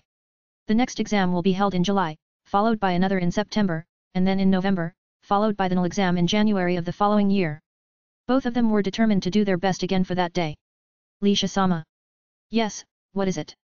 Now that the exams are over, why don't we go to the Holy Lion's Sanctuary tomorrow? Let's go. Oh. But I have plans the day after tomorrow. Then let's make the rest of the day a little more physically active. It would be good to rest your head for a week or so. I agree, my lady. I'll let the head of the family know as well. I hear that you two are well prepared for the next exam, so you may take some time to refresh yourselves. Lisha was very pleased. The fact that she could have a change of scenery, but most of all, she was happy that Ren invited her to join him. Lisha-sama is also improving in the art of hard swordsmanship. Yes. Thanks to Ren teaching me at the mansion. Soon I'll be able to use the cloak at least on my hands. Lisha is also a genius. And because she has a spirit of unceasing effort, she continues to grow at a rate unmatched by the average person. But Ren is no diarrhea. He doesn't call himself a genius, nor does he nod to the words of others, but he too has a rare gift. Watching the two of them grow up was an exciting experience for Weiss as well. The day after, Lisha and Ren went to the Lion's Holy Sanctuary and immersed themselves in the day's training. What in the world is going on with your body? The man's huge sword fell to the ground with a dull thud. The man was the same man who had crossed swords with Ren on the day he had learned to use the cloak technique, and they had crossed swords every time Ren had come. He sat down on the ground, looking tired. He was out of breath and sweating all over. Even if you ask me what's going on, I can only tell you what you see. Ren then tried to help the man up. But the man was adamant. He still wanted to sit down and rest. Your eorts are out of the ordinary. Why do you move your body so much? I never thought in the winter that I would be the RST one to get tired. Haha, I'll have to work harder, or Lisha-sama will soon overtake me. Ren said, and saw Lisha swinging a sword elsewhere. It's true that Saint Dono is Tarek, but you're a few steps further. Another reason Ren was motivated to work hard was because of the existence of the Demon King's cult. The RST time we fought in the spring, they were overwhelmed, and they have not forgotten it. But whether he would be able to overwhelm them again next time might not be the case. I was alert. I wasn't arrogant. Ren had increased his power again after this spring. The following week, the sky of the imperial capital was grey and drizzling with rain. Ren was at the Imperial Military Academy that day. He had just finished his application for the second round of exams at the same place where he had come to get his application form before. Ren had been thinking about something recently. Strangely enough, I haven't heard from them. It was Ulysses and Radius. Since it was already known that the Demon King's cult was involved in the bandit riot earlier in the spring, it was hard to believe that those two would sit idly by and do nothing. But it was strange that there wasn't the slightest progress. Ren, engrossed in contemplation, put up his umbrella and took a few steps outside, where he was approached by someone. It was Fiona, dressed in her summer clothes. Side story, enjoying tea for the first time in a year. One day, Ren was visiting the Imperial City. His eyes were caught by the food stalls lined up around a square with a large fountain. He was about to visit one airing warm drinks when he noticed Fiona and Edgar nearby. They had just exited a large building by the fountain. Ren-kun. Fiona's white coat looked great against her shiny black hair. The beret on her head and the necklace on her chest swung slightly due to her surprise. She approaches Ren's side with a short run. I'm sorry. I didn't expect to see you, so I was surprised. Actually, it's the same for me. Phew, really? You seem very calm, Ren-kun. It's also something I'm desperately trying to hide. Fiona smiled softly with an infatuated expression, as she didn't know if it was true or not. What are you doing here, Fiona-sama? I saw you and Edgar-san leaving the building over there. I had some family business to take care of today. I went there on behalf of my father, because it is the building of an institution related to his work. She said. Edgar, standing by her side, quietly bows and exchanges greetings with Ren. Is Rendano shopping? Yes. I came to get reference books for the exam. I was just about to leave dash. It was a coincidence that we met here. If Fiona was going back to her dormitory, I would walk with her. If you don't want to take a carriage home, I can walk you back to your dormitory. I'm really glad you said that, but actually, I still have some work to do. It seems that she just came to take a break and get some fresh air. Hearing this, however, Edgar, who had been holding back, interjected. Fiona-sama has done all the work she needs to do, so she can go back to her dormitory. But the rest is trivial and limited to what I was assigned by the Lord. Fiona-sama also has an examination to conclude her RST year, so please give priority to that. Well, is it that time of the year already? Fiona will be moving on to the next level soon, and she has one last exam to take. If she has done the work she needs to do, she might as well go back to her dorm and start studying for it. Everyone would think so. If Rendano stays by your side, there will be no problem of escort. I understand. Then, I will take you to the dormitory. Fiona didn't hesitate unnecessarily and was honestly pleased. The two of them are now alone in the building. Now that they were alone, they attempted to make their way to the dormitory. Fiona's eyes turned to the store airing the drink Ren had seen earlier. Was she lured by the aroma of tea wafting from the store? You look tired, so why don't we have some tea? Ren suggested. Is that okay? Fiona looked at him with expectant eyes. They're not going to punish you if you enjoy a cup of tea after work. Just out of curiosity, what time did you start work today? I got up before sunrise and spent 2 hours getting ready for work. Let's at least have a cup of tea and go. I'm surprised that she was working that early. There's a park a little further down the road, so let's have a drink there and then go to the dorms.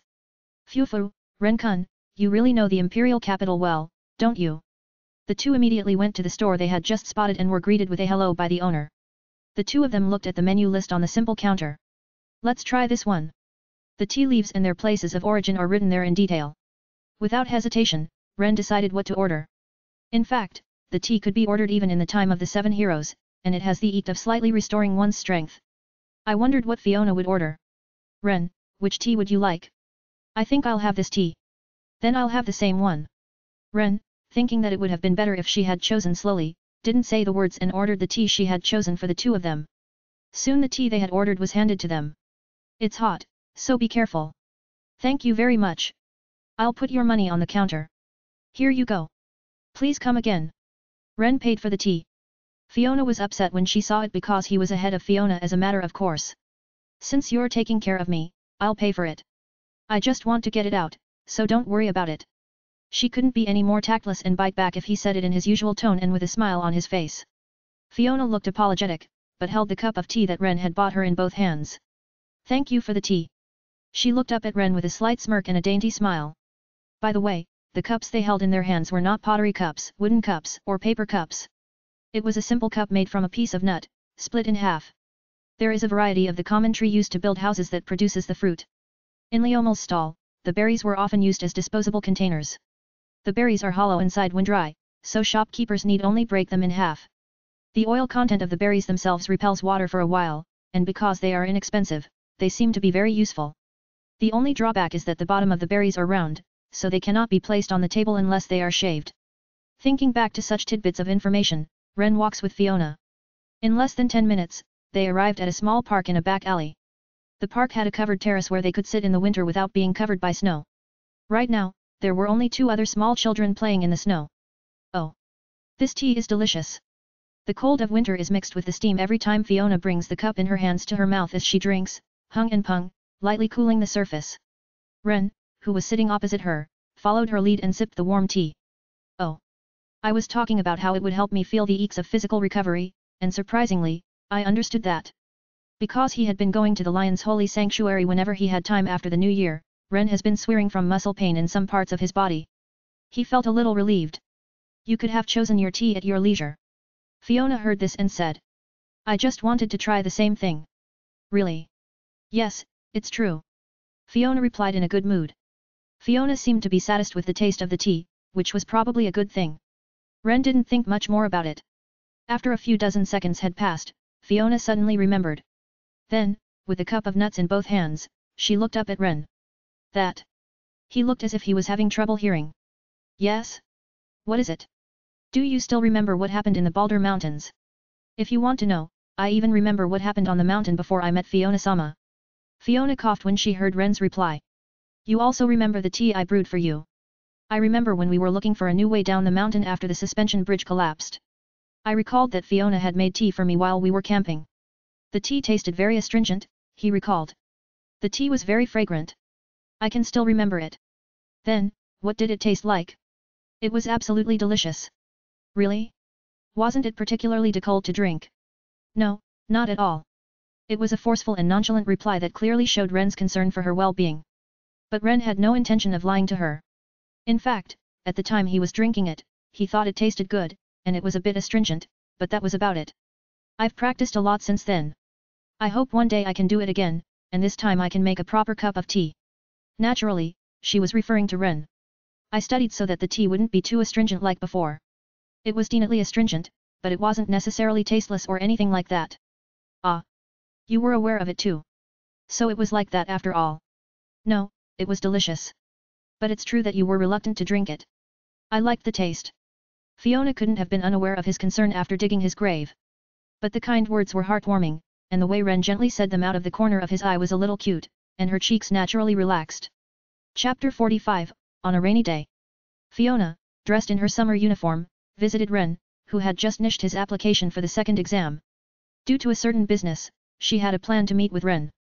Ren-kun, thank you for your hard work. She smiles as she says this. Today's rain in the capital meant that no bright sunshine could reach the city. She was wearing a short-sleeved gilet which pushed up her bosom. The rainwater on her arm seemed to accentuate the glamour of her neatness. Here is the letter my father gave me. I'm sorry, Edgar seems to be busy today, so I brought it for you. Hearing her apologetic words, Ren smiled. Never mind. Was this addressed to Lesart-sama? Yes, that's what I heard. I understand. I'll make sure to give it to Lesart-sama. I can walk you back to your dormitory if you like. I've already made it twice as cold for you, Ren-kun. You don't have to worry about that. The two talked as they walked. At RST they were going to mention the letter, but since they hadn't had much opportunity to talk recently, they started by talking about Ren's RST exam. Fiona knew that Ren had passed the RST exam. Or rather, it was obvious when he applied for the second exam. How did you do on the RST exam? Somehow I got a perfect score and so did Lisha-sama. That's great. I was sure you both would pass, but I didn't expect you to get a perfect score. Then, the second exam no. I know you'll do any on the exam too. I hope so. By the way, how was your RST exam, Fiona-sama? Ren, who thought it was impolite to ask, regretted it after he said it. Never mind. Ren was about to tell her in a panic, when Fiona, looking embarrassed, said that she too had received a perfect score. Phew. I was physically weak, so the only thing I had to do was study. It was hard to answer the self-mockery in her voice. Ren, on the other hand, said, it's a result of Fiona-sama's efforts.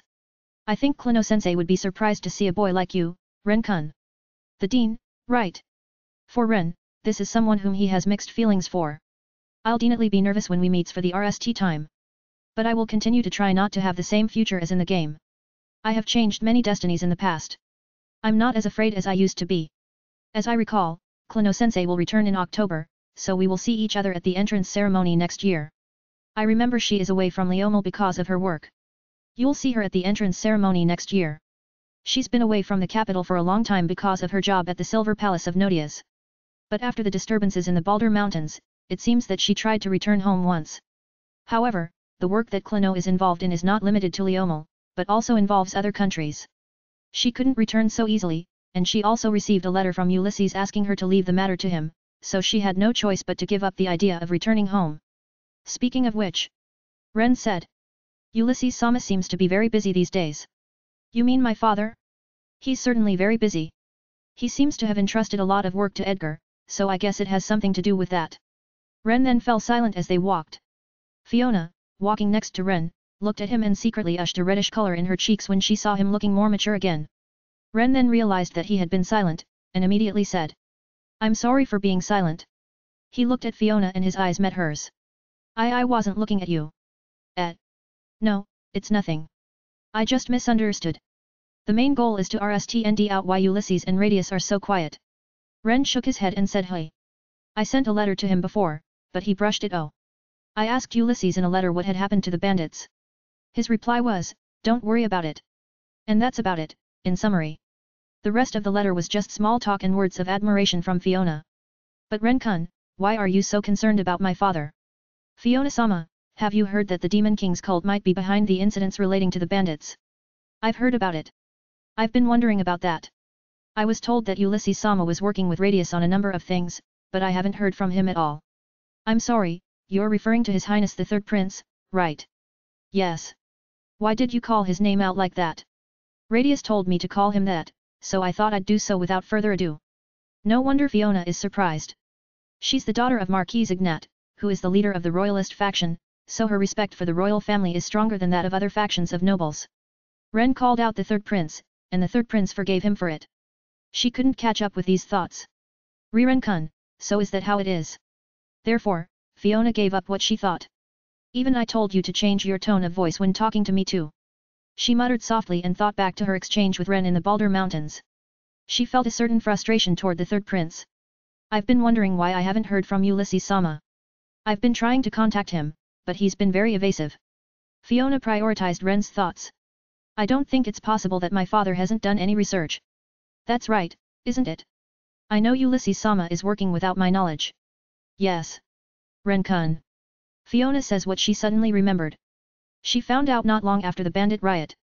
I hope this is of some help, but it seems that what was stolen before was the material stored in each of the workshops.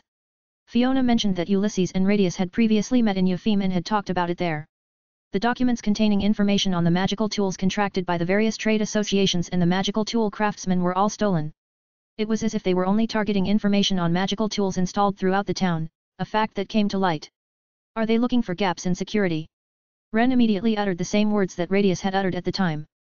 Fiona immediately denied it, saying, I don't think that's all it is. Because the demon cult is involved. I don't think those who would do what they did in the Balder Mountains would end up just looking for gaps in security. If that's the case, they've got other aims. They then thought for a while. In the meantime, it's probably true that they are looking for gaps in security, so much of the information on the stolen goods is kept secret. This is especially true for information obtained from the dispel skill user whom Ulysses ordered Edgar to capture. Only a handful of people know about it. What is the purpose of this? Unfortunately, they have reached the front of the dormitory, so his time with Fiona came to an end. Fiona said, I don't mind the time, but Ren, who was concerned about keeping her company too long, decided to leave her. On the way home, Ren was lost in thought as the magic train rode by. The night he returned to the mansion. It was a rather damp and hot night after the rain. Ren had been invited by Lisha to join her on the balcony, drinking cold fruit water and taking in the evening breeze. Ren? Something on your mind? There was no way Lisha couldn't have known. If Ren was lost in thought, even for a moment, she would immediately notice. Actually, it's ... Ren also shared his recent thoughts with Lisha. Lisha knew from the beginning that he would be receiving a letter from Fiona today. Lisha heard Fiona's words at that time, and she was troubled by them as well. I don't think they're just looking for gaps in the security either. Lisha then expressed the same thought as Ren and Fiona. Maybe they intend to do something with the foothold they've gained. I know. Problem is that we don't really know what that something is. Didn't Marquis Ignat tell you? I asked him in a letter before and he brushed me off. I think he is trying to keep me out of it. I think Marquis Ignat is a kind man. And also because Ren tries to do too much on his own. Well, I can't argue with that. But the conversation continued, not because Ren wanted to force his way into it, but because he was curious about the hidden reasons. So, did Fiona say anything else? I heard that the Dean of the Imperial Military Academy will be returning in October. I think it's regarding the stolen items as well. Ren then mentioned some of the commonalities among the stolen items. Phew. Lisha muttered meaningfully and put her hand over her mouth. The next thing she did was to moisten her throat with cold fruit water and then opened her mouth. If the demon cult is going to do something, don't you think it will be before Dean Klano returns? Ren mutters, sure, and thinks as Lisha does. Because Klano is one of the best wizards in the world. No doubt, she would be a hindrance and a marvel if she was there. If the demon cult moves, it will be before October. After all, some say, what will they do there? But this time, unlike just a few dozen seconds ago, it was possible to predict that Ren would be there. Because only if we know the limited time. I see. The idea of what if, in light of the stolen goods, snatched at my mind. Lisha-sama. Please tell me about the magic stone in that place that you are going to replace in the summer. I had already given my answer. The stolen items also led me to a certain conclusion. Lisha nodded her head and immediately said, I'll have to tell my father. But Ren stopped her by grabbing her hand as she stood up to do so. Wait. I want you to remember today's letter. You mean that perhaps my father has heard from Marquis Ignat? It would seem so. Otherwise, it wouldn't be consistent. As expected, I have to talk to Lesart-sama, otherwise it might interfere with Ulysses and Radius's plan. Lisha nodded her head as Ren looked at her and said, yes, that's right. But her face was mysterious. But then, I wonder if we should meddle. Lisha's and Ren's thoughts went something like this. Ulysses and Radius are working for a purpose that doesn't involve Ren or the Clausel family, but this time they contacted Lesard out of necessity. However, they don't intend to involve Lesard any further either. Thinking back on Ulysses' actions up to this point, it is easy to imagine something like this. The question is, if that is the case, should I be the one to interfere? If Lesard knew what was going on and didn't inform me, then I'd have to ask me myself. He's trying to keep us out of it, and you're asking if it's okay for us to meddle. Lisha nodded. To put it another way, Ulysses has prepared a force that will be any without Ren, and are ready to take matters into their own hands with the demon cult. The meaning of Ren's participation in this is clearly zero in terms of practical benefit. It would be just like getting involved in unnecessary danger, and there is a high possibility that he would get in the way of the plan. I think it's better to wait and see how things go. Lisha noticed at last was that her hand was still in Ren's grasp. No wonder she panicked.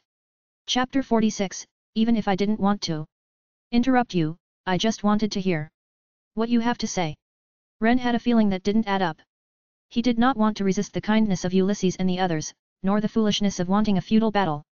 First of all, he obviously knew that forcing himself to intervene would be a hindrance, so he didn't intend to do anything forceful. But he spent the rest of the day with an unsettled mind. 2 weeks passed and it was late June, and it was still the same. This is not backward hesitation. If Ulysses and the others accomplish something, I'll do my own part and protect the mansion because it's the best way to protect Lisha-sama. But why do I still not feel satisfied? Ren was practicing his swordsmanship in the lion's holy sanctuary, searching for the reason for his hesitation. You idiot! One of the knights in the lion's sanctuary was overwhelmed by Ren's mighty sword. He was easily brought to his knees, and soon another knight confronted Ren. Yes. He stood up. Now it is not Ren who confronts them.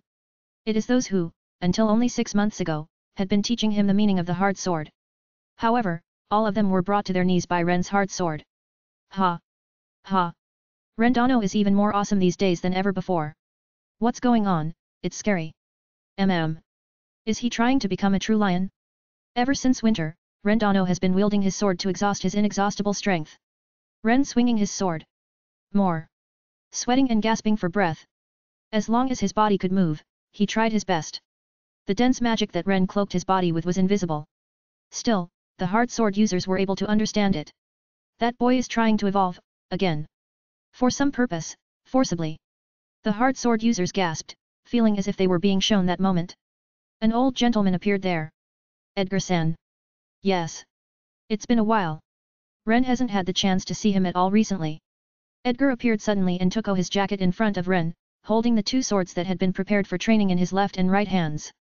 Now that I have a little more time to spare, I am eager to cross swords with you. Spare time, hui. I can only assume that the margin was intentionally created. He was probably here to see how Ren was doing. I want to ask about a lot of things. I don't know what you are talking about, but I can answer some questions and some I can't. If that's the case, I won't ask. Is that all right? Because I'm sure Edgar-san won't answer. Besides, it might bother you. At this moment, Edgar realized that Ren had already figured out what Ulysses was hiding and was giving it a lot of thought. He must understand why it's being hidden, too. He knows that Ulysses is being kind to keep Ren out of it. So Edgar also knew what Ren was thinking. If you don't mind, I'll be your opponent for the RST time in a while. The words were abrupt. The 2 of them have crossed swords through training, but only as a form of instruction. It was the RST time they had crossed swords since last summer. Ren thought it was too sudden, but he took it as precious time and readied his sword. Edgar did the same. Then he saw Dash. Today, it was Edgar who made the RST move. Just like that summer day, he stepped forward with tremendous speed and physical strength and moved like the wind in front of Ren's face. He raised his swords in both hands and dealt a series of right and left blows. I guess you have no tolerance for being protected, Dash. The sound of the impact was deafening to everyone's ears. But Ren, who had taken those barrage of blows without looking away, looked at Edgar sharply. You've only been in a position to protect yourself until today. That's why you are upset that you are one of those being protected. Maybe I can't. This time, Ren raised his sword in his hand and resisted. The resistance was so strong that, unlike in the summer, it was almost too close to Edgar. Edgar's palms were sweating. His strength was naturally stronger than before. I don't care what you think of me. I'd like to hear the thoughts you have in your heart. They were crossing swords. Ren tried to figure out why his mind was feeling so clouded. I thought it before. This time, Ulysses and Radius are hiding something. It must be a kindness to keep me out of it, but what is it that I am thinking here? I'm not clamoring for a GHT. Don't bother throwing yourself into a useless GHT.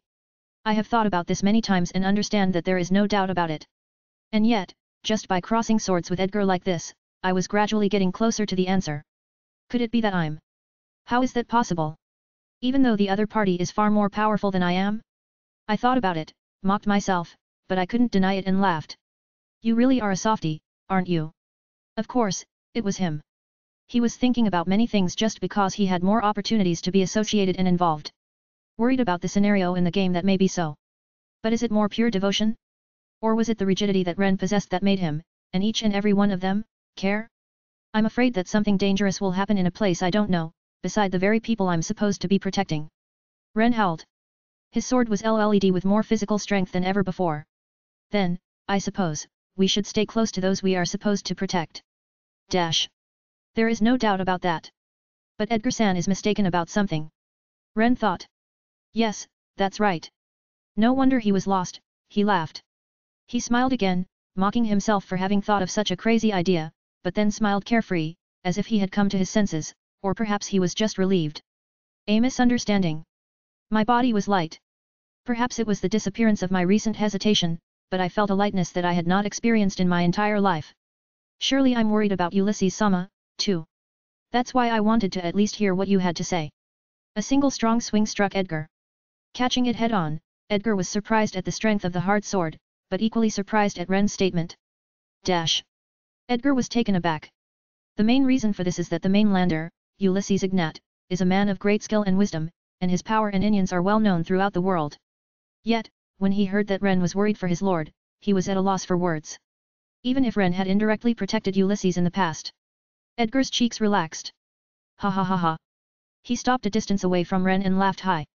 It was a belly laugh, a real high-pitched laugh.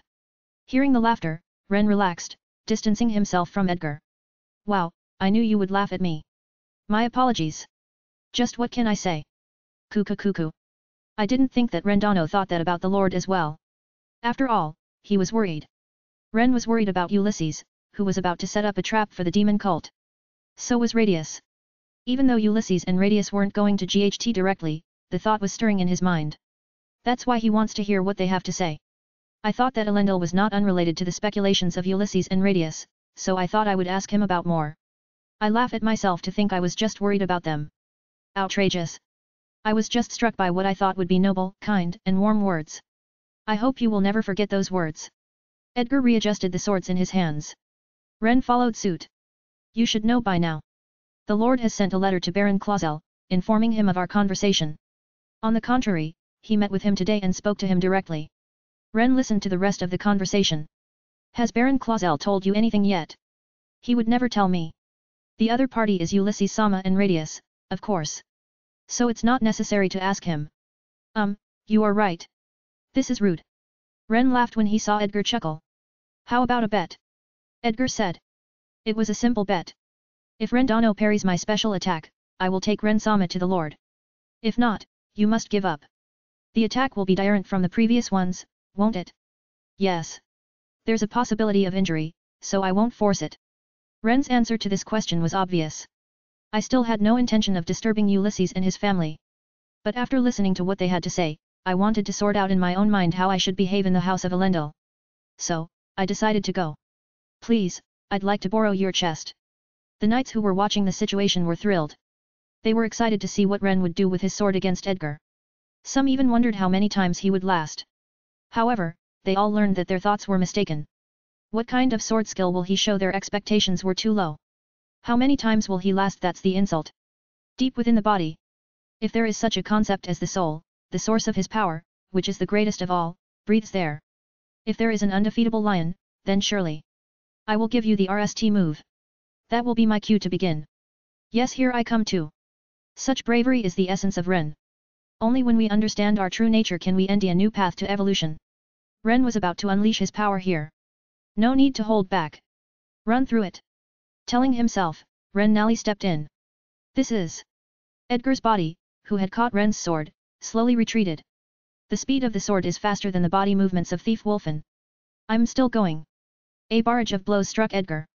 Each blow was incredibly powerful, a mighty sword that took strength from the very core of his body. The sword's line was so sharp that the afterimage of the sword after it had passed looked like a real sword. It wasn't a gentle thing to say that he looked different from before. It wasn't even a different person. It was a change that could be called a different concept. Hey I didn't expect him to change so quickly. He swung up from below and made a single cleave from right next to it.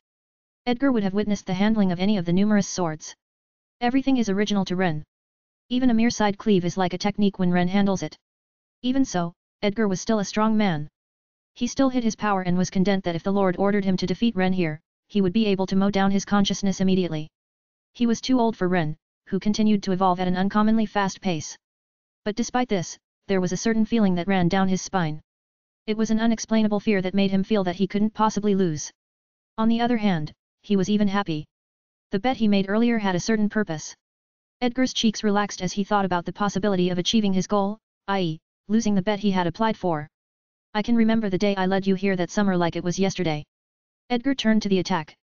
The sword he held in both hands cut the sword in Ren's hand, even though it was supposed to be a training sword dash. Literally, he cut both blades in half. Haha, that's ridiculous.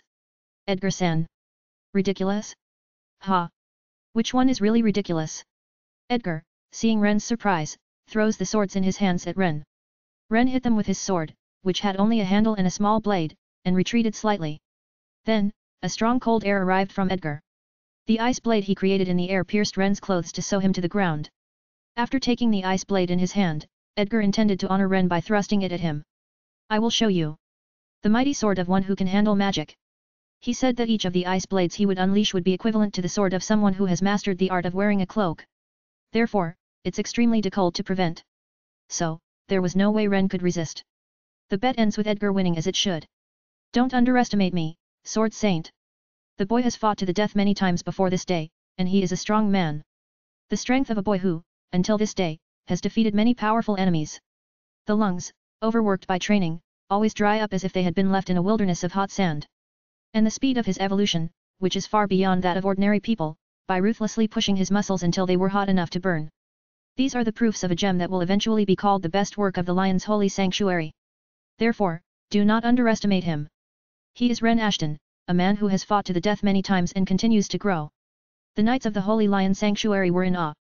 Not more than a few seconds after the battle between Ren and Edgar, they were simply dumbfounded at the sheer force of what they had just seen. I'm proud of my lord for inviting you here. And as Edgar repeated, I'm proud to be your teacher, Rendano. With these words, he turned his back to Ren. He dusted his jacket, which he had thrown away, and walked away with it under his arm. Edgar-san. I turned to Edgar, who didn't stop as I call out to him. Are you angry with me because of the promise? I'm not forcing you to do anything. Don't worry. And besides, what do you think? I have not been asked not to tell Rendano. Even though, I'm sure you'd be reprimanded. Well, if what I just said is unrighteous to the Lord, then that might be the case. Edgar stopped there and turned to Ren. He had a nice gentle smile on his face. Then it will only mean that I have done wrong to the Lord for the rest time. He narrowed his eyes at that. Therefore, follow the feelings that dwell in your heart. Are you sure about that? As Rendano said, I think you should talk to him rst. The Lord doesn't seem to want to be disturbed and for some reason, it may be better for you to talk to him, Rendano. Ren nodded without saying anything as Edgar smiled at him. At the same time, Ren was about to ask what Edgar meant by for some reason. Oh dear, I knew this would happen. Ulysses' voice said. The next thing they knew, he was on top of the stairwell. He was smiling helplessly at Ren and Edgar, who stood below him. As soon as Ren saw him, he rushed out. Chapter 47, with the Knight's Son and the Third Prince. Ulysses, standing in front of Ren, shrugged and laughed as before. Ulysses-sama. Ah, it's been a long time. I'm sorry. I really didn't want to involve you guys in this, so I was thinking of resolving it between me and His Highness. Then. You already know the answer to that, don't you? You already know where we're going to wait for our enemies. Ren nodded. Ulysses said, follow me, and led Ren outside. The sound of leather shoes echoed through the corridor as they walked. I must apologize for what I said earlier. Hey? What are you talking about? Even though Ulysses-sama was concerned about me, I tried to interfere because I was worried. I understand how you feel. It would have been creepier if you hadn't asked. Creepy? Because you're too brave. We'd be more worried if you knew something we didn't know and worked in secret. I'm glad you're telling me this. It's in Ren's nature to do what he wants to, even he knows it's wrong sometimes. So it can't be helped. That's why he also has an embarrassed look on his face. That's why Ulysses-sama must have been so concerned about me. That's one thing, but I also didn't want to involve the Clausel family, to whom I owed so much. I had to share what I had to share with them, but I wanted them to leave the rest to me. Ren and Ulysses apologized to each other and laughed in each other's faces. They both reacted that there had been a slight misunderstanding of feelings. Between you and me, I've been acting alone for a long time. I've never had any friends that I could rely on. Ulysses smiled bitterly. Ren, on the other hand, is the same way. If he were told that, he would deny it, but he, too, has fought many battles alone until today. He has also carried too much of the burden alone when it comes to the Demon King's cult. The same may be said of the time on the plains where he met Radius before. The two of them here had a particularly pronounced tendency to be self-centered. You said you're worried about me, right? Oh, you heard that too. I happened to. I was glad to hear that. I felt my heart beat faster than I had in years. At the same time, I felt sorry for myself. Again, I'm sorry for getting in the way. That's enough. At this time, let's say that we were both too self-satisfied. The two shook hands as they walked. I felt like we understood each other better than we had before. We have enough strength. However, I would like to discuss something with you. With your help, we can get better results in the war. They went out of the Lion's Holy Sanctuary. The jet-black carriage used by Ulysses was parked outside. Edgar, who arrived a little later, took his seat in the coach. I'll tell you more about it at the inn. The carriage, in which Ren also boarded, headed for a certain inn. In the carriage, Ulysses smiled happily as he thought back to how worried Ren had been for him. The name of the inn was Arnia. The Arni Verde Trading Company owns the inn, and it is one of the most luxurious inns in the capital. Radius and Lessard were in one of the rooms. They were surprised by Ren's visit, but calmed down after hearing what Ulysses had to say. The four of them sat down on the sofa. It was Ulysses who opened the conversation. First, let's hear the answer that Ren Ashton came to. Ren spoke. Before the return of Klono-sensei, something will take place at the Grand Clock Tower of Elendil. All three understood what he was saying. After all, Ren has come to an answer. Next month, the magic stone on the top of the Grand Clock Tower will be replaced. I have heard that when it is replaced, the Grand Clock Tower will stop working altogether. The power to protect the Imperial City in Elendil will also cease. I could only think that they were going to take advantage of that opportunity. The fact that the three people listening to the conversation were nodding their heads suggests that he wasn't mistaken. They intend to gain a foothold in the Imperial capital by capturing that Grand Clock Tower built with Miram Altia's technology. This was the aim of the demon cult, which was searching for information on the magical tools used in the Imperial capital, Elendil, and other towns. All of them here were convinced that they would be targeting the Grand Clock Tower. They wanted to end a gap in the security, of course, but they also wanted as much information as possible in order to capture the clock tower. Ren had guessed as much. They may be thinking of destroying the power that protects the Imperial City in Elendil or, on the contrary, they may be thinking of setting up a trap to lure monsters in. At this point, Ulysses spoke. It would be the former. It's hard to imagine a technology that can beat Miram Altia's. I see. Come to think of it, you're right. Miram Altia has developed a number of important technologies that are still in use today. The guild card system, for example, is one such example. It was designed to share information among all branches, and it allowed sharing of only a simple sequence of letters. I am not saying that it is absolute, but the possibility that the other party has the knowledge to modify the magical equipment made by that Miram Altia is infinitesimally small. If they had the technology to do it RST, they would have done it better during the last bandit riot. Radius was next. The business that Ren is referring to is under the castle's jurisdiction, and therefore I have the right to interfere. On this occasion, by my authority, the replacement of the magic stone was put in secret. On the scheduled date, I will replace it with a fake magic stone. Then you will replace it again at a later date. That's the way it's going to be. Even so, the number of people we can deploy will be limited, because you never know where information will leak out. Therefore, this time, Ulysses and I were going to do something about it. Only a limited number of people would know about the replacement of the fake magic stone. Ren listened attentively to the rest of the story. The basic premise of Ulysses and I is that it is best to deal with the demon cult without letting them into Elendil. We will do so if we can, but they will enter like a mist. Stupid or not, it doesn't change their nuisance as those who are in the service of the demon lord. So you'll be waiting for them at the Grand Clock Tower. Yes. But since we don't know for sure that we will be able to handle all of them, and we also don't know how many of them will be coming, we can't be sure. On the other hand, if they do happen to show up in a large group, we have scouts everywhere and are always ready to get information. In some cases, I will use my authority to move the army. Elendil is near the capital, so I will be able to respond with sufficient speed. I will not let any harm come to my people. I have one more question. Ren was curious as to why Radius stubbornly refused to make the information public and tried to resolve the issue between himself and Ulysses as much as possible. Why would you prepare so meticulously and not involve the military from the beginning? When I asked him about this, Radius said in a strong voice. If we had prepared an army from the beginning, we could have completely prevented their attack. Of course, Leomel's army is the strongest in the world, as evidenced by the fact that they have never openly touched us. His expression showed a hint of strength. But will they see that in attack? If they were planning to go head-to-head with us, they would have done it from the start. Where we had our army ready, they would just change their plans. If that's the case, it's better to have them move as far as we can anticipate. In addition, Ulysses and I are not going to end up just dealing with it, as we have in the past. You don't think we're just going to take the initiative, do you? That's right. We have to make sure they are captured alive and get information. To do this, we cannot rely on the military from the start. We must work in secret so that the demon cult will not end out. His confidence was tremendous. Ren understood what Radius was trying to say. But it is also a double-edged sword. Only if it is supposed to be. Because we have the strength to do it. From this situation, there is a strength that enables you to set up your opponent in the opposite direction. The fact that Ulysses Ignat, the strong arm, and the third prince, who is highly regarded as the next emperor, have teamed up. The story Ren knows is that the two men who killed each other became friends, which makes the current story possible. All of this is to prevent the demon cult from doing what they want. If they knew that they were going to try something, they would even use that to their advantage. I have already explained this to Baron Clausel. His Highness and I will mobilize as much of our forces as we can between us. Just in case. It sounds great to hear that the two of you are mobilizing as much as you can. I'm honored by the compliment. However, we are a small elite force. In case of emergency, as His Highness said, we are prepared to move the army immediately. So, please consider this as a sign of my and His Highness' resolve. At this, Ren also looked at LNAud and saw his face. Wait a minute. Does this mean that Radius is going there too? Of course he is. That's the natural thing to do. No, it's insane no matter how you think about it. Normally it would be. But this time I have a reason. And Ren, you've done some pretty insane things yourself. You can't speak for others.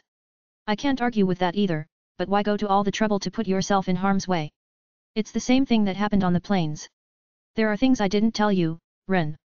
Radius said this and spoke of something he had been hiding.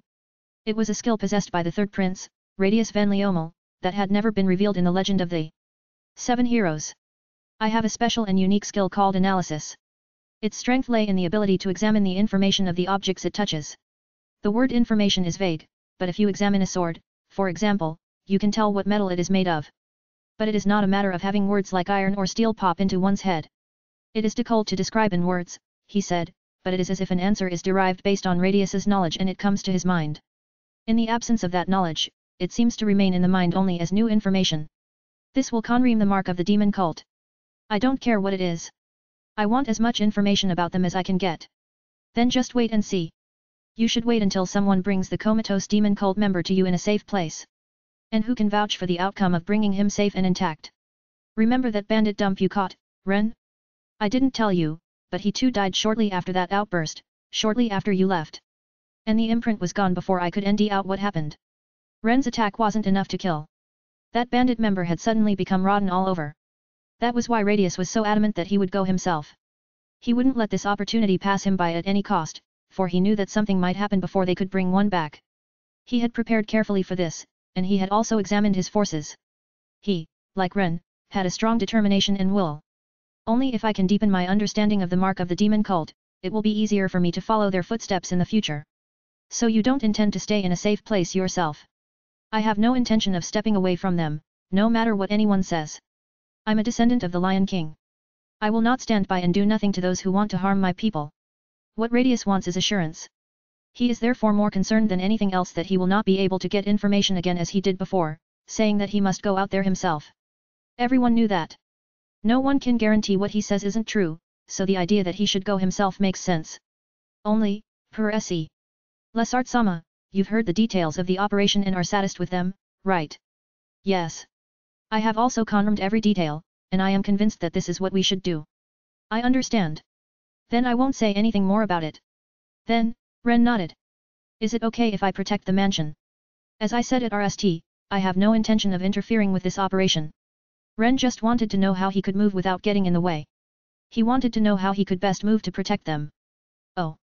That's right, but... Radius's unclear reply. Ulysses, what have you told Ren? I only told him that things will be better when he arrives. Now that you have, do you mind if I explain the rest? Yes, I think it would be better if your highness spoke. Radius nodded. There was another reason for Ren to come here. But it wasn't because of Ren's strength. Of course, Ren's presence would be an important asset, but that was not the reason this time. For that matter, LNAud did not hear it either, and twisted his head. As Ren knows, failure is not an option in our operations. If we fail, the defenses of the Imperial City and Elendil will be taken away. No, that's not it. In fact, you can be sure that there will be no problems there. What do you mean? I'll tell you all the details as soon as it's done, both to Ren and to LNAud. Radius tells us one thing, and one thing only. The legendary artisans of Miram Altia, the magic stone of the Grand Clock Tower is the only thing that matters. That's all you need to remember. It is not that we, Leomel, have done nothing. There was something secretive about this, and he had yet to tell me what it was. But it was still an important part of the operation. If he had told them this much, he must be planning to tell both Ren and LNAud in due course. Ulysses also seemed to know about the situation and sat there with a knowing look on his face. Is this also the reason the secret action was made possible? Ren and LNAud both nod in return, and we return to our conversation. Let's get back to the main topic at hand. Radius said. As to why we would be in a better situation if Ren were here — of course, I don't necessarily want you to cooperate with us just because I've told you. Besides, it was only yesterday that I heard this story from His Majesty. Ulysses and I have only just shared the story. Your Majesty Radius. Why is it that His Majesty is talking about me? I will tell you everything. First of all, let me tell you how it all started, dash. This operation was to be kept as secret as possible, but there was one person they couldn't help but talk to. Yes, the Emperor, the absolute ruler of Leomal. It was Radius who was responsible for explaining the situation to the Emperor. I have already informed His Majesty of mine and Ulysses' intentions. He has given us permission to carry it out. He also confirmed the details of the operation, saying that there would be no problem. It was strange or rather questionable for a man who was said to be the next emperor to go to a dangerous place. Even so, the Emperor's knights were also dispatched to Radius. The story shows that a thorough lineup had been set up to ensure that there would be no mistakes. We also discussed how to explain the situation to the other factions. His Majesty promised that he would take care of those matters later, after the matter had been settled. It was only after that that Ren became involved. It was in the audience chamber that Radius spoke with his father, the Emperor. He had been asked to sit down last night, albeit on short notice. They had already had a meeting to talk about the operation. Ulysses and I have been thinking a lot about how to make things even better. Radius took a breath. He and Ren listened to the rest of the conversation, exchanging glances. I have asked His Majesty if she could be of assistance in this regard. It was terribly vague about whom he was referring to. But Ren knew immediately. From the story of her being by the Emperor's side, there was only one person who came to mind. In the past, she has never helped anyone even when ordered by His Majesty. But this time, she herself said she would help on one condition. That's me. Yes, that's right. She promised to help UIS in the shadows if Ren would GHT by my side. I don't understand. Why did she say that I should help? When Ren muttered this, Radius shrugged and let out a breath. Even I don't know, not even Ulysses for that matter. But it was soon after I asked His Majesty. Radius's tone of voice and expression showed that he was truly puzzled. She will not GHT beside us, but she will be close by in case we need her. We all have no idea. Ren looked at Lesard with a troubled look, and he looked at him with a troubled look, too. No one understood what was going on. Even Ulysses is not able to understand it. But there was one thing that was certain. If she helps us, the operation would be more solid. Edgar must have thought it was for the best and approached Ren. Indeed. Edgar, you are a Selsh butler, aren't you? I'm sorry. Well, I wasn't sure if I should tell you, either. So I can't say it strongly. Ulysses said so, but he was still hesitant about asking Ren to be involved. But Ren wasn't so sure. He was sure that he would be more than willing to help them out. Regardless of his intentions, he couldn't back down in the face of such unexpected help. Lesard-sama. Ren said. Will you allow me to GHT beside Radius? Lesard, too, was at a loss for an answer.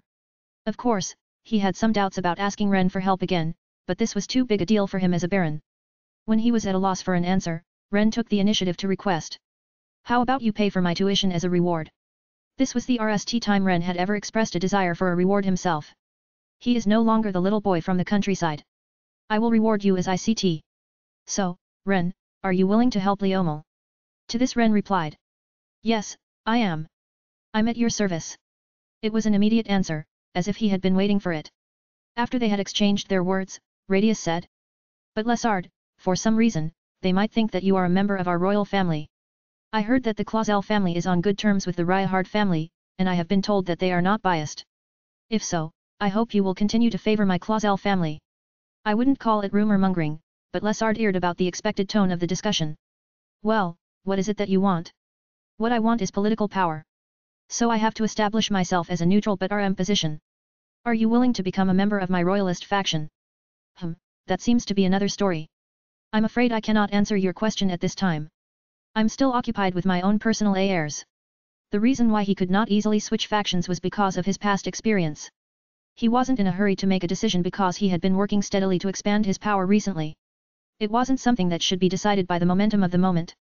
Radius smirked at Lesard, who had said this resolutely in front of the third prince. Originally, nobles shouldn't be bound by factions. You are a man who embodies this. I'm not surprised if you call me impolite. However, my devotion to Leomal and to His Highness the Third Prince will remain unchanged forever. I have no disrespect for you. I am delighted to know a loyal subject like you. Radius decided to make a promise. As soon as the matter is nished, I will inform His Majesty, and the Clausel family will be rewarded accordingly. Your neutrality is pure and proud. I understand well that you are not opportunistic, but that your position is truly based on your love for Leomal. Radius then extended his hand to the man facing him. I hope you will continue to serve Leomal well. Yes, Your Highness. Normally, it would be unusual to shake hands with a member of the royal family. Yet here they shook hands RMLY. Then, Radius turned to Ren and they exchanged glances. The plan was for Edgar to stand by my side. But would it be better to have Edgar stay behind to protect the Clausel family? If you're going to help me, then Ren will be more at ease. Thank you. Yes. Ren, you'll be by my side to protect me. Radius didn't feel inadequate in the slightest, on the contrary, he felt that he could depend on Ren. They had known each other for less than a year, but they understood each other very well. I'll leave my back to you. But I'm not asking you to stand by me as a knight. What would you have me be then? A bodyguard. Radius smiled wryly at Ren, who asked an honest question. How about as a comrade in arms? He said. Ren wondered what kind of friend he could be in front of the third prince who was said to be the next ruler of Leomel. But he also thought that it was too late for that. Since they had already exchanged something like this was just a matter of putting their ideas and feelings into words. Ren and Radius extend their hands at the same time. Their hands meet here. Chapter 48, with the elite on a midsummer night. It was almost July. It went by so fast because I had so many things to accomplish. The day after the second exam of the Imperial Military Academy, in the evening, Ren returned to the residence with Lisha. His face was becoming more tense as time progressed. Lisha saw this and let out a deep sigh. But she said nothing. There were so many things she wanted to say, but none of them came out of her mouth. At times like this, if I weren't a noble, I wonder if I could have gone with you. Lisha sat down on the sofa in the hall and muttered to herself, to which Ren asked, "What's wrong?" Lisha said, "I just realized I'm not strong enough," and then she put the cup on the table to her lips. What was being poured was a cup of tea, which Ren has just brewed. Drinking it made her feel a little better. "Oh, by the way. What is it?" "I didn't see your friend at the exam, my lady." Lisha was taken aback when she heard the name she hadn't been called in a long time. She blinks repeatedly as she looks at Ren, who sits right beside her, and her cheeks relax when she sees Ren twist his head. "My friend probably registered early, that's probably why she took the test in a different classroom than we did." Ren understood the answer. "For some reason, I wanted to address you how I did before." Phew. It felt a little fresh. "But when I thought that you were nervous too, I was happy. I don't know if we've been through something like this before, though." "Are you nervous?" "Yes." "Are you?" Lisha still didn't say anything tonight. She didn't want to burden Ren with her words, so she kept them to herself. A few minutes passed. 2 guests arrived at the Clausel family mansion. The servant, extremely nervous, led the way for Fiona Ignat, who was accompanied by Edgar. Edgar is also standing behind her. "Fiona-sama, it has been a long time." "It's been a long time too. It's nice to see you again." Lisha and Fiona exchanged words. Fiona came to this mansion this time to protect her. Even though the Grand Clock Tower, where the battle will take place, is nearby, there is only one reason why she should come here. There are those who will be aided by Ren's participation in the battle. Something must have been discussed between Ulysses and Lessard. Ren guessed as much. Lisha was about to admire Fiona, who had just answered with a smile, as she had done before. She shook her head busily, and Lisha tapped her lightly on the cheek, startling Ren. Fiona, on the other hand, gave a small giggle. And more. Ren looked at the clock on the wall, then out the window. Then he exchanged greetings with Fiona. "My apologies. I'll be out for a bit," he said in a slightly steadier voice than usual and left their side. As he did so, he exchanged glances with Edgar and left the hall with him. Fiona and Lisha sat on the sofa facing each other. "Summer clothes look great on you." Fiona was wearing her school uniform today. The summer uniform suited Fiona too well and was very dazzling. However, when Fiona received the praise, she said, "No. I think Lisha-sama would look better in it." She said these words from the heart, not out of concern or good humor, but from the bottom of her heart. In fact, Lisha would look great in it. When she was dressed in the school uniform, there was no doubt that she, like Fiona, would be a magnet for the opposite sex. But that's irrelevant now. The two exchanged a wistful look after such an idle conversation. "I've never felt so much pain in my life as I do now that I'm not allowed to do anything," Fiona said. "Me neither. I admired him and tried my best to be like Ren, but I still feel so frustrated that I can't stand next to him." Lisha concurred. Both of them are very aware of what is in store for them tonight. As a matter of fact, Fiona had also not heard from her father what was going to happen at the Grand Clock Tower. It was so sudden that she didn't know what was going on. But she noticed it before she reached the Clausel family's mansion. It was at the same time that Lisha noticed. Tonight, Ren would accompany NGHT alongside Ulysses and the others in the mission they had in mind. It was impossible for the two intelligent people not to notice. Ulysses was more chatty than usual, probably because he intended to inform them of everything as soon as it was done. They couldn't interfere. It's true that the two of them are much stronger than their peers, but they don't have enough strength. There was nothing the two of them could do here, they were only there to be protected. A few minutes after they exchanged words, Ren and Edgar returned to the hall. Ren's appearance was completely different from before. He looked as if he had just finished getting ready to go into battle. I'm sorry.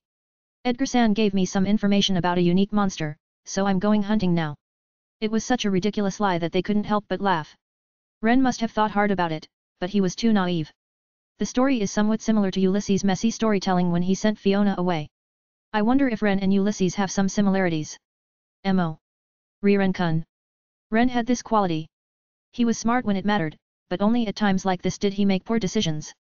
It was just like Ren, and his kindness itself is unmistakable. The two beautiful princesses who had no choice but to laugh did not even point out that it was a lie. They decided to be honestly fooled by the kind and cute lie. Then ... Ren said and turned to leave the mansion. Then, Leisha and Fiona spoke at the same time, wait. First, Leisha looked as if she wanted to say something, but seemed to be unable to make up her mind. That. Next was Fiona. Ren stopped and looked at them and wondered what was wrong. But soon after that, the two people who stopped Ren deemed the words they had to say. Have a good day. If you come back with any injuries, I won't be happy. Please be careful. If you do anything reckless, I will be very angry with you. The girls weren't trying to send him on an easy ride. But still, they could believe. Ren saved their lives. They believed in Ren's strength and words more than anyone else. Yes. I'll be back in a little bit. Ren was seen by the pretty smiles of the girls and left the house alone. The two who remained in the house hurried to the window and watched Ren from there until he was out of sight. When Ren was out of sight, they both took a deep breath as well. At about the same time, they were praying for his safety. Then Edgar excused himself for a few minutes. When he returned to the hall, they were still thinking about Ren. When he brought something to them, they turned their attention to it. Edgar? What is that in your hand? As you can see, it is a reference book. Edgar had several thick reference books in one hand. And yet he had walked without the slightest blip of his torso. He put them on the table when she asked what they were going to do with them. A stack of reference books for Leisha's exam study, as well as for Fiona's midterm exam. Rendano is a man who never forgets to strive at all times. If he can't wield a sword, he will train himself to do so without wielding it. If even that is not possible, he will wield the sword even in his imagination. Edgar wanted to tell them that they shouldn't just be frustrated. The two quickly caught on to his intention and changed their minds. The girls looked at each other and nodded in remorse. But I still have something to think about. Edgar. Yes? How can I help you? I understand what you said, and so does Lady Leisha. I was struck by what you said about how we should make the most of our time. But I wonder if it's okay for us to just study when Ren is working so hard. In other words, while Ren is fighting against the demon cult, they were studying. The reality is different, but it's still a bit of a concern. They were a little lost, partly because it was as if they had thrown everything at Ren in a roundabout way, but that is in fact what they did. Edgar begins with a word from the girls' parents. The girls have important exams awaiting each other, and it is their job to do their best. And that it is something they can do at the mansion without worrying about Ren. So do what you can, and that's what it's all about. Fiona-sama. Leisha-sama. Leisha and Fiona looked at each other for what seemed like the umpteenth time already. Then, after another wry smile, they went to the table where the reference books were placed. There, unlike the sofa, there were wooden chairs, and they sat down in them. Still, they couldn't help but look out the window every so often, unable to calm down. Ulysses is not in Elendil. He was now in the imperial capital, separated so that he could make a big move if the need arose. Where Ren left the mansion and headed was an abandoned house on the outskirts of town. The abandoned house was where Edgar had instructed him to go, and it was dark when he entered. It was supposed to be an abandoned house, but there was no dusty sensation. Hidden in the back of this abandoned house is a path to a secret basement. As soon as he put his hand on the old wooden O-ring, a staircase to the basement, hidden there, appeared. Like a mist, some of the O-ring disappeared. Voices. The voices of men came from the basement. Ren went down the stairs to that basement. When he opened the wooden door at the end of the stairs, he found several familiar faces inside. Rendano. The man who said this was the large man who had crossed swords with him many times at the Lion's Holy Sanctuary. The other people who were there were all hard swordsmen that Ren had crossed swords with many times at the Lion's Sanctuary. They were all dressed as adventurers, not as they had been in the Lion's Holy Sanctuary. Why is Rendano here? Why in the world is he here? The hard sword wielders voiced their doubts, but they were quickly silenced. They immediately realized the significance of Ren's visit and turned to Radius, who was seated in a chair at the far end of the basement. I have called him. Ren will be a comrade in arms at my back tonight. Everyone was stunned, but also immediately convinced. They had experienced Ren's strength firsthand, and there was no need to doubt his ability. His sword skill may not be as good as Edgar's, but the power that lies deep in his heart is that of a lion. If Rendano is here, we can count on him. We are sentient enough, there is no need to have too many strong men. It's as good as having 1,000 knights. What joy! The knights welcomed Ren's arrival and shouted at him as he passed them on his way to Radius. Ren followed suit, and when he reached Radius' side. Radius! Ren said. The knights of the Lion's holy sanctuary looked wide-eyed when Ren called Radius by his name, but when Radius, who had been called out, replied lightly, yes, they looked at him. Are the men here today's force? Yes. Don't tell me that you are dissatisfied with them. No way. I was just surprised. But I thought it was natural. When I heard that all the forces that will be deployed are hard swordbearers, I felt sorry for the other side. The Knights of the Lion's holy sanctuary are still a handful of battle force, it's just that Ren is growing up at a monstrous rate. The average ability of the Knights is superior to that of the King's Guard. Not to mention their individual strengths and how strong they are when they form a team. It's really quite spectacular. The hard sword users, who were all enemies in the game, are now gathered as allies. Ren felt a shiver run through his body at the fact that so many strong people who had gone through so much trouble had gathered here. Ren then went about checking the strategy and meeting with the knights, and time passed in 10 or 20 minutes. It was already dark outside, and the night was falling. When a little more time passed, Radius looked at his watch and got up from his seat. Ren stood right next to him, drawing the knight's attention. Gentlemen, it's about time. The sound of everyone adjusting their posture echoed through the basement. Their eyes turned all the more powerful. Ren gasped at the strength and unwavering leadership of these people, whom he had grown accustomed to seeing. He wondered if this was the face of the Knights of the Lion's holy sanctuary as they headed for the battlefield. Then the knights opened the way. It was a path for Ren and Radius to pass through. Next the knights drew their swords and held them in front of their chests. Radius walked along the path with Ren, and asked everyone. I ask you. What will you do tonight? The judgment of the Lion King. I ask you. What will you do tonight? The judgment of the mighty sword. Then lay waste. By the sword of your lordship, bring down the wrath of the Lion King, the founder of our land. A special strength that not even the 7 great heroic nobles can possess, and that Leomul is proud of. The Knights of the Lion's holy sanctuary sometimes throw themselves into special missions at the behest of the royal family. On such occasions, they would show their strength, as Radius said. After an unrude exchange of questions and answers, they escaped from the basement and went to the outside of the abandoned house. Just before the operation was to begin in earnest. Ren. Everyone stopped. I'll ask you the same question. What will you do tonight? Ren took a few seconds to answer the question. He wondered if he should say such a thing in front of the Knights of the Holy Lion's Sanctuary, and in front of the descendants of the Lion King. However, he followed his heart. Ren's passion for this day was full of enthusiasm, and he was determined to make it happen. He looks up to the sky and tells Radius and the Knights. I will be the lion that will defeat all my enemies. Some listeners might spit it out as irreverent. But no one did. Rather than call it irreverent, everyone was pressured by Ren's appearance and the awesome power in his voice. Chapter 49, The Battle of the Skyscrapers. Before. If things proceeded as predicted, the area around the Grand Clock Tower would be the most dangerous. There's a plaza around the Grand Clock Tower with a fountain at its center, and it is now enveloped in an unprecedented silence. It would have been the best if the entire town could be exorcised, but such a thing was next to impossible. If we did that, the demon cult would have suspected it, and it would have been no wonder that our original plan would have completely collapsed. However, the area around the Grand Clock Tower was quiet. Since late evening, the area has been sealed under a certain pretext. The cobblestone pavement in the plaza has caved in, and access to the area is forbidden. We will check the safety of the area, and in the meantime, commoners are asked to stay away from the danger. There are no buildings around the Grand Clock Tower for ordinary people to live in. All that existed were commercial and other public facilities.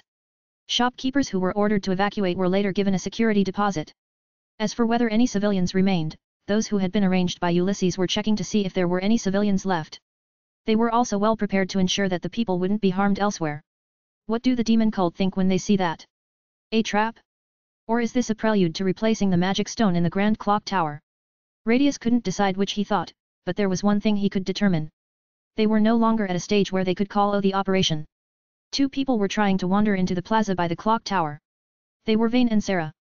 They had left the Imperial City and traveled to Elendil immediately after today's second examination. The reason was simple. They were there to praise each other for their hard work and to relax. They were about to return to the capital. I'm sorry. But you can't go to the Grand Clock Tower Plaza. Sarah, standing on the street along the main avenue, let out a sigh. If she continued on, she would have reached the Grand Clock Tower Plaza, but now a large sign was propped up against the cobblestones, with several guards standing guard next to the sign. I'm sorry, but you have to leave. You can come back another day. Yes, it's a pity we won't be able to see it today, but I'll put up with it. Seeing that Sarah had given up, the guard bowed his head apologetically. The two were about to turn on their heels and head for the hanging gardens when they heard a voice that sounded like an angry shout, the sound of something exploding, and the sound of what appeared to be some kind of magic being used, causing them to get startled and stop in their tracks. Vane. Yeah, I heard that. Their gazes turned in the direction of the Grand Clock Tower Plaza. They then turned to go on past the cobblestone pavement where the sign was propped up. But the guard stood in front of them. Something may have happened. We will check, don't worry. We have reason to believe that you are a daughter of the Ryou family. Leave everything to us. We will not put you in harm's way. In fact, Vane was a little lost when he was told that. As the hero of the Legend of the Seven Heroes, he is a courageous, if not righteous, boy who is willing to put his life on the line for his friends. But he steps out of line when he thinks that Sarah is in danger. Then tell me. Then Sarah stood RM. Why were you able to calmly explain to me what was going on? You didn't even raise an eyebrow after all that fuss. We are trained to protect everyone from unforeseen circumstances. I see. Then that's enough. Then let me tell you one more thing. There was hostility in the way Sarah spoke. Who was she being hostile towards? But it was not hostility toward the guards who were standing in her way. The reason for her clear hostility was that she didn't know the identity of the guards. It's strange. I've never heard of all the guards being hard sworders. The guards feigned calm. They listened without raising an eyebrow. That's brilliant gall. But don't underestimate the daughter of the House of Ryou. I've crossed swords with hard swordsmen more times than I can count. I sense the same in your behavior. Sarah. What's a hard sword user doing here? I don't know either. But I can't ignore it. For Leisha's sake. That is the primary reason for Sarah's hostility toward the guards. In the past, Sarah owed a debt to Leisha for the case of Viscount Givens, who belonged to the same faction. She decided that the next time something similar happened, she would definitely lend a hand. For example, even if it was stopped by her father, she would definitely interfere. Answer me. What is the royalist faction doing in the land of Clausel? And that sound you just heard, that was not just a matter-of-fact situation. If you're not going to answer, I'll see for myself. Vane, you wait here. Don't be ridiculous. If it's for Sarah's precious friend, I can't keep quiet either. With that, they moved forward. Just as they were about to pass the sign. I will not allow you to go any further. The guard's voice changed. We have heard of your friendship with the daughter of the Clausel family. However, you must leave this matter to us. Then tell us more. We will be in contact with the Ryou tomorrow. That's not good enough. If we go down this road, we can get to Leisha's house in no time. I'm going to keep going and check on her. The Knights of the Holy Lion Sanctuary were having trouble dealing with Sarah. The other side is the Ryou family, one of the 7 great heroic nobles, and their daughter, so if you say too much, it will cause quarrels between the factions. Above all, they must avoid disturbing Radius and the others. It was just before they crossed paths. Just before the words of the Knight of the Holy Lion Sanctuary reached Sarah's ears, there was a loud explosion and several pillars of rose from the Grand Clock Tower Plaza. A Vane. Then a suspicious girl appeared from the shadows. The person ran in the dark night, aiming at Sarah's back. Take the bandit alive. Don't kill him, I won't mind if you cut a limb. The Knights of the Lion Holy Sanctuary instantly turned their aim in that direction. At this time, they also hung the dark night and confirmed the appearance of those who were chasing after Vane and Sarah. Haha. The person who seemed to be a member of the demon cult was easily apprehended. The man's arm was severed when he swung his arm and released his dark weapon, and when he fell, he was instantly tied up. Surprised at the suddenness of the situation, Vane and Sarah drew their swords and were already ready to GHT. Both of them were LLED with amazement and tension throughout their bodies. What's going on up ahead? I can't tell you.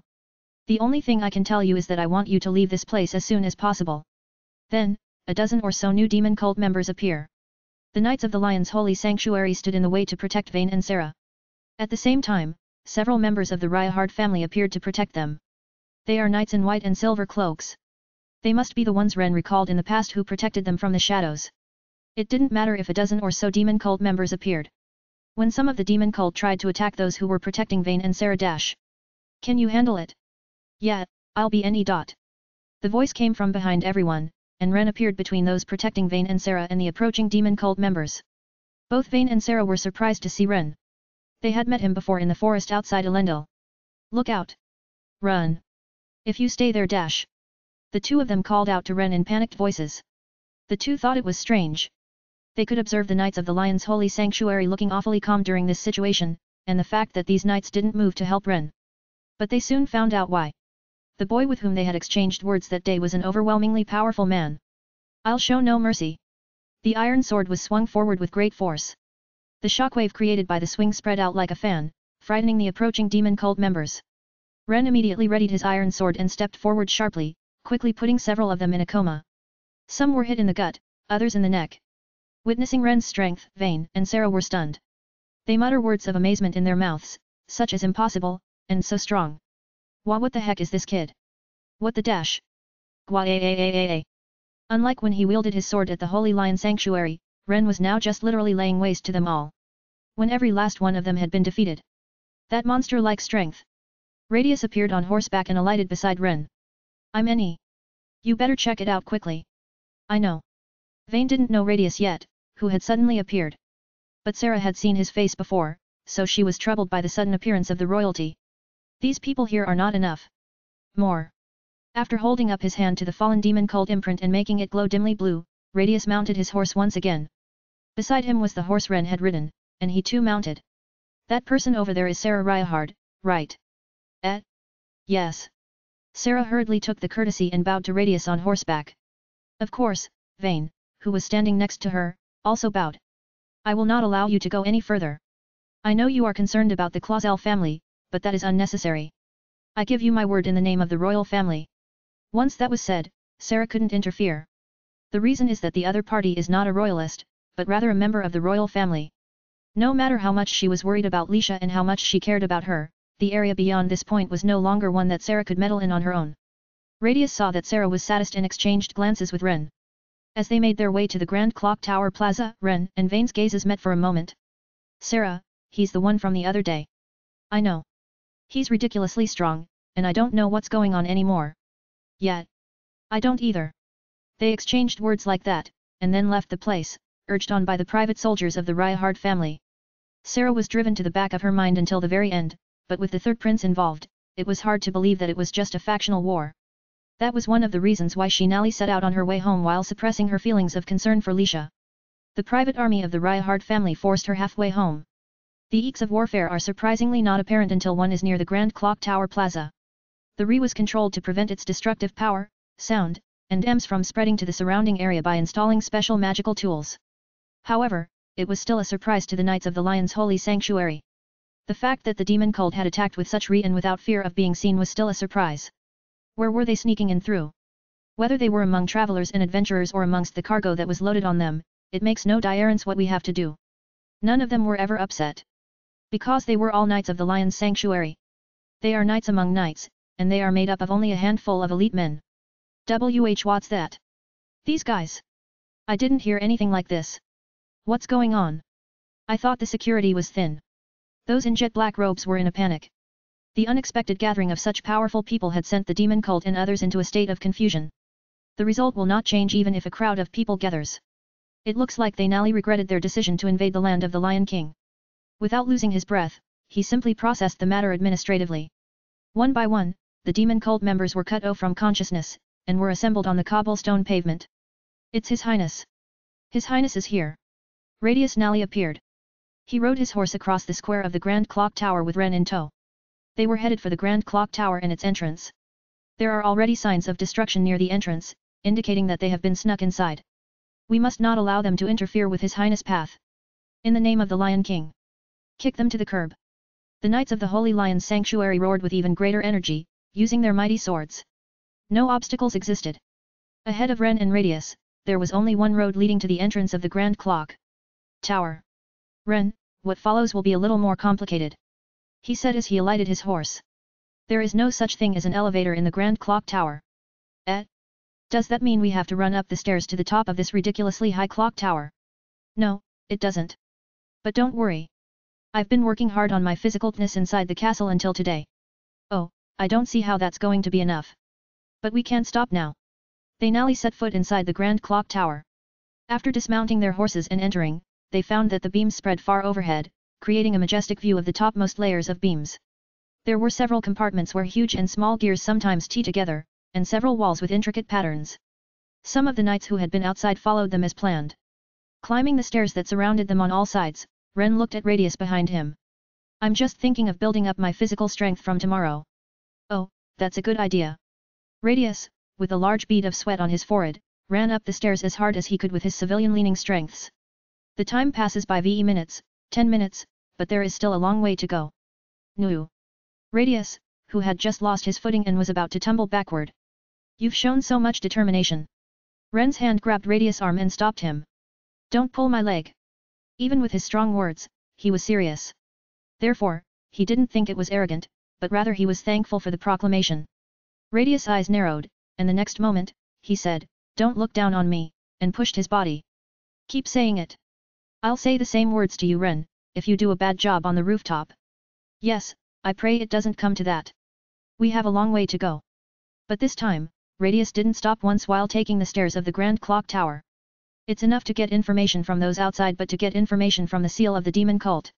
It was both right and wrong. Radius had a certain conviction that he himself needed to make this arduous trip to the rooftop. He should be just down the road. It was the man who was behind all this commotion. The boss of the bandits who decided to attack the clock tower should definitely be here. You can wait here if you want. Don't be ridiculous. What do you think I came all this way for? The door to the rooftop sat at the end of a huge oar of gears. This oar of gears is not moving, but is only designed that way. The cogs moving around it still played a steady rhythm of sound. I'll go RST. Ren opened the door to the rooftop garden. A warm summer breeze blew against them. The jet-black celestial sphere was LED with stars, and looking up from the well-maintained garden, they had a prime position to gaze at the heavens. There were more than a dozen uninvited guests in that special seat. Chapter 50, Battle of the Skyscraper's Middle. Seeing Ren and the others suddenly appear, a man shouts out. Oh! At the far end of the garden sits a stone slab, or monument, that seems to be made of obsidian. Surrounded by colorful owls, it was a somewhat mysterious place. Now, a person standing in front of the stone slab shouted out. The man, dressed in a jet-black robe like the others, held a luxurious sta in his hand. His hair was shaved like a monk's and his scalp was tattooed with intricate patterns. His eyes weren't white, but golden, with a reddish-black pattern noting in the gold. His skinny face and gaping eyes made him look reptilian. He was notably tall, if not twice as tall as Ren, and yet he walked like a cat, curling his back in a strange manner. Oh, well? I didn't think it was possible, but aren't you the third prince? Radius, who had finished regulating his breathing, whipped his fatigued legs and walked. The Knights of the Holy Lion Sanctuary walked in front of him, and Ren walked next to them. Bishop Leonidas. Ren didn't know the name Radius had uttered. Oh. You still remember me? How could I forget you, you who served as a priest in the great temple of the imperial city? Ho ho, I'm truly honored. It has been years since I left the capital, and yet you still know me. As Ren listened to the conversation, he began to understand the situation. The one thing that is curious is why such a person has become a demon cult member. Radius spoke for him. You were a well-known saint in the Holy Land, serving the Lord God Elfin. Why, then, did you fall into such a lowly position as a demon cult member? Then, he said. Lowly? You must not be unaware of your position as a member of the Demon King's cult. Leonidas, who was taken aback, straightened his rounded back. After all, this man is incredibly tall.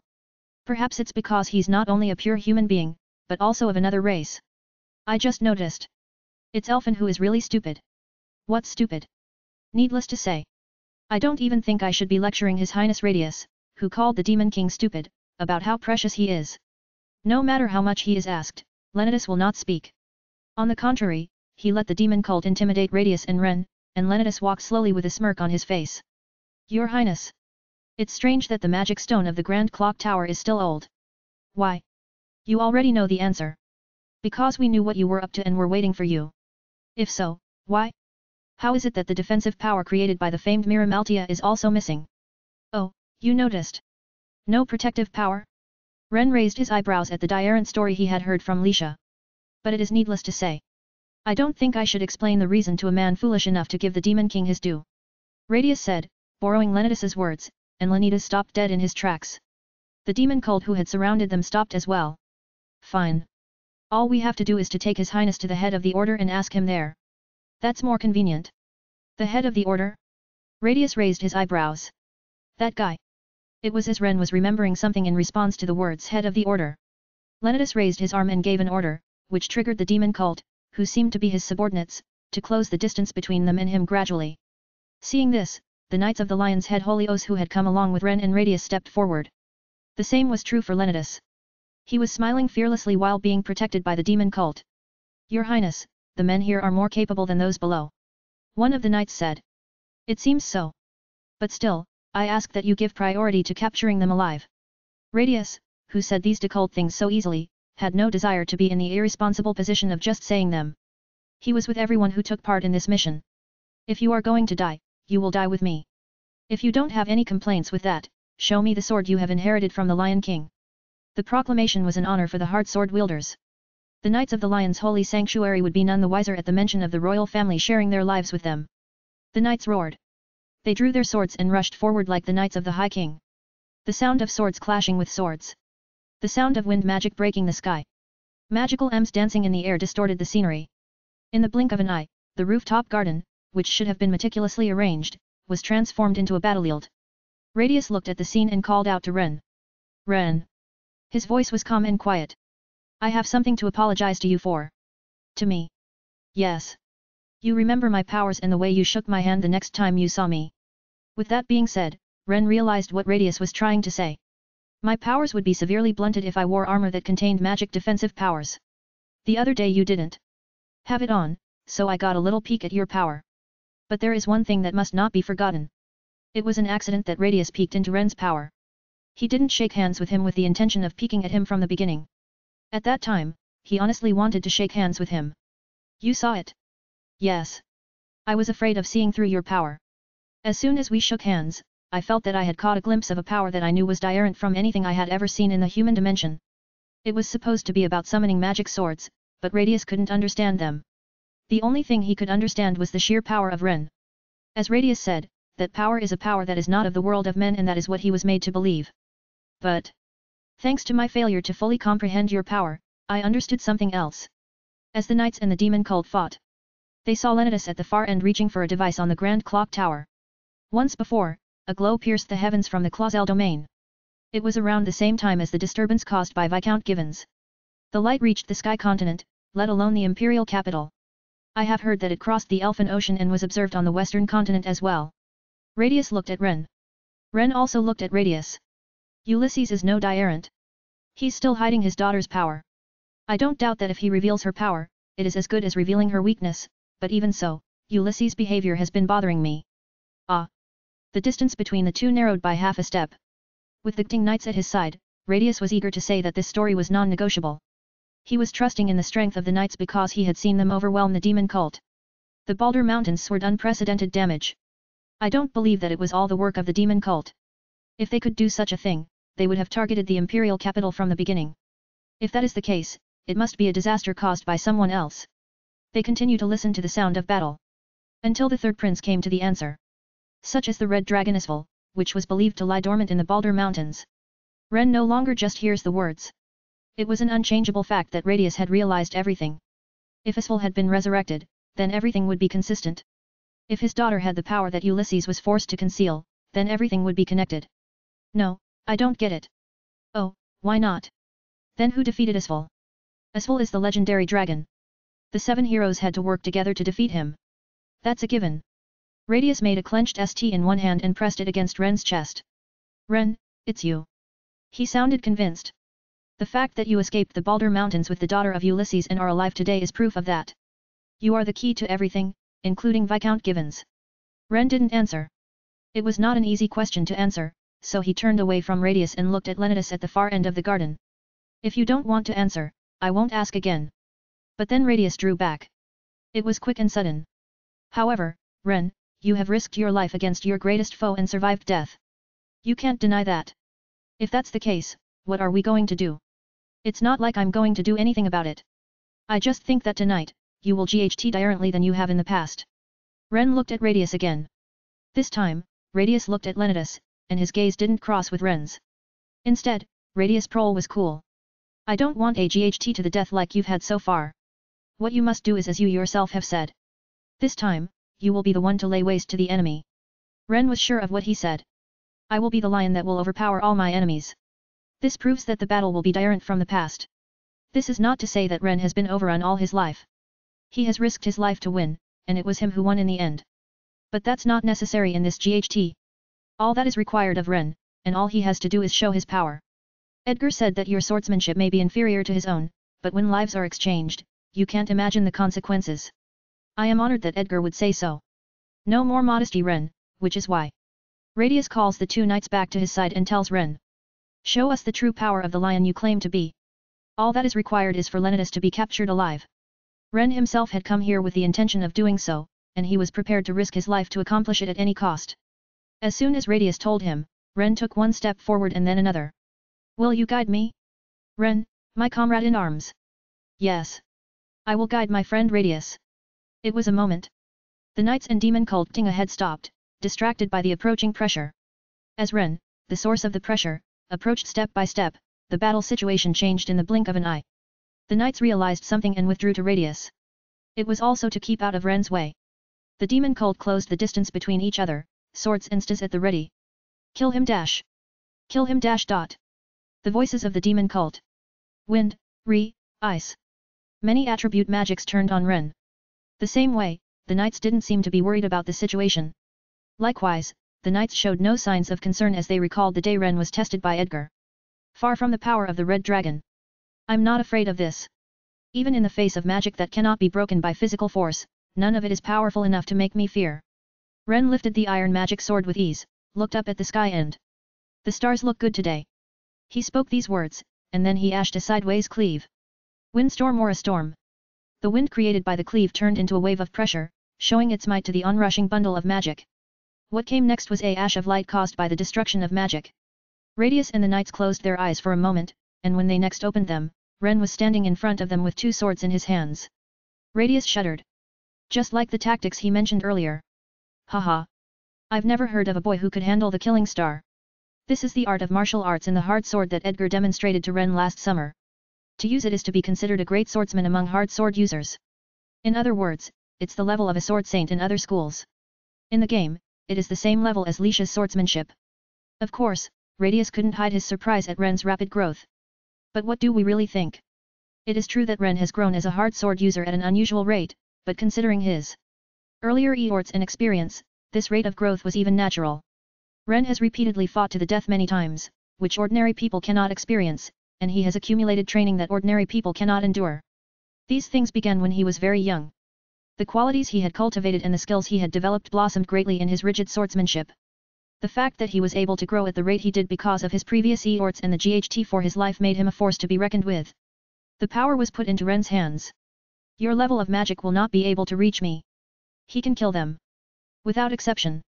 The scared demon cult read a barrage of magic, but none of it reached Ren. Suddenly, Ren ran like the wind. Oh! The tip of the iron magic sword was aimed at LNAudioBooks, who shouted pitifully. There was no need to deal with the other small fries RST, and he started from the enemy leader to drop him. There was no need for a front runner. Ren now had the power to act on his own will. Chapter 51, The Battle of the Skyscrapers later. But LNAudioBooks was well prepared. The iron magic sword was blocked by a wall of black light.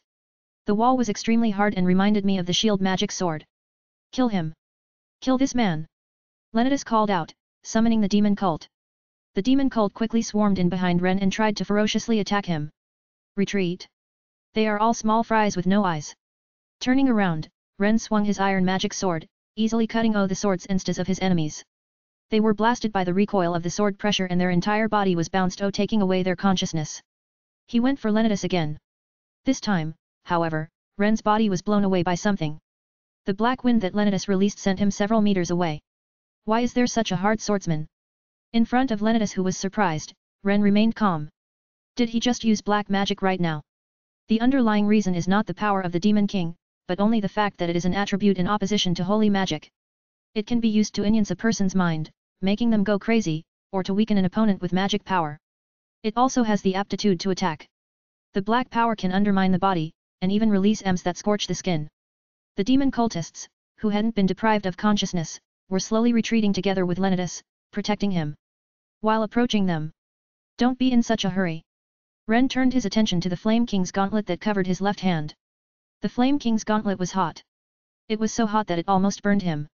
Ren had summoned the Flame Magic Sword at the same time as the Iron Magic Sword, and the Flame Magic Sword was in his left hand. Is that why? He felt like he was being strongly urged to wield it quickly. Leonidas-sama. He's not an opponent to be messed with. The demon cult were afraid of Ren. But Leonidas was different. He had fallen into a true fanatic, surprised by Ren's strength, but not at all ready to give up.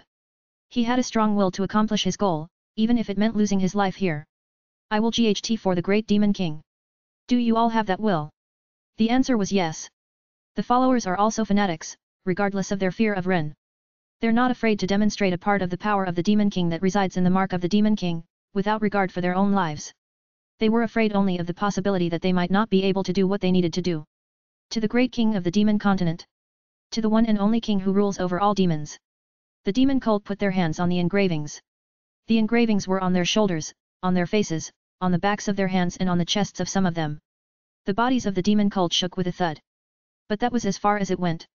Facing them was the hero, the Red Dragon Slayer. There's no greater folly than to forget that in this situation, and the hero also has no intention of letting the demon cult have their way.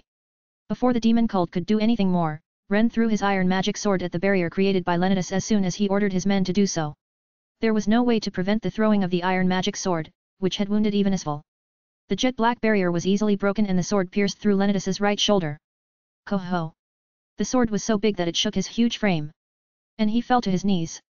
The demon cult, who were about to risk their lives to invoke the proof of the demon king, were blinded for a moment. That one moment changed their fate.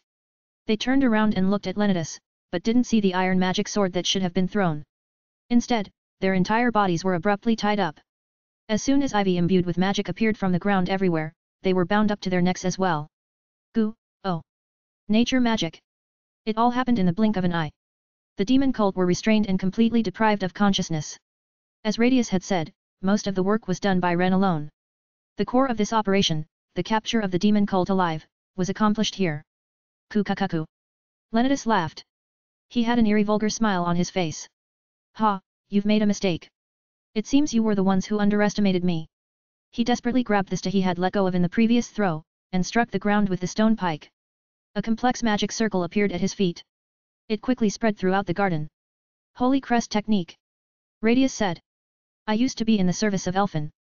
If it's this level of Holy Crest Technique, it's only natural that I can use it." Ren thought back for a moment. The Holy Crest Technique is the power of priests who serve the Lord God. It is a power exercised with the magical power of priests through the medium of special stas and swords originally created by the Holy Land. It's the incarnation of the holy power by the weapons rend in holy water produced in the Silver Sacred Palace, the great temple in the center of the Holy Land. Its strength is similar to that of holy magic, and it is mighty. The synergistic effect of the priest's own magic power and the weapon prepared for him makes the strength of the priest's power vary widely. In any case, Ren readjusted the swords in his hands. His face showed no surprise at all, on the contrary, he was delighted. "I'm glad. That's what I've been waiting for," Ren said in a calm voice. "I knew there was something hidden in the garden. I've been hoping they'd use it at the last minute rather than leave it behind." "Cuckoo, cuckoo. You sound as if you're challenging me." The rain began to fall. It was soaking Ren's hair, but he didn't take his eyes off Leonidas. The mighty Holy Crest Technique sometimes lays down a magic circle. It's troublesome to remove it. It takes several people with specialized skills and several days to do so. So what? The magic circle glows. Radius and the others still believed in Ren. Then just trigger it. Everything you left behind, once activated, will be erased from this garden. Not just to capture you. We can only call this operation a success if we can eliminate everything that is disturbing at the same time. Stupid. You don't know the power of the Holy Crest Technique. I do. I know it just as well as you do, if not better. Dazzling ashes of light came from all over the magic circle. The foot of everyone including Ren, except Leonidas, became heavy. The light enveloped everyone, not leaving them out. "Radius, do you trust me?" Suddenly, Ren turned around, bathed in rain. Seeing him, Radius grinned. "Yeah, do whatever you like dash, but the next time you have a concern like the one you mentioned earlier, you tell me RST. It's slightly disturbing." "Ah. Sorry. I'll do that next time." Ren smiled freshly, which was appropriate for his age, and nodded. The magic sword of the great tree in his right hand disappeared mixed with the light of the magic circle. Ren instead reholstered the aim magic sword in his right hand and held it in the opposite hand. Show me. I don't care how much I say it, I would never gamble in the presence of Radius. I acted because I had a solid condense. The crimson jewelry adorning the Flame King's gauntlet glowed dully, signaling the scorching heat of the Re, as if to say, burn it all up. Weak Ashton, Ren knows better than anyone the Re of the dragon who called him so. Burn in the light of the foolish god. Surely its power would have made its immeasurable strength known. But only if he could have used it. Although it must be a long-cherished wish of the Leomirians. LNAudioBooks struck the ground again with the stone pike. From the center of the magic circle that spread around his feet, a glow was about to arise from the Holy Crest technique. Burn it down with holy power. He realized that he couldn't win by just acting normally, so he unleashed an attack with the intention of dying as well. But it wasn't going to come true. Hey LNAudioBooks. Only Ren's movements seemed to be that of a frame-by-frame feed. LNAudioBooks, Radius, and the Knights of the Lion's Holy Sanctuary all looked terribly slow in all of Ren's movements as he held the aiming magic sword in the opposite hand. For a brief moment, just after LNAudioBooks had poked the magic circle with his stone pike, the aiming magic sword held in the opposite hand seemed to slow down. The aiming sword, held in the opposite hand, struck the magic circle that had spread out at Ren's feet. It was such a golden aim that the light of the Holy Crest technique felt like a shadow. The aim spread from Ren's feet along the magic circle. The golden aim that scorched the magic circle enveloped the area. It didn't burn up any living creature, only the magic circle. The golden M's that ran through the magic circle looked like the gears of dragons crawling back and forth. The golden M's danced in waves in the places where they passed by. At some point, all of the magic circle was burned up. From the garden, where the glow of the Holy Crest technique was originally supposed to pierce the heavens, golden M soared high into the sky.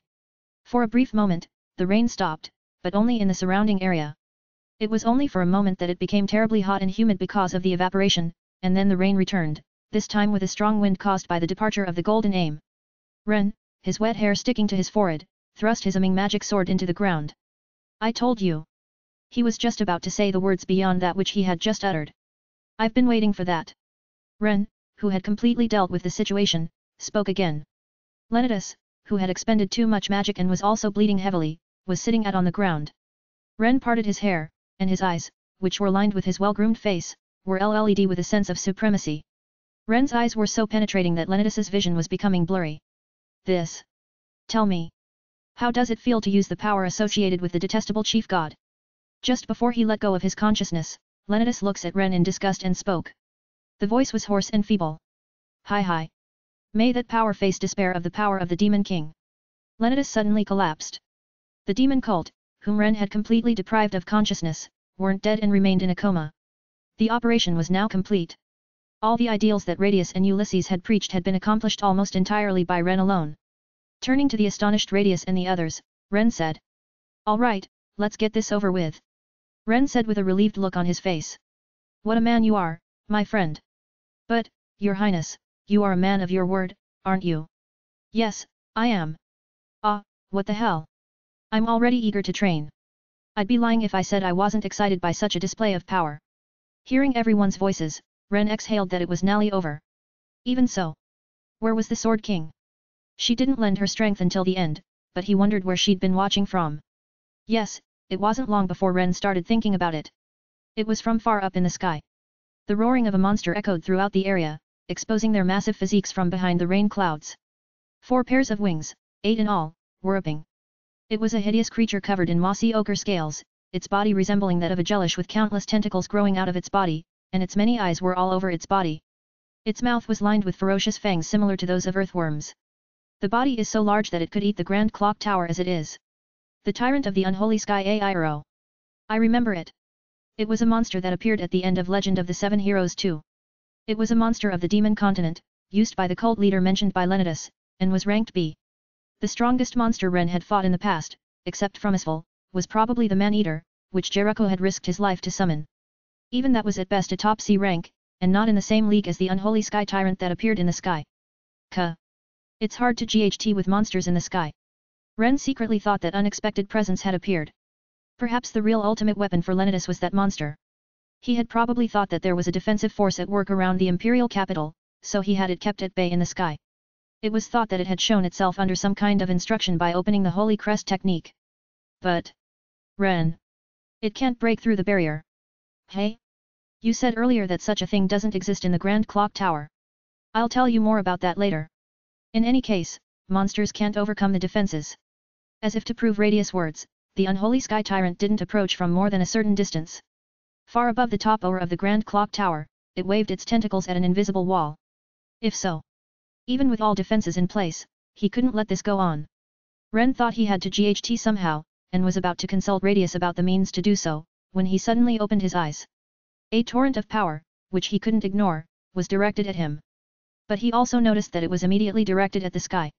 The unholy Sky Tyrant waving its tentacles in the sky. It cracked.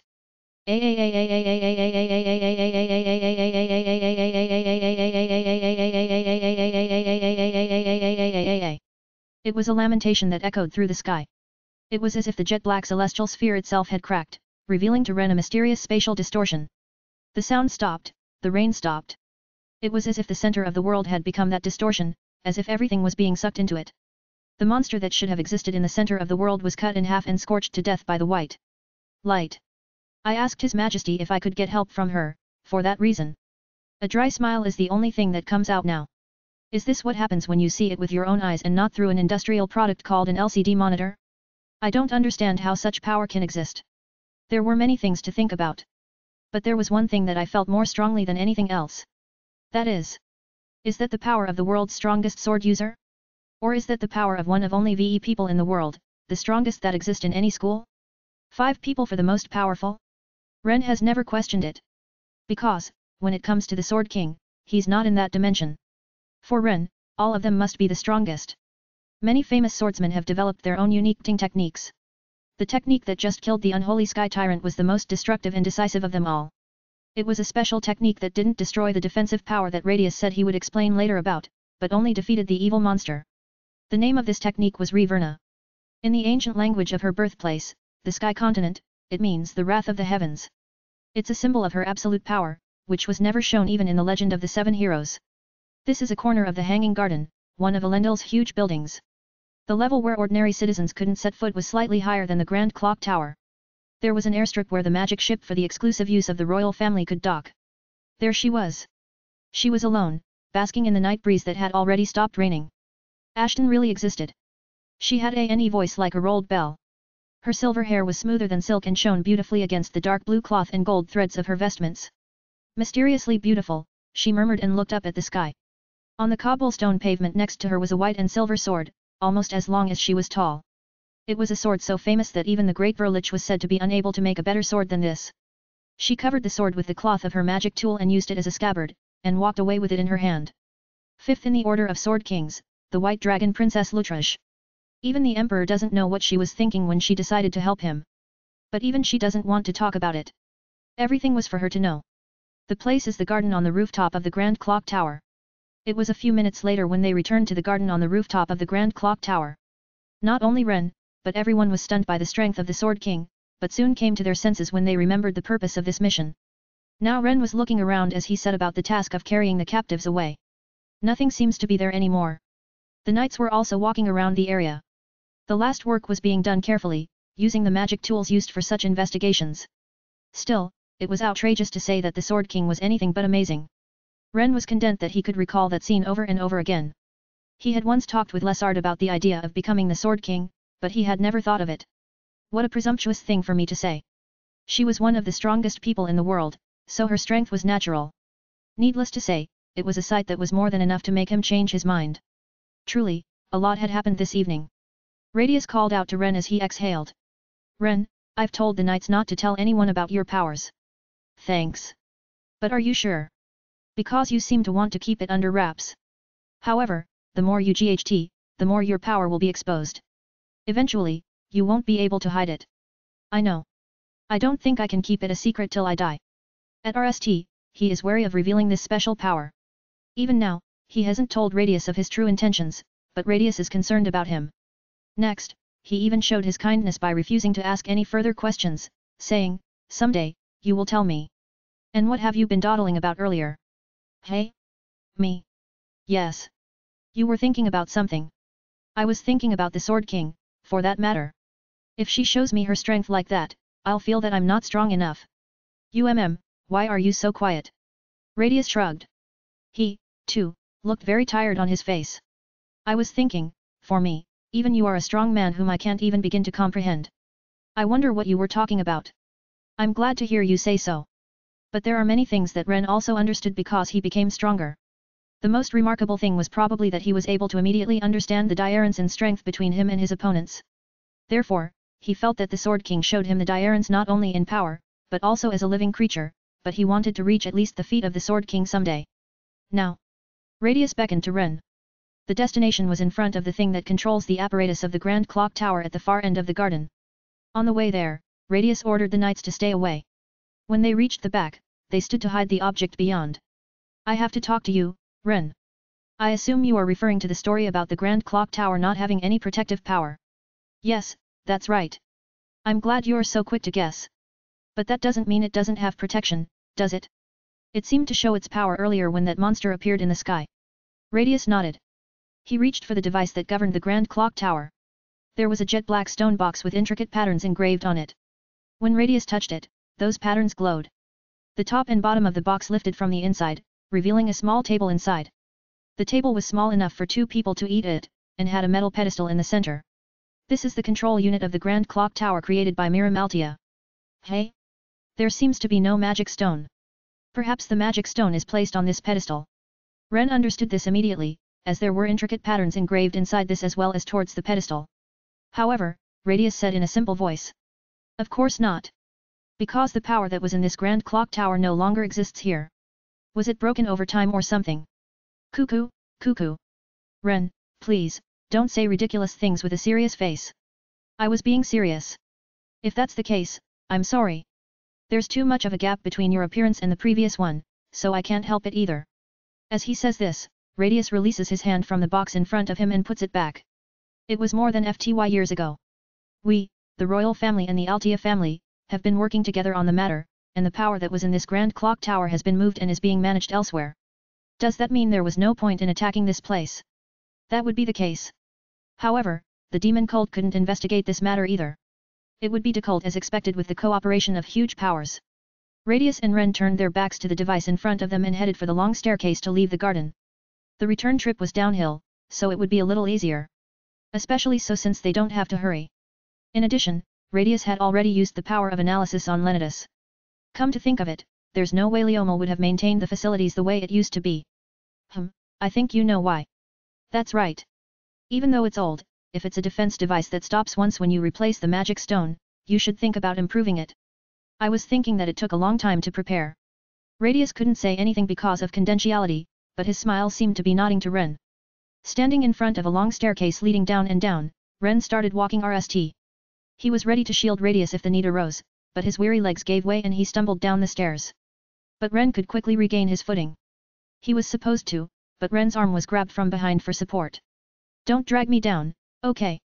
Radius was holding his arm behind his back and propping him up. Having said that to Radius, who laughed happily, Ren made an embarrassed face. I could have handled it myself. Well, thank you. I was only joking as well. There is no way I could say something like that to you who has done so much work. They did so, and both of them relaxed their exhausted expressions. But they are not only tired. Both Ren and Radius had a sense of accomplishment that overpowered their fatigue. Perhaps that is why. Standing in the plaza at the end of the long flight of stairs, they laughed at the cheers of the knights. They raised one hand in the air and clasped each other's hands with a pang, and exchanged a hand with each other. Chapter 52, The End of Summer. Approached. Much had been done, and it was not until late at night that they were able to return to the mansion. On the way, Radius repeatedly told Ren that he could leave, but Ren, as the one who had been involved in the day's operations, stayed with him until the very end.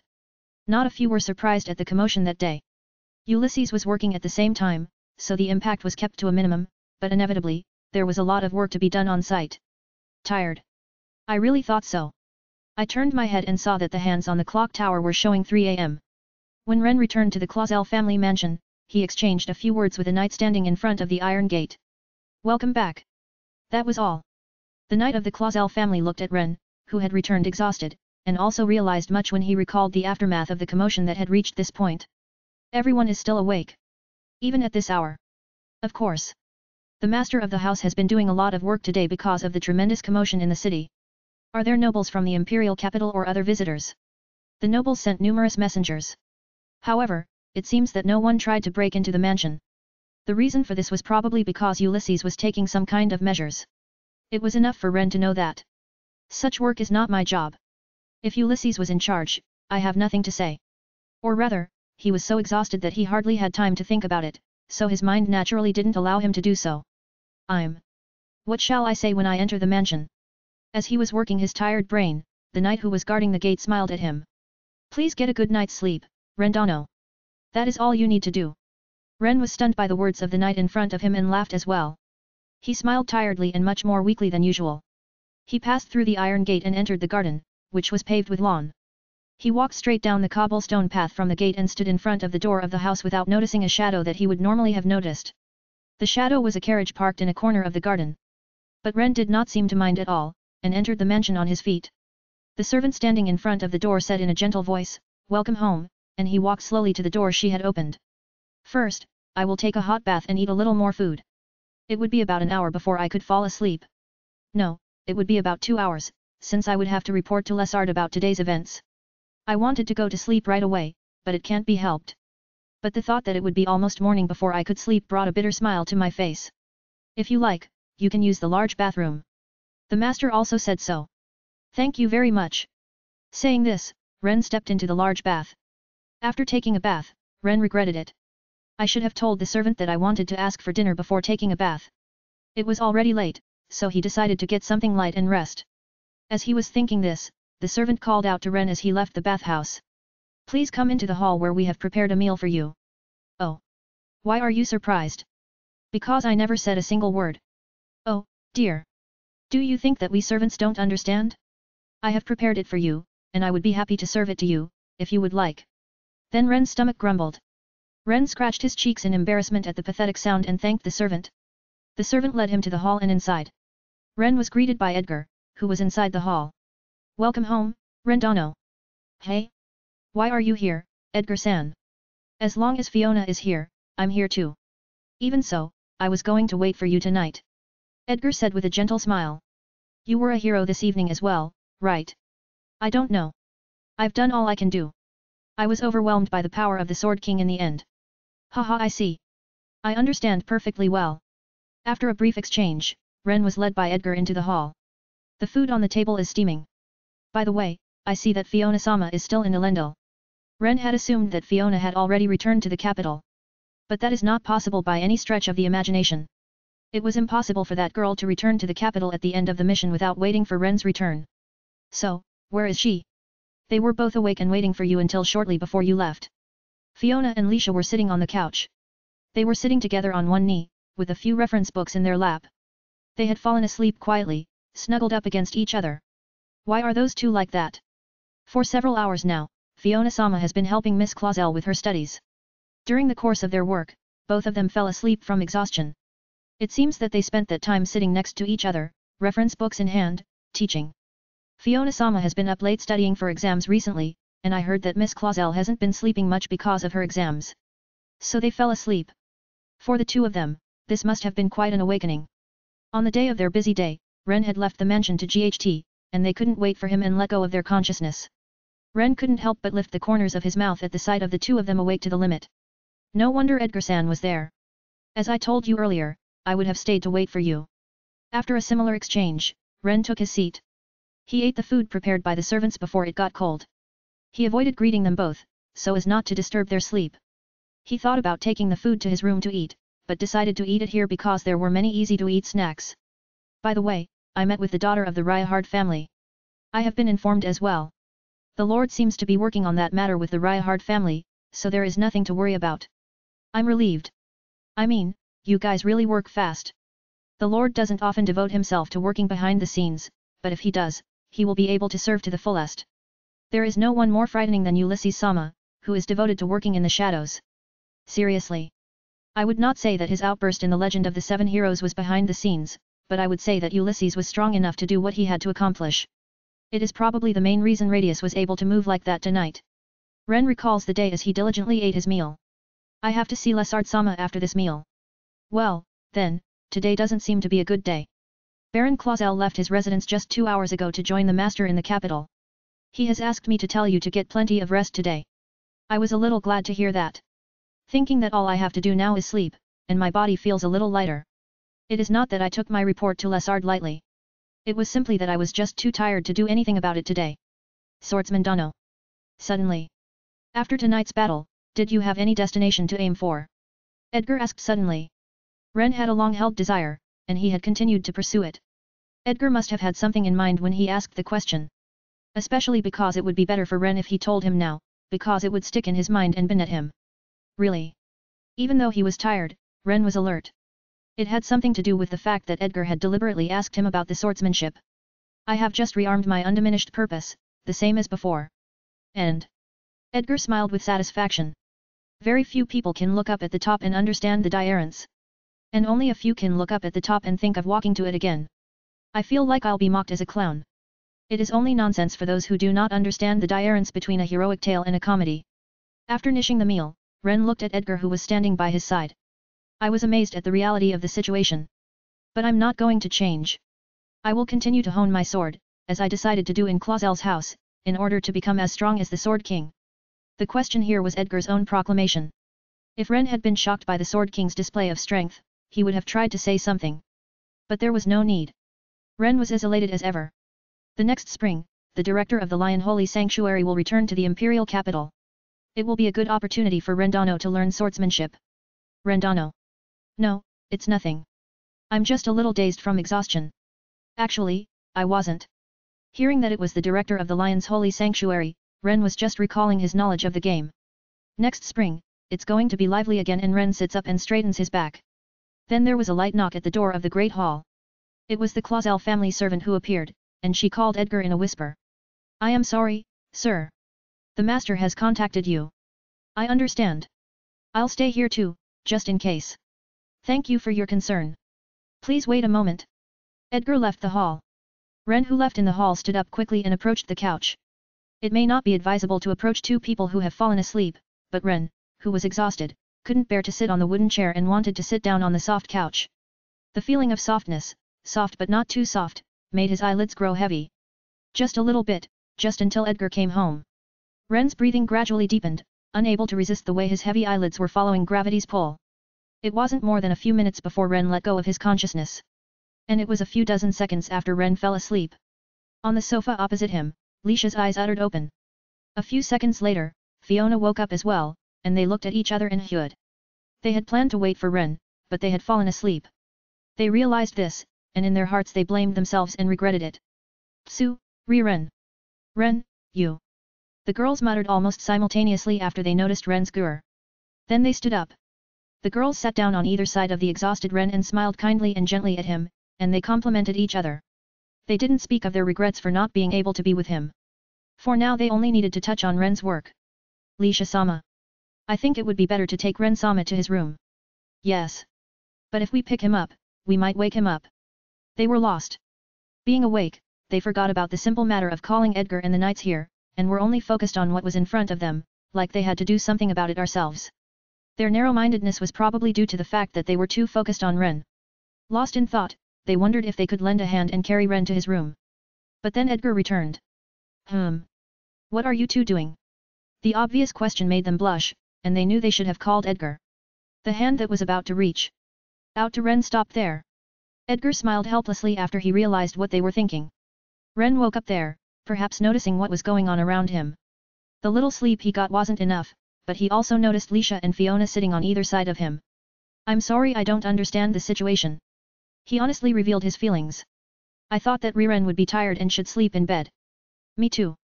I was wondering if there was any way we could carry Ren-kun. Ren sees the two of them in a panic and is at ease. He understood what was going on. Hey. Leisha asked Ren. Is it okay to ask you about today? Fiona then asked. I don't want to force you to tell me now. I know you're tired too, Ren-kun. Yeah.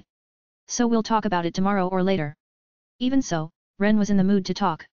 Even a little sleep had cleared his head surprisingly well, and most importantly, he had fought through a crude lie to the two people here, so he was in no mood to go to bed without explaining anything. But where to begin? Ren looked at Edgar's face and nodded when he saw Edgar's lips move to say, it's okay. It's a long story. For now, let's talk about the most important things. Together with Radius, I fought against the demon cult at the Grand Clock Tower. Yes, this is it. No matter how much the two beautiful princesses were stunned, it is an indisputable fact that this is the case. So I would like to tell them not to be so stunned. Really? Really, what is it? The two of them would have been able to predict every single thing, but they never thought that Ren would be there to GHT against the demon cult along with the third prince. Unbeknownst to him, Ren wondered what he had done. But then again, that's just like Ren. Lisha and Fiona thought so as well and began to giggle at the same time. Oh my, Ren! What's the matter with you, just when I thought you'd tell me. You said you were going to GHT monsters, but you were really acting the demon cult with His Highness the Third Prince. Both of you are laughing, but it's true. I know. I'm not doubting you. I was just a little surprised. Oh, me too. But I thought it was very Ren-like of you to be that way. My drowsiness has already gone away. As an apology for leaving the house without telling them the plan, Ren told them about today's events from then until dawn. Lisha and Fiona listened to Ren's story and smiled as they watched his prole. 2 weeks later, Ren was visited by a messenger from Radius. The messenger told Ren that he had prepared a meal for them, and one evening Radius and Ren sat down to talk. It was at a restaurant on the main street where they had shared a steak before. Are you sure you don't mind talking in a place like this? This kind of talk is not for other people to hear. This place serves food I like. No, I don't mean the restaurant's reputation. I mean, of course, we're going to talk about what happened last time. Don't worry, the people sitting around you are all hard swordsmen. Why is that? It's just a coincidence, it seems that our reservation overlapped. That's a lie. Well, I know they've done everything they can, so I'll leave it at that. The food was brought to them. The person who brought the food was the same servant who had served them the last time, and he didn't seem to be as nervous as the other day. It seems that there is a difference between having a prior notice and not having a prior notice. I thank you again. You were very helpful the other day. No problem. Thank you for letting me accompany you. They ate their steaks and drank fruit water. After a few minutes, Radius mentioned LNAudioBooks. We interrogated LNAudioBooks and the other demon cult members and they are getting weaker by the day. Whether we feed them or potion them. You mean they are deliberately trying to die? Not likely. It seems that the mark is taking away their power. According to Radius, they are careful not to harm them in any way. The same goes for the guards, the magic tools, and the healing preparations, including potions. But even so, he was becoming weak. The vitality that the Demon King had given them was quickly draining away, like pouring water into a glass with a hole in it, he said. But there will be a harvest. Radius drank the fruit water in one gulp. They had a deal with some guys from the Holy Land 6 months ago. The Holy Land? Yes. It seems that in order to steal a certain relic, the demon cult and others attacked the temple where the relic was kept and took it. It's not something that could be found out from the mark of LNAudioBooks, is it? I'm not surprised. It was only what I could hear in the interrogation. However, the incense of the holy water remained in LNAudioBooks' mark. The power sealed in his mark must have been damaged when he took his position on the matter. I have confirmed this, so there is no doubt about the fact that he set up the air with the Holy Land. As he listens, Ren slurps down a glass of fruit water, following in the footsteps of Radius. The relics Radius mentioned. It seems to be called the Tears of Elfin. According to legend, it is a liquid that has the special power to purify anything. I don't understand why the demon cult would want it. To them, the liquid would be nothing more than a tremendously powerful drug. Is that already stolen? According to the debilitated LNAudioBooks, it seems so. It seems that they attacked the temple with the entity they claim as their master, and they had casualties on both sides. I don't understand the purpose. Me too. I have no idea what they are going to do with something that only has the power to purify. Radius is said to be moving toward the great temple of the Imperial City and other temples throughout Leomal as a precaution. Naturally, they are doing well with the help of Ulysses. After the meal is over and we have some icy snacks to refresh our palates. Ren. Radius said in a serious voice. When the right time comes, will you GHT with me again? I can't just nod my head here on my own, but if that GHT is for the good of the beings I want to protect, I'd gladly put my life on the line. Enough. There's no better answer than that. By the way, Radius repeated. I have a gift for the Clausel family as a reward for the recent battle. Tell Lessard to come to the castle on the day of the battle. No late arrivals will be tolerated. I don't understand, but does that mean Lessard-sama should go to the castle? After that, well, I'd like to thank you personally. Is there anything that you'd like? Even when suddenly asked, Ren is still troubled. But Ren considered Radius' position and had a thought. If you become the crown prince, I would be happy if you would go to the Forbidden Library and lend me some books. The Forbidden Library? I won't nod my head too easily on that one, but what kind of books do you want? Ren also doesn't know what kind of books there are, or if there is any information left in the RST place. Still, he wanted any information about the Ashton family. He wasn't sure whether he should tell Radius about this, but in the end he did. I would like to see a family tree or whatever you have left about the Ashton family. I'm open to any other information that has to do with the Ashtons. I wouldn't mind that much, but on the other hand I don't feel like it's in the Forbidden Library. Radius, who couldn't make sense of it, still didn't take it seriously. Since it was none other than Ren, he decided to follow his wishes as much as possible. But for that to happen, Radius has to become the Crown Prince. When you say that, it makes me want to become the Crown Prince at any cost. Well, if only you'll remember what I just said then. I understand. In fact, the old family tree of the nobility can be found in the Forbidden Library for some reason. There might even be something you would like to see. Radius stood up. Next time we will tour the castle town together, as friends, not as actors. No, what's the third prince saying? You think I'm crazy? But if we disguise ourselves somehow, it won't be a problem. Besides, it would be a trivial matter compared to the battle at the Grand Clock Tower. That's... Well then, I'll ask you to introduce me to a place that serves good fruit water. You seem to know a lot about the stores in the capital. Fruit water? Not sake. I can't be punished for drinking anymore, but I'm not particularly interested. Radius turned his back to Ren and continued walking. Along with his personality, which is different from the Radius he saw in the Legend of the Seven Heroes.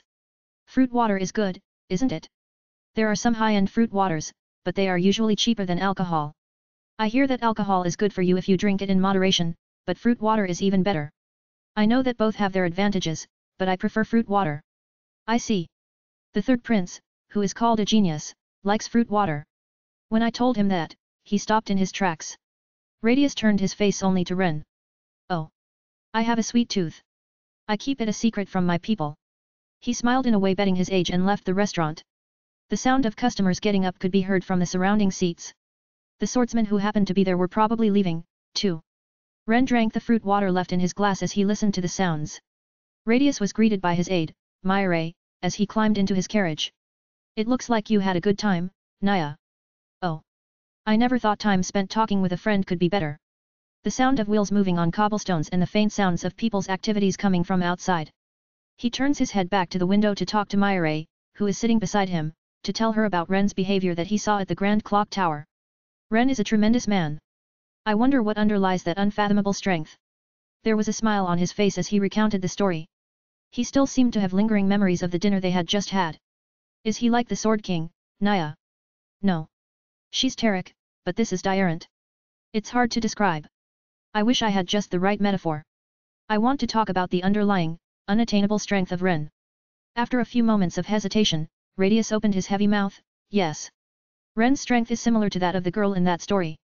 That story, Naya. I'm sure you, who serves me, have heard of it.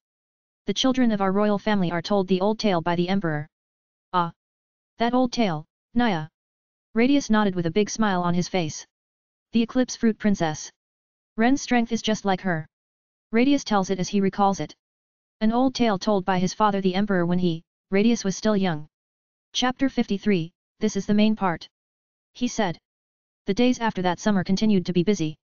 Not that his time in Clausel was not fooling, but there was so much to do in Elendil besides studying for exams that it passed by in the blink of an eye. The Clausel family also had a big event. When Lesard was summoned to the castle, he was given the title of Viscount in recognition of his achievements as Lord of Elendil. Not only for his cooperation in the summer riots, but also for his skill in governing Elendil, which had been the source of so much trouble. The emperor himself proclaimed it at the ceremony held in the audience chamber of the imperial castle. This surprised everyone. Especially Lesard was astonished and exchanged hugs with many people. He thanked Ren with tears in his eyes. Lesard is now known as Viscount Clausel. Although he's not yet a high-ranking noble, Lesard is more remembered by the other nobles. The summer ceremony even became a bit of a topic of conversation among the nobles, as the emperor unusually mentioned that he was expecting a lot. Also, Lisha's birthday in the summer is the same as Ren's, so it was just a modest celebration with family only. In the fall, there are the third round of exams, and when the year is over, the final exams. He and Lisha would work hard on their studies, Fiona would sometimes help them, and on certain days Ren would go out to the imperial capital as promised with Radius. Lisha left the house for a month to do work for the Clausel family, the relationship between Lisha and Fiona changed when she returned, and many other things happened. It was a half year in which there was no shortage of topics to talk about, even after summer had passed. It was one day in spring. Father. The RST time Lisha showed up in the uniform of the Imperial Military Academy, she was in the special class uniform. Seeing this, Lazar smiled with deep emotion and congratulated her on this special day. He also congratulated Ren, who was also dressed in his uniform. You both look great. Thank you. It feels a little tight on the shoulders. That's how it is with brand new uniforms. The uniforms will eventually soften and tee you better. On the day of the entrance ceremony, the weather was perfect. The sky was blue and cloudless, neither too warm nor too cold, making it a perfect day for the entrance ceremony. Come on, everyone. Weiss, who came from outside, called out to everyone at the entrance. He told the two in their uniforms something similar to what Lessard had said to them, and at the end, he was moved to tears with tears in his eyes. But we can't stay like this.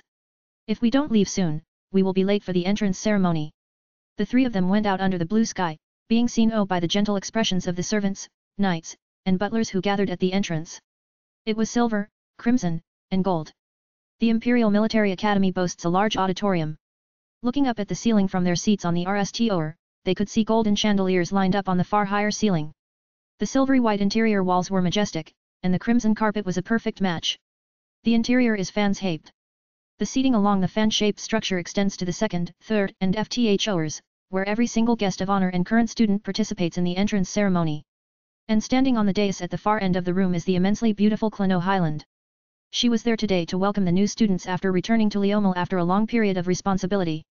Another faculty member's voice echoed through the large auditorium where the entrance ceremony was held.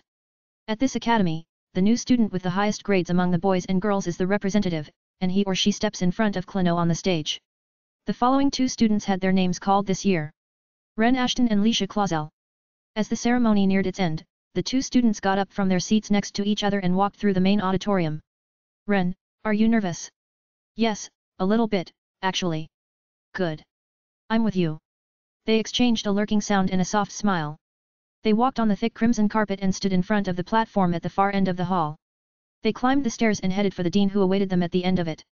I never thought I would be standing here with Lisha. The light from the chandelier poured onto the platform was dazzling.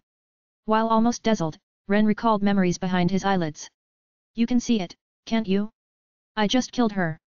Ren Ashton, who had killed the Saint Lisha, and who had said those words while holding her corpse in his arms. The blood dripping from Saint Lisha, who had turned into a speechless corpse, soaked the podium. I'm now standing with Lisha on that platform. Shoulder to shoulder, so close. I was tormented by mixed emotions, but I didn't stop my footsteps. I walked slowly, the solace of my leather shoes hitting the wooden oar with a thud. And waiting for me was her Klonoa. In the legend of the Seven Heroes, she is the other person whose life Ren takes. She is one of the world's greatest wizards. Shaking her gold thread hair, Klonoa Highland was delighted by the arrival of Ren and Lisha. She wore a wide-brimmed witch's hat and a cape without a hint of sarcasm. As they stood over the platform, she gave them a smile that could be mistaken for jewelry. Nice to meet you, Saint. And long time no see, Hurricane. Lisha was nervous when Klonoa spoke to her that way. However, Lisha was taken aback by the fact that she immediately called Ren Hiro-kun. Also, Klonoa said it had indeed been a long time. Lisha looked at Ren without knowing why, and saw that Ren was also puzzled. Long time no see. Ren wondered when and where they had met, and thought calmly under the circumstances. Thinking that Klonoa must not be lying, he racked his brain to wonder where he had met her in the past. It would be in the game, but Klonoa, like Lisha, is a special existence to Ren. How could he forget if he had met such a person? Two of the General Council members who stepped to the podium said nothing in front of Klonoa. Those watching did not feel uncomfortable with that. The new students, the current students, and the guests of honor had misunderstood that they were talking about something. Did we meet somewhere? Yes, we did. It's been about 2 years. You and I have talked before. That was enough. Ren had never lost the memory of something memorable in the past, and this time was no exception. That was the day he defeated the steel-eating gargoyles. And when he toured the villages in the territory with Lisha. There were many twists and turns, but the dean dash. Klonoa is any. I don't think I'd like to be called ma'am either. Klonoa deliberately interjected. On the other hand, Ren touched on words he exchanged with Klonoa at the Adventurers Guild in Clausel. I decided to come to the Imperial capital, just as Klonoa-san wanted. Yes. I'm glad you remembered. Ren? Where did you two meet? You can't panic on the stage. Lisha was pretending to be calm on her back, but she let her surprise be known to Klonoa and Ren, who was standing next to her, with a look of surprise on their faces. Ren gave Klonoa a look and asked if he could speak. Kleno gave a small nod. There was a time when we toured a village together in Clausel, and I had to leave suddenly. I wonder if it was when the person you met in town was somehow in the forest and you met again. Yes, that's right. It seems that person was Kleno-san. Haha, I was looking for a place to use for the exam. It was a coincidence that I met Ren-kun twice in Clausel. Lisha was surprised and Ren was not as surprised as he thought. For Ren, it made sense and was somehow refreshing. I had heard about you from Marquis Ignat. I really wanted to go to the Clausel family to say hello. It didn't happen, partly because the entrance examinations for this academy were special. Kleno tried to apologize for the incident in the Baldur Mountains, but decided to change her mind, thinking that it would take time here. Instead she said, "We'll talk later. For now, as the dean, I'm going to do my best for a little while." Kleno said. To the two valedictorians and to the many new students sitting in the seats spread out behind them. She congratulated everyone for entering the Imperial Military Academy and wished them a fruitful future at the academy. Then she spread her arms out like wings and, "Come on, everyone." She snapped the fingertips of her right hand, and a gust of wind blew through the main auditorium. The ceiling, the walls, and the oar. Everything except the furnishings and chairs, all became transparent and turned into an endless blue sky. Clouds were passing through the sky as if they were swimming, and pure white birds were coming and going. With the dazzling sunlight pouring in from the top of the sky, a mystical view came with Kleno's words. "Welcome to the Imperial Military Academy. Welcome to the best school in the world. If the world of the gods existed, would it be a place like this?" Everyone in their seats, without exception, shouted in surprise, which soon turned into cheers. Ren and Lisha, who were also on the platform, looked around with relaxed cheeks at the joyous mixture of applause and shouts of delight. "Congratulations to both of you today." Kleno took advantage of the whirlpool of joy and called out. To Ren and Lisha who turned around, Kleno was smiling sweetly. "Let's talk in the Dean's O's next time." Ren and Lisha wondered if it was a place to invite them so lightly, but the other party was Kleno, a being with more power than most high-ranking nobles. It would be outrageous to refuse, and Ren also wants to hear about Clausel properly. When they said yes somewhat hesitantly, Kleno beamed happily. After the entrance ceremony, every corner of the campus is bustling with activity. For example, in the main auditorium, in the garden, and near the main gate, there were many people talking and chatting every year. Nobles would deepen their friendship and talk about the future. Promising students were sometimes approached by upperclassmen and their families, and they would talk about how they could be recruited as squires or civil officials as early as possible. Especially noticeable were those wearing the uniforms of the special class, and the area around the notable elites was conspicuously crowded. Knowing this, Lisha was near the main gate. She somehow managed to avoid creating a crowd by hinting that she was about to leave. "Lisha." Sarah Ryahard called out to her. She brought Vane with her to visit Lisha and shared her joy at the prospect of studying in the same class. Vane watched over the two of them, smiling briskly.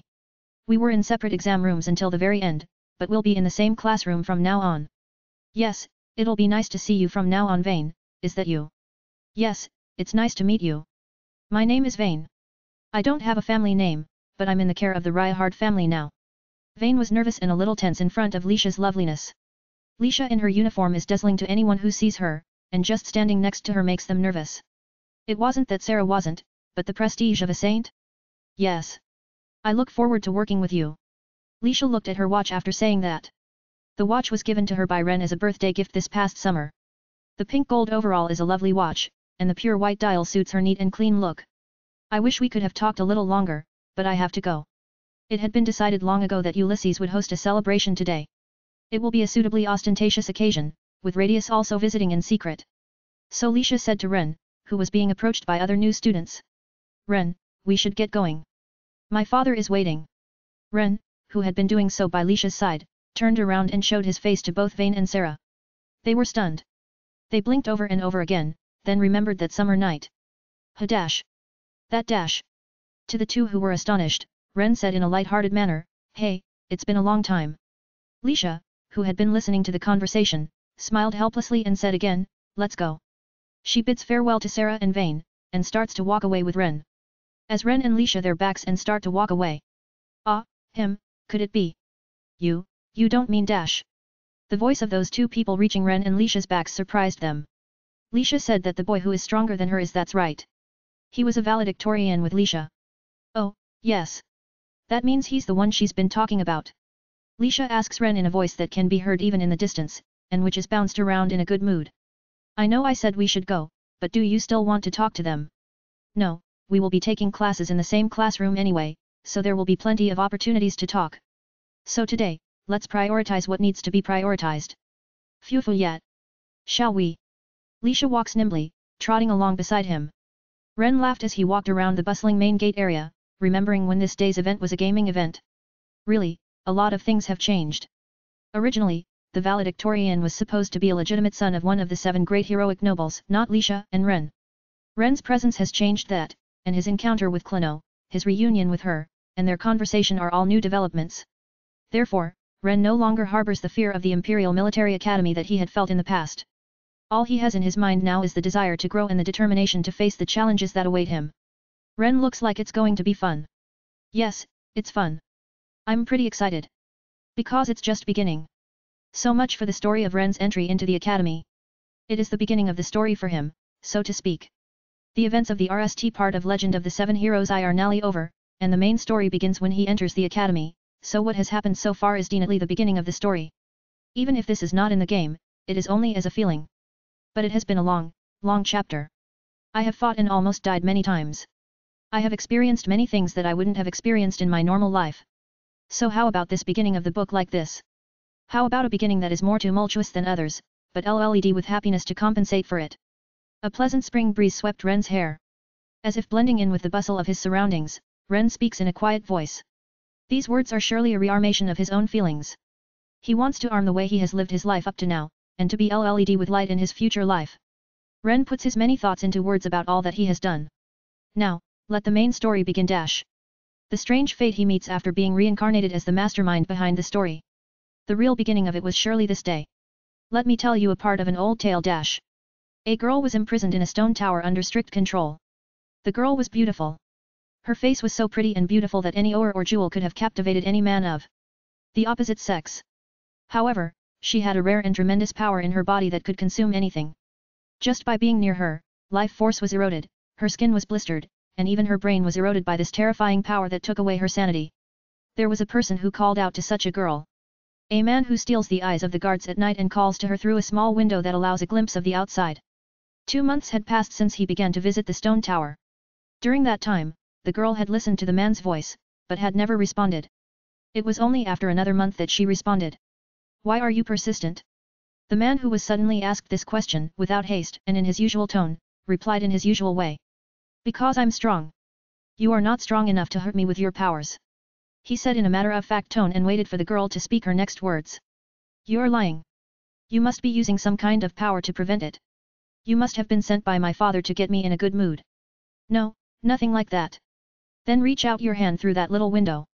If you can touch me without fear, I will believe you. If that is all it takes for you to believe me, I'll be happy to. The man put his hand through the small window. The girl was stunned, but instead of laying her hand on his hand, she hurriedly moved away from the small window. Are you stupid? Or are you stupid? I don't understand what you're saying when you line up the same words. You're brave. Enough of this, put your hand back before it's too late. But the man didn't put his hand back. Rather, instead of looking in through the small window, he waved his arm and tried hard to touch the girl. The girl looked at him and said, I knew you were stupid after all.